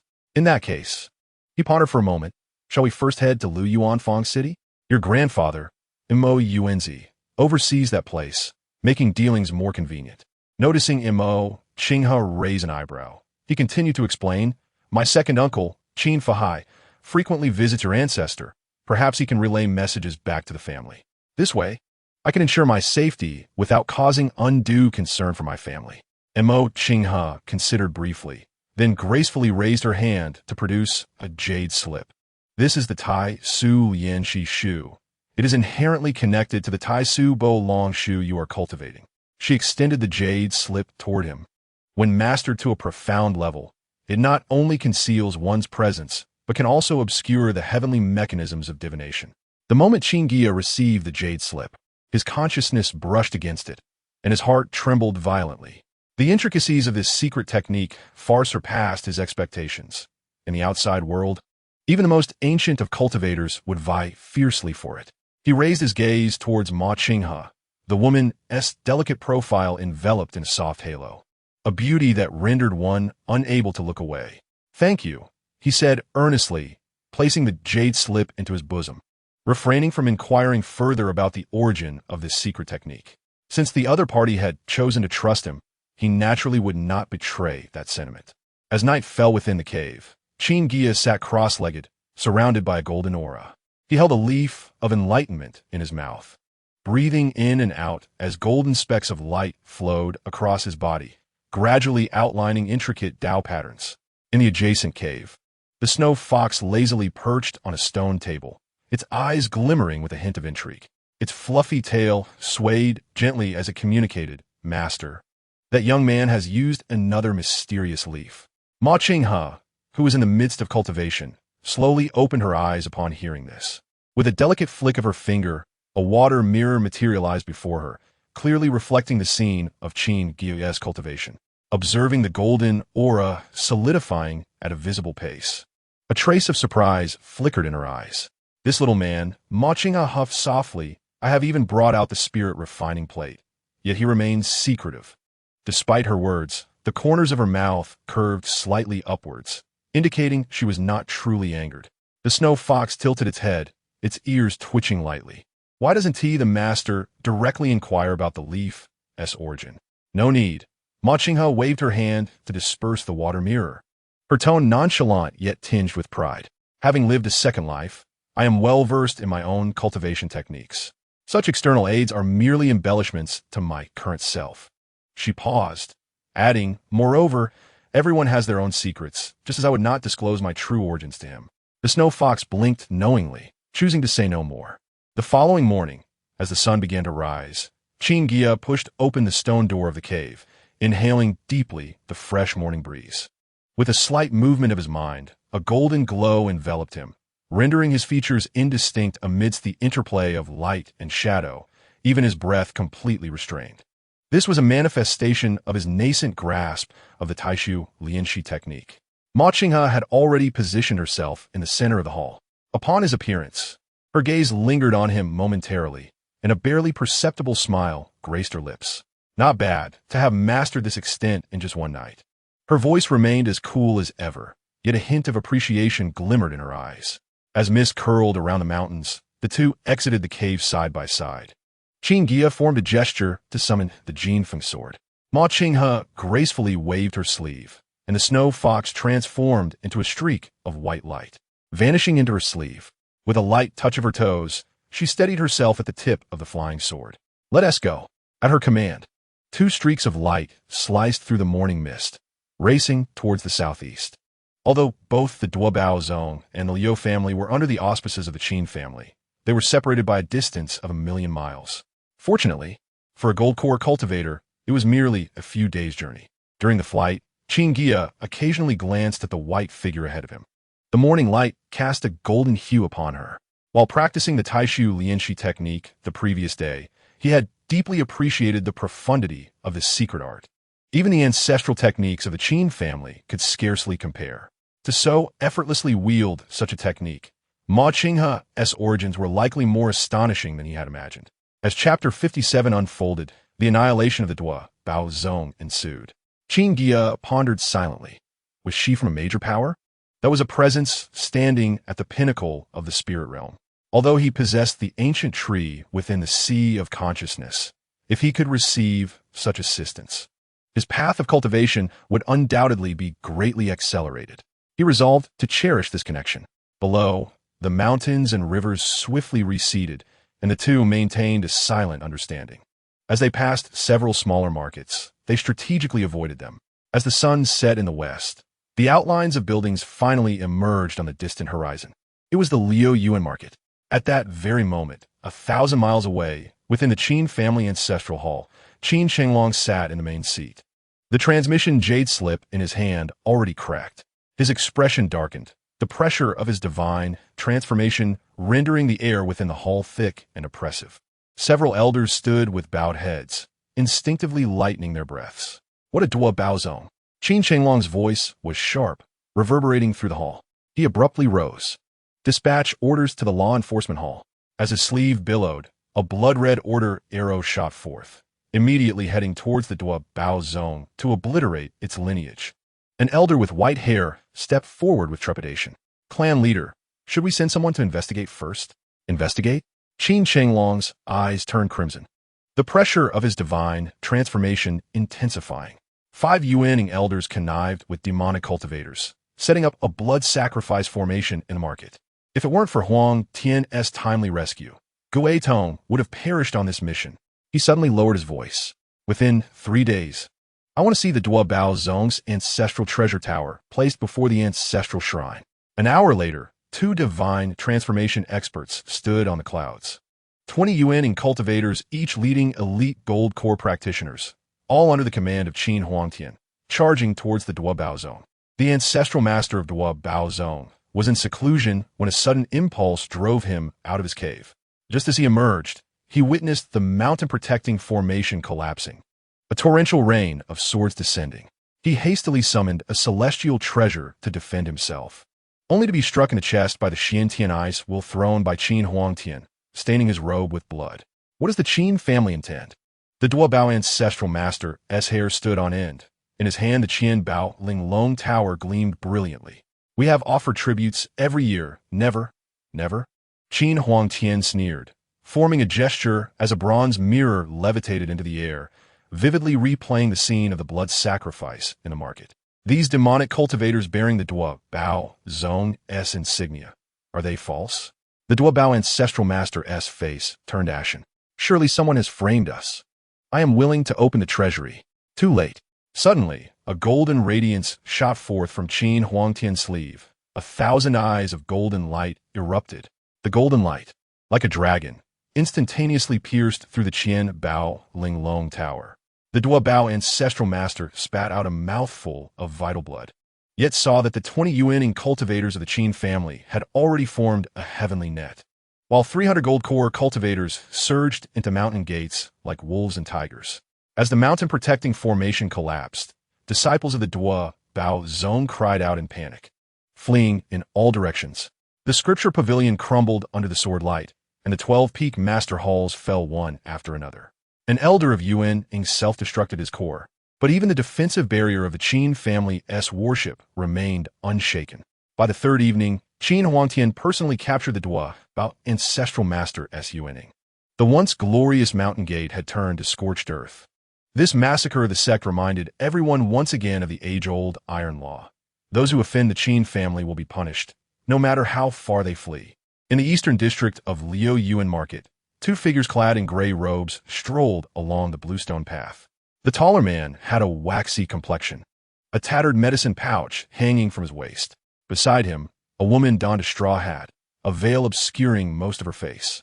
They appeared to casually observe the shops along the street, yet in truth, they quietly extended their consciousness. This one will do. The man pointed to a small courtyard at the end of the alley, marked by a plaque that read Jingxinjiu. The courtyard walls were overrun with ivy, and 2 ancient locust trees cast shadows in front of the door, making it an ideal hiding spot. While paying the spirit stones, the shopkeeper cast a few more glances at the pair. The woman provided high-quality, mid-grade spirit stones, unlike the ordinary cultivators. However, in this chaotic market, even a single inquiry could invite calamity. The shopkeeper silently handed over the prohibition J tablet. The moment the courtyard's restriction opened, the snow fox leaped from Ma Qingha's sleeve, swiftly circling the courtyard 3 times, finding no breach in the restrictions. It conveyed a message and then transformed into a white light, darting back into its master's sleeve. This place is quite satisfactory. Mo Qingha released several beams of white light from her sleeve, which morphed into concealed talismans at the entrance of the cave dwelling. As long as we limit our appearances outside, we can remain inconspicuous for at least a decade. She took out a communication jade talisman and tapped it gently with her fingertip. Grandfather, I have arrived at the feng shui. After a brief pause, she added, currently, my husband and I are temporarily residing here under the guise of fleeing from disaster. We will visit the Bai Lian Pavilion shortly. At the top floor of the Bai Lian Pavilion, Mo Yuanzai, who was savoring tea, felt his cup tremble slightly. The elderly man furrowed his white brows. Pondering for a moment before responding with a message, the quiet room is ready. Enter through the side door. An hour later, two seemingly ordinary wandering cultivators stepped into the Bai Lian Pavilion. The man appeared sallow, while the woman's complexion was pallid. They were indeed the very two who had employed the Tai Su Lian Shi technique. The attendant behind the counter seemed to sense something and approached them, speaking softly, esteemed guests, please follow me. They passed through several corridors and halted before an inconspicuous private room. Upon entering, as the restrictions lifted, golden light swirled around them, revealing their true forms. Mo Yuanzai had been waiting inside and promptly waved his hand to establish a soundproof barrier. What on earth has transpired? The elder's gaze flicked between his granddaughter and her husband. Qin Guiya let out a soft sigh, recounting the events surrounding the upheaval in the Duobao sect, narrating the causes and effects in detail.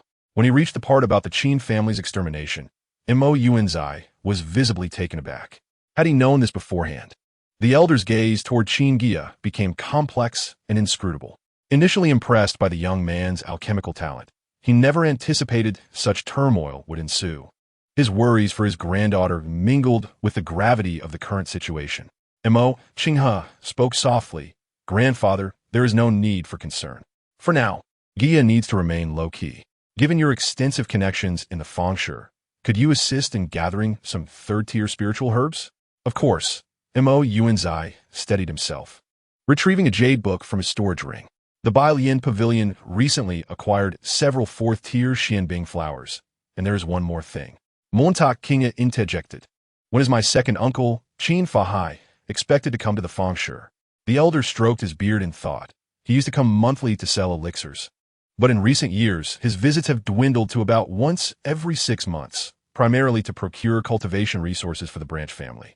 And Mo Qinghe exchanged a glance with Qin Guiya and continued, when my uncle next arrives, please inform him that we are safe and that the clan need not worry. Mo Yuanzai nodded solemnly and handed Qin Guiya a pair of yin-yang jade pendants. These are the Zi Mu Tong Xian Pei I crafted in my early years. They can sense safety within 1,000 miles. He paused, a rare seriousness crossing his face. Though the feng shui is stable, you must exercise caution. Chapter 58. Arrival at Luyuan Feng Shui. Mo Qinghe gently grasped her grandfather's hand, feeling the familiar warmth. Thank you for your concern, grandfather. We plan to settle here for an extended period, ranging from several years to perhaps a decade or so. The task of gathering spiritual herbs will rely entirely on you. Mo Yuanzai stroked his beard with a nod, his gaze shifting to Qin Guiya, a spark of brilliance flickering in his eyes. Guiya, with your current alchemical prowess, are you capable of refining fourth-tier elixirs? Qin Guiya paused slightly at the question. He had only 3 Dao comprehension leaves remaining. Without Lu Qingshan by his side, these were his last precious resources. He clenched and then relaxed his fingers, ultimately shaking his head with a wry smile. At present, I can only refine a few types of third-tier elixirs. However, he hesitated. I am now able to refine the Wugu Dan. Wugu Den? Mo Yuanzai's eyes brightened considerably, exclaiming, Excellent, excellent. I truly did not misjudge you. He excitedly rose, pacing within the soundproof room. Purple Lingji and Jin Yuan flower, correct? I will instruct the shop to prioritize collecting these 2 herbs. Qin Guiya expressed his gratitude with a bow, then lowered his voice to inquire, Grandfather, do you know of any secret places near the feng shui suitable for enduring the Yuan, Ing heavenly tribulation? Mo Yuanzai halted his steps, scrutinizing the young man before him. It dawned on him that Qin Guiya had indeed perfected his late-stage golden core cultivation and was ready to prepare for the birth of his infant. The elder's brow furrowed slightly. I can assist you in locating a suitable place, but he cast a meaningful glance at the two. Have you gathered all the necessary heavenly materials and earthly treasures for the birthing process? My second uncle helped me collect them in the past.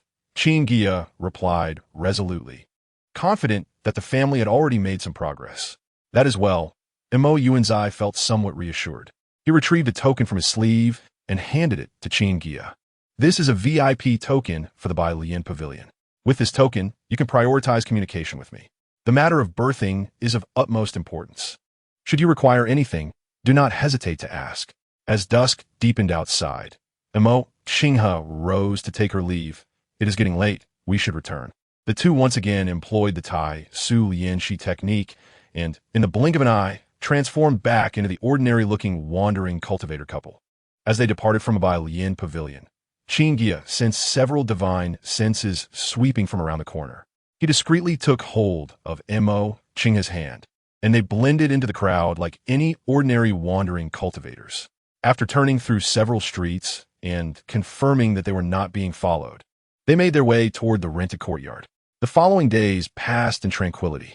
Mo Yuanzai sent several large boxes of materials for refining second-tier Zhu Ling Dan, which were readily available in the Fengshe, making collection effortless. Qin Guiya sat cross-legged in the alchemy room, gently tapping his fingers as the spiritual herbs melted slowly in the alchemical fire. He meticulously controlled the heat, ensuring that the fragrance of the elixirs remained contained within the restrictions, with not a trace escaping.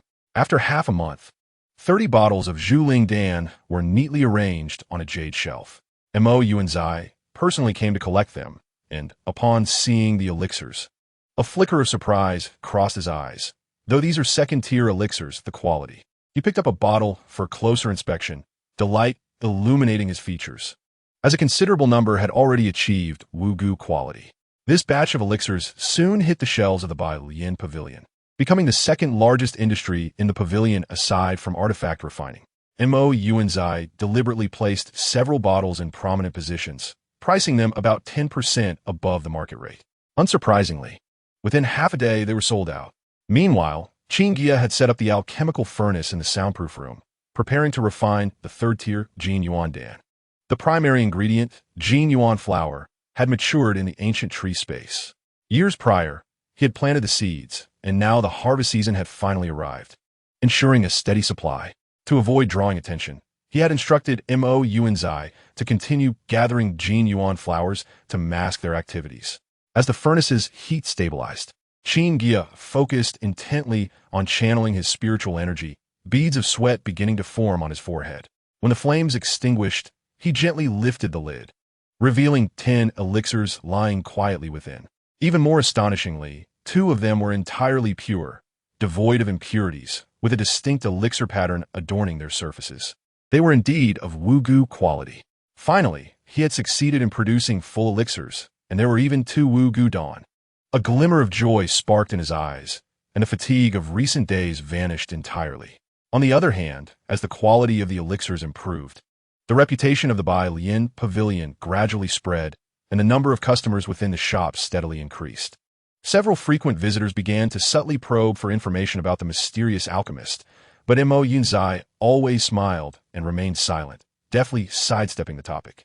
As for Qin Guiya, the atmosphere around him was far from serene. He was not entirely oblivious. Several times, he sensed a divine presence secretly observing the small courtyard. Yet, through the profound art of Tai Su Lianxi Shu, those watchful eyes could never pinpoint his location. Half a year passed in the blink of an eye. One day, Mo Yuanzi personally visited, holding a brocade box containing 7 neatly arranged zilingji. Not an easy feat, he mused as he stroked his long beard. Combined with the 20 I previously collected, these were sourced from 3 different markets. Qin Guiya solemnly accepted the brocade box and immediately set to work refining pills. After 7 days, the flames of the pill furnace finally extinguished, yielding 36 Ling Dan. When Mo Qinghe received the elixirs, a flicker of surprise crossed her eyes. She took out a circular plate and gently placed a pristine Ling Dan upon it. In an instant, the plate emanated a strange radiance, extracting the essence of the elixir, which transformed into wisps of pure spiritual power, gradually merging into her body. In the days that followed, Qin Guiya frequently sensed fluctuations of spiritual energy emanating from the neighboring cave dwelling. Mo Qinghe's cultivation progress was astonishing, having broken through to the late stage of Jin Dan in just 6 months. Is this truly safe? He could no longer restrain himself from asking during a break in alchemy. Mo Qinghe, engrossed in cleaning the plate, lifted her gaze, her expression a complex tapestry of emotions. Rest assured, I know my limits. She paused, her gaze fixed upon him, adding, yet you, for the sake of pill refining, have nearly stagnated in your cultivation over the years. Qin Guiya gave a bitter smile, pointing to his own eyes. At least the Tai Su Puang Tong has been mastered. No sooner had he spoken than a faint golden light flickered in his eyes. In the stillness of night, Qin Guiya often stood alone in the courtyard, his mind sinking into the sea of consciousness, gazing at the ancient tree. Under a time flow rate of 20 times, the third-tier spiritual herbs were slowly growing, yet maturity remained a distant wait. He looked at the two remaining Wu Dao Yi in his storage ring and sighed. I can only use them sparingly. One morning, Lu Yuanfang City was shrouded in morning mist. Qin Fahai, clad in a gray robe with the Qin family emblem hanging at his waist, stepped into the market. He appeared no different from an ordinary cultivator on a shopping errand. Premium 3-pattern spiritual rice, only 80 spiritual stones per stone. Fzetli piquet zi xin gao, highly medicinang. The shouts of vendors echoed, and Qin Fahai navigated the stalls with familiarity. He first sold the spiritual rice harvested from the branch family's fields, followed by the meticulously cultivated spiritual herbs from the medicinal garden. During transactions, he habitually lowered his hat to avoid eye contact, acting with utmost caution, just as Qin Fahai meticulously counted the spiritual stones he had acquired. A sudden warmth emanated from the communication jade talisman hanging at his waist. His brow furrowed slightly as he scanned his consciousness and discovered it was an invitation from Mo Yuanzi of the Bailian Pavilion. What does this old fox want with me? He muttered, uncertain, yet turned his steps towards the Bailian Pavilion. Upon entering the grand doors, his gaze immediately caught sight of a newly added pill display cabinet within the shop. Guided by a servant, he ascended to the top-level private room, where he found it shrouded in multiple restrictive barriers, and Mo Yuanzi awaited with spiritual tea prepared. As Qin Fahai entered, the elder raised his hand to cast a soundproof barrier, ensuring absolute security. Mo Daoyu, Qin Fahai took a seat directly. I've been rather short on resources lately. I fear I cannot afford any treasures from your shop. Mo Yunzi calmly filled a cup with spiritual tea and replied leisurely. Did you notice the new pill offerings when you came up? Qin Daoyu? And what of it? Qin Fahai lifted the teacup, a flicker of vigilance crossing his eyes. Mo Yunzi stared directly into his eyes and stated, these pills were personally refined by your nephew, Qin Guiya. What? Qin Fahai's cup trembled in his hand, nearly spilling its contents. He is still alive? Half a year ago, the news of the sudden upheaval at Duo Bao sect had reached the main branch of the Qin family, prompting them to rush to Tao Lin Island to mourn. Witnessing the pale faces of his niece, Lu Qingshan, and Lin Muxiang, and the tears of the children had torn at his heart. He never expected not only was he alive, but Mo Yuanzi also produced a jade slip from his sleeve, stating it was a message entrusted to him. Qin Fahai's hands trembled as he received the jade slip, his consciousness eagerly delving into its contents. As information flooded his mind, he saw inquiries about the well-being of his wife and children, heartfelt instructions for his second uncle, and the painful reasons for their temporary separation. This boy he inhaled deeply. Suppressing the tumult of emotions within, Qingshan has become quite haggard over these 6 months, but the children are understanding and diligent in their cultivation. Mo Yuanzi nodded slightly, producing a storage ring and pushing it toward him. Here are the cultivation resources prepared by Guiya. Take them back. Remember, do not reveal the truth to them yet. He added meaningfully, the fewer who know, the lesser the danger. Qin Fahai solemnly accepted the storage ring. I understand. Please convey to Guiya that I will look after the family. He must take care of himself. After a moment, he could not help but inquire. What does he plan to return to the family? Montauk Yuanzi replied calmly. Guiya intends to wait until he breaks through to the Yuaning stage or possesses the strength to confront a transformation stage cultivator before making any plans. How long will that take?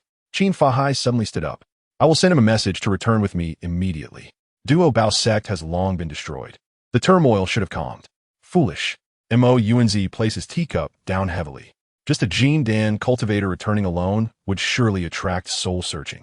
The elder's eyes glimmered with insight, his words laden with meaning. Are you not aware of your Qin family's methods? Qin Fahai's body stiffened noticeably. Slowly returning to his seat, as memories of the past flooded back. 100 years ago, the hollow eyes of a branch disciple, and the indifferent expressions of the main branch elders. In the Qin family, the opportunities of the branch disciples had always been mere spoils for the main branch. Even if one broke through to Yuan, in the eyes of those old monsters from the main branch, they would still be regarded as nothing more than slightly larger ants. Unless one could touch the transformation stage. Mo Yuanzi surveyed him. You are now at the late Yuan stage, only a step away from great perfection. If you can break through to the transformation stage first, there will be support for Guiya upon his return. A bittersweet smile crossed Qin Fahai's face. Transformation stage? That is no easy task. The Qin family's lineage spans thousands of years, yet there are only a handful of transformation stage elders remaining. A mere branch disciple like me, his voice gradually trailed off. Mo Yuanzi suddenly stood up. In that case, it may be best to maintain the status quo. That boy is living freely in the market, refining pills and cultivating daily, and seems rather content. For now, that is all we can do, but it is a hardship for his children and partner. Qin Fahai sighed deeply, suddenly recalling something. He took out a jade slip from his bosom. Speaking of breaking through to Yuan, the family as fourth-tier alchemist left behind two San Juan Jiangdan. But the main branch is asking a price. He chuckled bitterly and shook his head. 500,000 spiritual stones each, nearly 70% above the market price. Mo Yuanzi chuckled lightly upon hearing this, sweeping his sleeve to reveal over 10 jade bottles neatly arranged on the table. Perhaps you should take a look at these. That boy is now earning tens of thousands monthly simply from second-tier pills. If he fully commits to refining third-tier pills, a monthly income of 100,000 would be a piece of cake. Qin Fahai solemnly placed the jade slip into his robe. I will arrange for the purchase immediately. He must prepare the spiritual stones as soon as possible. At the beginning of each month, I await here with anticipation. Mo Yuanzai retrieved a communication jade talisman and pushed it forward, instructing Guiya to leave any messages within the jade slip. When Qin Fahai rose to take his leave, his steps were considerably more assured than when he arrived. As he passed by the elixir display case, he deliberately paused to observe. 3 or 5 cultivators were eagerly vying to purchase the elixirs, and one individual nearly got into a dispute over the last vial. Pretending to select an elixir, he picked up a jade bottle and gently shook it. The unique fragrance of the elixir wafted into his senses, causing the corners of his mouth to involuntarily curve upwards. This familiar refining technique and the exquisite control of the temperature. Who else could it be but that nephew? Just as Qin Fahai's figure vanished around the corner of the market, the communication jade talisman at Qin Guiya's waist began to vibrate. He quickly formed a hand seal to establish a soundproof barrier. And Mo Yuanzai's steady voice emerged from the talisman. Grandson-in-law, your second uncle just visited. All is well at home. Focus on your cultivation here without worry. The elder's voice paused momentarily. From now on, he will visit Balian Pavilion on the 1st of every month. If you have anything to convey, prepare the jade slip in advance. Upon hearing this, Qin Guiya almost mismanaged the elixir technique in his hands. He hastily stabilized the elixir fire. For the past 6 months, he had been constantly concerned about his wife and children on Talon Island, and now he finally had news. Thank you, grandfather, he replied, the joy unmistakable in his voice. I will prepare the jade slip right away. Mo Yuanzai's voice continued. There is one more matter. Your second uncle has learned of a 3-turn Jing Dan available in the clan, but it comes at a hefty price of 5 million spirit stones. Qin Guiya's gaze sharpened as he quickly calculated the recent inflow and outflow of spirit stones in his mind. I will find a way regarding the spirit stones. He replied solemnly. I can list a batch of Jinyuan Dan soon. The profits from the third-tier elixirs should be sufficient. After a moment of silence on the other end of the communication talisman, Mo Yuanzai suddenly said, in that case, from now on, the shop will only take 10% of your profits. You're in need of spirit stones at the moment, so there is no need for pleasantries with me. Chapter 60. Dantian Fudi. A warm feeling enveloped Qin Guiya's heart. Over the past half-year, Mo Yuanzai had unknowingly provided substantial support. He earnestly replied, grandfather's kindness. I will remember in my heart. After concluding the communication, Qin Guiya waved his sleeve, and the lid of the alchemy furnace flew open with a sound. 10 Jinyuan Dan floated gracefully in the air. He carefully placed 8 of them into a jade bottle, while the remaining 2, of pristine quality were stored in his personal storage ring. Outside the window, dusk deepened. Qin Guiya took out a blank jade slip and pressed it against his forehead, etching into it the words he wished to convey to his wife and children. Had Yu Xian successfully established her foundation? Were Yu Qi and Yu Lin behaving mischievously? And had the most devoted Qing Chan shed tears, among other thoughts?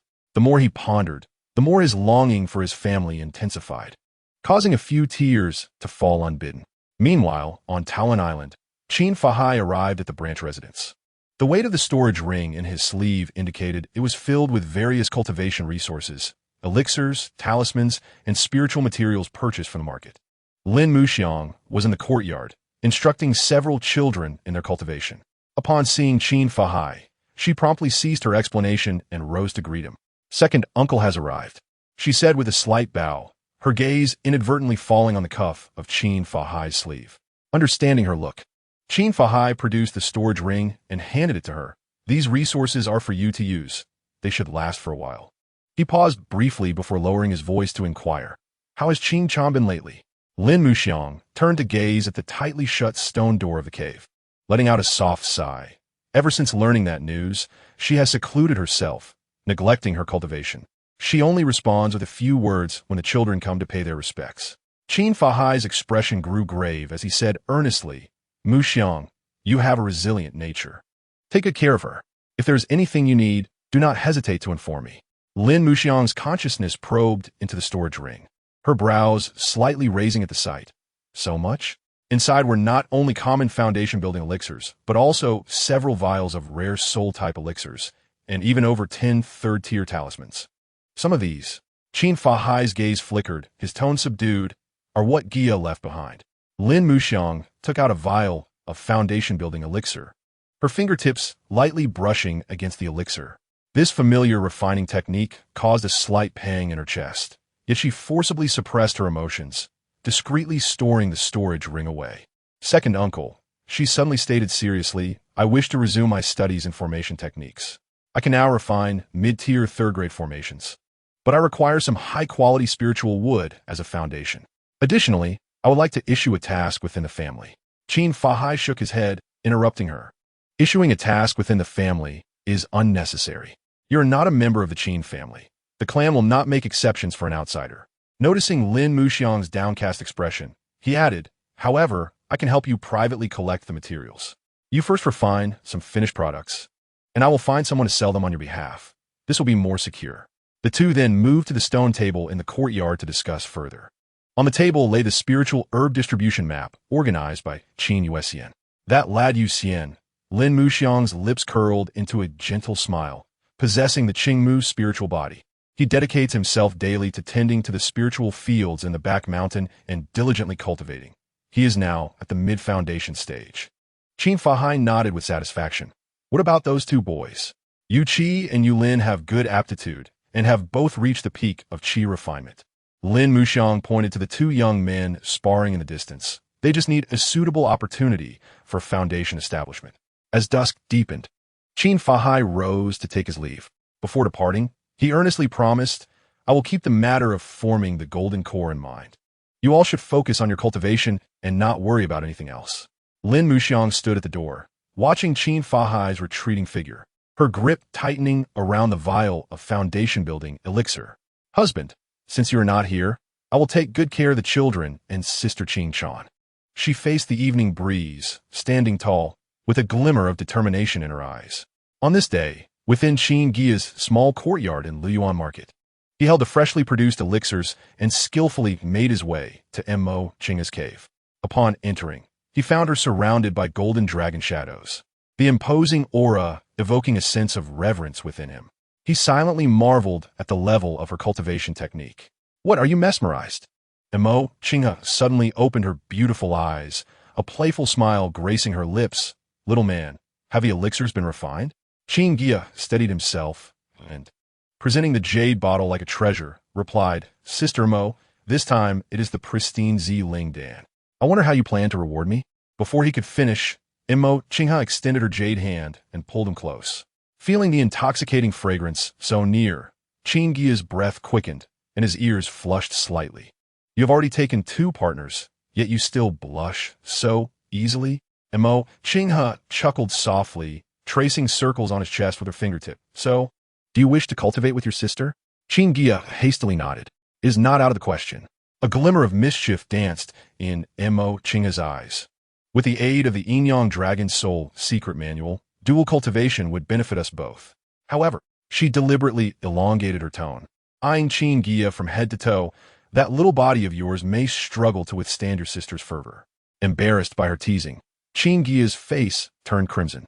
Just as he was about to retort, he noticed a surge of energy within Mo Qinghe, and a red dragon shadow ascended from her body. He hurriedly activated the Tai Su Pawang Tong, and upon gazing, he exclaimed in astonishment, "A body of the third-tier premium artifact level? How did you cultivate this?" "Naturally, through relentless practice over the years," Mo Qinghe replied nonchalantly, as she lightly flicked her fingers, causing several bottles of elixirs to soar into the air. She meticulously examined each elixir's quality, and upon noticing a few special patterns on some, a hint of surprise flickered in her beautiful eyes. These elixirs. Qin Guiya was about to explain, but was interrupted as she nodded in satisfaction.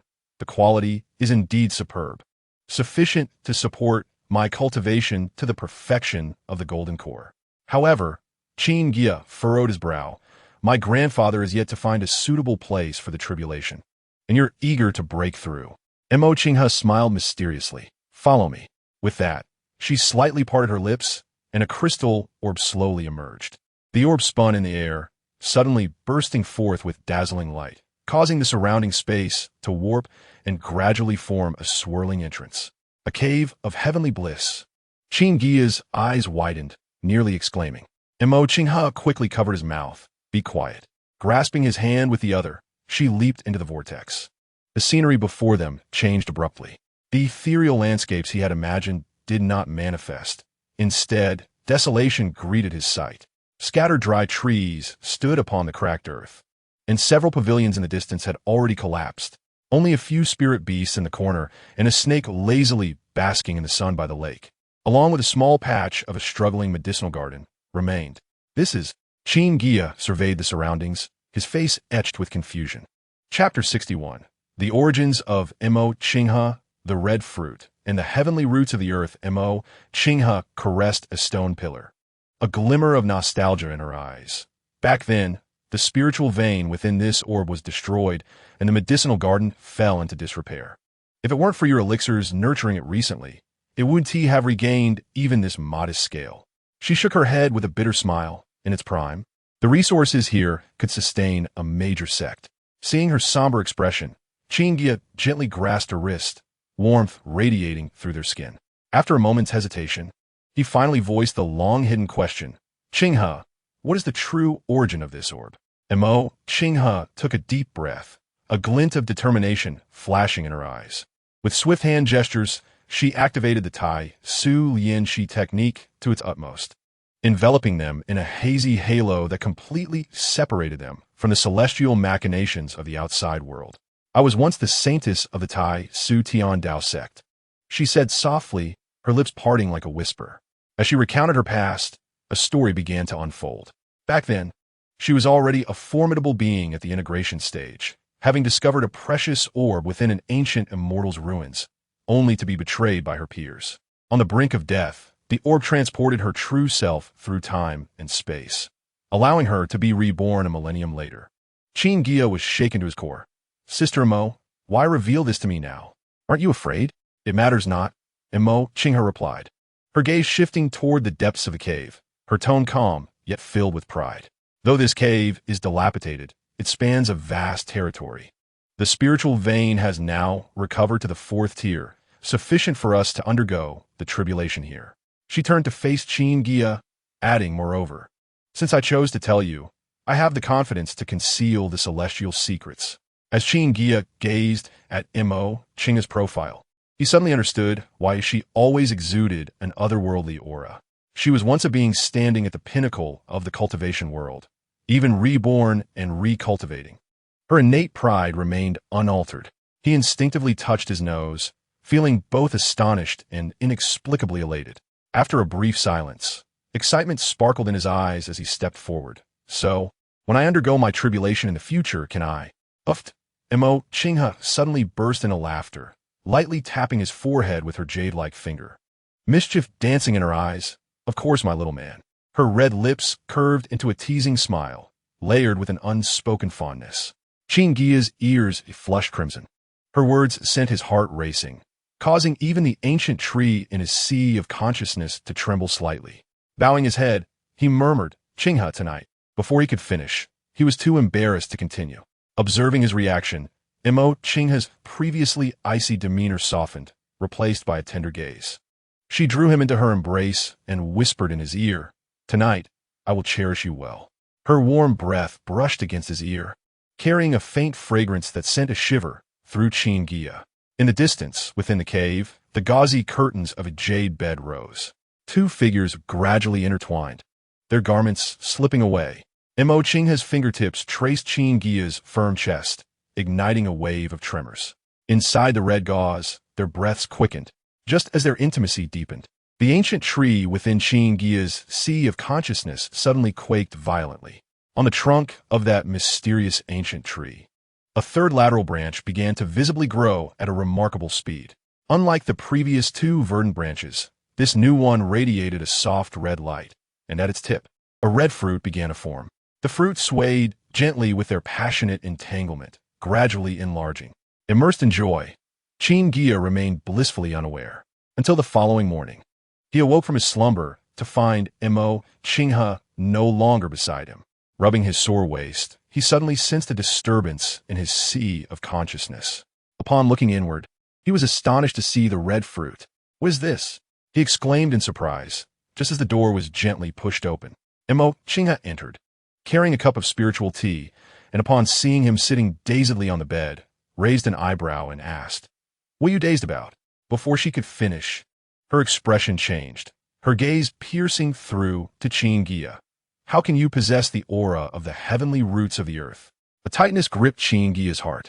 After all, she was a reincarnated mighty being, capable of seeing through the secrets hidden deep within his sea of consciousness. He quickly reined in his thoughts, withdrawing his awareness from the ancient tree space and feigned calmness. Heavenly roots? What is that? Mo Qinghe glided closer, her golden dragon-like eyes scrutinizing his brow. Before breaking into a smile, "Little man, you've hidden it well. So this is your secret." Qin Guiya swallowed hard, beads of sweat forming on his forehead. Reflecting on the previous night, she had not noticed anything until after their dual cultivation, suggesting the ancient tree acknowledged their bond as partners, thus revealing its aura. He feigned nonchalance. "What secret? What are you talking about, sister? Still playing dumb?" Mo Qinghe huffed, her jade finger lightly tapping his brow. The moment her fingertip made contact, a cool sensation surged into his sea of consciousness, startling him to retreat a half-step. All right, Qin Guiya sighed, his shoulders slumping slightly. "This indeed is my greatest secret. Why not let sister take a look herself?" A gleam of excitement flashed in Mo Qinghe's eyes. "It would be my honor." Before her words could fade, Qin Guiya had already taken her soft hand. Their consciousness intertwined, and in an instant, they found themselves in a peculiar space. As Mo Qinghe appeared, she gasped in shock. Surrounding them, spiritual herbs grew at a visibly accelerated pace. "Time acceleration?" She marveled in astonishment. Qin Guiya nodded. "This is limited to spiritual plants, currently at 20 times the speed." He pointed towards the distance, where a stone tablet stood. Following his cue, Mo Qinghe approached, her fingers gliding over the surface of the stone tablet, yet no inscriptions were to be found. She turned to ask, "Does this space possess other mystical qualities? Is this the inner space of the Tianyi Jin? This tree is known as the Zooting Shu." Qin Guiya scratched his head, uncertain if it could be considered a Tianyi Jin. At present, aside from accelerating the growth of spiritual plants, it can also, he paused and lowered his voice, detect the bloodline of wood attribute monster beasts, and even stimulate their awakening of ancient bloodlines. Mo Qinghe's pupils suddenly constricted, her red lips slightly parted. In her typically composed demeanor, there was an unexpected hint of disarray. This is undoubtedly an unprecedented Tianyi Jin. Such abilities would be deemed extraordinary even in ancient times. Therefore, Qin Guiya cautiously approached, asking what exactly a Tianyi Jin is. Mo Qinghe took a deep breath to calm her emotions before responding. The Tiandi Ling Jin, also known as the Xiantian Ling Jin, is a spiritual plant nurtured amidst chaos before the separation of heaven and earth. Each possesses the power to alter the very fabric of reality, treasures for which even immortals vie. She suddenly turned, delicately holding Qin Guiya as face, her eyes shimmering with a peculiar light. Little man, do you realize the fortuitous opportunity you harbor? Upon hearing this, Qin Guiya's heart trembled, his pupils contracting. Chapter 62. The Accelerating Power of the Dantian Pearl. This ancient tree has existed since the dawn of creation. No wonder it possesses such astonishing abilities. A smile unexpectedly graced his lips as he reached out to touch Mo Qinghe's cheek. This time, she did not shy away as usual. Instead, she slightly tilted her head, pressing her face closer to his palm. My lady, Qin Guiya spoke softly, all of this belongs to us. My fortune is also your fortune, is it not? Mo Qinghe chuckled lightly, her eyes and brows adorned with a hint of allure. The little man has indeed become enlightened. With a flick of her hand, a jade slip emerged in her palm. Since you are willing to share your greatest secret with me, I shall not treat you unfairly. Qin Guiya accepted the jade slip, his consciousness sweeping over it, revealing his astonishment. The Tai Su Yin Shi technique and the Tai Su Bo Long technique you bestowed upon me. Do you not consider these part of your foundation? Naturally. Mo Qinghe's lips curved slightly, a flicker of pride in her eyes. But this is merely the tip of the iceberg. The Tai Su Tiandao sect is a top-tier sect in the spirit realm. Do you believe that a mere few heavenly secret techniques encompass everything? She turned to gaze at the center of the Dantian. In truth, this pearl is my greatest foundation. Following her guidance, Qin Guiya surveyed his surroundings, his brow furrowing slightly. This barren Dantian hardly resembled an extraordinary treasure. To restore this pearl requires an immense amount of spiritual power. Mo Qinghe gathered a strand of spiritual light at her fingertips, tracing the outline of the pearl in the void. Relying solely on the spiritual power from spirit stones is utterly insufficient for its revival. Before encountering you, this Dantian was completely sealed. She paused, her beautiful eyes shimmering. It is precisely because of the elixirs you crafted that this Dantian has seen the light of day once more. As she spoke, she took Qin Guiya's hand, and their figures flickered as they arrived at the very core of the Dantian. A crimson gem floated in midair, within which a golden dragon silhouette could be faintly seen, peacefully slumbering. This is the Long Hun stone, Mo Qinghe introduced, containing the sealed soul of a true dragon. The combination of the two grants this pearl the ability to accelerate the growth of true dragon-type monster beasts. Qin Guiya leaned in for a closer look, discovering that although the dragon silhouette was dormant, it still exuded a formidable pressure. He inquired curiously, how much acceleration can it provide? Depending on the cultivation level of the monster beast, Mo Qinghe explained, the acceleration ranges from 2 to 10 times. The lower the realm, the more pronounced the effect. Qin Guiya nodded thoughtfully. So, this isn't genuine time acceleration. Rather, the dragon soul stimulates the growth of the monster beasts? A glimmer of approval flickered in Mo Qinghe's eyes as she chuckled and pinched his cheek. Not bad. The little man has learned to think critically. Qin Guiya's ears turned warm, a flush spreading across his face as he awkwardly touched his nose and murmured, My lady, I have divulged my greatest secret to you. Would you share the hidden truths of the pearl with me? That would put us on equal footing, would it not? Upon hearing this, Mo Qinghe's red lips curled into a teasing arc, her slender fingers gently poking his forehead. Equal footing? She suddenly moved closer. The resources in my possession far exceed your imagination. Should you require any techniques or secret arts in the future, feel free to ask. Qin Guiya's eyes brightened as he stepped forward. Then why not, my lady, replicate all the techniques for me? He rubbed his hands together excitedly. For the ancient tree in my consciousness can bear leaves with enlightenment effects, capable of deducing techniques and secret arts. All of them. Mo Qinghe glanced back, a hint of mockery in her eyes. The little man certainly has a large appetite. She lightly tapped her ruby lips, contemplating. My collection is vast. It would be wise to organize it slowly. Suddenly, her beautiful eyes shifted. However, you mentioned enlightenment leaves earlier. Let me have a look. Qin Guiya quickly retrieved a vibrant green leaf from his consciousness. Mo Qinghe took the leaf, golden light shimmering at her fingertips. After closing her eyes for a moment to sense it, she shook her head with a light laugh. The enlightenment effect is indeed rather ordinary. She opened her eyes, casting a meaningful glance at Qin Guiya. Is this from the ancient tree? Seeing Qin Guiya nod, Mo Qinghe twirled the leaf gently between her fingers, continuing, if I am not mistaken, the effect of this leaf should be closely linked to your cultivation level, or rather, that of your Tao companion. Currently, it seems to have significant effects only on cultivators below the yuanying stage. Upon hearing this, Qin Guiya trembled slightly. What shook him was Mo Qinghe's deduction. Since Lu Qingchan's cultivation level broke through, the effect of the enlightenment leaves indeed improve considerably. His eyes suddenly brightened. My lady, your insight is truly remarkable. Speaking of which, it is indeed the case. Mo Qinghe suddenly raised her jade arm, her gaze shifting between the white flowers and red fruits. How did the red fruit and white flowers on these two side branches form? What mysteries do they each hold? Qin Guiya's cheeks flushed crimson, stammering. They all appeared through dual cultivation. He pointed to the white flower. This one can accelerate cultivation when paired with Mushuan. Then he pointed to the glowing red fruit. This one is not yet fully matured, and its specific effects are still unclear. Mo Qinghe smiled at this. Then why don't we cultivate together a few more times?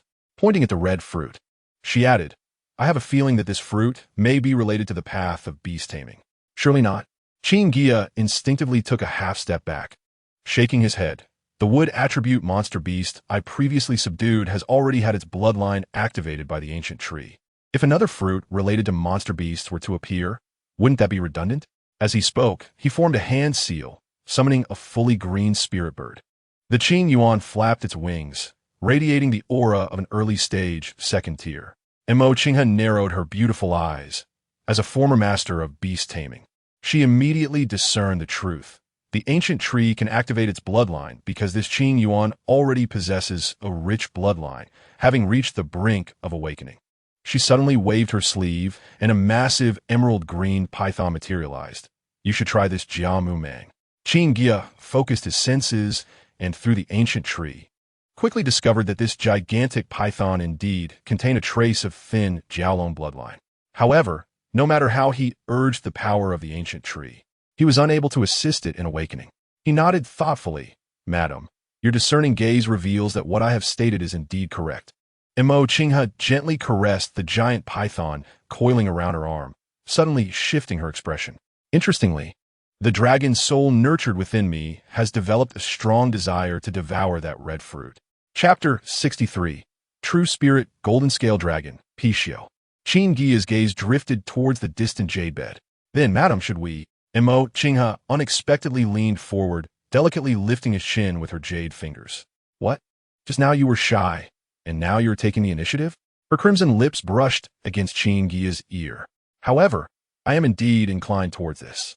As her words fell, a gust of spiritual wind swept through the cave.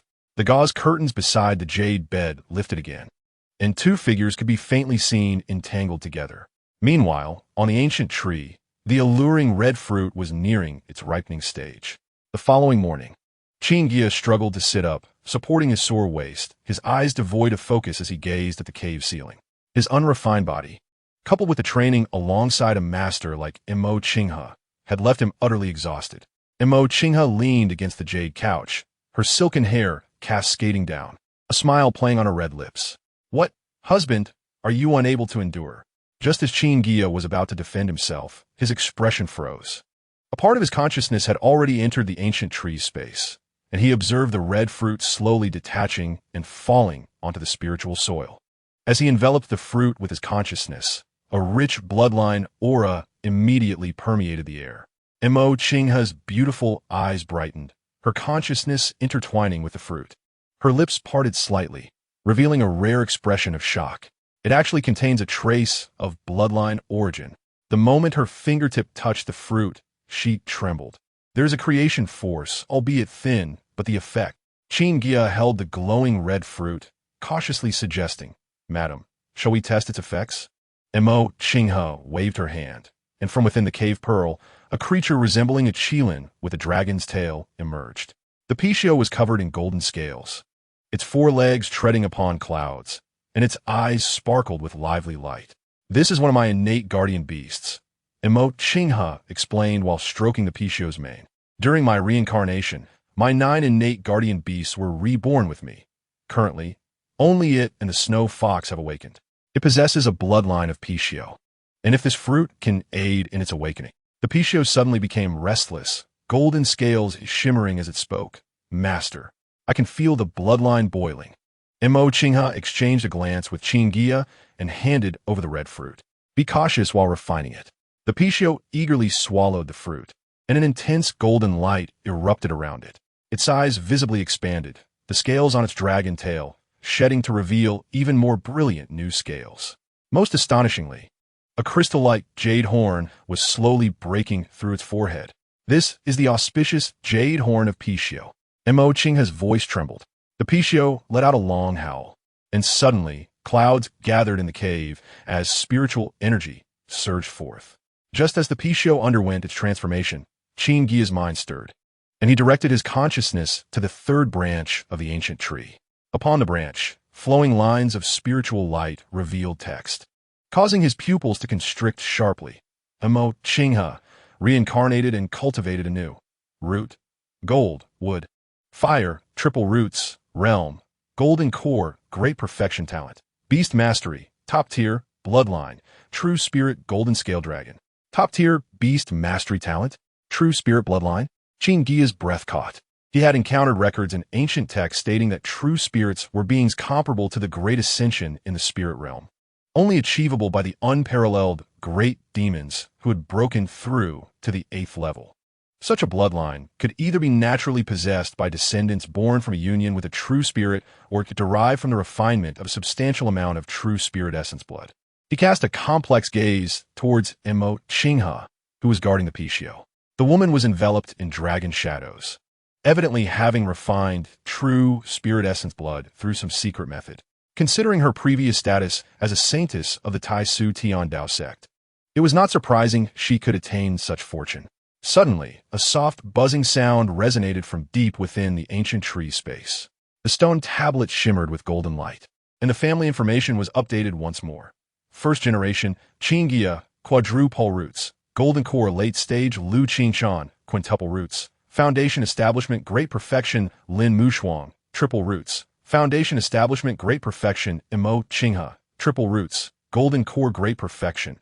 2nd generation, Qin Yuexian, green with spiritual body. Foundation establishment, mid-stage, Qin Yueqi, quintuple roots. Qi refinement, great perfection, Qin Yuelin, quintuple roots. Qi refinement, great perfection, Qin Guiya scrutinized this information closely, his brow furrowing. What concerned him most was Qin's cultivation at golden core, great perfection. This signified she could potentially break through to the nascent soul at any moment. Meanwhile, Lu Qingshan and Lin Mushuang remained stuck at the foundation establishment stage, leaving him with a sense of guilt. Initially, he had intended to seek opportunities for his partner to break through to the golden core after returning from the Baofeng market task. But now he could not return to them, and could only have his second uncle prepare for them. Qingshan, Mushuang, I have wronged you. Once my cultivation is enhanced, and I return, I will surely compensate you. A thunderous dragon roar interrupted his thoughts. The Pishio had completed its transformation, its size having increased more than 3-fold. Its entire body of golden scales now resembling jade, and a translucent horn emerging from its forehead. Most astonishing was the auspicious aura surrounding it, which rejuvenated the withered trees it passed, each glowing with a golden sheen. Qin caressed the new jade horn of the Pishio, her beautiful eyes sparkling with wonder. Indeed, it is a spirit fruit infused with creation power.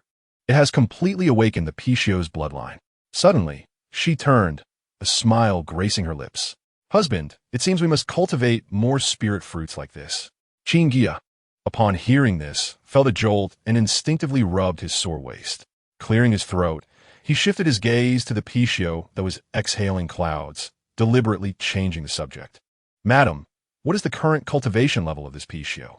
Qin gently stroked the Pishio's jade horn, sighing. It is currently suppressed by my cultivation, but can reach one major realm higher. Now that I am at golden core great perfection, it can reach the 4th stage's great perfection, if unsealed to the 5th stage. Her expression suddenly turned serious, a glint of coldness flashing in her beautiful eyes. It will surely attract that person's attention. Qin Guiya's brow furrowed tightly. After the passage of 10,000 years, can your enemies still pursue you? The ones who harmed me back then. Mo Qinghe's lips pressed together, the dragon shadows around her solidifying. It is another saintess of the Tai Su Tian Dao sect. Each generation has multiple saints vying for supremacy, and only the victor may ascend to the great ascension realm. Her voice grew colder. That person practices the art of celestial divination. My innate guardian beasts, personal treasures, and even objects that carry my aura could serve as mediums for tracking. As she spoke, a smile suddenly broke across her face. Fortunately, the Tai Su concealment technique has reached perfection, and this place is billions of miles away from the sect. Qin Guiya was struck with realization, unable to suppress his astonishment. The methods of high-level cultivators are truly unfathomable. He solemnly suggested, "Madam, it would be wise to enter seclusion and break through. I will take care of the Pishio, the snow fox, and those little creatures in the cave. Once you attain the nascent soul, and they recover to the 5th stage, we can." "What can we do?" Mo Qinghe suddenly leaned closer, eager to return to see your two partners. Qin Guiya's ears turned red, yet he replied calmly. Yuesian possesses the green with spiritual body, and the Liu and Qin families are eyeing her covetously. In my absence, I fear the ancient trees will obscure the path. Chapter 64. Lin Muxiang's Resilience. Mo Qinghe let out a soft hum, her jade finger gently tapping his forehead. "Very well. I shall make an exception and assist you this once. 3 months in the treasure orb for seclusion will suffice. There is no need to prepare resources for the bottleneck of the Yuanying stage." Before Qin Guiya could finish his sentence, a delicate finger pressed against his lips.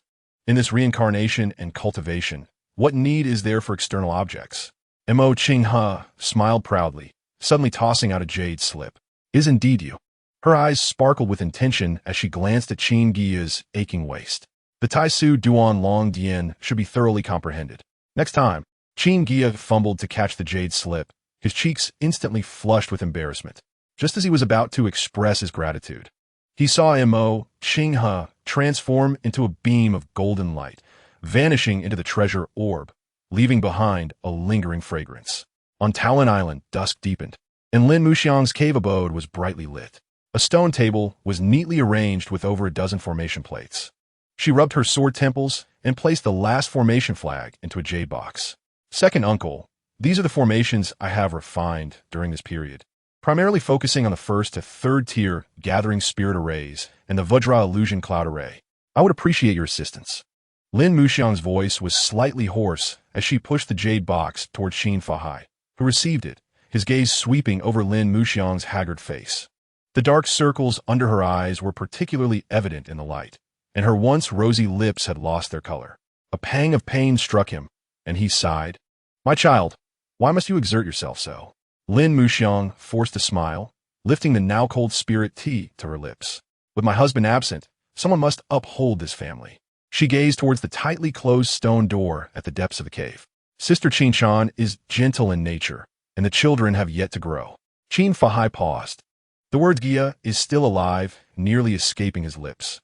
However, considering the intricate situation within the clan, he ultimately sighed. "The resources brought last time will suffice for 3 years. You, second uncle," Lin Muxiang interrupted, "among our family of 5. Both Sister Qinchan and I require resources for the Jidan stage, while Yueqi and Yuelin have reached the threshold for foundation establishment." She shook her head with a bitter smile, let alone the resources needed for daily cultivation. Hearing this, Qin Fahai sighed, noticing a few strands of silver in her hair. This once radiant formation master now bore the weight of exhaustion. He spoke solemnly, ensure that Yuesian is allowed to cultivate slowly.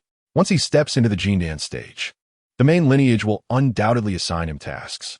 "I understand." Lin Muxiang lowered her eyelids. In a family like the Qin, which had thrived for 10,000 years, the success rate of a 3-spirit root achieving Jidan was nearly assured. Once one attained the Jindan stage, they would be integrated into the main lineage's management. However, for those with 5-spirit roots like Yueqi and Yuelin, as well as for those with 4-spirit roots like Qin Guiya, It would not attract the main lineage's attention until after foundation establishment. Suddenly, she recalled something and raised her head to ask, by the way, second uncle. The opportunities for Yuechi and Yuelin's foundation establishment have already been arranged. Qin Fahai retrieved 2 boxes from his sleeve. These are 2 foundation establishment pills of excellent quality. Once the 2 children optimize their conditions, they can attempt to break through. Lin Muxiang accepted the boxes. Outside the window, the peach grove rustled softly. Lin Muxiang suddenly spoke in a hushed tone. Second uncle, what do you think Guiya would do if he were here? Qin Fahai clenched his fists. Ultimately able to provide only a vague answer. He would certainly prioritize you all. Lin Muxiang nodded gravely. The following day, Lin Muxiang summoned Qin Yuechi and Qin Yuelin to the quiet chamber. With a wave of her hand, 2 foundation establishment pills floated before the brothers. Listen closely. Lin Muxiang's voice was gentle as she gathered a thread of spiritual light at her fingertips, illustrating the meridian flow during foundation establishment in the air. As the light and shadow danced, she meticulously explained each crucial point, leaving no detail of the spiritual energy conversion unaddressed. Qin Yuechi stared intently at the spiritual diagram, unconsciously mimicking the trajectory of the spiritual energy's operation.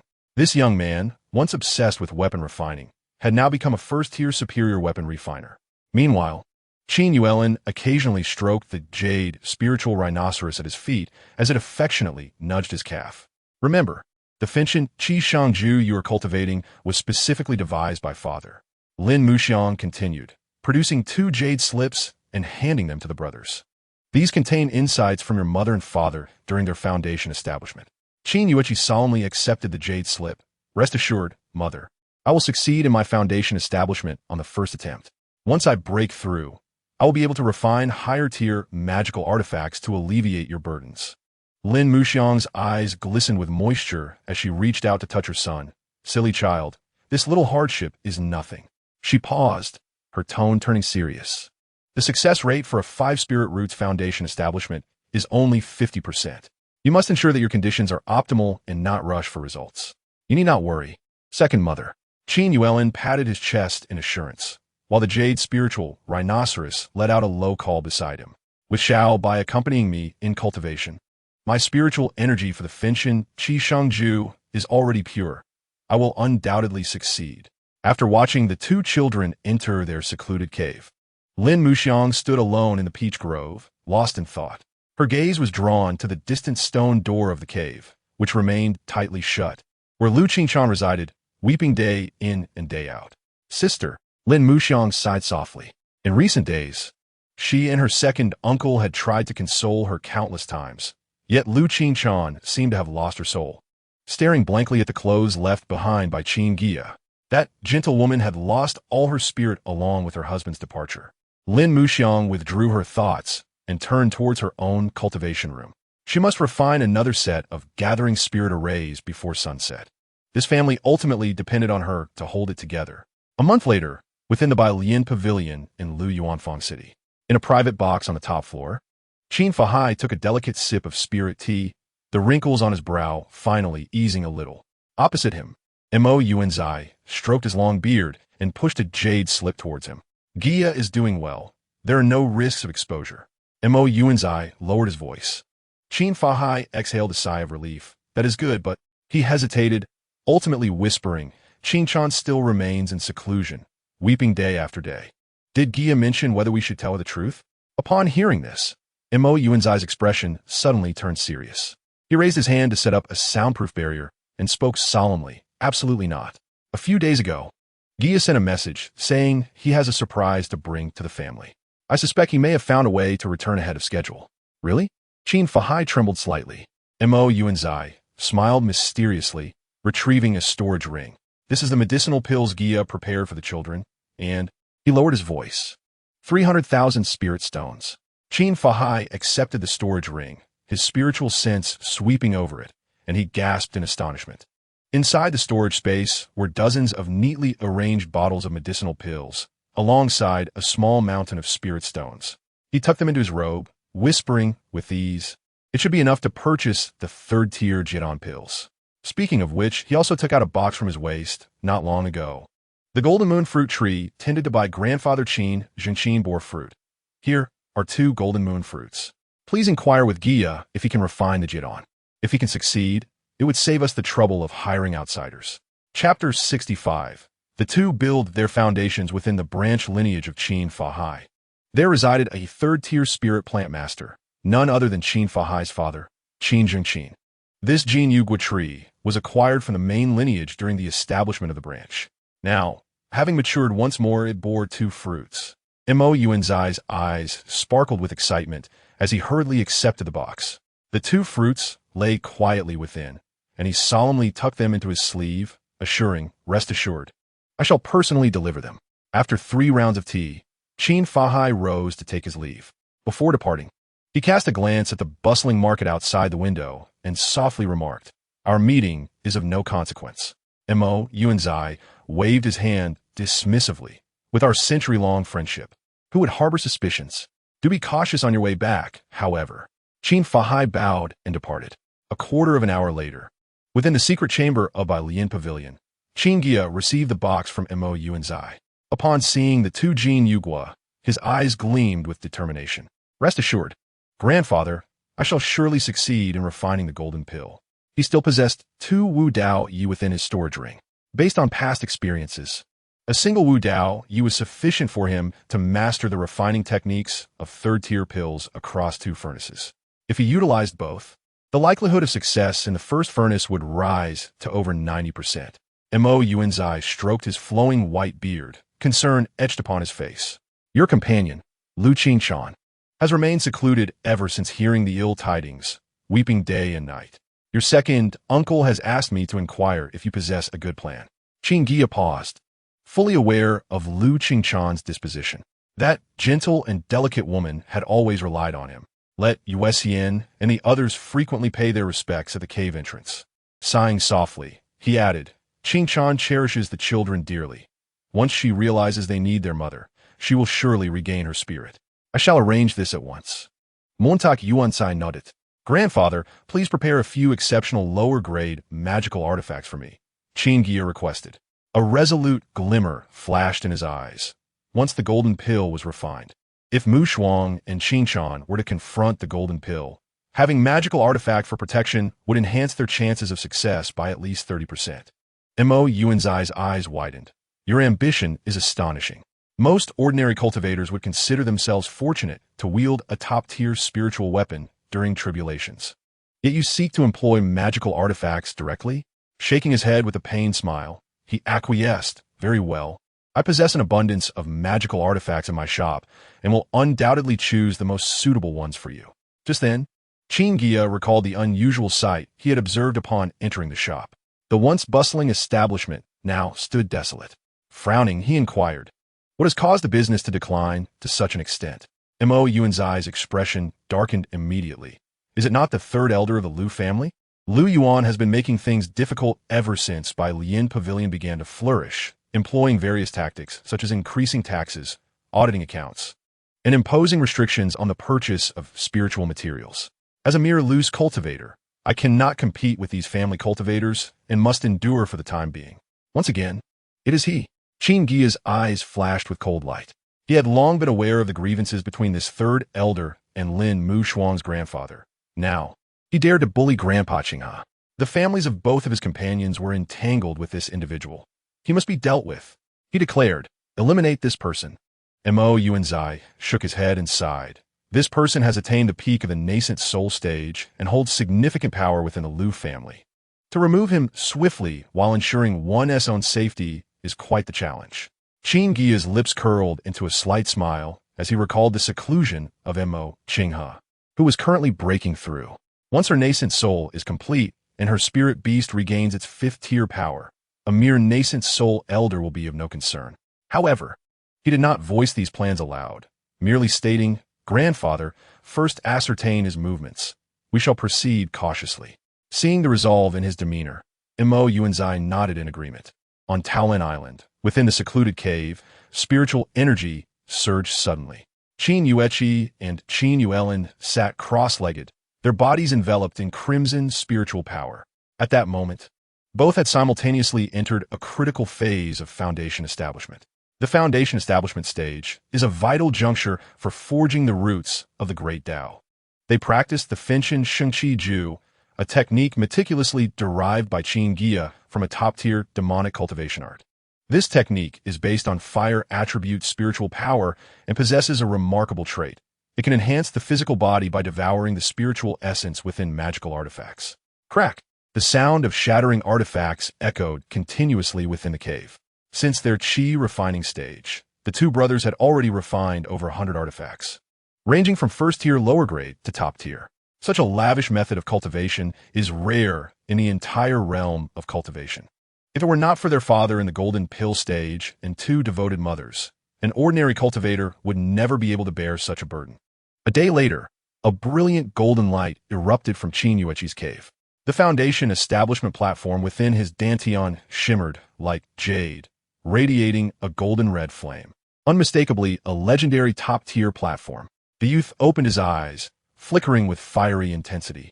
I never expected that the artifact I forged could elevate the quality of the foundation establishment platform to such heights. In the adjacent cave, Qin Yuelin's breakthrough was nearing completion as well. Although his foundation establishment platform was slightly inferior, it remained a standout among the high-quality tier, with faint patterns swirling upon its surface, harmonizing with his brother's. A full month passed, and as the stone door of the cave slowly opened, Lin Mushuang, who had been waiting outside, was instantly moved to tears. In the morning light, two tall figures emerged side by side, their spiritual power solidified. Their presence vastly more imposing than before their seclusion. Mother, Lin Mushuang fought back her tears, retrieving prepared congratulatory gifts from her storage pouch. This is a second-tier pill specially prepared for you by your father, and also with a flick of her wrist. Two spiritual artifacts floated up, Yueqi's Qi-Yin hammer and Yuelin's Lingxi armor, both of second-tier middle-grade quality. Qin Yueqi accepted the hammer, crafted specifically for him, its head intricately engraved with a fire concentration formation. Qin Yuelin's spiritual armor bore the ethereal silhouette of a rhinoceros, clearly made from rhinoceros hide. Thank you, mother, second mother. The brothers exclaimed in unison. Eagerly, Qin Yuelin donned the spiritual armor, and the jade spirit rhinoceros, sensing its master's aura, affectionately nuzzled against him. As Lin Mushuang gazed at her two spirited children, she momentarily saw the image of Qin Guiya from years past. She gently stroked their heads and softly urged, "Go pay your respects to Qinshan. Knowing of your successful foundation establishment will surely bring her joy." The two children nodded earnestly and hurried towards Lu Qinshan's secluded cave. The cave door stood tightly shut, covered in a layer of fine dust, clearly having remained unopened for quite some time. "Mother Qinshan, Yueqi and Yuelin have come to see you." Qin Yueqi softly knocked on the stone door, his voice deliberately gentle. His post-foundation voice was clearer than before. It still retained the youthful timbre of his age. Silence enveloped the cave. Chapter 66. A family dinner. Qin Yuelin bit his lip and suddenly retrieved an ancient zither from his storage pouch. This was the beloved zither of Lu Qinshan, who often played it for her own amusement, though she typically played alone. Qin Yuelin had chanced upon this during one occasion, and, after inquiring, they discovered their shared passion for music. He carefully placed the zither before the stone door and gently plucked the strings, a melody of Qingxin Puxian Zhou drifting forth. "Mother, the piece you taught me, I have practiced daily." Qin Yuelin's voice trembled slightly. "You said this melody is the most calming." The notes floated softly, like a lamenting whisper. Upon witnessing the scene, Qin Yueqi also retrieved a delicate jade hairpin from his bosom, stating that it was a magical item forged with true fire, specifically prepared for her. A faint sound finally emerged from within the cave, and the two children exchanged glances, their eyes glimmering with joy. Qin Yuelin continued to pluck the strings of the zither, while Qin Yueqi knelt before the stone door, softly declaring, "Mother, I have successfully established my foundation. We are all well, but we miss you dearly." His voice gradually faded. Mother Mu Shuang toils in the artifact room until late at night, while Brother Yuesien takes care of the spiritual fields. We all need you. Suddenly, the stone door trembled slightly, and a crack slowly opened. In the dimly lit cave, a frail silhouette could be discerned. Lu Qingshan's pale face flickered in the shadows, her once lively eyes now filled with bloodshot veins. And traces of undried tears lingered at the corners. "Mother!" the two children exclaimed in unison. Lu Qingchan trembled as she extended her hand, retracting slightly when her fingertips grazed the sunlight. She opened her mouth. "You have all grown taller and stronger." Unable to contain his emotions any longer, Qin Yuelin rushed into Lu Qingchan's embrace, wetting her garment with his tears. Qin Yueqi's eyes also turned red, yet he carefully placed the jade hairpin into his mother's disheveled hair. "Come in." Lu Qingchan gently caressed the tops of their heads. Inside the cave, her trembling fingers brushed against Qin Yueqi's face, wiping away the tears from Qin Yuelin's eyes. Her pale lips moved slightly, as if she wished to say something, but was interrupted by the sound of hurried footsteps. Lin Mushuang, dressed in plain clothes, stood at the entrance of the cave, holding a steaming cup of restorative tea. Upon seeing Lu Qingchan's emaciated figure, her eyes instantly reddened. "Sister!" Lu Qingchan gazed blankly at this woman who had silently supported the entire family. Lin Mushuang's eyes had already begun to show fine lines, and a few strands of silver had appeared in her hair, yet she still stood with her back straight. "Mushuang," Lu Qingchan softly acknowledged, "you have worked hard these days."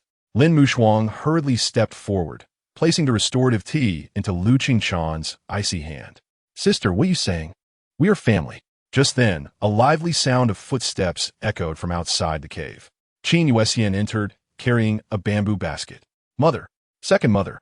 he exclaimed in delight. "I felt the cave's restrictions had been lifted, so I rushed here." His words abruptly halted as he beheld the reunited family within the cave. Spiritual herbs lay scattered on the ground, but he paid them no mind as he dashed into Lu Qingchan's arms. "Mother, you have finally come out." Lu Qingchan stumbled slightly from the impact, but instinctively held him tightly. Qin Yuexian still carried the scent of sunlight and earth, so vibrant and warm. In that moment, she hazily felt the presence of her departed husband in this embrace. "I am sorry. Mother has been too selfish." Lu Qingchan's tears finally burst forth from now on. "I will gather my strength for you both, and for Guiya." Lin Mushuang quietly wiped her own tears and softly said, "It is good that you think so, sister. If Guiya has a spirit in the heavens, he would certainly wish to see us live well." Qin Yueqi suddenly raised his fist, determination flashing in his eyes. "Mother, second mother, I will strive to cultivate diligently and protect this family in the future." "Me too," Qin Yuelin eagerly added. "My jade spirit is now quite formidable." Laughter erupted within the cave. The sunlight seemed to warm even further, intertwining the five of them in a bond that could no longer be distinguished. Lu Qingchan gazed at this scene before her, a long-lost smile finally gracing her lips. She softly declared, "Yuexian, tonight Mother will cook and prepare spiritual, medicinal dishes for you to replenish your strength." "Wonderful," Qin Yuelin cheered. "Mother's medicinal dishes and jade cakes are the most fragrant." Lin Mushuang watched Lu Qingchan's newly straightened posture, her heart finally at ease. As night fell, the small courtyard on Talon Island was illuminated warmly. A round table was laden with fragrant spiritual dishes. Golden grains of spiritual rice sparkled, and the snow-white jade cakes were adorned with honeyed spiritual fruits, emanating a sweet aroma. The most eye-catching was the spiritual medicinal dish, painstakingly concocted by Lu Qingchan. In the celadon soup bowl, various spiritual herbs and poultry meat simmered to tenderness, releasing a nourishing fragrance in the steam. Mother's culinary skills are as excellent as ever. Qin Yuelin eagerly picked up a piece of tender, spiritual ginseng, savoring it with grease glistening on his mouth. At his feet, the jade spirit was also enjoying some spiritual meat, relishing the meal with joy. Qin Yuexian attentively served Lu Qingchan a bowl of medicinal dish, saying, "Mother, you should eat more too." Lin Mushuang took a gentle sip of the spiritual tea, her gaze shifting between the two children. "Since you have both established your foundations, it is time to make some plans." She set down the teacup, her tone gentle yet serious. According to clan regulations, foundation-building cultivators must accept tasks assigned by the main lineage. The atmosphere at the table grew notably solemn. "However, do not worry," Lin Mushuang quickly reassured them. "Children with 5 spiritual roots who have established their foundations are typically assigned to the safest locations. They may either remain on Talon Island to assist in managing the spiritual fields or go to the ancestral land, Qiantong Island, for duty, and they will not be far from us." Upon hearing this, Lu Qingshan visibly relaxed her tense shoulders. She reached out to add a spoonful of spiritual rice to Qin Yueqi's bowl, gently saying, Yueqi is skilled in artifact forging. He should be assigned to the artifact hall, right? Indeed. Lin Mushuang nodded. With his first-tier superior artifact forging skill, he will certainly be valued in the artifact hall. She then turned to Qin Yuelin. As for Yuan, although you have not learned many cultivation arts, your beast taming abilities are among the best in the clan.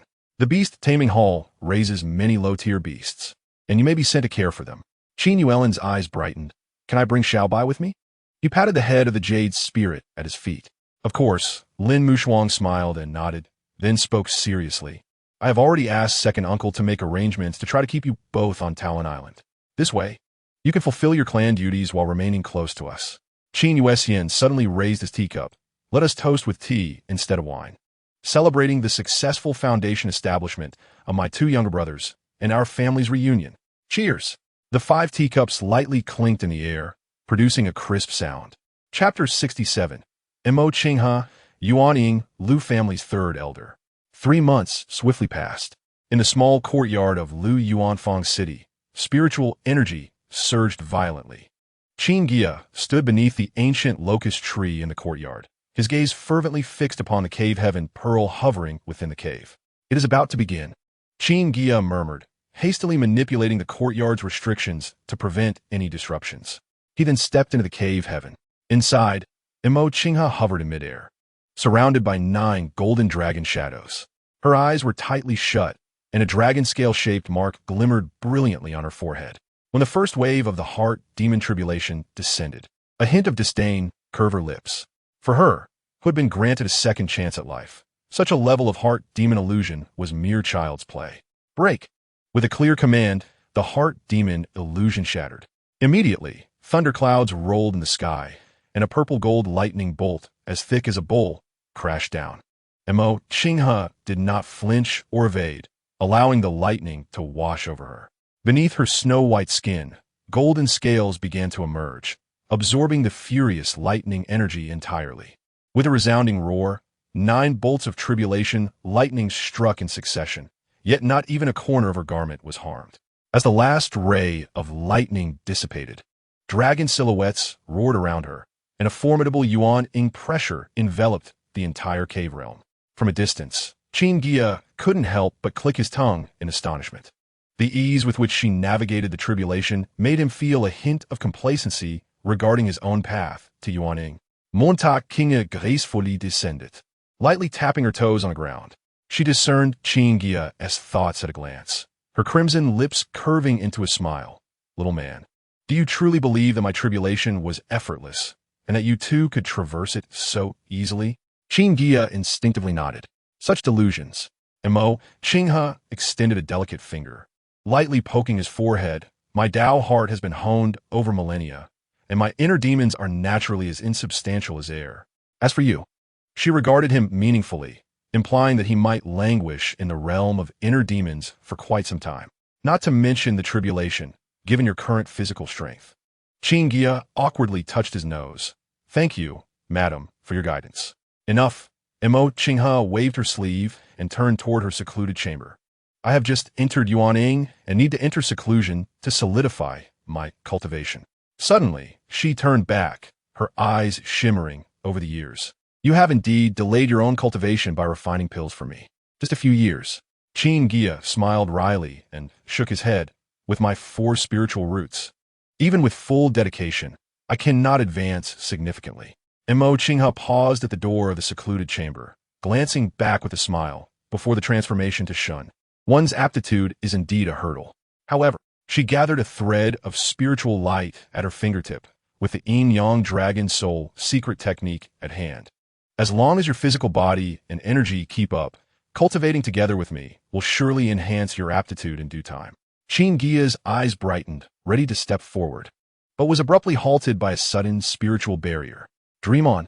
Mo Qinghe snorted lightly, her beautiful eyes filled with mockery. Let me stabilize my cultivation first. With that, the stone door of the secluded chamber slammed shut, leaving Qin Guiya standing alone in the courtyard, gazing at the pink spiritual light in his hand, shaking his head with a bitter smile. Upon returning to the alchemy chamber, Qin Guiya let out a soft sigh. With a wave of his sleeve, dozens of jade vials were neatly arranged on the table. He picked up one green jade vial, inside which were two pills the size of dragon eyes, emanating a faint golden glow. These were the fruits of the first golden moon fruit he had refined, the cost being 2 Dao enlightenment leaves fully consumed. The second golden moon fruit was now quietly resting in the spirit soil of the ancient tree space. Qin Guiya directed his consciousness inward and saw that the fruit had sprouted delicate roots, the tender green shoots striving to break through the soil. Surrounding the spirit soil, he had specifically arranged a small spirit gathering array, with strands of spiritual energy continuously nourishing this future money tree. 800 years for a harvest, Qin Guiya murmured, envisioning a sprawling grove of golden moon fruit trees before him. He was aware of the grandeur of the hundreds of fruit trees in the main lineage of the Qin family, and even more so of the preciousness of the golden pills in the cultivation world. If he could successfully cultivate them, it would not only provide security for the branch descendants, but also become his greatest source of wealth. Lost in thought, he was interrupted by familiar footsteps outside. Mo Yuanzai entered, carrying a large bundle of spirit herbs. Guiya, here are the materials for 10 Xiling pills. Qin Guiya quickly rose to greet him, accepting the spirit herbs to inspect them meticulously. Over the past few days, he had accumulated more than 100 third-tier pills. Among them, the perfect quality Jin Yuan Dan had been carefully stored away, prepared for use after Lu Qingchan and Lin Mushuang advanced the golden pills. Rest assured, grandfather, I will successfully refine this batch of Xiling pills. As he spoke, he organized the herbs, skillfully categorizing and arranging them. In the days that followed, Qin Guiya rarely stepped outside. The fragrance of herbs wafted through the alchemy chamber day and night, as batch after batch of Xiling pills took shape in his hands. Whenever fatigue set in, he would glance at the tender sprout in the corner. The seedling of the golden moon fruit had now grown to 3 inches tall. Once Qinghe emerges from seclusion, Qin Guiya wiped the sweat from his forehead, his gaze landing on the Fengshen Shengqi Ju within his storage ring. This technique, modified for children, he had yet to practice himself. Remembering the recent news from his second uncle that Yu Qi had established a top-tier Dao platform, a glimmer of anticipation flashed in his eyes. After switching to this technique, perhaps his 4 spiritual roots might indeed show some improvement. The key was the ability to condense dual yuaning. Taking a deep breath, Qin Guiya collected another batch of pills into a jade vial. On this day, after he had just stored the final batch of Xiling pills into a jade vial, 21 Wugo pills and 41 perfect quality pills were neatly arranged on the table. Just as he was about to meditate and restore his spiritual energy, a sound transmission jade talisman at his waist suddenly lit up with the unique spiritual light of Mo Yuanzai. News from the third elder of the Lu family. A glint of sharpness shone in Qin Guiya's eyes as he swiftly performed hand seals to activate the Taishu concealment technique. His figure gradually blurred, ultimately transforming into a wisp of breeze as he floated out of the courtyard. In the top-level private room of the Bai Lian Pavilion, Mo Yuanzai was brewing a pot of snowtop spirit tea. Upon witnessing Qin Guiya materialize out of thin air, the teapot in his hand trembled slightly. Grandfather. Qin Guiya clasped his hands in greeting, but his gaze was fixed on Mo Yuanzai's grave expression. Mo Yuanzai sighed deeply, pushing a teacup toward him. Guiya, it will be best to refrain from this matter. The latest intelligence indicates that although Lu Changshu has reached the pinnacle of Yuaning, he has already touched the threshold of the laws, qualifying him as a half-step to shun. There have been initial-stage Shin cultivators who have suffered losses at his hands. Qin Guiya's expression remained unchanged as he lifted the teacup to take a sip. The unique crispness of the snowtop spirit tea blossomed on his tongue. Grandfather, please do not worry. He set down the teacup. I will act with discretion. Seeing that persuasion bore no fruit, Mo Yuanzai had no choice but to take out a jade slip from his sleeve. Infusing it with spiritual energy, an image immediately appeared above the jade slip. A man in a red robe stood amidst a sea of flames. Lu Changshu, a rare talent from the Lu family in a century. Mo Yuanzai's voice turned somber. It is speculated that he possesses a fire attribute spiritual root, having birthed a child at the age of 100 and now, at just over 300 years old, he has already approached the threshold of transformation. The image shifted to showcase a set of crimson array flags. The fire phoenix burning heaven flag, a top-tier spiritual treasure, is precisely the set of treasures he employs. Mo Yuanzai pointed at the image and explained, it is said that when fully activated, it can summon the illusion of a fire phoenix, capable of incinerating mountains and boiling seas effortlessly. He paused, his voice growing heavier. Even more terrifying is his self-created burning heart technique, which can instantaneously triple the explosion of spiritual power. Fellow cultivators of the same rank often cannot withstand even a single exchange with him. The image finally froze on a lavish, flying vessel. As the head of the Liu family's trade hall, he travels between the clan's land and the Ascension City every few years. Mo Yuanzai put away the jade slip. Worry etched on his face as he looked at Qin Guiya. Guiya, this person is far from ordinary. Thank you, grandfather, for your diligent inquiries. Qin Guiya suddenly stood up, feeling that this information was sufficient. A hint of doubt crossed his mind. Ascension City? Even utilizing the teleportation array, a round trip would consume half a year. This person is audacious indeed, daring to conduct trade in such a tumultuous place. Mo Yuanzai stroked his graying beard precisely for this reason. His status within the Liu family is extraordinary. It is said that each time he travels back and forth, he can bring back treasures that even Yuan Ing and even Shun cultivators envy. He lowered his voice, and moreover, he had borrowed the interdomain teleportation array of your Qin family's main lineage. No wonder Qin Guiya's eyes flashed with a glimmer of brilliance. The Liu family had risen so rapidly over the past millennium, it turned out they had climbed the high branches of the main lineage. He let out a cold laugh. Mo Yuanzai, with a worried expression, set down his teacup. This is exactly what I fear the most. If you provoke him, it will surely alert the Qin family's main lineage. At that time, main lineage? Qin Guiya suddenly interrupted. My branch has been squeezed by the main lineage to the point of being virtually non-existent. He rose to his feet, and once my Yuaning is achieved, the first thing I will do is lead our branch to break away from the Qin family. Furthermore, why would the Qin family concern themselves with a mere Yuaning from the Liu family? What? Mo Yuanzai, startled, overturned his teacup. Do you realize the Qin family is the overlord of the void refinement within tens of millions of miles? After breaking away, the affiliated forces can still develop autonomously, while our branch currently lives worse than dogs. Qin Guiya slammed his palm on the table. He took a deep breath, suppressing his anger. The clan rules clearly state that if the branch possesses 3 Yuan Ing, it can establish its own sect. He had considered this matter many times. With Mo Qinghe present, even if God transformation cultivators come, they would gain nothing. Once the branch is established, we will possess a certain degree of self-defense. Mo Yuanzai shook his head repeatedly, worry etched into his wrinkles. Guiya, this matter requires careful deliberation. Grandfather need not advise further. Qin Guiya stored away the jade slip, his expression returning to calm. I will handle this matter with discretion. He turned to leave, but suddenly paused. By the way, Qinghe has been in seclusion recently. She will undoubtedly bring you a great surprise upon her return. Surprise? Mo Yuanzai looked bewildered. Could it be Yuaning? But the 4th-tier spiritual vein. Before he could gather his thoughts, Qin Guiya's figure had already vanished around the corner of the staircase.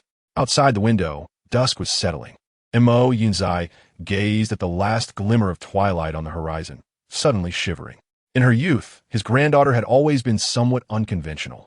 Now, it seemed her husband was the same, as if he were strategizing a game that even he could not fathom. Was his Yuan Ing cultivation in their eyes less than that of a dog? A month later, within the alchemy chamber, Qin Guiya was fully engrossed in manipulating the alchemical fire.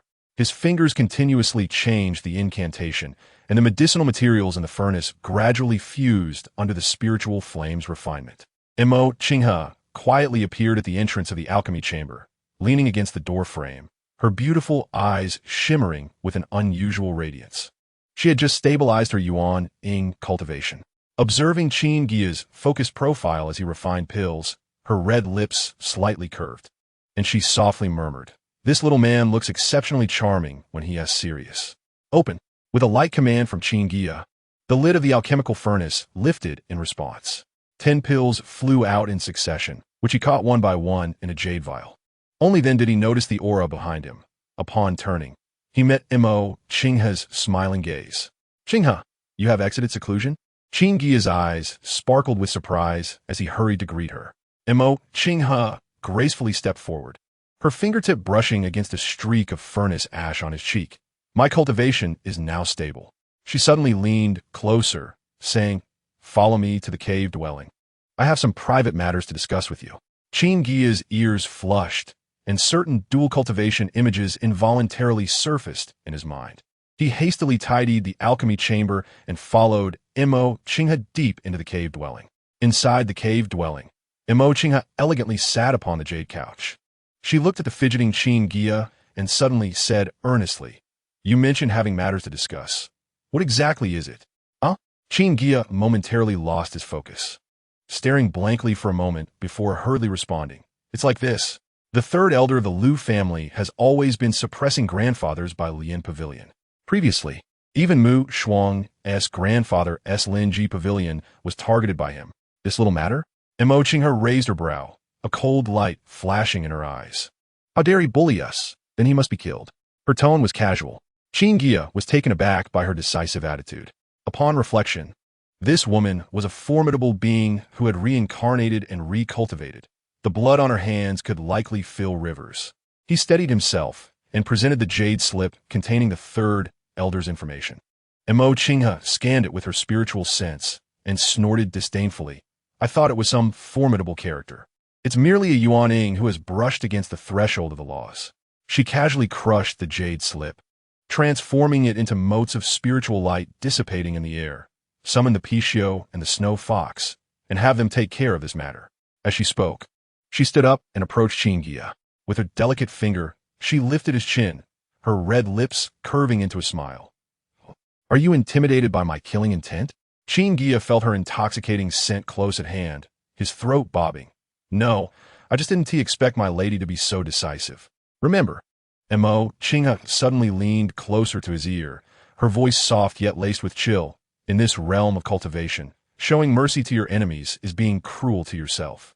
Qin Guiya was taken aback and stepped back, lightly tapping the beast-controlling pouch at his waist, and a flash of golden and white light appeared simultaneously.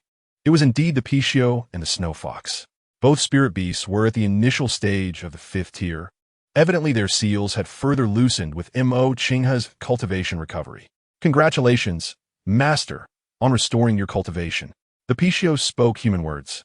Its entire body, now covered in golden scales, had transformed into a jade-like texture, with a crystal-clear horn on its forehead and its 4 feet treading upon clouds, now resembling a true Pishio.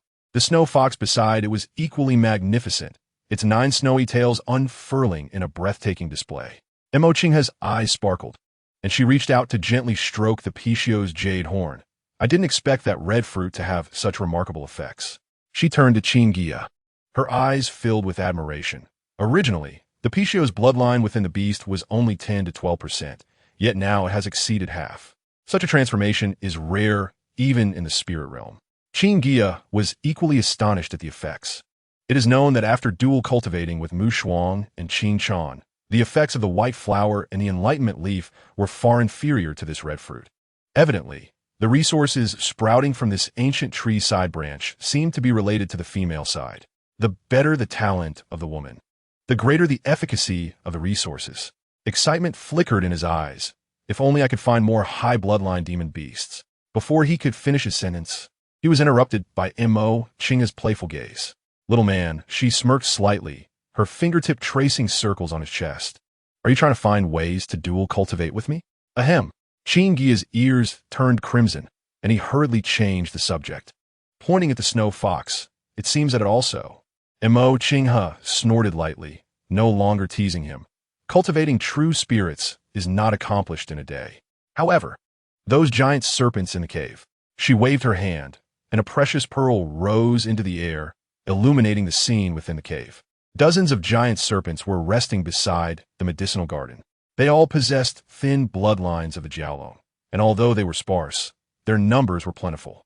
I have collected them over the years. Mo Qinghe's eyes glimmered with brilliance. If each were to consume a red fruit and transform into Jiaolong, they would at least grow to the 6th tier, and those with exceptional talent might even break through to the 8th tier. Qin Guiya gazed at the scene within the pearl, his heart surging with excitement. While Jiaolong may not compare to true spirits, They are still formidable beings in the spirit realm. If I could cultivate a legion of Jiaolo, everything is up to my lady. He bowed respectfully, but was unexpectedly pulled into Mo Qinghe's embrace. Now, do you understand? She chuckled softly in his ear, but the pressing matter was that her delicate fingers suddenly pointed towards the entrance of the cave. They needed to deal with the oblivious third elder of the Liu family first. Suddenly, a glimmer of mischief flickered in Qin Guiya's eyes as he reached out and embraced Mo Qinghe's slender waist, pulling her into his arms. He whispered, "I will heed my lady's arrangements, but it seems we haven't indulged in that for quite some time." His warm breath brushed against Mo Qinghe's ear. "Shall we not engage in a few rounds first?" Mo Qinghe narrowed her beautiful eyes slightly, placing her jade finger against his chest with a gentle push. "Little man, have you even cultivated the body tempering technique? Can you handle it?" She deliberately assessed Qin Guiya from head to toe, her red lips curving into a playful smile. Qin Guiya straightened his back defiantly. "I am merely waiting for my lady to stabilize her cultivation before I enter seclusion to practice the Fenchin sacred artifact technique." Before he could finish, he was unexpectedly pushed down onto the jade couch by a gentle force. "Very well." Mo Qinghe waved her sleeve lightly, and the cave's restrictions opened layer by layer. The gauze curtain lifted automatically. "Today, I shall first indulge you." She traced a line of spiritual light with her fingertip, and her flowing skirt fell away, revealing skin as white as jade. Qin Guiya's throat tightened, and just as he attempted to rise, an invisible force pressed him back onto the couch. Mo Qinghe leaned in closer, her hair cascading beside his face, sending shivers down his spine. "Do not rush. Today, let me show you what the true yin-yang dragon soul secret classic is." She tapped her fingertip against Qin Guiya's brow, and immediately, the sounds of dragon roars and phoenix cries echoed in his sea of consciousness. Ethereal images of yin and yang fish appeared around them, with two dragon shadows, one gold, the other red, intertwining and spiraling. The Pishio and Snow Fox had already sensed the atmosphere and exited the cave, closing the door with their tails. The two spirit beasts exchanged glances, silently guarding outside. Inside the cave, the sounds of dragon and phoenix harmonizing grew increasingly resounding. Qin Guiya could vaguely see a faint red glow emanating from his body. It was the red fruit within the ancient tree space resonating with the yin-yang dragon soul secret classic. A flicker of surprise crossed Mo Qinghe's eyes, followed by a deeper smile. It seemed her little man was about to provide her with new surprises. At that moment, Qin Guiya had already immersed himself in the profound realm of dual cultivation. He sensed that his cultivation was increasing at an astonishing rate. Even more wondrously, the third branch of the mysterious ancient tree was slowly bearing a second red fruit. The next morning, as dawn broke, Qin Guiya slowly opened his eyes. He felt as if his entire body had been dismantled and reassembled, with even the simple act of raising his arm causing him to wince with soreness. He smiled ruefully while rubbing his lower back, enduring the pain as he immersed his consciousness into the sea of awareness. The red fruit still hung silently from the branch. Although it appeared fuller and rounder than the day before, it was evident that it still required another session of dual cultivation to fully mature. Just as he felt a twinge of disappointment, he suddenly noticed a layer of golden radiance enveloping his golden core. Even more astonishing was that the originally dull force spirit roots now shimmered with a faint golden glow. Qin Guiya held his breath, carefully inspecting the incredible changes within him. "Have you noticed the changes in your spirit roots and cultivation?" Mo Qinghe's voice, laced with a hint of teasing, drifted from behind. She casually draped herself in a semi-transparent plain robe, leaning against the door frame, observing him with a seemingly playful smile. Qin Guiya hurriedly attempted to rise and pay his respects, but the sudden movement strained his sore muscles, causing him to draw in a sharp breath. "My lady, thank you for your assistance." Gratitude sparkled in his eyes, clearly understanding that such astonishing changes could not solely be attributed to the yin-yang dragon soul secret classic. Mo Qinghe let out a light huff. "Spare me the pleasantries." Suddenly, she gathered a strand of golden spiritual energy at her fingertip. Dual cultivation is a mutually beneficial affair, though it benefits you more. She stepped closer, the golden energy swirling at her fingertip. The Tai Su Divine Dragon Classic I practice is the foundational technique of the Tai Su Heavenly Path sect, classified as Celestial Tier. After a pause, she added this technique. Aside from its formidable power, possesses an unknown characteristic. Qin Guiya involuntarily held his breath as Mo Qinghe suddenly turned to face him, her bright eyes piercing into his. It can nurture the dual cultivation partner. She parted her red lips. The golden energy within me can assist my partner in purging their marrow and transforming their entire being. C'est la technique. Qin Guiya was utterly astonished. It was only at this moment that he realized why a mere night of dual cultivation had granted him such incredible advancements.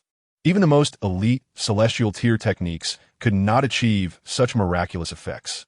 Mo Qinghe watched him with satisfaction as he stood there in shock, her lips curling into a slight smile. Thus, rather than offering empty pleasantries, it will be better for you to concoct some high-quality elixirs for me. Suddenly, she leaned in closer, her jade fingers pinching his chin, and make sure to diligently practice that body tempering technique. If you remain this feeble next time.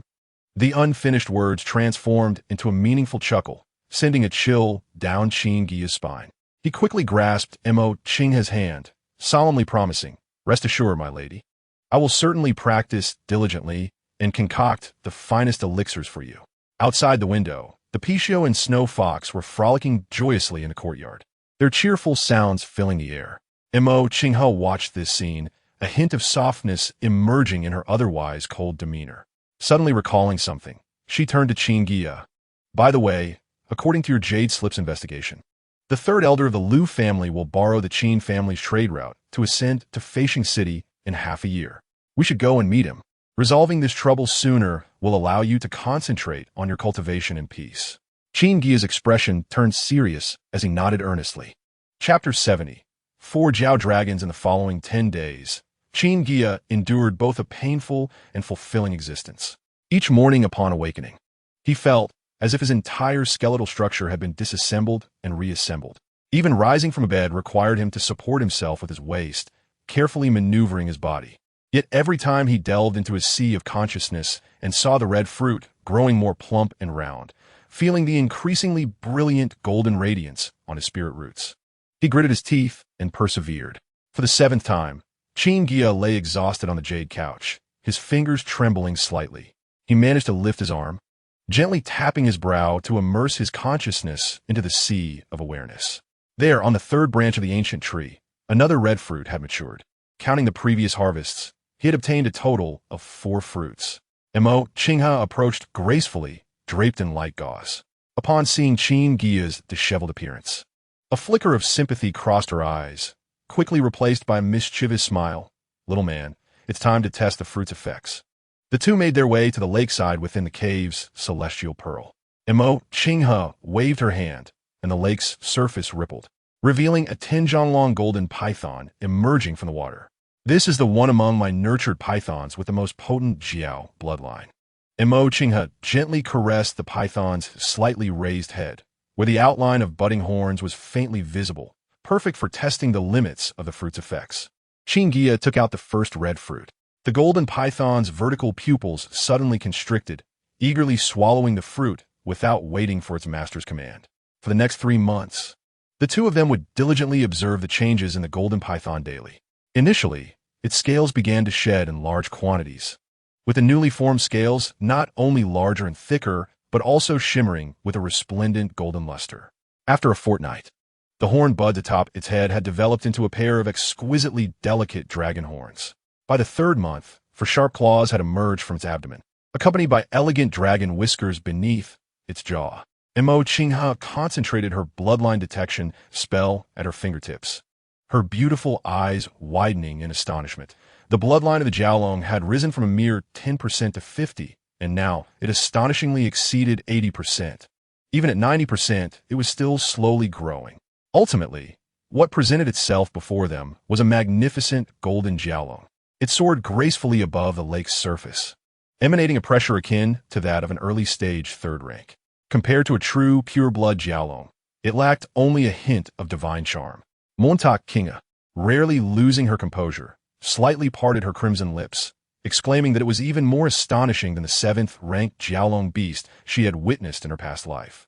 Suddenly, she turned to grasp Qin Guiya's arm, exclaiming, "Little man, the value of this red fruit has likely surpassed the realm of 7th-rank resources." Qin Guiya gazed thoughtfully at the golden jiaolong. Through his dual cultivation with Mo Qinghe, he had vaguely discerned the ancient tree's patterns. The more outstanding the Tao partner's aptitude, the more precious the resources bestowed by the ancient tree would be. As Mo Qinghe was a reincarnated, formidable being cultivating an immortal-level technique, it had resulted in such a miraculous red fruit. A smile curled at the corner of his mouth as he mused. It seems we need to seek out more high-bloodline demon beasts. As he spoke, his gaze drifted toward the group of pythons deep within the cave. Mo Qinghe followed his line of sight and suddenly let out a light laugh. "What? Have you already begun to plan for the cultivation of a Jiaolong army?" She leaned close to Qin Guiya's ear, adding, "But before that, shouldn't you focus on honing your body refinement technique?" Qin Guiya felt his legs weaken momentarily, nearly losing his balance. Yet, as he gazed up at the golden Jiaolong in the sky and thought of the remaining 3 red fruits, his fighting spirit reignited. Perhaps before long, this formidable force composed of Jiaolong would become their crucial support in the realm of cultivation. In the days that followed, the remaining 3 red fruits were consumed one after another by 3 giant pythons: the Mu Jiao python, the Tu Jiao python, and the Qi Yin python. 3 months later, astonishing transformations unfolded one by one. The golden Jiaolong still soared proudly among the clouds, exerting a pressure of 95% of pure blood Jiaolong, causing all spirit beasts within a 100-mile radius to tremble in fear. Its body shimmered with golden scales, its claws sharp, and its dragon whiskers danced in the wind, establishing it as the sovereign among Jiaolong. The newly transformed Mu Jiao, Tu Jiao, and Hui Jiao each occupied the summits of 3 mountains. Although their bloodline purity was slightly inferior, they all exceeded 80% and would undoubtedly reach 90% with time. Mo Qinghe stood suspended in midair, gazing at the 4 imposing Jiaolong, yet a hint of disappointment flickered in her eyes.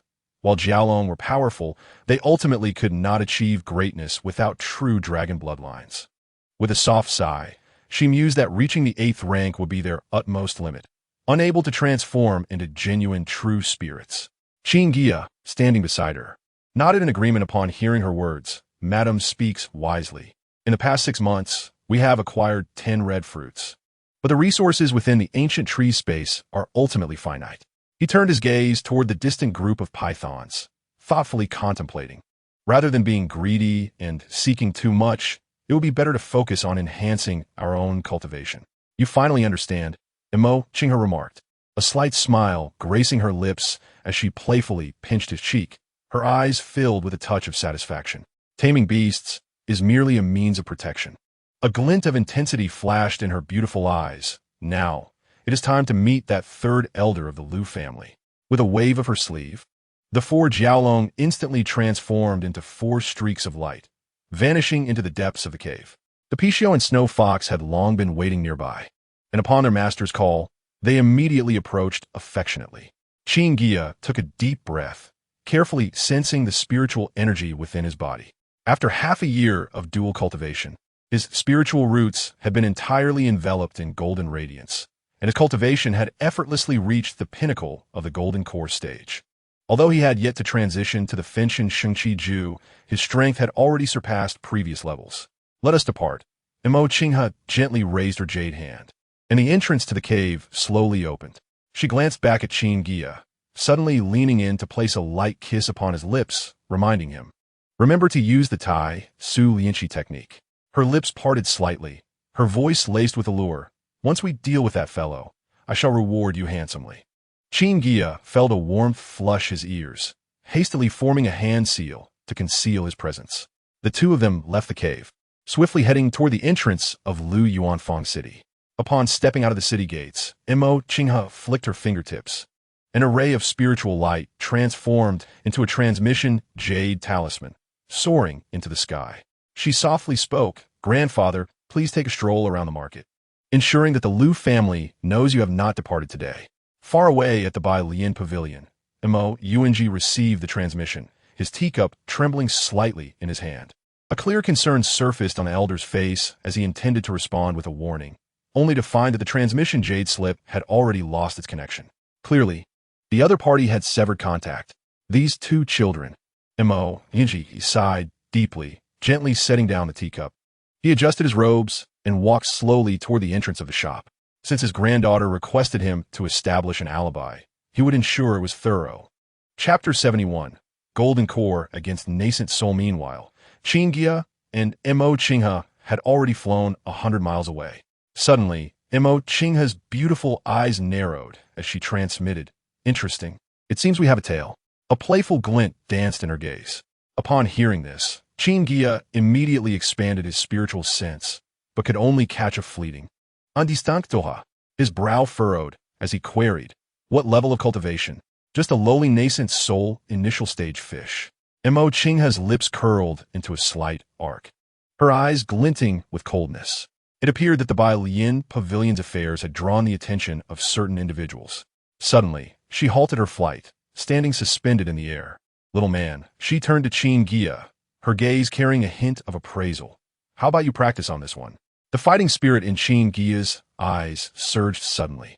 As he nodded firmly, "That suits me perfectly." Though he was merely at the pinnacle of the Golden Core stage, after half a year of dual cultivation with Qinghe, the purity of his spiritual power was no less than that of an ordinary nascent soul cultivator. When he had been at the mid-Golden Core stage, he could slay a weakened nascent soul demon cultivator. Now, he was brimming with confidence. "Come out." Qin Guiya suddenly turned, pointing his sword tip toward the empty space behind him. "You've been following us for quite a while. Aren't you tired?" Silence lingered for 3 breaths, and then the space rippled. An old man clad in gray robes revealed himself, a look of surprise and suspicion on his face. "A mere Golden Core. And yet you could detect me?" The old man's gaze swept over the two, and upon seeing Qinghe, his pupils abruptly constricted. This woman, clearly standing before him, was entirely undetectable to his spiritual sense. Qinghe lazily yawned, stepping aside to observe the battle. She idly twirled a strand of azure hair, seemingly indifferent to the unfolding conflict. However, if a nascent soul at the peak stage were present, they would notice that the space within 100 miles had been quietly sealed by her, preventing even a fly from escaping. Qin Guiya's spiritual power surged around him as the Jin Feng sword flew out from his body. He pointed its blade directly at the gray-robed elder, a golden light flashing in his eyes as he activated the Tai Su Puang Tong, coolly declaring, "You are Zhao Sheng, a guest elder of the Liu family?" Over the past 6 months, he had thoroughly memorized the intelligence on the Liu family's key figures, instantly recognizing the visitor. The elderly man in the gray robe suddenly changed his expression. Despite having disguised himself, he was still recognized, and a flicker of panic crossed his eyes. "How could you?" Before he could finish his sentence, a crimson golden sword light struck directly at him. Zhao Sheng hastily summoned a copper mirror, which emitted a faint azure glow. The sword light collided with the mirror's radiance, erupting into a thunderous roar. What a formidable Golden Core cultivator! Zhao Sheng staggered back 3 steps before stabilizing himself, his heart filled with dread. His azure mirror was merely a low-grade spiritual treasure, yet had been dimmed by the opponent's single strike. Even more alarming was the golden flame entwined around the sword, which sent a shiver through his very soul. Qin Guiya, seizing the advantage, moved swiftly. Each sword strike carried the might of heaven and earth, and the golden flames from the Tai Su Bo long shoe surged along the sword's edge, forcing Zhao Sheng to retreat step by step. Although he had yet to change his cultivation method, under Qinghe's meticulous guidance, he had already grasped this secret technique, amplifying the power of each of his moves. After 10 exchanges, Zhao Sheng was in a dire state, his robe tattered and hair singed. A glint of ferocity flashed in his eyes as he bit his tongue, spitting a mouthful of essence blood onto the azure mirror. "You seek death." The mirror's surface immediately surged with blood light, and a malevolent, ghostly figure howled forth. This was his secret technique, the soul-devouring ghost shadow, crafted from thousands of souls, specifically designed to harm the souls of cultivators. Extremely sinister. However, just as the ghostly figure lunged towards Qin Guiya, it was abruptly torn apart by a sudden golden dragon shadow. The dragon shadow was lifelike, its roar infused with supreme authority. "What?" Zhao Sheng was utterly horrified, his face turning pale. He had no time to think and turned to flee. At that moment, he finally understood that this golden core cultivator was far from ordinary, not to mention the enigmatic woman beside him who had yet to intervene. Qin Guiya gazed at the fleeing elder, golden light flickering in his eyes. His internal spiritual energy surged through his meridians. Fire Dragon Palm. He thrust his right palm forward, instantly transforming his internal energy into searing fire. A vivid fire dragon roared forth, its scales shimmering with golden flames. This technique had been cultivated to perfection, rivaling a full-force strike from a nascent soul cultivator. Zhao Sheng hastily turned around, the azure mirror glowing once more. The fire dragon collided with the mirror's light, resulting in a deafening explosion. Thousand threads entanglement. Qin Guiya formed a hand seal with his left hand, his internal energy instantly morphing into countless golden threads. These threads, as fine as hair, yet incredibly resilient, swiftly encircled Zhao Sheng. The elder's movement froze, bound in place, unable to even twitch a finger. Splitting light and shadow.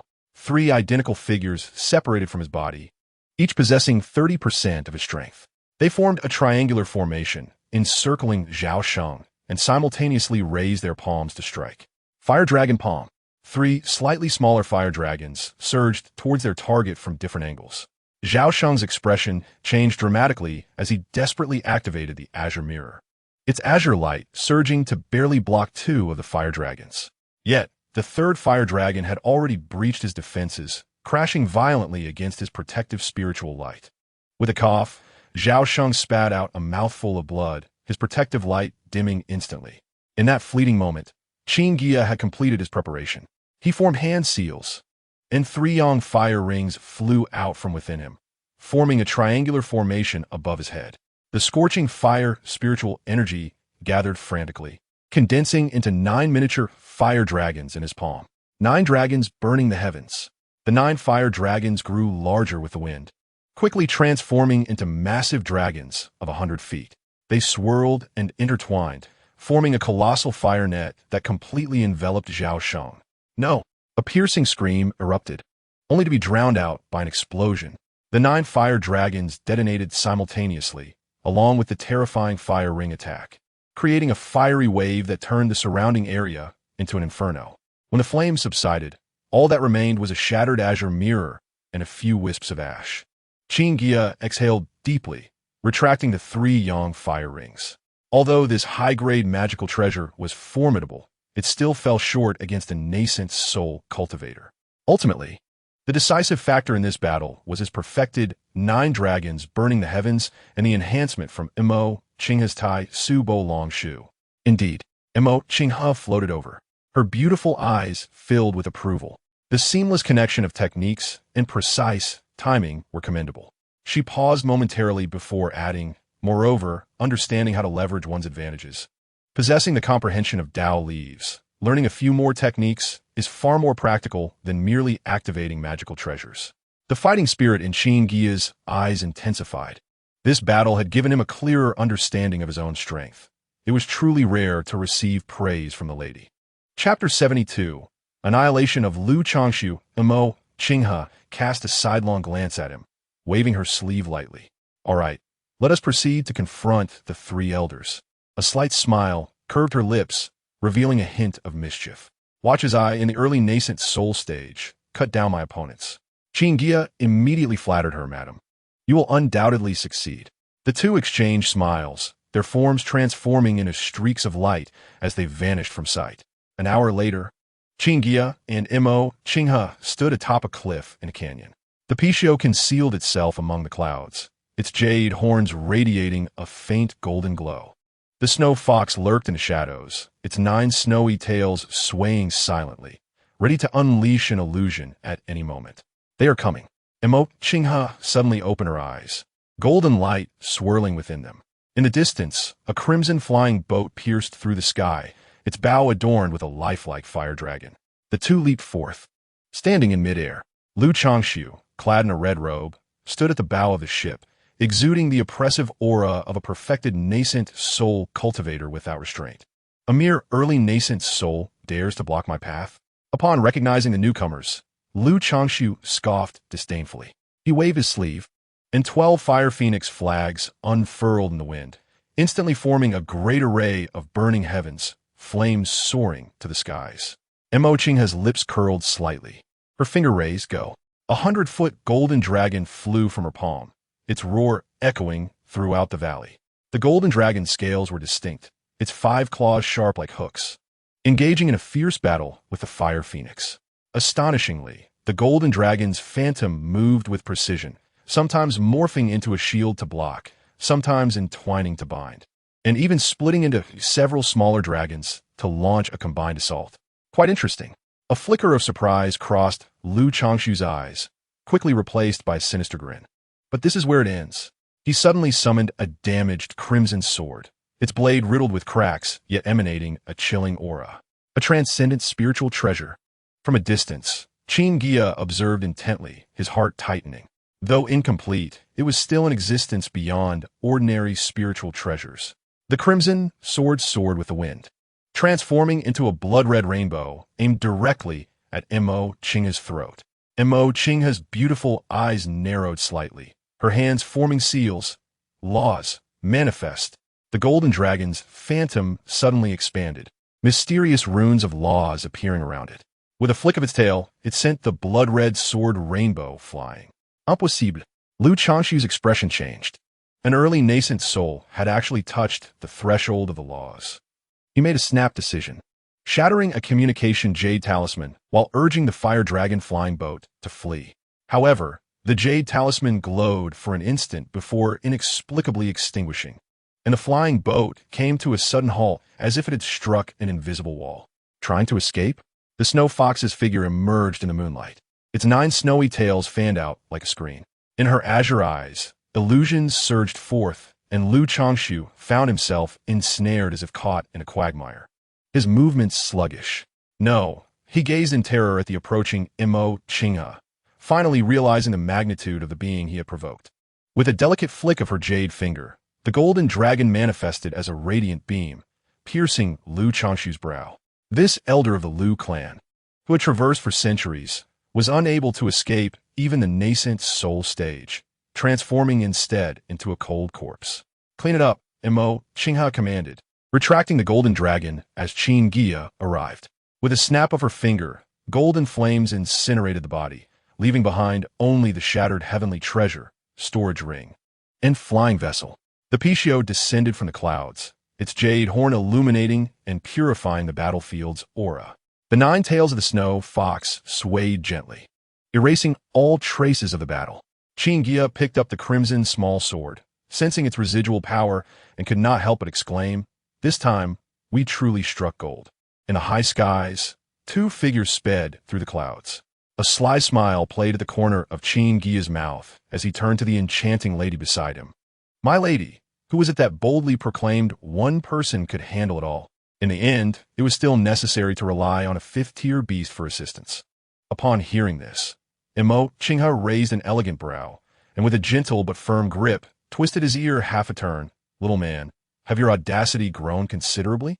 Her beautiful eyes narrowed slightly as she continued. "Do you not know that Lu Changshu was not the fire attribute spiritual root, as reported, but rather a rare fire spirit body?" Qin Guiya winced in pain, hastily pleading for mercy, yet a flicker of astonishment crossed his eyes. So, it is a fire spirit body. No wonder his prowess with fire-related treasures was so astonishing. Practitioners of the fire spirit body can amplify their power by over 30% when wielding fire artifacts. Mo Qingha released him with a cold snort. Were it not for this, suppressing an ordinary half-step transformation would be but a mere gesture for my golden dragon shadow. She paused before adding, to expedite the resolution. I had the snow fox assist. Rubbing his reddened ear, Qin Guiya gazed at her with utmost admiration. My lady, with your nascent soul initial stage cultivation, to hold the advantage against a half-step transformation is indeed remarkable. It is merely a half-step transformation after all. Mo Qingha interrupted him with a wave of her jade hand, and the golden dragon shadow reappeared. The dragon's body was entwined with mysterious patterns, emanating waves of law. Do you see these patterns? They are the manifestation of the power of the laws. She lifted her head with pride, drawing from my past life experiences. I'd already brushed against the threshold of the law when I broke through to the nascent soul. Qin Guiya's pupils constricted as he carefully studied the profound patterns. Although, as a golden core practitioner, he could not fully comprehend the intricacies, he could distinctly sense the terrifying power contained within. No wonder the transformation practitioners of the Qin clan were so scarce. It seems one must grasp the power of the laws to ascend. At last, you have awakened.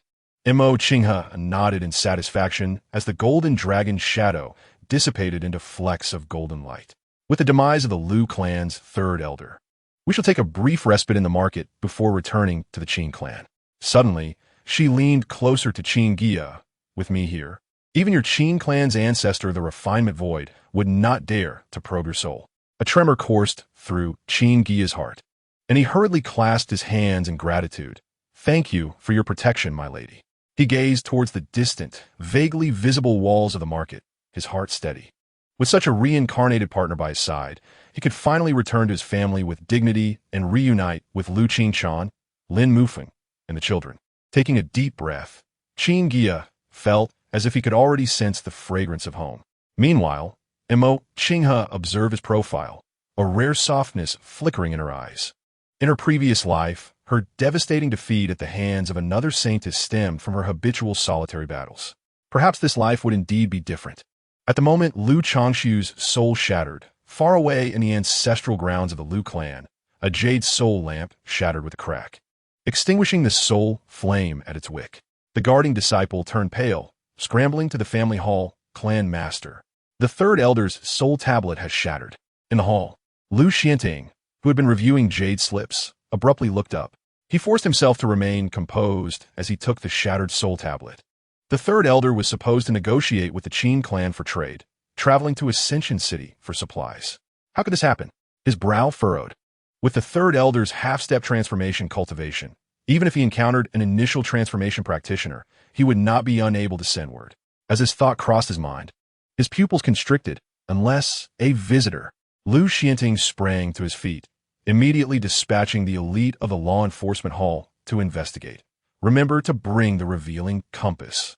Chapter 73. The shock of Mo Yunji 3 days later, when the law enforcement hall presented their findings, Lu Xianting's expression fluctuated between dark and light.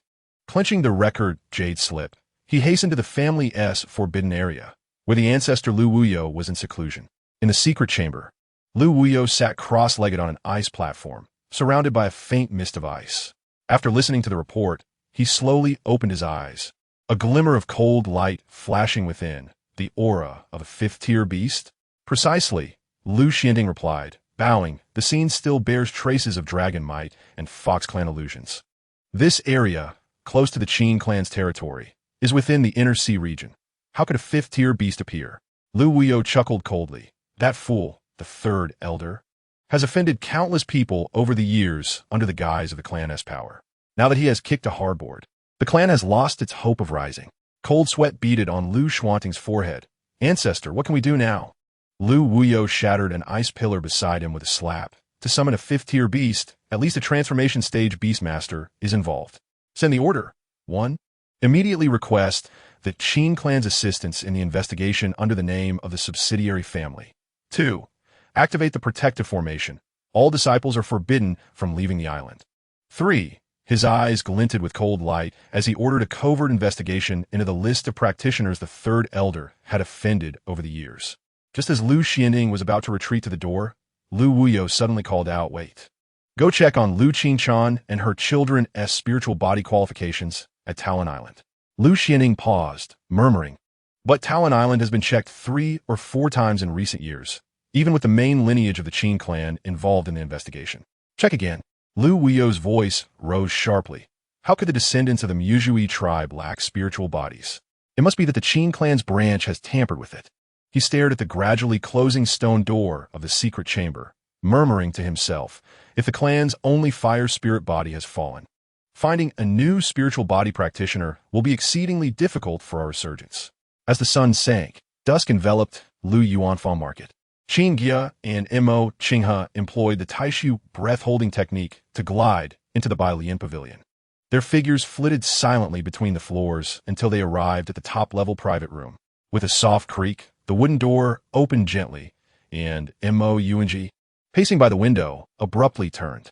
Upon recognizing the visitors, the old man's tense face immediately relaxed, and a look of delight filled his eyes. Granddaughter, son-in-law, you have finally returned.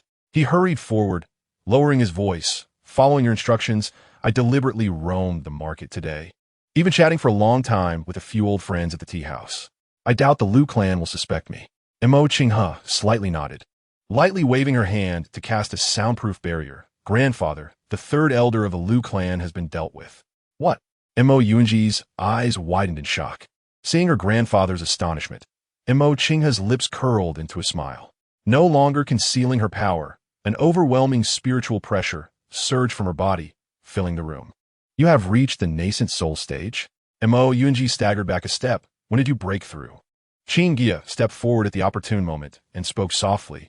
It is precisely because Madam has advanced to the yuanying stage that we are able to resolve the matter with that person.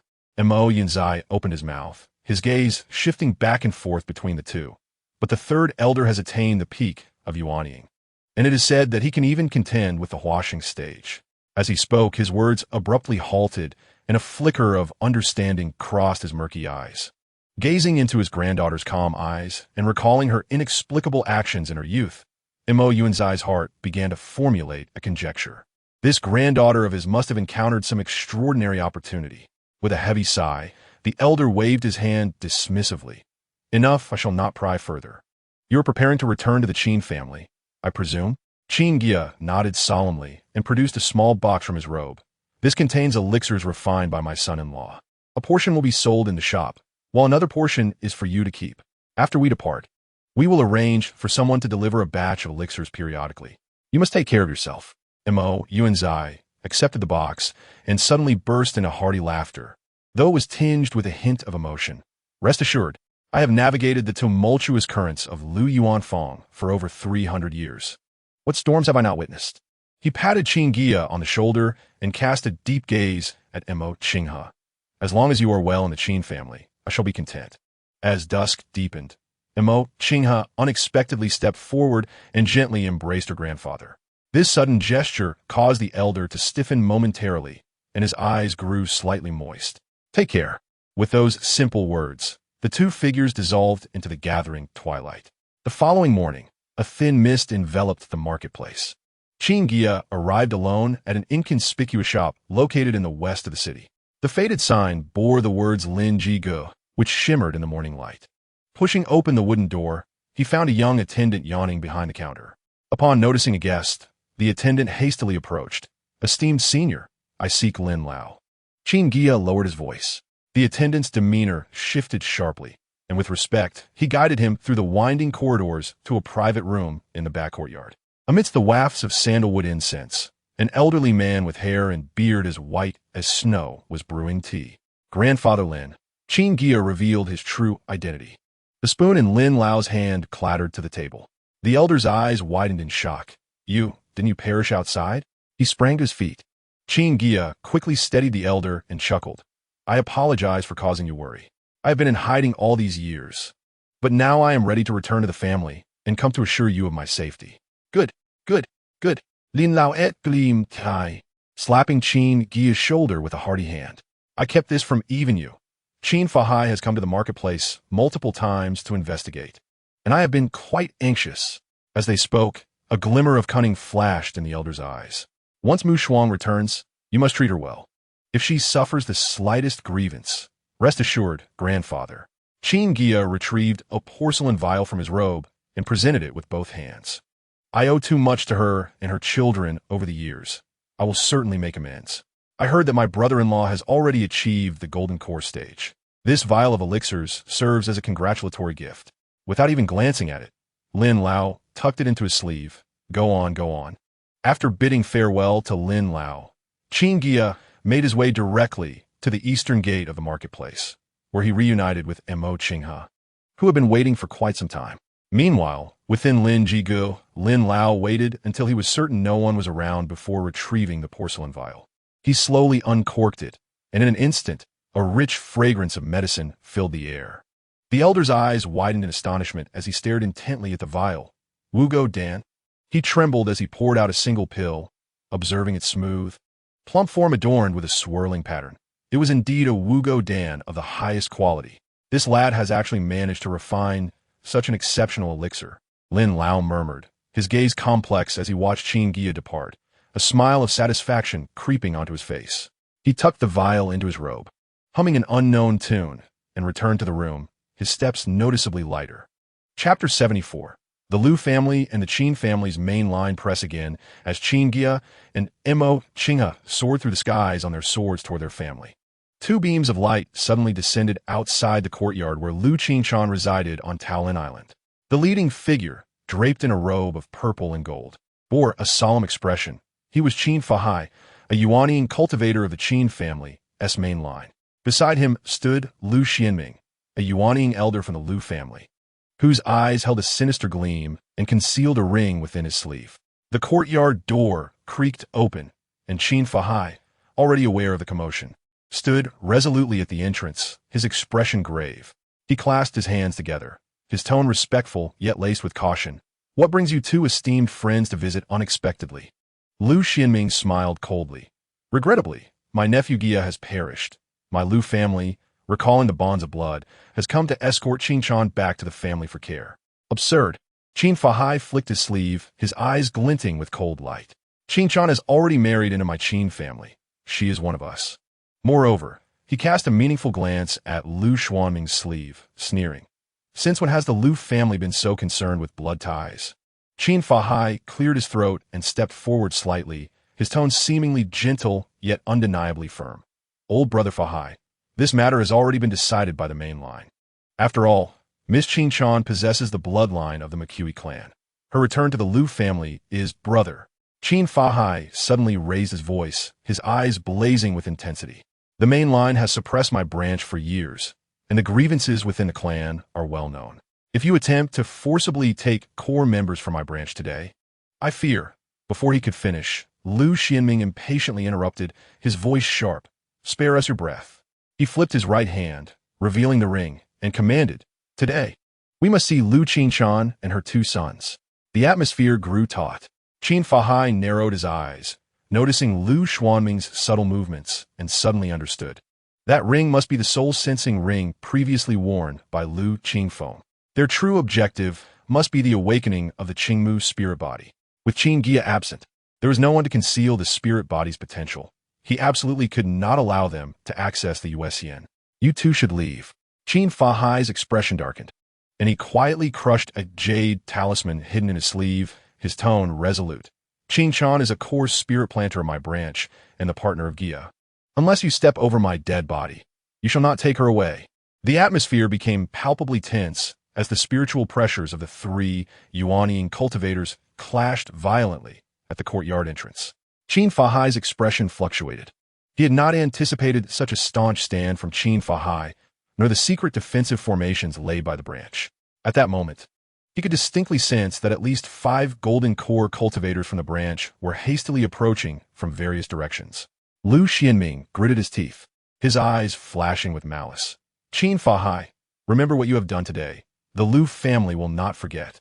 Just as tensions reached a breaking point, Qin Fahai's gaze swept over Qin Yueqi and Qin Yuelin, who stood in the corner. A cold smile crept onto his lips. "Very well," he said slowly. "I look forward to seeing what kind of tasks these two fledgling cultivators will be assigned by the family." The threat embedded in his words was unmistakable.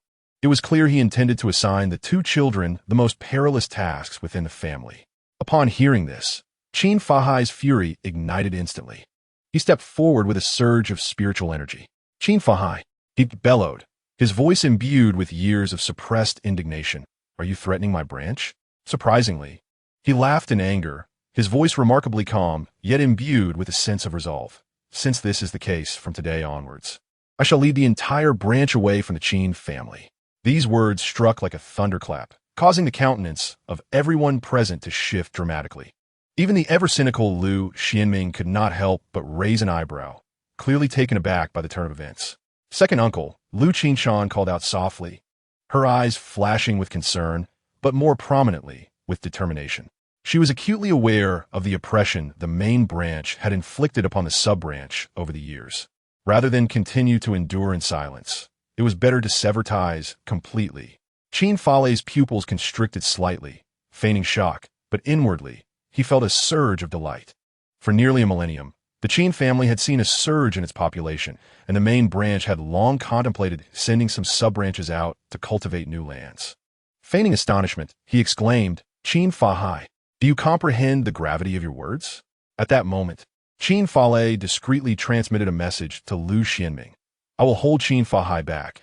Take the opportunity to use the spirit-detecting ring to assess those two children." Lu Xianming imperceptibly nodded, her right hand discreetly reaching for her ring.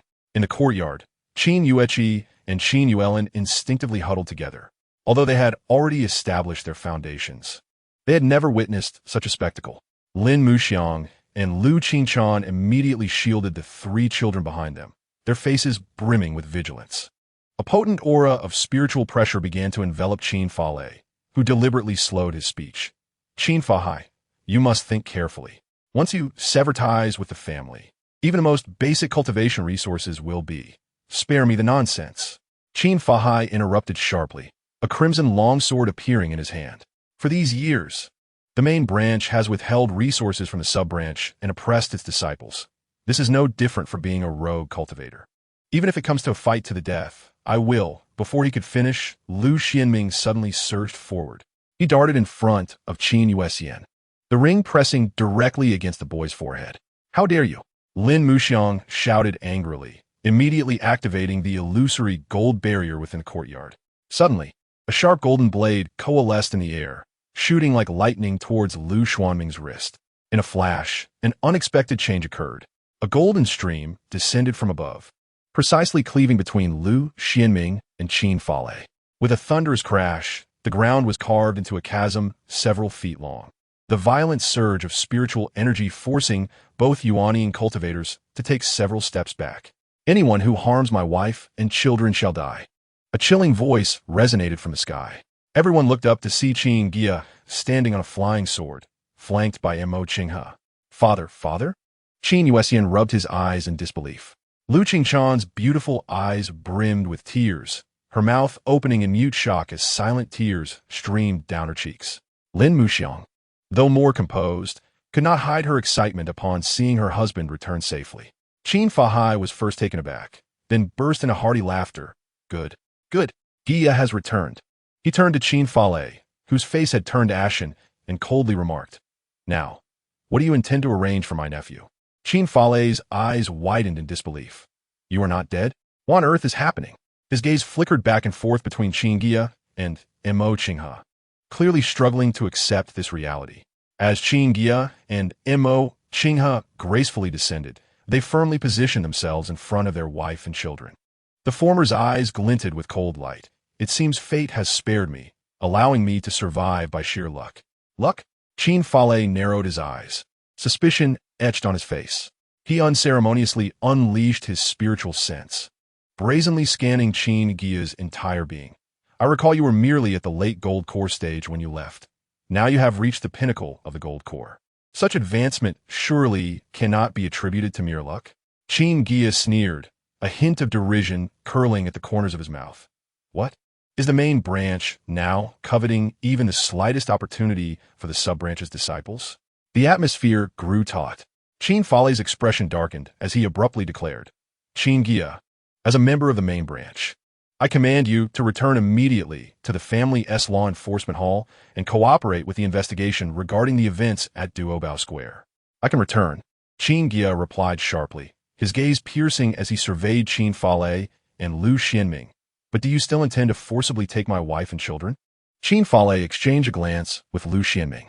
After a moment of contemplation, Qin Fale seemed to have made up his mind and declared loudly, "To speak plainly, we came today to assess the spiritual physique of these three children. If you cooperate, everything can be discussed. If you refuse," he deliberately elongated his tone, the threat unmistakable. To everyone's astonishment, Qin Guiya readily nodded. "If you wish to conduct an assessment, you may proceed." A smile played at the corners of his mouth. "However, if nothing is discovered, the main branch must agree to one condition from our sub-branch. We demand the right to establish our own independence and sever ties with the Qin family. Furthermore, We require a century of support. Qin Guiya was momentarily stunned, clearly not expecting such a demand. He discreetly shattered a message jade talisman, sending a transmission to the family head, Qin Chenglong. Moments later, with a complex expression, he said, "The clan leader has agreed, but support can only be granted for 50 years. Deal." A glimmer of sharpness flashed in Qin Guiya's eyes. He had initially proposed this as a trial, not expecting such a straightforward agreement. It seemed the main branch had long harbored intentions of allowing the sub-branch to separate. Today was merely an opportunity to act. Lu Xianming eagerly stepped forward, the spirit-detecting ring glowing with a bluish light. He first pressed it against Qin Yueqi's forehead, but the ring showed no response. Next, he assessed Qin Yuelin, who similarly yielded no results. When it came to Qin Yuexian, the ancient tree within Qin Guiya's spiritual sea quivered slightly, emanating a subtle wave. As Lu Xianming pressed the ring against the young boy's forehead, it merely glimmered briefly before returning to its former state. Ordinary 3 spiritual roots, no spiritual physique. Lu Xianming announced begrudgingly, his face paling significantly. Qin Guiya snorted coldly. In that case, report to the law enforcement hall at Qiantong Island in 5 days to cooperate with the investigation regarding the events at Duobao Square. Should the investigation yield clarity, the separation document and resource list will be issued. With that, he swept away, and Lu Xianming reluctantly followed.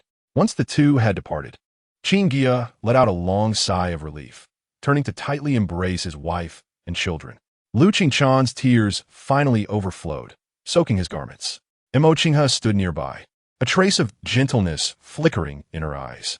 "Father, you truly have returned?" Qin Yuexian gazed up, disbelief still etched on his face. Qin Guiya patted his son's shoulder. "I have returned, and I shall never leave again." Meanwhile, within the grand hall of Qiantong Island's main peak, Qin Guiya entered. Approaching the family head, Qin Chenglong, he straightened his robe and solemnly bowed. "Clan leader, there's been an incident. What is the matter that has you so flustered?" Qin Chenglong, focused on reviewing the jade slips before him, inquired, "Did you not receive orders to investigate the spiritual physique of Lu Qingchan's descendants?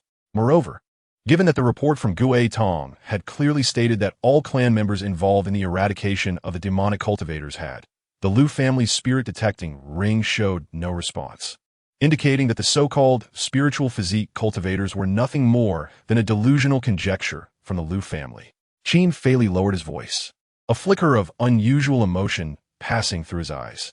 However, what was even more perplexing was Qin Guiya's companion, Mo Qinghe. On the surface, she appeared to possess only the cultivation level of Jindan, yet I sensed a subtle depth in her voice, akin to that of addressing a venerable elder at the Huashan stage. "Huashan?" Qin Chenglong suddenly lifted his head, his eyes gleaming with insight. After a moment of contemplation, he slowly remarked, "No wonder her background seems extraordinary. She must be the one who rescued them."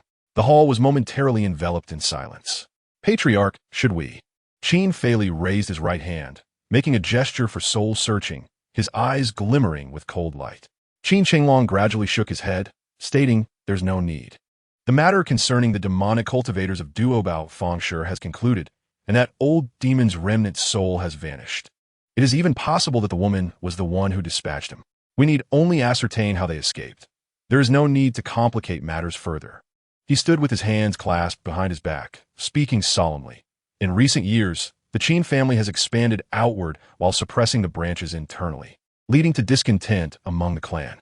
Qin Guiya's return signifies a fortuitous turn of events. There is no need to foster further enmity. Qin Guiya appeared reluctant. "But the branches ought to serve the main lineage. Why must the patriarch be so lenient towards them?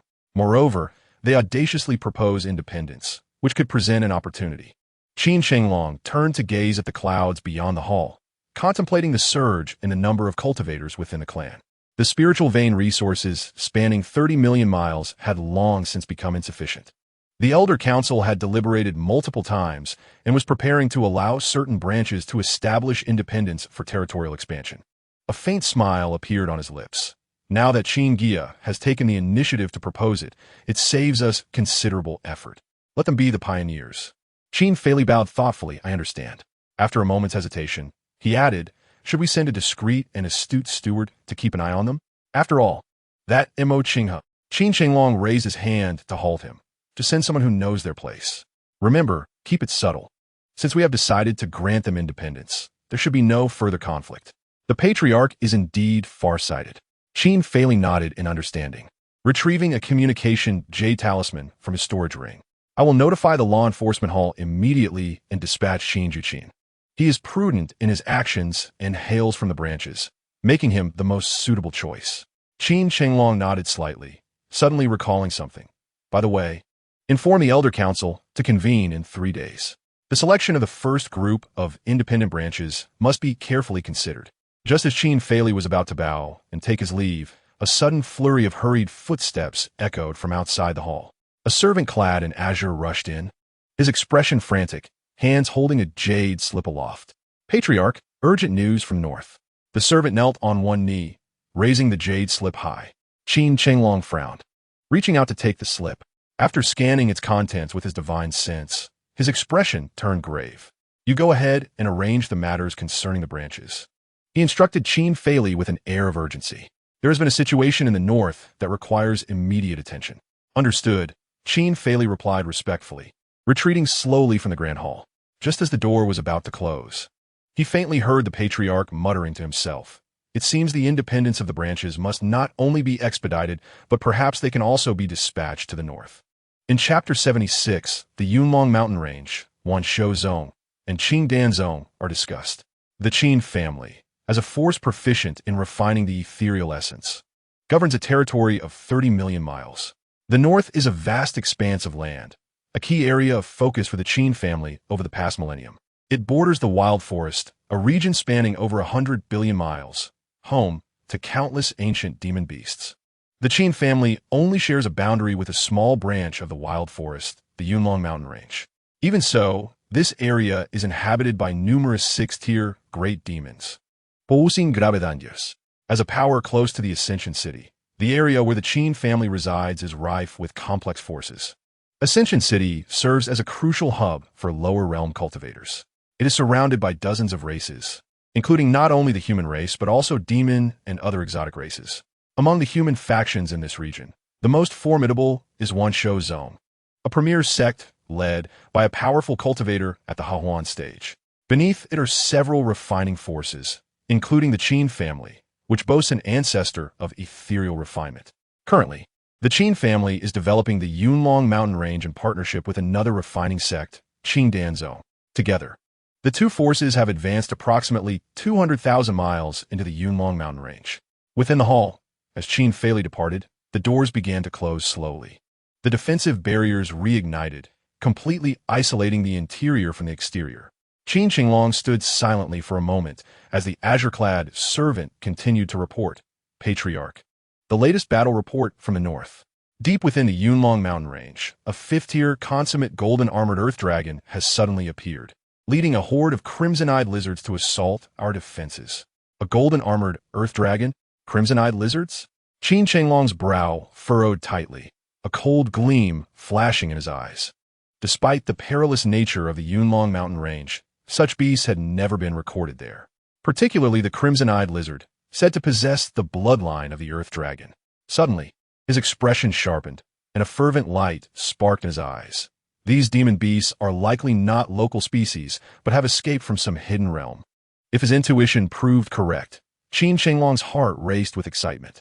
The wild forest had existed since ancient times. Even in a branch like the Yunlong mountain range, it could conceal ancient relics or even the abodes of powerful beings. Should Qingdan Zone seize this opportunity first, the Qin family would undoubtedly miss out on a monumental chance. This matter must be reported to the ancestor immediately.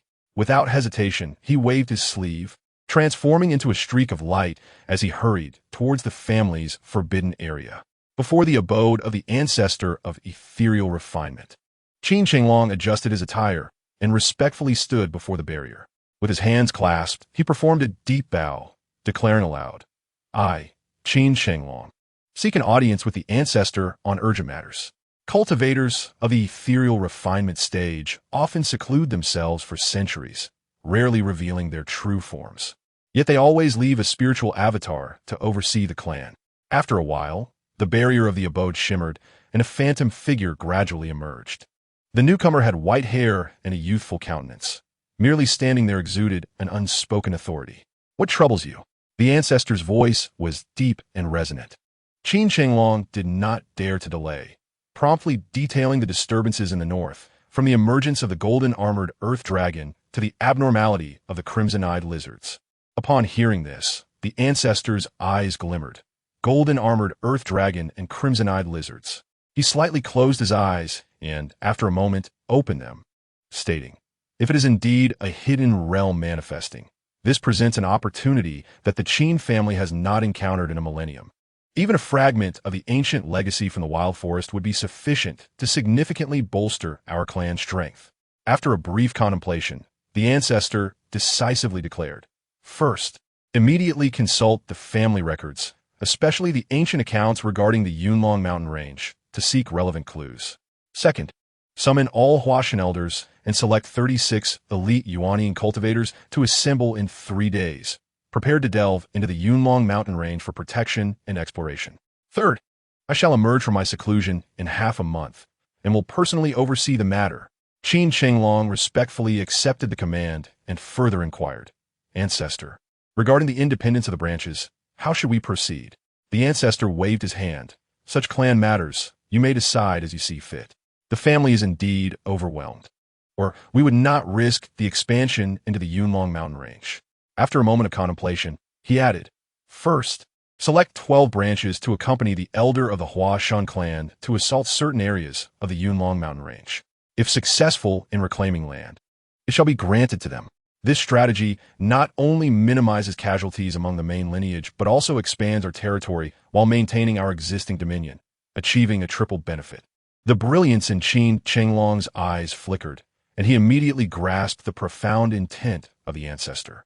This was a plan to have the branches act as vanguards, testing the perils of the Yunlong mountain range while simultaneously weakening some branch strengths. Truly a shrewd stratagem. The younger generation shall diligently obey the ancestor's decree. Qin Chenglong bowed deeply before turning to depart. That night, in the warm-lit courtyard of Talon Island, a gentle breeze rustled through the peach trees. Inside, a table laden with sumptuous spiritual delicacies exuded an enticing aroma. The spiritual fish soup, spiritual rice cakes, and steamed jade bamboo shoots, all personally prepared by Lu Qingshan, filled the table, each dish infused with pure spiritual energy. Qin Guiya sat at the head of the table, his gentle gaze sweeping over those present. Lu Qingshan, Lin Mufeng, Mo Qinghe, and his 3 grown sons. Lu Qingshan's eyes bore traces of unshed tears, and although Lin Mufeng maintained her usual cool demeanor, the tension between her brows had visibly eased. Mo Qinghe slightly pursed her lips, her eyes sparkling with a mix of mirth and irony as she observed him. "Thank you for your hard work over the years," Qin Guiya said softly, his tone filled with deep gratitude and remorse. Upon hearing this, Lu Qingshan's eyes glistened with moisture, and she replied quietly, "As long as you are back." Lin Mufeng merely nodded in acknowledgement, though her fingers tightened around her chopsticks. Mo Qinghe let out a huff. Qin Yuesian, Qin Yueqi, and Qin Yuelin appeared somewhat reserved. Despite being foundation-building cultivators, they still felt like adolescents in their father's presence. The meal was warm and intimate, with Qin Guiya serving dishes to his 3 partners, while his sons reciprocated by serving their father. After dining, Qin Guiya assessed the cultivation progress of his 3 sons. He instructed them to stand in turn as he swept his consciousness over their meridians and dantians. Qin Yuesian, at the late stage of foundation building, operated the Qingmu Changsheng Ju smoothly, his spiritual power pure. The aura of the Qingmu spirit body was intentionally suppressed, yet the vibrant life force was palpable.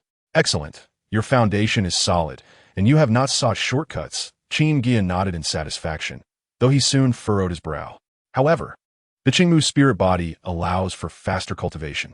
The main lineage has been checked multiple times, and henceforth, there is no need for suppression. Strive to elevate your cultivation as swiftly as possible.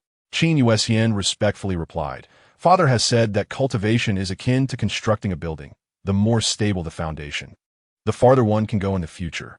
I will ensure that I accelerate my cultivation while maintaining the purity of my spiritual power." Qin Guiya smiled with approval and patted his shoulder.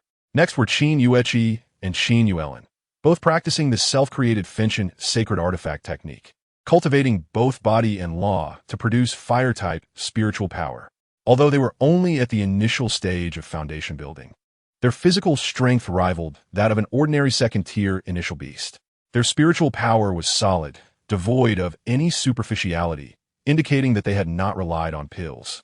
"You have done well," Qin Guiya praised, "but the fire-type technique is fierce and aggressive. Heed the need for emotional balance and avoid impatience."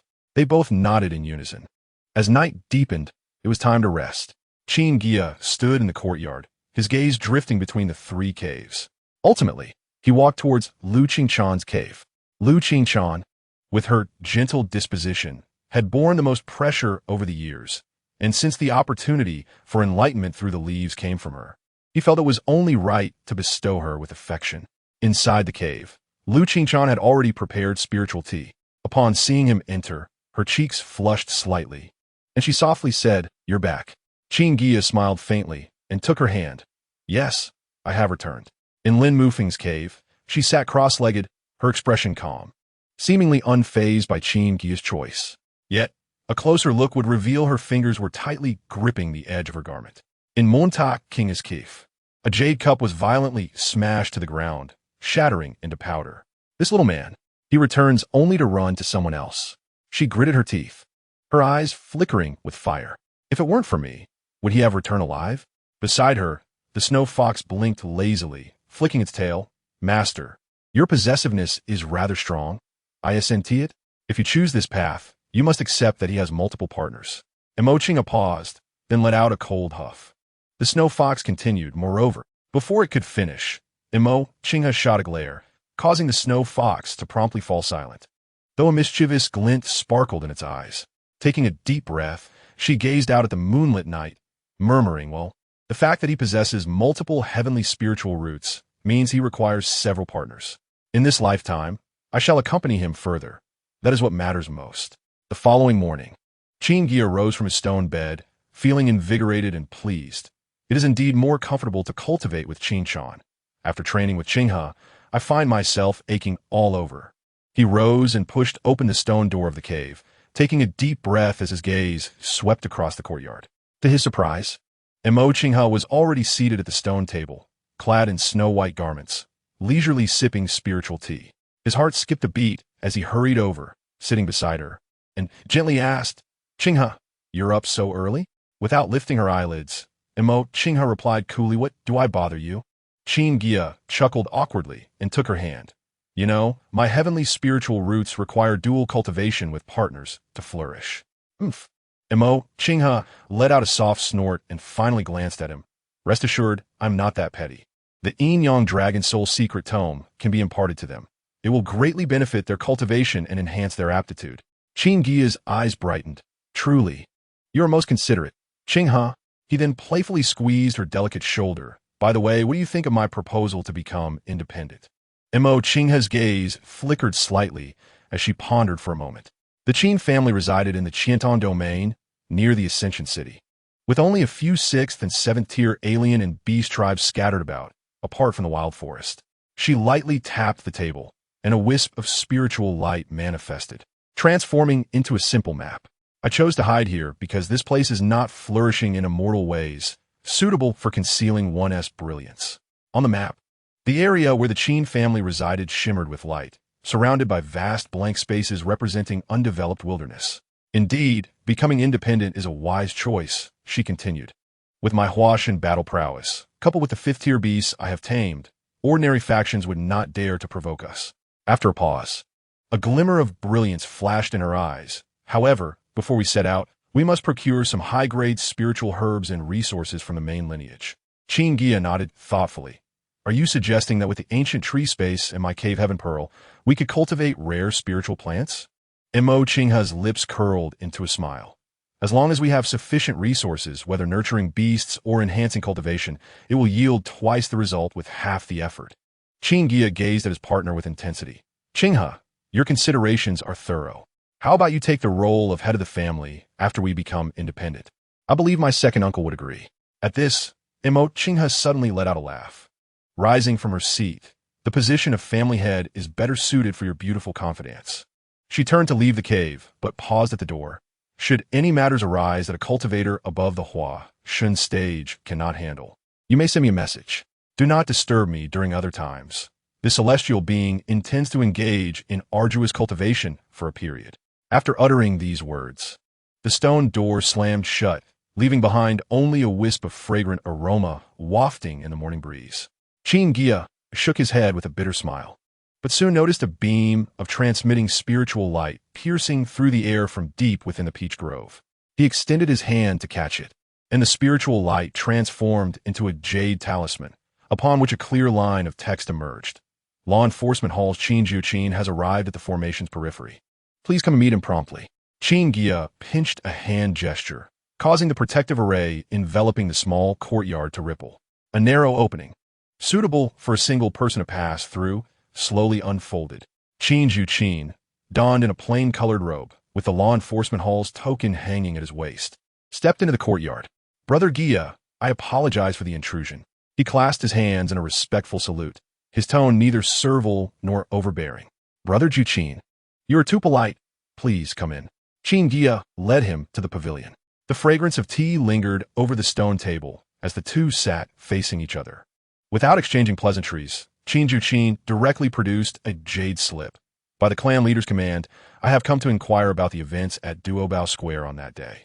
I hope Brother Guiya can provide an honest account. Qin Guiya had long been prepared and replied steadily. The situation was dire that day. Fortunately, Xuehu alerted us, and with Qinghe's timely intervention, we narrowly escaped. As for the remnants of that old demon, we truly have no idea of their whereabouts. The jade slip flickered with spiritual light, recording every word. Qin Guiya meticulously verified several details, and upon finding consistency in the accounts, he stowed the jade slip and stood to take his leave. Just as he turned, Qin Guiya suddenly spoke, regarding the matter of the branch family's independence. This matter does not fall under my jurisdiction. Qin Guiya paused slightly, lowering his voice. However, I have heard that the clan has already selected 12 branches to participate in the reclamation of the Yunlong mountain range. He cast a meaningful glance at Qin Guiya, implying that Talon Island was likely on the list. A storage bag was quietly passed over. Qin Guiya understood and presented the 10,000 spirit stones he had prepared. Thank you, Brother Guiya, for the reminder. In the Jingjing Pavilion of Qiantong Island, after bidding farewell to Qin Guiya, Qin Guiya wasted no time and stepped directly into the teleportation array. As the array shimmered with light, he soon arrived at the family's crucial stronghold. He retrieved his identity jade token and, under the watchful gaze of the elder guarding the pavilion, gently waved it, successfully entering the area where the geographical records were stored. Records of beasts in the Yunlong mountain range jade slip of the barbaric branch's speculations on ancient relics one by one. He took down the jade slips, pressing them to his forehead, whereupon they emitted a faint spiritual glow. In an instant, a vast amount of information surged into his consciousness. Mountain range trends, distribution of beasts, nodes of spiritual energy, various data flooded in, weaving a clear picture in his mind. After 3 hours, Qin Guiya slowly set down the last jade slip, rubbing his swollen temples, and murmured to himself, I did not expect the Yunlong mountain range to be a branch of the barbaric forest. Would not reclamation there be tantamount to courting death? Soon to establish a family of our own, hastening the birth of children, preparing to focus on beast taming, and creating the Jiaolong family. How does that sound? Chapter 78. The Qin family lineage, the number of descendants of the Fahai line. Not long after, on Talon Island, Qin Guiya's figure appeared in his family courtyard. Just as he stood still, a clear and pleasant voice called from behind. Have you found out anything? He turned to see Mo Qinghe leaning against a peach tree. The Yunlong mountain range is more complex and perilous than we anticipated. He sighed softly, his brow furrowing. I fear that if our branch were to venture there recklessly, it would be challenging to establish a foothold. Mo Qinghe smiled gently, her red lips curving. What is there to fear? She stepped closer, her sleeves brushing lightly. With me here, ordinary fifth-tier beasts pose no threat whatsoever. Pausing, she added, moreover, being near the barbaric forest would actually be advantageous for us to seek high bloodline beasts and rare spiritual insects. Those spiritual herbs that are nearly extinct in the inner sea might easily be gathered at the forest's edge. Qin Guiya's tense expression relaxed slightly. He had to admit that Mo Qinghe's reasoning was quite sound. If they chose to settle comfortably in the Qin family's tranquil inner sea, it would instead limit their development. "Madam," he began, but Mo Qinghe gently placed a delicate finger on his lips. Her eyes sparkled with laughter, her tone soft yet resolute. "I know you are always cautious." Her fingertip glided down to lightly touch his heart, but do not forget, we also have the Pishio. At the mention of this, a mischievous glint appeared in her eyes. In the barbaric forest, its treasure-hunting talent will truly shine. Qin Guiya finally smiled, taking her hand in his and chuckling softly. "I have been overly concerned. The barbaric forest, preserved since ancient times, must harbor countless opportunities." Mo Qinghe leaned against his shoulder, her voice gentle yet filled with longing. "In my previous life, I once read in an ancient text that deep within the barbaric forest, there may exist a true immortal's abode." Qin Guiya's eyes suddenly brightened, a flicker of anticipation rising within him. That night, Qin Guiya summoned his second uncle, Qin Fahai, and the two sat across from each other in the study. A yellow genealogy was spread out on the table. The edges of the pages showed signs of wear, clearly having been frequently perused. Qin Fahai's fingertip slowly traced the names on the genealogy. "Guiya, our branch currently has 2 Yuanian cultivators, myself, and Mo Qinghe, and 9 Jindan cultivators." His fingers suddenly paused at a certain point in the lineage. "Your grandfather is still alive, but in my generation." He took a deep breath. "Among my siblings, I am now the only one left." Qin Guiya remained silent, his gaze resting on the names circled in vermilion. Each red circle represented a departed family member. "When it comes to your generation, there are finally more descendants." Qin Fahai forced a smile, pointing to the next set of names. "There are a total of 17, with you and Guiheng being the most outstanding." He shook his head, sighing. "The other children possess rather ordinary talents. The next generation includes names like Yuehen, Jiu Xiao, and others, with the youngest already having been born." He produced a jade slip, infusing it with spiritual energy, and numbers appeared. As for the total number of clan members, there are over 133,000 mortals and 140 cultivators, roughly 1 cultivator for every 1,000. Qin Guiya stared at the fluctuating numbers on the jade slip, his brow gradually knitting together. "Second uncle, this number of clan members is truly too few." He paused, speaking solemnly.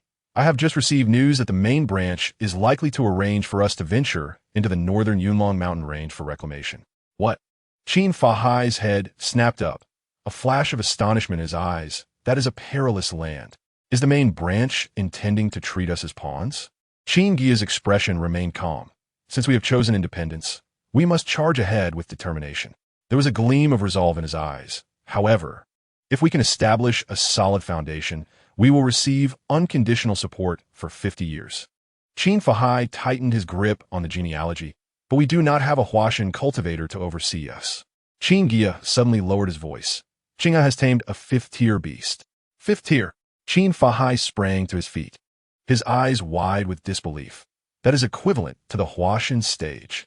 Seeing Qin Guiya nod slightly, Qin Fahai sat back down, his tense shoulders finally relaxing. "The urgent task now is to refine the pregnancy immortal pill." Qin Guiya produced a recipe. "We must ensure a rapid increase in our clan's population." Qin Fahai took the recipe, suddenly bursting into laughter. "Good lad, you are already prepared." He meticulously examined the list of spiritual herbs inscribed on the parchment. "Tomorrow, I shall venture to the storeroom to inventory our supplies. Should there be any deficiencies, it would be an opportune moment to request additional resources from the main lineage." Qin Guiya nodded in agreement, adding, "Furthermore, we should procure more high-tier spiritual herb seeds, particularly the rare varieties." A glimmer of understanding flashed in Qin Fahai's eyes. For an emerging power, spiritual herb seeds are far more valuable than readily available herbs. With dedicated spiritual cultivators nurturing them, they can cultivate a rich heritage of spiritual herbs for the family over time. Their branch is particularly fortunate, as they boast an abundance of spiritual cultivators, with no fewer than 5 at the 3rd tier. That night, the study remained illuminated until dawn's first light. The two engaged in meticulous planning for their future development, from the arrangement of the protective mountain formation to the sequence of cultivating spiritual fields. They deliberated on the disciple training strategy and the tactics to engage with surrounding forces, scrutinizing every detail and preemptively strategizing for potential risks. As the morning light broke, Mo Qinghe stepped gracefully from the cave. Upon seeing the delicate profile of his partner illuminated by dawn, Qin Guiya felt the last vestiges of worry dissipate. With her presence, along with the support of the entire branch, this seemingly perilous Yunlong mountain range might indeed become their new foundation for resurgence. At the summit of Qiantong Island, 5 days later, a resplendent golden decree soared from the Ancestral Hall, instantly illuminating the entire island. The members of the Qin family looked up in unison, witnessing the decree transform into 12 streaks of light that sliced through the sky, precisely heading towards the various branch locations. One of these streaks descended directly into Taolin Island, materializing into a jade tome before Qin Guiya's cave. Just as anticipated, Qin Guiya reached out to receive the tome. The instant his fingertips brushed its surface, the large characters inscribed on the tome, indicating the lineage of Fa Hai from Taolin Island, glowed brightly. His gaze shifted downward, and upon seeing the characters Qin Muqing, his brow involuntarily arched, a delightful surprise indeed. Mo Qinghe, lazily leaning against the doorframe, curled her lips slightly. It seems the main lineage intends to purge the disobedient. A glimmer of amusement danced in her eyes, which suited my intentions perfectly. At noon, the assembly hall of Qiantong Island buzzed with activity. Representatives from the 12 branches arrived in succession, the atmosphere heavy with tension. Qin Guiya scanned the surroundings and noticed that aside from their branch, which had voluntarily stepped forward, only 4 other families appeared calm. The heads of the remaining 7 families bore grim expressions, evidently compelled to partake in this division of the family. Chapter 79. Mou Dan and Various Rare Spiritual Herbs. Qin Muqing has arrived, Qin Fahai whispered. A woman clad in a moon-white robe approached with graceful strides, followed closely by 3 golden core cultivators. Her countenance was cool and composed, and when her gaze met Qin Guiya's, she nodded slightly, revealing a hint of shared sympathy. Please follow me. Qin Qinglong's deep voice resonated from within the hall. The group followed the clan leader to the treasury, with the 12 heads lined up in an orderly fashion. Qin Qinglong stood with his back to a colossal door, waving his sleeve. The family shall not slight any lineage. With a flick of his fingers, 5 jade slips floated into the air. These are 5 manuals capable of cultivating to the refinement void stage, including 1 Earth Tier manual, 9 Heavens 5 Elements technique, along with 4 Shijie manuals. Qin Guiya's spiritual sense swept over the area, noting the quickening breaths of several branch heads nearby. Earth Tier manuals, even within the main lineage, are treasured possessions, and this offering is indeed substantial. 10 million spirit stones. Qin Qinglong produced a storage ring. As for the spiritual herbs, he formed a seal with both hands, and the treasury door slowly creaked open. Choose any 1 5th-tier spiritual herb, only 1 mature specimen available. If you select seeds, you may receive 100. There are 5 types of 4th-tier herbs, with the same stipulation, and selections for 3rd tier and below are unrestricted. As the door fully opened, a dazzling array of treasures greeted them. The neatly arranged jade boxes radiated various hues of spiritual light. Finally, Qin Qinglong clapped his hands, and 12 palm-sized flying boats descended from the clouds, hovering before the crowd. These are spirit treasure-grade flying boats, capable of traveling millions of miles daily. Qin Guiya accepted a flying boat, its weight instilling a sense of reassurance. He roughly estimated the total value of these resources to be no less than 30 to 40 million spirit stones, equivalent to 10% of the main lineage's annual profits. Thank you for your generous gift, clan leader, the crowd expressed in unison. Qin Qinglong cast a meaningful glance over everyone and solemnly stated, Now, I invite you all to enter the hall and proceed to the 3rd floor's spiritual herb section to select either herb seeds or mature specimens. No sooner had he finished speaking than the representatives of the 12 branches surged eagerly into the hall. Qin Guiya glanced at Mo Qinghe and discreetly transmitted his thoughts. Qinghe, I shall rely on you shortly. Mo Qinghe subtly lifted the corner of her lips. The reason for bringing her here was precisely for this purpose. With her past life experience at the integration stage, the so-called rare spiritual herbs of the Qin family appeared rather mundane to her. She could effortlessly discern which were genuine treasures and which were mere imitations. The crowd ascended the spiraling jade staircase, arriving at the third floor's spiritual herb section. Each branch representative was guided by a nascent soul elder to different areas for selection. An elderly man with white hair approached Qin Guiya and his companions, his gaze lingering on Mo Qinghe for a moment as if sensing something. Before he could speak, Mo Qinghe directly stated, "Let's first visit the fifth-tier herb section." The elder nodded slightly. "What type of herb does the fairy desire? Lingji, Linghua, Lingxiao, or perhaps Lingmu?" Mo Qinghe pondered briefly. "Do you have seeds for the Yuli treasure tree?"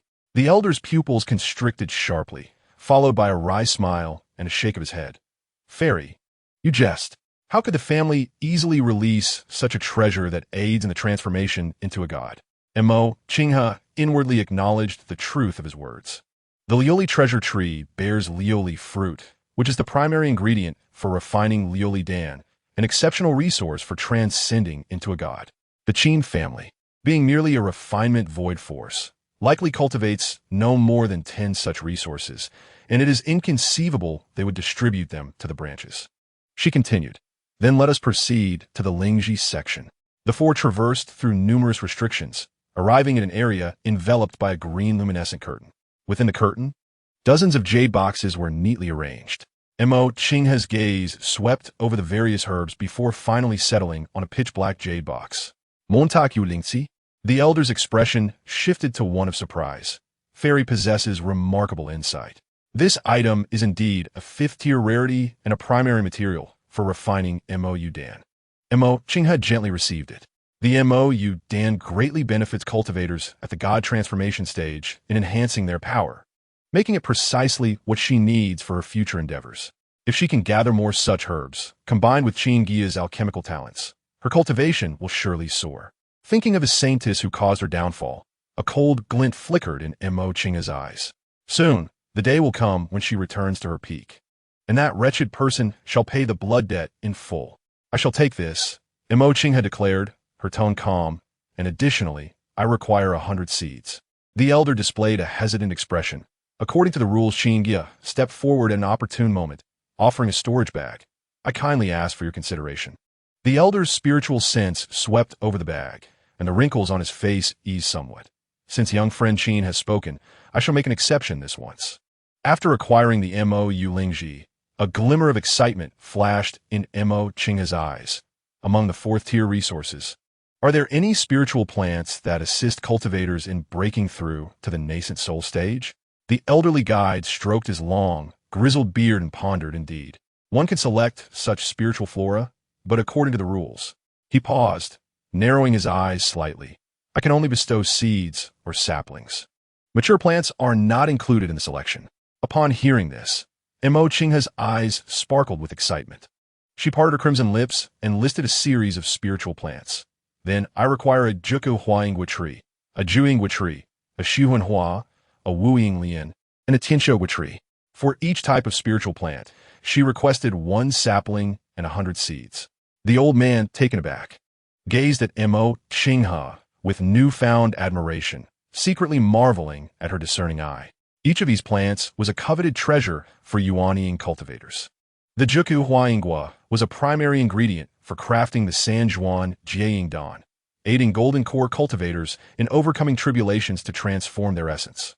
The Juingua, when refined into Juiying Dan, could enhance the magical power of Yuaniing cultivators. The Shuhuan Hua produced Shuhuan Dan, significantly boosting a cultivator's spiritual consciousness. The seeds and lotus pods of the Wuying Lian were exceptional materials for crafting Yuaniing avatars. As for the Tianshogua, when transformed into Tiansho Dan, it greatly benefited the cultivation of spiritual beasts. "Truly, you possess remarkable insight," the old man could not help but exclaim. He turned and approached an area enveloped by a barrier, his jade token glowing with azure light, causing the barrier to part. Within, spiritual energy surged, and dozens of jade boxes were neatly arranged. The old man cautiously retrieved 5 jade boxes. Inside the first box, a sapling emanating a radiant 9-colored glow was quietly thriving. It was the Juku Huaingua sapling. The second box contained a small tree bearing 3 green fruits, radiating a rich spiritual aura. This was the Qin tree. The third box held a blooming Shuhuanhua, exuding a refreshing essence. The fourth box showcased the Wuying Lian, gracefully standing with its 5-colored petals encircling the central lotus pod. Finally, the last box revealed a Tianshogua tree, adorned with several beastly fruits. Each plant's seeds were hidden within a secret compartment at the bottom of the box. The old man lowered his voice and said, however, he hesitated, glancing towards Qin Guiya. These resources are quite valuable, according to the rules. Qin Guiya understood and produced a storage bag from his sleeve. This contains 10,000 medium-grade spiritual stones, which I offer as compensation for your efforts. The old man's expression softened as he scanned it with his divine sense, his wrinkles easing. Young friend Qin, you are too courteous. He swiftly sealed the 5 jade boxes and produced 5 jade vials containing the seeds, all of which have been specially treated to ensure a germination rate exceeding 95%. The transaction was completed. Next, regarding the selection of third-tier spiritual herbs, Qin Guiya's branch had already made ample preparations. Their lineage specialized in the cultivation of spiritual plants, and most of the seeds for third-tier spiritual herbs had been collected. As for a few rare varieties, Qin Fahai had accompanied the elderly guide to search for them. During this interlude, Qin Guiya and Mo Qinghe entered a special spiritual plant chamber. Pushing open the stone door, they found a room dimly lit, with dozens of dull jade boxes surrounding them, each containing a few shriveled seeds. Most of these seeds exhibited faint life energy. Some had even lost their spiritual essence entirely, reduced mere shells. All of these were seeds that could not be cultivated within their clan, or were spiritual seeds on the brink of extinction when discovered. Guarding this place was a stooped elder. According to the rules, if a box contained multiple seeds, one could select a few to take away. But it was mandatory to leave at least one behind. As soon as they entered the room, they noticed Qin Muqing was also present. She stood before a jade box in the corner, her fingers pinching a blood-red seed, her eyes flashing with intrigue. Mo Qinghe's pupils constricted sharply, nearly gasping in astonishment. That was indeed the legendary Riwo Nippon seed. This item was a heavenly treasure. If successfully cultivated, it could be refined into a phased dawn, aiding cultivators in comprehending the power of laws. For a Yuaning cultivator at the peak, grasping the power of laws was essential for the chance to advance to Huashan. The phased dawn was one such resource, though most were crafted from spiritual herbs aged over 10,000 years, much like this Riwo Nippon seed, which required a decade to mature. The resulting phased dawn would be no less than a 7th-tier elixir, beyond the capabilities of any cultivator who had not reached the void refinement stage. Typically, such elixirs were reserved for cultivators at the integration stage or above, used to comprehend more profound laws or deepen their understanding of law power. It was rare for them to be given to Yuanian cultivators, as that would be excessively extravagant. Fortunately, she managed to steady her mind in time, and a glance revealed that there was a second seed in the box. Although its vitality was slightly weaker, it was still usable. She discreetly advanced, and just as Qin Muqing was about to pocket the seed, she swiftly took the second one. Qin Muqing furrowed her brow, her fingers tightening slightly, seemingly intending to take both seeds. However, the stooped elder guarding the area suddenly raised his gaze, his eyes sweeping over, silently halting her actions. The rules must not be broken. His voice was low. You must leave one seed. Qin Muqing hesitated for a moment before slowly retracting her hand, placing the blood-red seed back into the box. She cast a deep glance at Mo Qinghe, her eyes flickering with curiosity, then turned and departed. Once she was out of earshot, Mo Qinghe whispered, Guiya, we've stumbled upon a treasure. She cautiously opened her palm, revealing the blood-red seed. Although Qin Guiya was unfamiliar with it, he sensed the gravity of Mo Qinghe's demeanor and understood it was anything but ordinary. He mused, this seed's vitality is weak. It may be difficult to cultivate. Mo Qinghe's lips curled into a subtle smile. Fear not, I have my methods. She lightly tapped the seed, sending a thread of pure spiritual energy into it. The golden patterns on the seed's surface glimmered momentarily before fading. It requires a special environment to awaken its vitality, she murmured. Then her gaze swept across the other jade boxes in the room, pondering whether there might be further unexpected delights. The two proceeded cautiously along the stone shelves when suddenly, Qin Guiya halted before a dust-covered jade box. Inside lay 3 grayish seeds, appearing ordinary. Yet his keen sense detected a subtle fluctuation. He gently tugged at Mo Qingha's sleeve. She followed his gaze and saw the 3 seeds, their surfaces adorned with scale-like patterns. Longjiaogua? Mo Qingha's eyes sparkled with excitement, and she transmitted, indeed, let us take 2. These seeds, seemingly mundane, were coveted treasures for the Jiaolong clan. Consuming them could significantly enhance a Jiaolong's physique. It was no wonder they had been abandoned here. The Qin family had no Jiaolong to nurture, nor did they know that the Longjiaogua tree required Jiaolong blood for its growth. Qin Guiya carefully retrieved 2 seeds, leaving 1 behind. The 2 continued their search within the spiritual plant chamber. Qin Guiya closed his eyes momentarily. When he reopened them, his pupils shimmered with a pale, golden hue. With the enhancement of the Tai Su Powang Tong, his gaze pierced through layers of dust, finally resting upon a jade box in a corner. Inside lay several dark red seeds. Xue Sanghua, he called softly. Mo Qingha approached upon hearing and confirmed with a slight nod. Indeed. These are the seeds of the 5th tier Xue Sanghua. The elixirs crafted from this flower, Xue Sangdan, can strengthen the body and replenish vital energy, making it a treasure for body cultivators. It is precisely what you require. Qin Guiya rubbed his nose and took 3 of the seeds. Meanwhile, Mo Qingha's attention was drawn to a withered yellow vine seed. The seed had withered to the point of being nearly unrecognizable. Yet she keenly sensed a peculiar resonance lingering within it. She furrowed her brow in contemplation, struggling to recall the origin of this seed. Regrettably, there is only this single specimen in the box, rendering further research impossible. After a moment of hesitation, she approached the stooped elder with the seed in hand. To her surprise, the elder merely glanced at it before waving his hand dismissively. Take it away. This seed will lose its spiritual essence within a day or 2 at most, making it of no use. A flicker of joy surged within Mo Qingha as she carefully placed the seed back into the jade box. Although its origin remained a mystery, it was undoubtedly extraordinary, capable of evoking such a feeling in her. As the 2 exited the Ling Ji room, Qin Fahai awaited them at the top of the 3-tiered staircase. He had several bulging storage bags hanging from his waist, indicative of a bountiful harvest. Their eyes met, and satisfaction was evident in each other's gazes. Is everyone here? Qin Guiya inquired softly. Qin Fahai patted his storage bags and smiled, better than expected. The main branch has been generous this time, providing quite a few mature 3rd-tier spirit herbs, even some rare seeds. Mo Qingha gently caressed the jade box hidden in her sleeve, deep in thought. This harvest far exceeded their expectations, particularly the few special seeds, which, if cultivated properly, would undoubtedly prove invaluable in the future. Let us depart, Qin Guiya directed.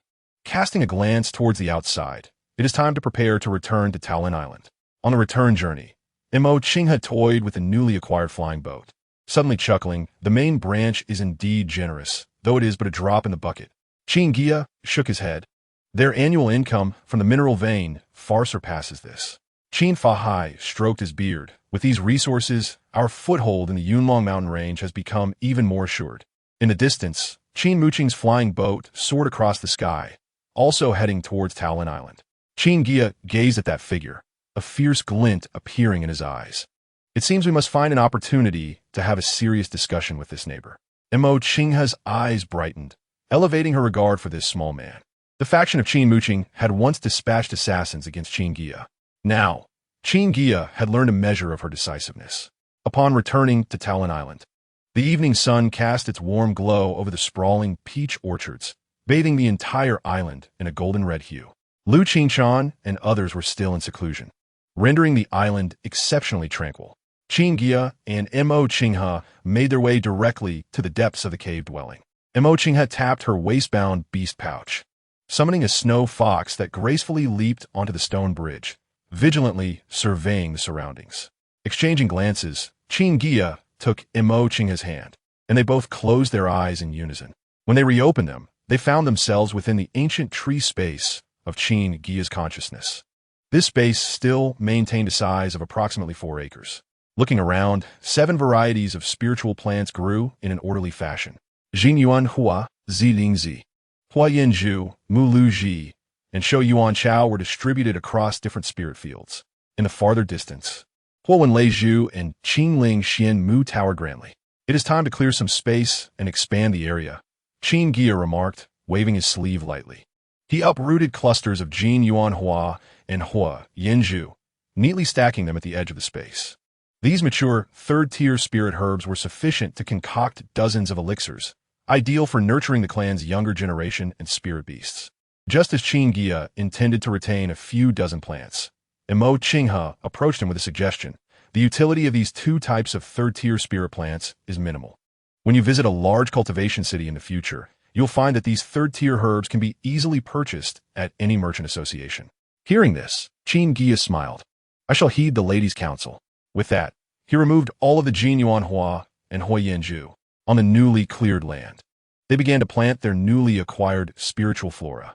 The fifth-tier Mo Yuling Ji was positioned in the far-left spirit field. Although hindered by the fourth-tier spiritual vein, it would assuredly reach over 2,000 years of age. A fourth-tier Ju Chuhua Ingwa tree seedling was sown in the southeast corner, while the Juingwa tree was planted on the western side. The Suhan Hua was set in the northern area, and the Wuing Lian was transplanted into a newly created half-acre water pond, with its multicolored lotus leaves unfurling upon the surface. The Tian Shogwa tree took root in the eastern corner. The most challenging task for the two was the special seeds. 3 seeds of the fifth-tier Shuesang Hua were planted in different positions to prevent accidental damage. 2 seeds of the long Jiaogua were spaced far apart from other spirit herbs, as Mo Qinghe had extracted considerable bloodlines from the 4 dragon serpents, which she dripped onto the seeds, prompting them to sprout swiftly.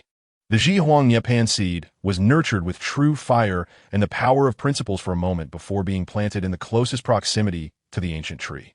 As for the mysterious withered vine, the two decided to plant it at the edge of the space and observe its transformation. They planted 12 Ju Ingwa and Tian Shogwa trees. Mo Qinghe counted the numbers, confirming that these two were indeed the most practical. The other spirit plants range from 1 to 5 specimens each. Despite their preciousness, they dared not sell too many, focusing instead on meeting the needs of their clan. When the clan's population expands in the future, they would attempt to cultivate more. She lightly touched a newly sprouted Ju Ingwa tree seedling, watching as the tender green shoots unfurled at a remarkable pace. In this ancient tree space, where time flowed 20 times faster, the growth of the spiritual plants was astonishingly rapid. Qin Guiya gazed contentedly at the newly verdant landscape, nodding in approval. Suddenly, he noticed the seed of the withered vine, its reddish-golden shoots emanating a faint glow. Furrowing his brow, he asked, Qinghe, what exactly is the origin of this Zhihuang Yepan seed? I have never seen any record of it in the family texts. Mo Qinghe gently caressed the tender shoot. This is quite normal.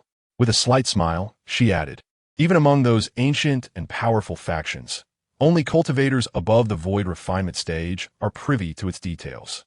The Zhihuang Yepan matures once every millennium, and serves as a core material for crafting principal elixirs. Principal elixirs? Qin Guiya's pupils constricted. Is it the legendary elixir that allows one to directly comprehend the power of principles upon consumption? Precisely.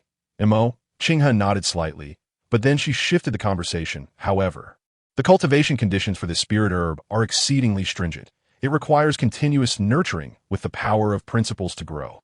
Even if one were to fortuitously cultivate it to maturity, refining it into an elixir is no simple feat. Principal elixirs rank among the 7th tier.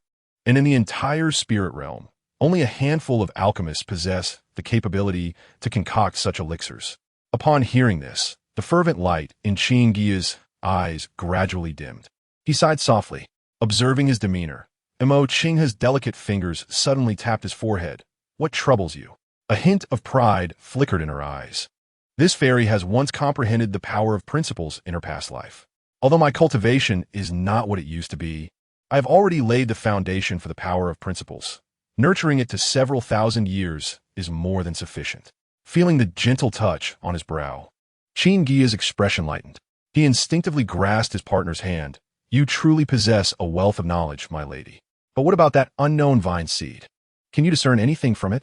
Vo Qinghe turned to gaze at the tender green vine that had just broken through the soil, her expression filled with perplexity. Strange, she murmured, as she approached and crouched down for a closer inspection. The vine indeed resembled a type of gourd vine. Yet none of the spiritual gourd seeds she had encountered in her previous life bore such unique patterns. The young stem was adorned with shimmering silver-blue markings. Have you never encountered such a specimen even with your extensive experience during the hatching period? Qin Guiya's eyes sparkled with excitement, as this suggested the possibility of a rare and previously unseen variety. Mo Qinghe gently caressed the tender leaves, deep in thought. There is indeed such a possibility. The spiritual realm is vast and boundless. Even I cannot know all the wonders of the world. A light laugh escaped her lips. Perhaps it will bring us a surprise. If it grows a bit more, we should be able to discern its nature. Qin Guiya squatted beside his partner, with a time flow rate of 20 times faster. Perhaps they would see some results in just a few days. As the two exited the ancient tree space, Qin Guiya had just adjusted his robe when his sleeve was suddenly tugged by a delicate hand. Little man, His voice carried a hint of allure. Ever since we returned to Talon Island, you have been lingering in the chambers of my two lovely co-wives. She moved closer. Today's harvest of spiritual plants was all thanks to my keen eyesight. Shouldn't you express your gratitude? Chapter 82. Enhancement of aptitude. Qin Guiya felt a sudden tightness in his lower back. This partner of his was a physical cultivator whose body was on par with a fourth-tier demon beast. After each dual cultivation session, he would experience soreness for several days. In contrast, the gentle affection of Lu Qinchan and another partner felt like a gentle spring breeze. Oh, I just remembered I need to check on the protective array. He chuckled awkwardly, trying to retreat, only to be blocked by the snow fox. The snow fox tilted its head, its eyes gleaming with mischief. Little master. The master has been alone in her chamber for many days. Its fluffy tail swept across his calf, sealing his last escape route. Mo Qinghe chuckled softly, her jade fingers lightly beckoning, causing the stone door of the chamber to slam shut. Where are you running off to? I won't bite you. Before her words could finish, she had already wrapped herself around him. That night, the dual energies of yin and yang intertwined within the chamber. Under the influence of the yin-yang dragon's soul secret tome, faint dragon-shaped phantoms emerged around the two, perhaps due to the long absence of dual cultivation with which Qin Guiya was astonished to find the flow of spiritual power within him exceptionally smooth during this session. The Tai Su Shan Long Jing that Vo Qing Ho practiced was actively guiding his circulation, and every meridian felt as if it were immersed in a spiritual spring. This was a feat achievable only at an extremely high level of cultivation, allowing for spirit to flow into the body, which could transform a partner's aptitude fundamentally. Focus. This technique of mine has just reached a significant breakthrough. The effects of dual cultivation will be even better than before. Wu Cheng suddenly bit his earlobe, intensifying the dragon energy. Their consciousnesses trembled in unison. The following morning, as the first rays of sunlight pierced through the chamber's restrictions, Qin Guiya stumbled out, supporting his waist, his legs noticeably weak. Father! Two voices called out simultaneously. He saw two young men on the stone platform in the courtyard practicing amidst the dawn, namely Qin Yueqi and Qin Yuelin. The more vivacious Qin Yuelin tilted his head. Is your leg injured? What happened? Before he could finish, his older brother abruptly grabbed his sleeve. Qin Yueqi noticed the red marks on their father's neck and immediately frowned. Father must have overexerted himself last night. We shouldn't disturb him. He forcibly dragged his brother away, not forgetting to bow as they left. We take our leave. Qin Guiya's face flushed with embarrassment, just as he was about to explain when he heard light laughter from within the chamber. Little man, shall we continue tonight? The snow fox, unbeknownst to him, was perched on the courtyard wall, squinting its eyes and licking its paws, its tail swaying happily. Qin Guiya dragged his weary body back to his own chamber, and as soon as the stone door closed behind him, he eagerly sat cross-legged on the jade couch. He suppressed the soreness in his back and focused his consciousness into his dantian, examining the state of his spiritual roots. Within the dantian's qi si, for spiritual roots stood tall: fire, wood, metal, and earth. Each root was covered with a thin layer of golden light. To his astonishment, the fire spiritual root, originally 4 inches tall, had now grown to 5 inches, with the others also rising by over an inch. This revelation shook Qin Guiya to his core. In the realm of cultivation, the quality of one's spiritual roots determined a practitioner's foundation. Even in the resource-rich spiritual realm, those with 4 or 5 spiritual roots faced significantly greater challenges compared to those with 3. They needed to expend several times the resources just to maintain their cultivation pace. For this reason, even a prominent family like the Qin, led by an elder skilled in the void refinement stage, struggled to cultivate many practitioners with multiple spiritual roots. The only exception was those with balanced 5 spiritual roots. Such practitioners, while initially slow to advance, held an advantage when breaking through to the void refinement stage. Ordinary practitioners needed to complete their spiritual roots to transcend, while 5 spiritual root practitioners were innately complete if they could maintain balance among the 5 elements. Their cultivation efficiency could even rival that of some 3 spiritual root practitioners. Unfortunately, Qin Guiya's aptitude was only that of 4 spiritual roots, with fire being the most prominent. Over the years, he had expended countless resources to barely advance to the initial stage of the Golden Core. Now, through dual cultivation with Qing, his spiritual roots had undergone such a remarkable transformation. Indeed, the Tai Su Shan Long Jing is as remarkable as rumored, Qin Guiya murmured to himself. At this moment, the quality of his spiritual roots had nearly doubled, making his cultivation efficiency comparable to that of those with inferior 3 spiritual roots. This meant that in the future, the speed at which he absorbed spiritual energy would increase, and the difficulty of breaking through bottlenecks would diminish significantly. Withdrawing his consciousness from introspection, Qin Guiya let out a long sigh of relief and suddenly chuckled. It seems that this soreness in my back is well worth it. Half a month later, on a morning in the small courtyard of Talon Island, Qin Guiya rubbed his still sore back, yet a smile graced his lips. Over the past 2 weeks, he had endured sweet torment but reaped considerable rewards. 2 Tao comprehension leaves, 2 white spiritual flowers, and a red spiritual fruit lay quietly in his storage ring. Guiya, it is time to set off, Qin Fahai's voice called from outside the chamber. Qin Guiya adjusted his robe and stepped out. He found over 100 clan members gathered in the courtyard, led by the white-haired Qin Qin. This elder, in the mid-golden core stage, was not only his grandfather, but also a 3rd-tier spiritual planter in their branch. The entire branch had initially risen thanks to the elder's skills in spiritual planting. The old man held a spiritual hoe and had several bulging spiritual planting bags hanging from his waist, clearly well prepared. Let's go. The group boarded the spirit treasure flying boat bestowed by the family and transformed into a streak of light, racing towards Qiantong Island. The flying boat pierced through clouds and mists, arriving at their destination in about a quarter of an hour. After passing through the teleportation array, they appeared in the massive square at the center of Qiantong Island. The square was bustling with people, with practitioners from 12 branches standing in 12 formations. Qin Guiya scanned the area and noted the stark disparity in numbers. The largest branch boasted over 3,000 members, while theirs had barely over 100, appearing particularly frail. Suddenly, an overwhelming pressure descended from the sky. Everyone instinctively looked up to see the clan leader, Qin Chenglong, standing mid-air. The aura of the transformation stage swept across the square, and the previously noisy gathering fell into an immediate silence. Everyone heed my command, Qin Chenglong proclaimed aloud. The first group of our clansmen heading to Yunlong Mountain Range will primarily consist of cultivators. We must eradicate the golden-armored earth dragon and the crimson-eyed lizard, which have encroached upon our Qin family's territory spanning 500,000 miles. You must strive to reclaim our lost lands. With a wave of his robe, a colossal holographic map materialized in the air.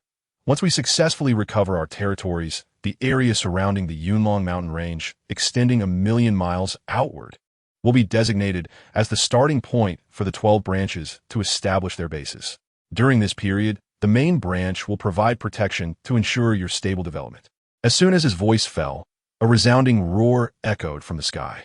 A gargantuan warship, shrouding half the square in shadow, slowly approached. Its body was adorned with intricate formations, and 18 battle flags, emblazoned with the Qin family crest, fluttered violently in the wind. Qin Guiya's pupils constricted. It was his first encounter with such an immense flying treasure. Chapter 83. Arrival at Qingtong Xiancheng, merely superficial. Beside him, Emoqing scoffed dismissively. She conveyed telepathically, without the compression of spatial materials, how fast can this cumbersome vessel be? At best, it is merely a mobile encampment. Qin Guiya was taken aback by her words. This must be at least a low-grade Tongtian spiritual treasure, capable of traversing billions of miles effortlessly. I have seen flying shuttles that cover 100 billion miles.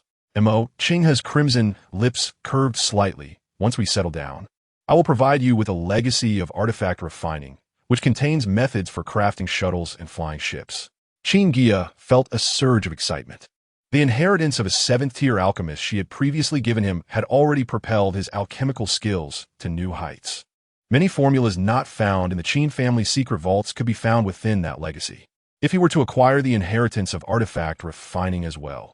As he pondered, the warship descended, unleashing 1,000 beams of guiding light. Qin Qinglong's voice rang out once more. Board the ship. The cultivators of the 12 branches surged toward the light. Qin Guiya took a deep breath, stepping forward with his clansmen. Their journey to Yunlong Mountain Range was fraught with uncertainty, but opportunities often coexist with risks. Perhaps this was indeed the moment for their branch to rise. Just as the last cultivators stepped aboard the warship, a crane's cry suddenly resonated from deep within Qiantong Island. The crowd turned to follow the sound and beheld a snow-white celestial crane with a wingspan exceeding 1,000 feet breaking through the clouds. Perched upon its back was an elder with hair and beard as white as snow, clad in a plain Taoist robe. He descended onto the ship's bow in the blink of an eye. It was the venerable Xiuha. Gasps of astonishment filled the crowd. Qin Guiya narrowed his eyes, scrutinizing the legendary figure of the Qin family's heritage, Qin Xiuha. The elder's face radiated kindness and vitality. Qingha's eyes flashed with golden light before she conveyed, "Your ancestor has no future. After enduring at least 2 great heavenly tribulations, the third is imminent, yet his cultivation remains at the initial stage of refining void. He will never achieve unity in this lifetime." It appeared that the upheaval in the Yunlong Mountain Range was more severe than anticipated. Remember, do not reveal all your cards unless absolutely necessary. In the realm of spirits, cultivators who ascend to the transformation stage no longer have a lifespan limitation. Transformation cultivators face minor heavenly tribulations every 3,000 years, while refining void cultivators face them every 5,000 years, and those in the unity stage every 8,000, with the great ascension occurring every 20,000 years. Most cultivators can withstand the first 2 or 3 tribulations, but only a handful survive the 4th, and even fewer the 5th. Qin Guiya imperceptibly nodded. The fact that his ancestor personally took action indicated that this journey would be fraught with peril, or perhaps there was a tremendous opportunity awaiting them. Set forth. With Qin Xiuha's command, the colossal warship trembled violently. The intricate formations on its hull lit up one by one, rippling through the void, accompanied by a deafening sound of breaking air. The warship transformed into a streak of light and vanished into the clouds. Inside the ship, Qin Guiya gazed out the window to see mountains and rivers swiftly receding beneath him. To his astonishment, there was no sensation of turbulence within the vessel. Only the ever-changing scenery outside reminded him of the astonishing speed at which they traveled. A day swiftly passed. As the morning mist dissipated, the outline of a vast mountain range gradually came into view. The Yunlong Mountain Range loomed on the horizon, its main peak piercing the clouds, perpetually capped with snow above the halfway mark. The warship gently descended before a colossal city nestled deep within the mountains. The city walls, constructed entirely of azure jade, are 100 feet high, their surfaces engraved with defensive formations. The glowing characters Qin Tong, Xian, Cheng shone brightly above the city gate. This city was located 1,000,000 miles into the Yunlong Mountain Range. A 5th-tier, mid-grade spiritual vein, Qin Guiya perceptively detected the rich spiritual energy in the air, 3 times purer than that of Qiantong Island. Qingha lightly caressed the city wall, artificially enhanced. She pointed to the ground. At least 3 natural spiritual veins are buried beneath, forcibly fused with formations. Quite an impressive feat in the realm of spirits. Enhancing spiritual veins is no simple task. Typically, only forces above the unity stage possess specialized methods for enhancement. Ordinary factions combine multiple naturally adjacent spiritual veins through formations to elevate their grade. Before their departure, Qin Guiya had learned that this celestial city was jointly constructed by the Qin family and the Qin Dan sect. The 2 refining void powers had collaborated to develop the Yunlong Mountain Range for hundreds of years, and this recent surge of beastly unrest was likely related to the anomalies deep within the mountains. As the warship came to a halt, a streak of azure light shot up from the city. Within the light was an elder with a youthful countenance and white hair, clad in a blue robe embroidered with 9 tripods, who swiftly landed on the deck. "Brother Xiuhe, it has been 1,300 years since we last met. All is well, I trust." The elder from Qin Dan's sect greeted with a smile and clasped hands. Qin Xiuhe raised an eyebrow, a glint of sharpness in his eyes. "Dan Qinzi, why have you left your precious alchemical furnace to come here?" The two venerable elders faced each other. Although smiles adorned their faces, an invisible pressure permeated the air. The foundational cultivators on the platform involuntarily took a few steps back. Even the golden core cultivators felt their breaths stifle. Dan Qinzi stroked his long white beard, his eyes gleaming. "Let's speak plainly. The Qin family's mobilization is solely for the potential secret realm deep within the Yunlong mountain range, is it not?" With a wave of his sleeve, he set up a soundproof barrier, suggesting, rather than battling each other, why not join forces to explore? We can share any opportunities that arise. A flicker of surprise crossed Qin Xiuhe's eyes, followed by a cold smirk. "Since when did you become so generous, you old fox? Are you planning to wait until I find the entrance to the secret realm, then bring your refining void friends to share the spoils?" Before he finished speaking, Dan Qinzi's expression darkened. "You old man, the Qin Dan sect has collaborated with your Qin family for hundreds of years, and this is the suspicion I receive? Then let us rely on our own abilities." Qin Xiuhe weighed his options internally. Although the Qin Dan sect had only one refining void elder, Dan Qinzi, as a 6th-tier alchemist, had connections with several refining void friends. In contrast, the Qin family had failed to cultivate a second refining void cultivator over the years and appeared to be declining relative to neighboring factions. "Hold on." Seeing Dan Qinzi poised to leave, Qin Xiuhe quickly interjected. A smile spread across his face, smoothing out his wrinkles somewhat. "I was merely jesting. Since you are sincere about cooperation, why don't we establish a heavenly oath? It will provide some reassurance." Dan Qinzi Baoset, turning back with a glint of satisfaction in his eyes. "Brother Xiuhe, you worry too much. Whether that secret realm exists is still uncertain. It may simply be the remnants of an ancient cultivator's cave." He produced a purple gold gourd and poured out 2 drops of spiritual wine. "Why not first savor this millennium honey fruit wine before we delve into matters of collaboration?" It was evident that he was also testing the other's sincerity. Qin Xiuhe fixed his gaze on the 2 drops of suspended spiritual wine, meticulously probing with his consciousness several times, confirming it was free of poison. He then extended his hand to accept it. "In that case, I shall swear by the way of heaven." Once the oaths were established, Dan Qinzi laughed heartily. "Excellent. Tomorrow we shall convene in the central hall of the city to discuss our exploration." With that, he transformed into a streak of azure light and vanished. Chapter 84. Qin Xingyun arranges the sweep task. Qin Xiuhe gazed at the retreating streak of light, his white brows furrowing. He turned to instruct the members of the Qin family. "Hasten to rest and settle down. Our exploration of the mountains is imminent." No sooner had he spoken than everyone jumped off the flying vessel and entered the city. Upon entering, they observed cultivators clad in blue and white garments bustling along the streets. The Qin family's disciples had golden eye patterns embroidered on their collars, while the Qin Dan sect members bore the emblem of a medicinal cauldron. Occasionally, they spotted some wandering cultivators, each exuding a solid aura, clearly not to be underestimated. "Let us proceed to our station," Qin Fahai murmured.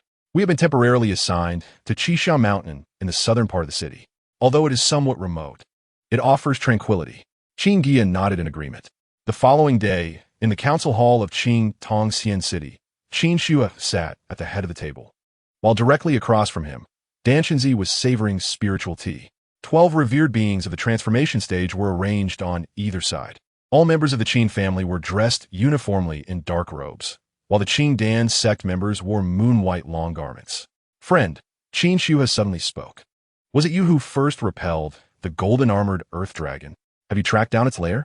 Dan Qinzi set down his teacup. "Brother Xiuhe, you overestimate my abilities. Had it not been for the combined efforts of our cultivators to defend the city that day, the city would have surely suffered several breaches.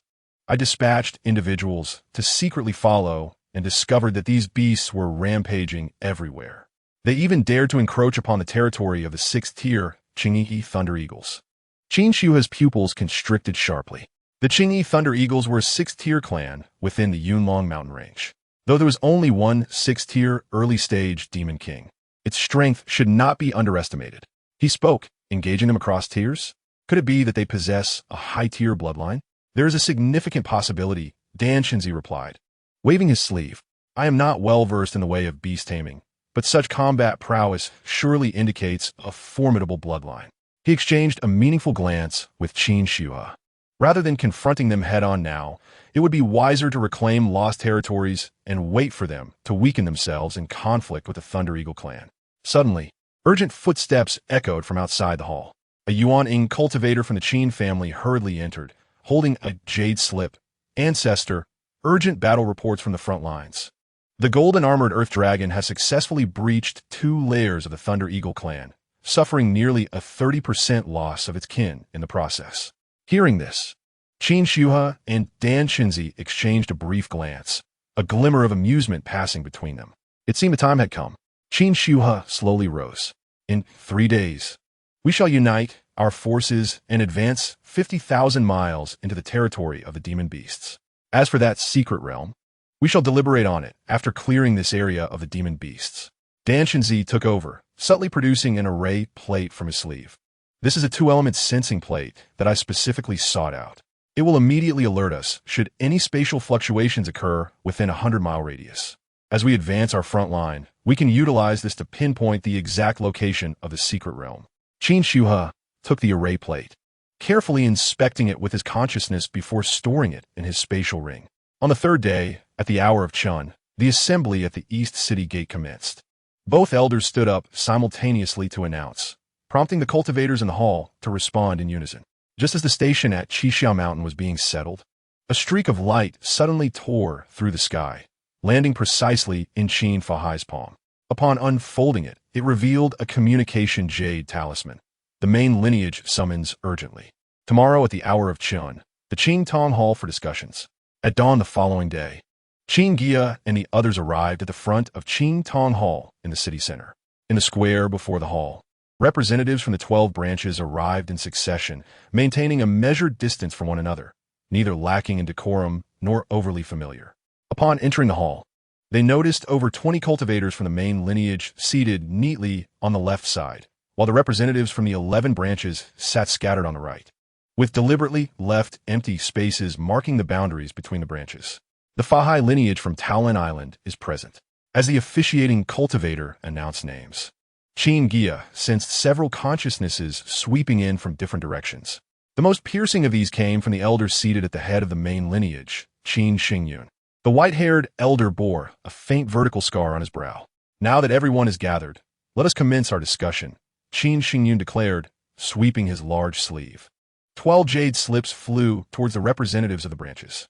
Qin Guiya took one, probing its contents with his consciousness, revealing a 3-dimensional holographic map of the detailed terrain of the 50,000-mile domain occupied by the demon beasts. It marked not only the primary mountain ranges and river flows, but also the locations of various mineral resources and even abandoned cultivator strongholds. This arrangement is rather peculiar. Qin Fahai muttered to himself, his brow furrowed. The area assigned to our branch for clearance is closely adjacent to the route of the Qing Dan Sec's operations. Several unmarked zones at the borders have been intentionally left out. This setup suggests someone has orchestrated it. Qin Guiya discreetly conveyed this concern, his expression somewhat grave. He caught a glimpse of Qin Muqing exchanging glances with the main lineage cultivators, the meaningful smile on her face raising alarms in his heart. At that moment, Mo Qinghe suddenly let out a light chuckle. She casually transmitted, "You two are worrying too much. If the Qing Dan Sec dares to cross the line, I happen to be in need of some alchemical resources." Upon hearing this, the other two felt somewhat reassured. It was known that although Mo Qinghe was merely at the Yuan-ing stage, her true combat power rivaled that of a transformation stage cultivator. Not to mention, she had 2 5th-tier demon beasts guarding her. As the atmosphere in the hall grew tense, Qin Xingyun slowly stood and announced in a booming voice, "You must understand, the areas allocated for clearance will directly affect your future territorial divisions. If there are any objections, now is the time to voice them." Upon hearing this, Qin Fahai immediately rose and clasped his hands. Elder Xingyun, I request a change of area for the Fahai lineage from Talon Island. He concentrated spiritual light at his fingertips. Pointing at the holographic map, this location overlaps with the Qing Dan sect sphere of influence, and our branch has the fewest personnel. There exists a potential risk. Oh, Qin Xingyun raised his white brows, a glint of brilliance flashing in his eyes. Is it because it borders the Qing Dan sect? With a wave of his sleeve, 12 brilliant light points suddenly illuminated the map. Do you know what opportunities lie hidden in your area? As the spiritual light flickered, a phantom of a spiritual vein gradually emerged. The fifth-tier lower-grade spiritual pressure radiated from the phantom, causing many Yuan-ing cultivators present to hold their breath. It was indeed a fifth-tier spiritual vein. A chorus of exclamations filled the hall. Qin Fahai's pupils constricted sharply, his outstretched finger freezing in midair. As he focused intently, he realized that there were only 4 fifth-tier spiritual veins across the entire battlefield, and their small team of fewer than 100 individuals was poised to monopolize one of them. Such treatment surpasses even that of certain major branches boasting thousands of followers. Chapter 85. An odd sensation. Do you still wish to exchange? Qin Xingyun's voice carried a hint of seduction. If one insisted on changing, there exists a tranquil place 300,000 miles to the north. As his words fell, the map shifted to display a desolate hilly terrain. There, one would find not a single fifth-tier spiritual vein, and even fourth-tier veins were scarce, with spiritual energy pitifully thin. Qin Fahai remained silent for a moment before slowly taking his seat, declaring, "In that case, there is no need." At that moment, Emo Qinghe suddenly let out a soft laugh. Twirling a strand of hair around her finger, she discreetly transmitted, "Young master, do you comprehend the situation?" Her lips curved slightly, mischief flickering in her eyes. The fifth-tier spiritual vein is clearly a bait. Once we painstakingly cultivate it, surrounding branches and Qing Dan sect will likely unite to congratulate us. Upon hearing this, Qin Guiya's heart jolted. He had been preoccupied with calculating the vein's value, failing to perceive the underlying intricacies. Hastily, he extended his consciousness to probe the map once more, only to discover that their territory resembled a succulent lamb, encircled by 3 major branches and Qing Dan sect. However, a cold light flashed in Mo Qinghe's eyes. The immortal cultivation realm is inherently a survival of the fittest. Since the main branch is willing to offer the finest spiritual veins, it remains uncertain who will ultimately reap the benefits. In the center of the hall, seeing no one raise objections, Qin Xingyun began to explain the luminous map in detail. We shall act in unison 3 days hence. Remember, should we encounter individuals from Qing Dan sect, he paused, his tone turning icy. Preserve your own safety first, and avoid conflict whenever possible. Yet if they provoke us, do not hold back. As he uttered the final sentence, Qin Guiya sensed the elder's gaze linger on them for a moment longer. It was a clear warning directed at them. After departing from Qing Tong Hall, Qin Guiya and his companions swiftly returned to their encampment at Qixia Mountain. Upon entering the cave dwelling, the trio immediately activated layers of defenses. Inside, Qin Fahai sat upon a jade cushion, wiping the fine sweat from his forehead, and bluntly stated, "Guiya, Qinghe, at this juncture, we need not hold back any longer. What level of opponents can you both contend with?" Montauk Qinghe chuckled lightly, her delicate hand patting the beast pouch at her waist.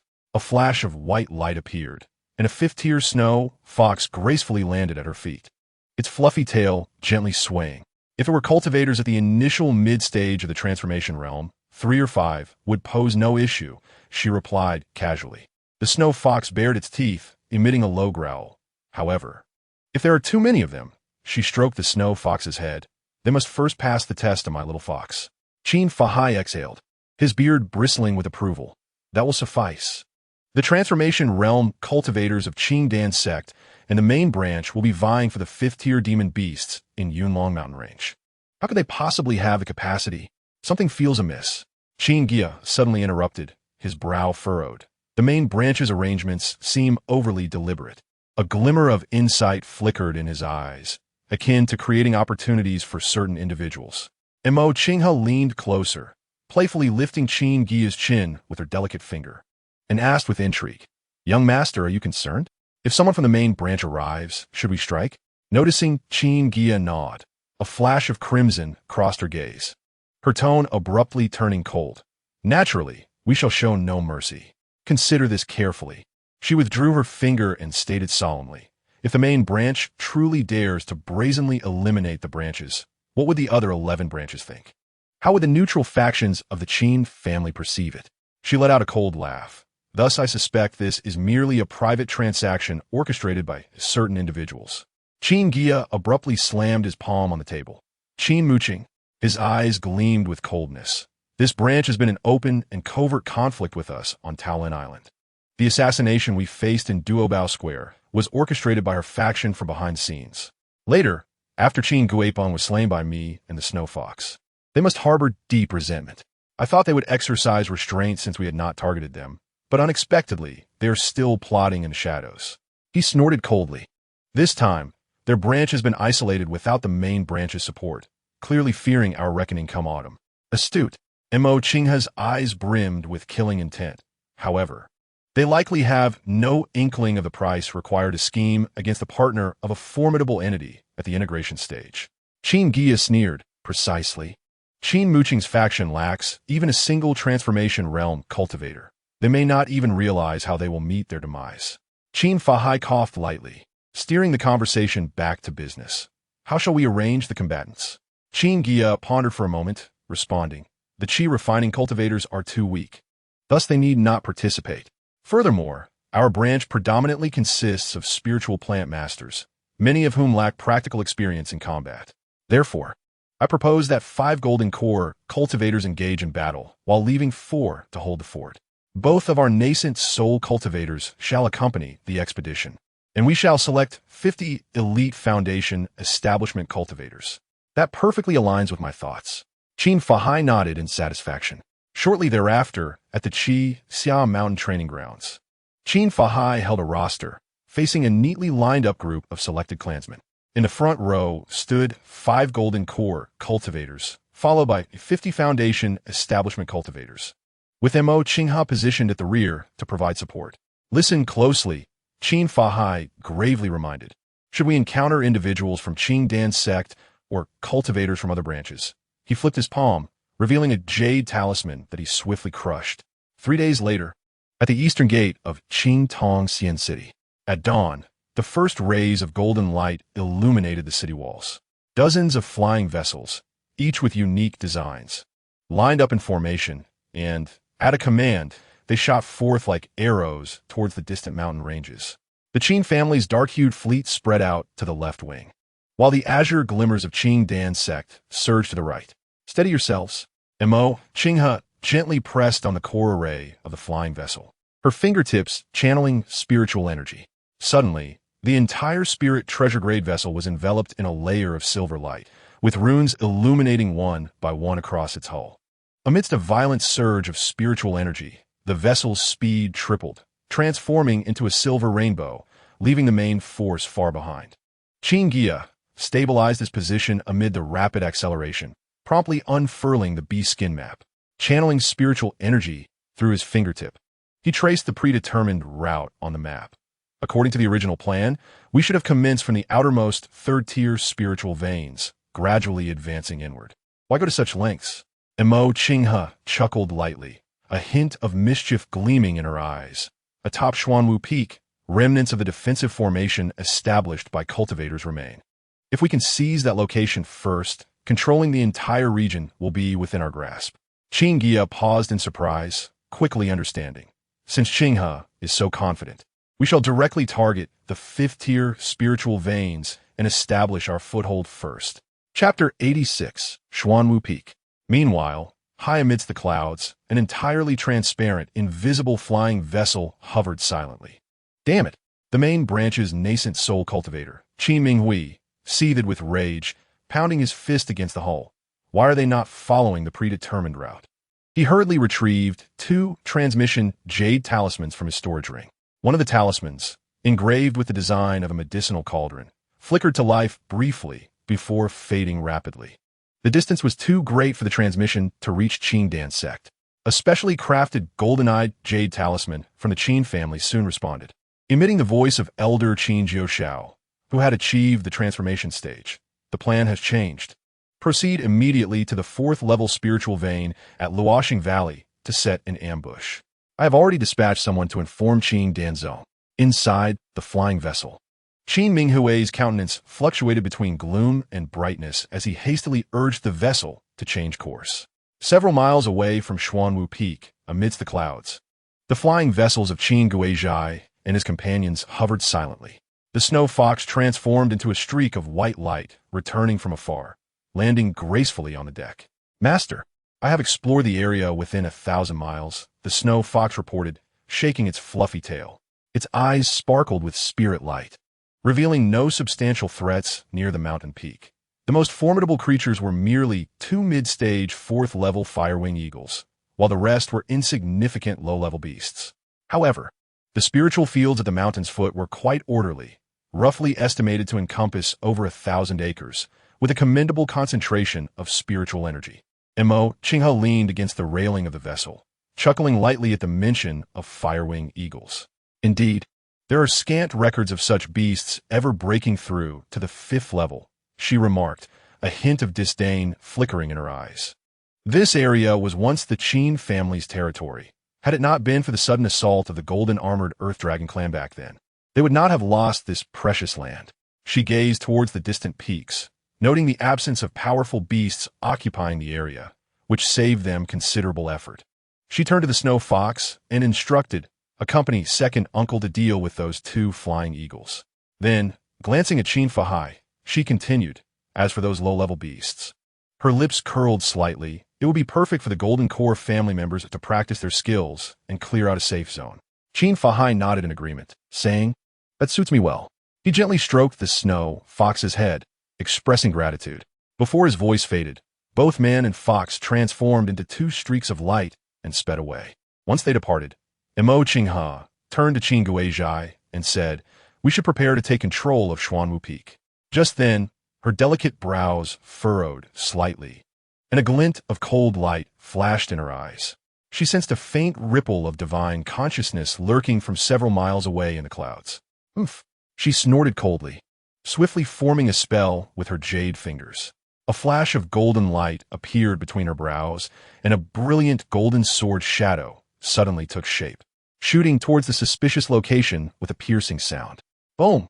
The golden sword shadow struck the void, creating a ripple of spiritual energy.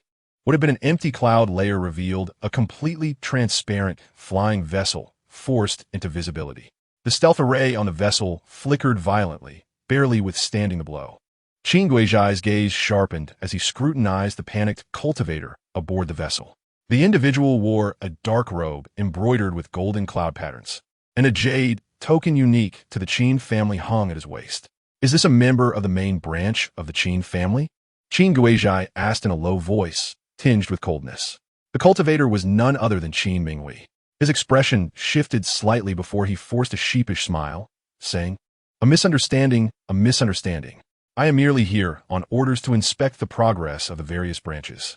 He fumbled with the controls of the vessel, hastily redirecting it.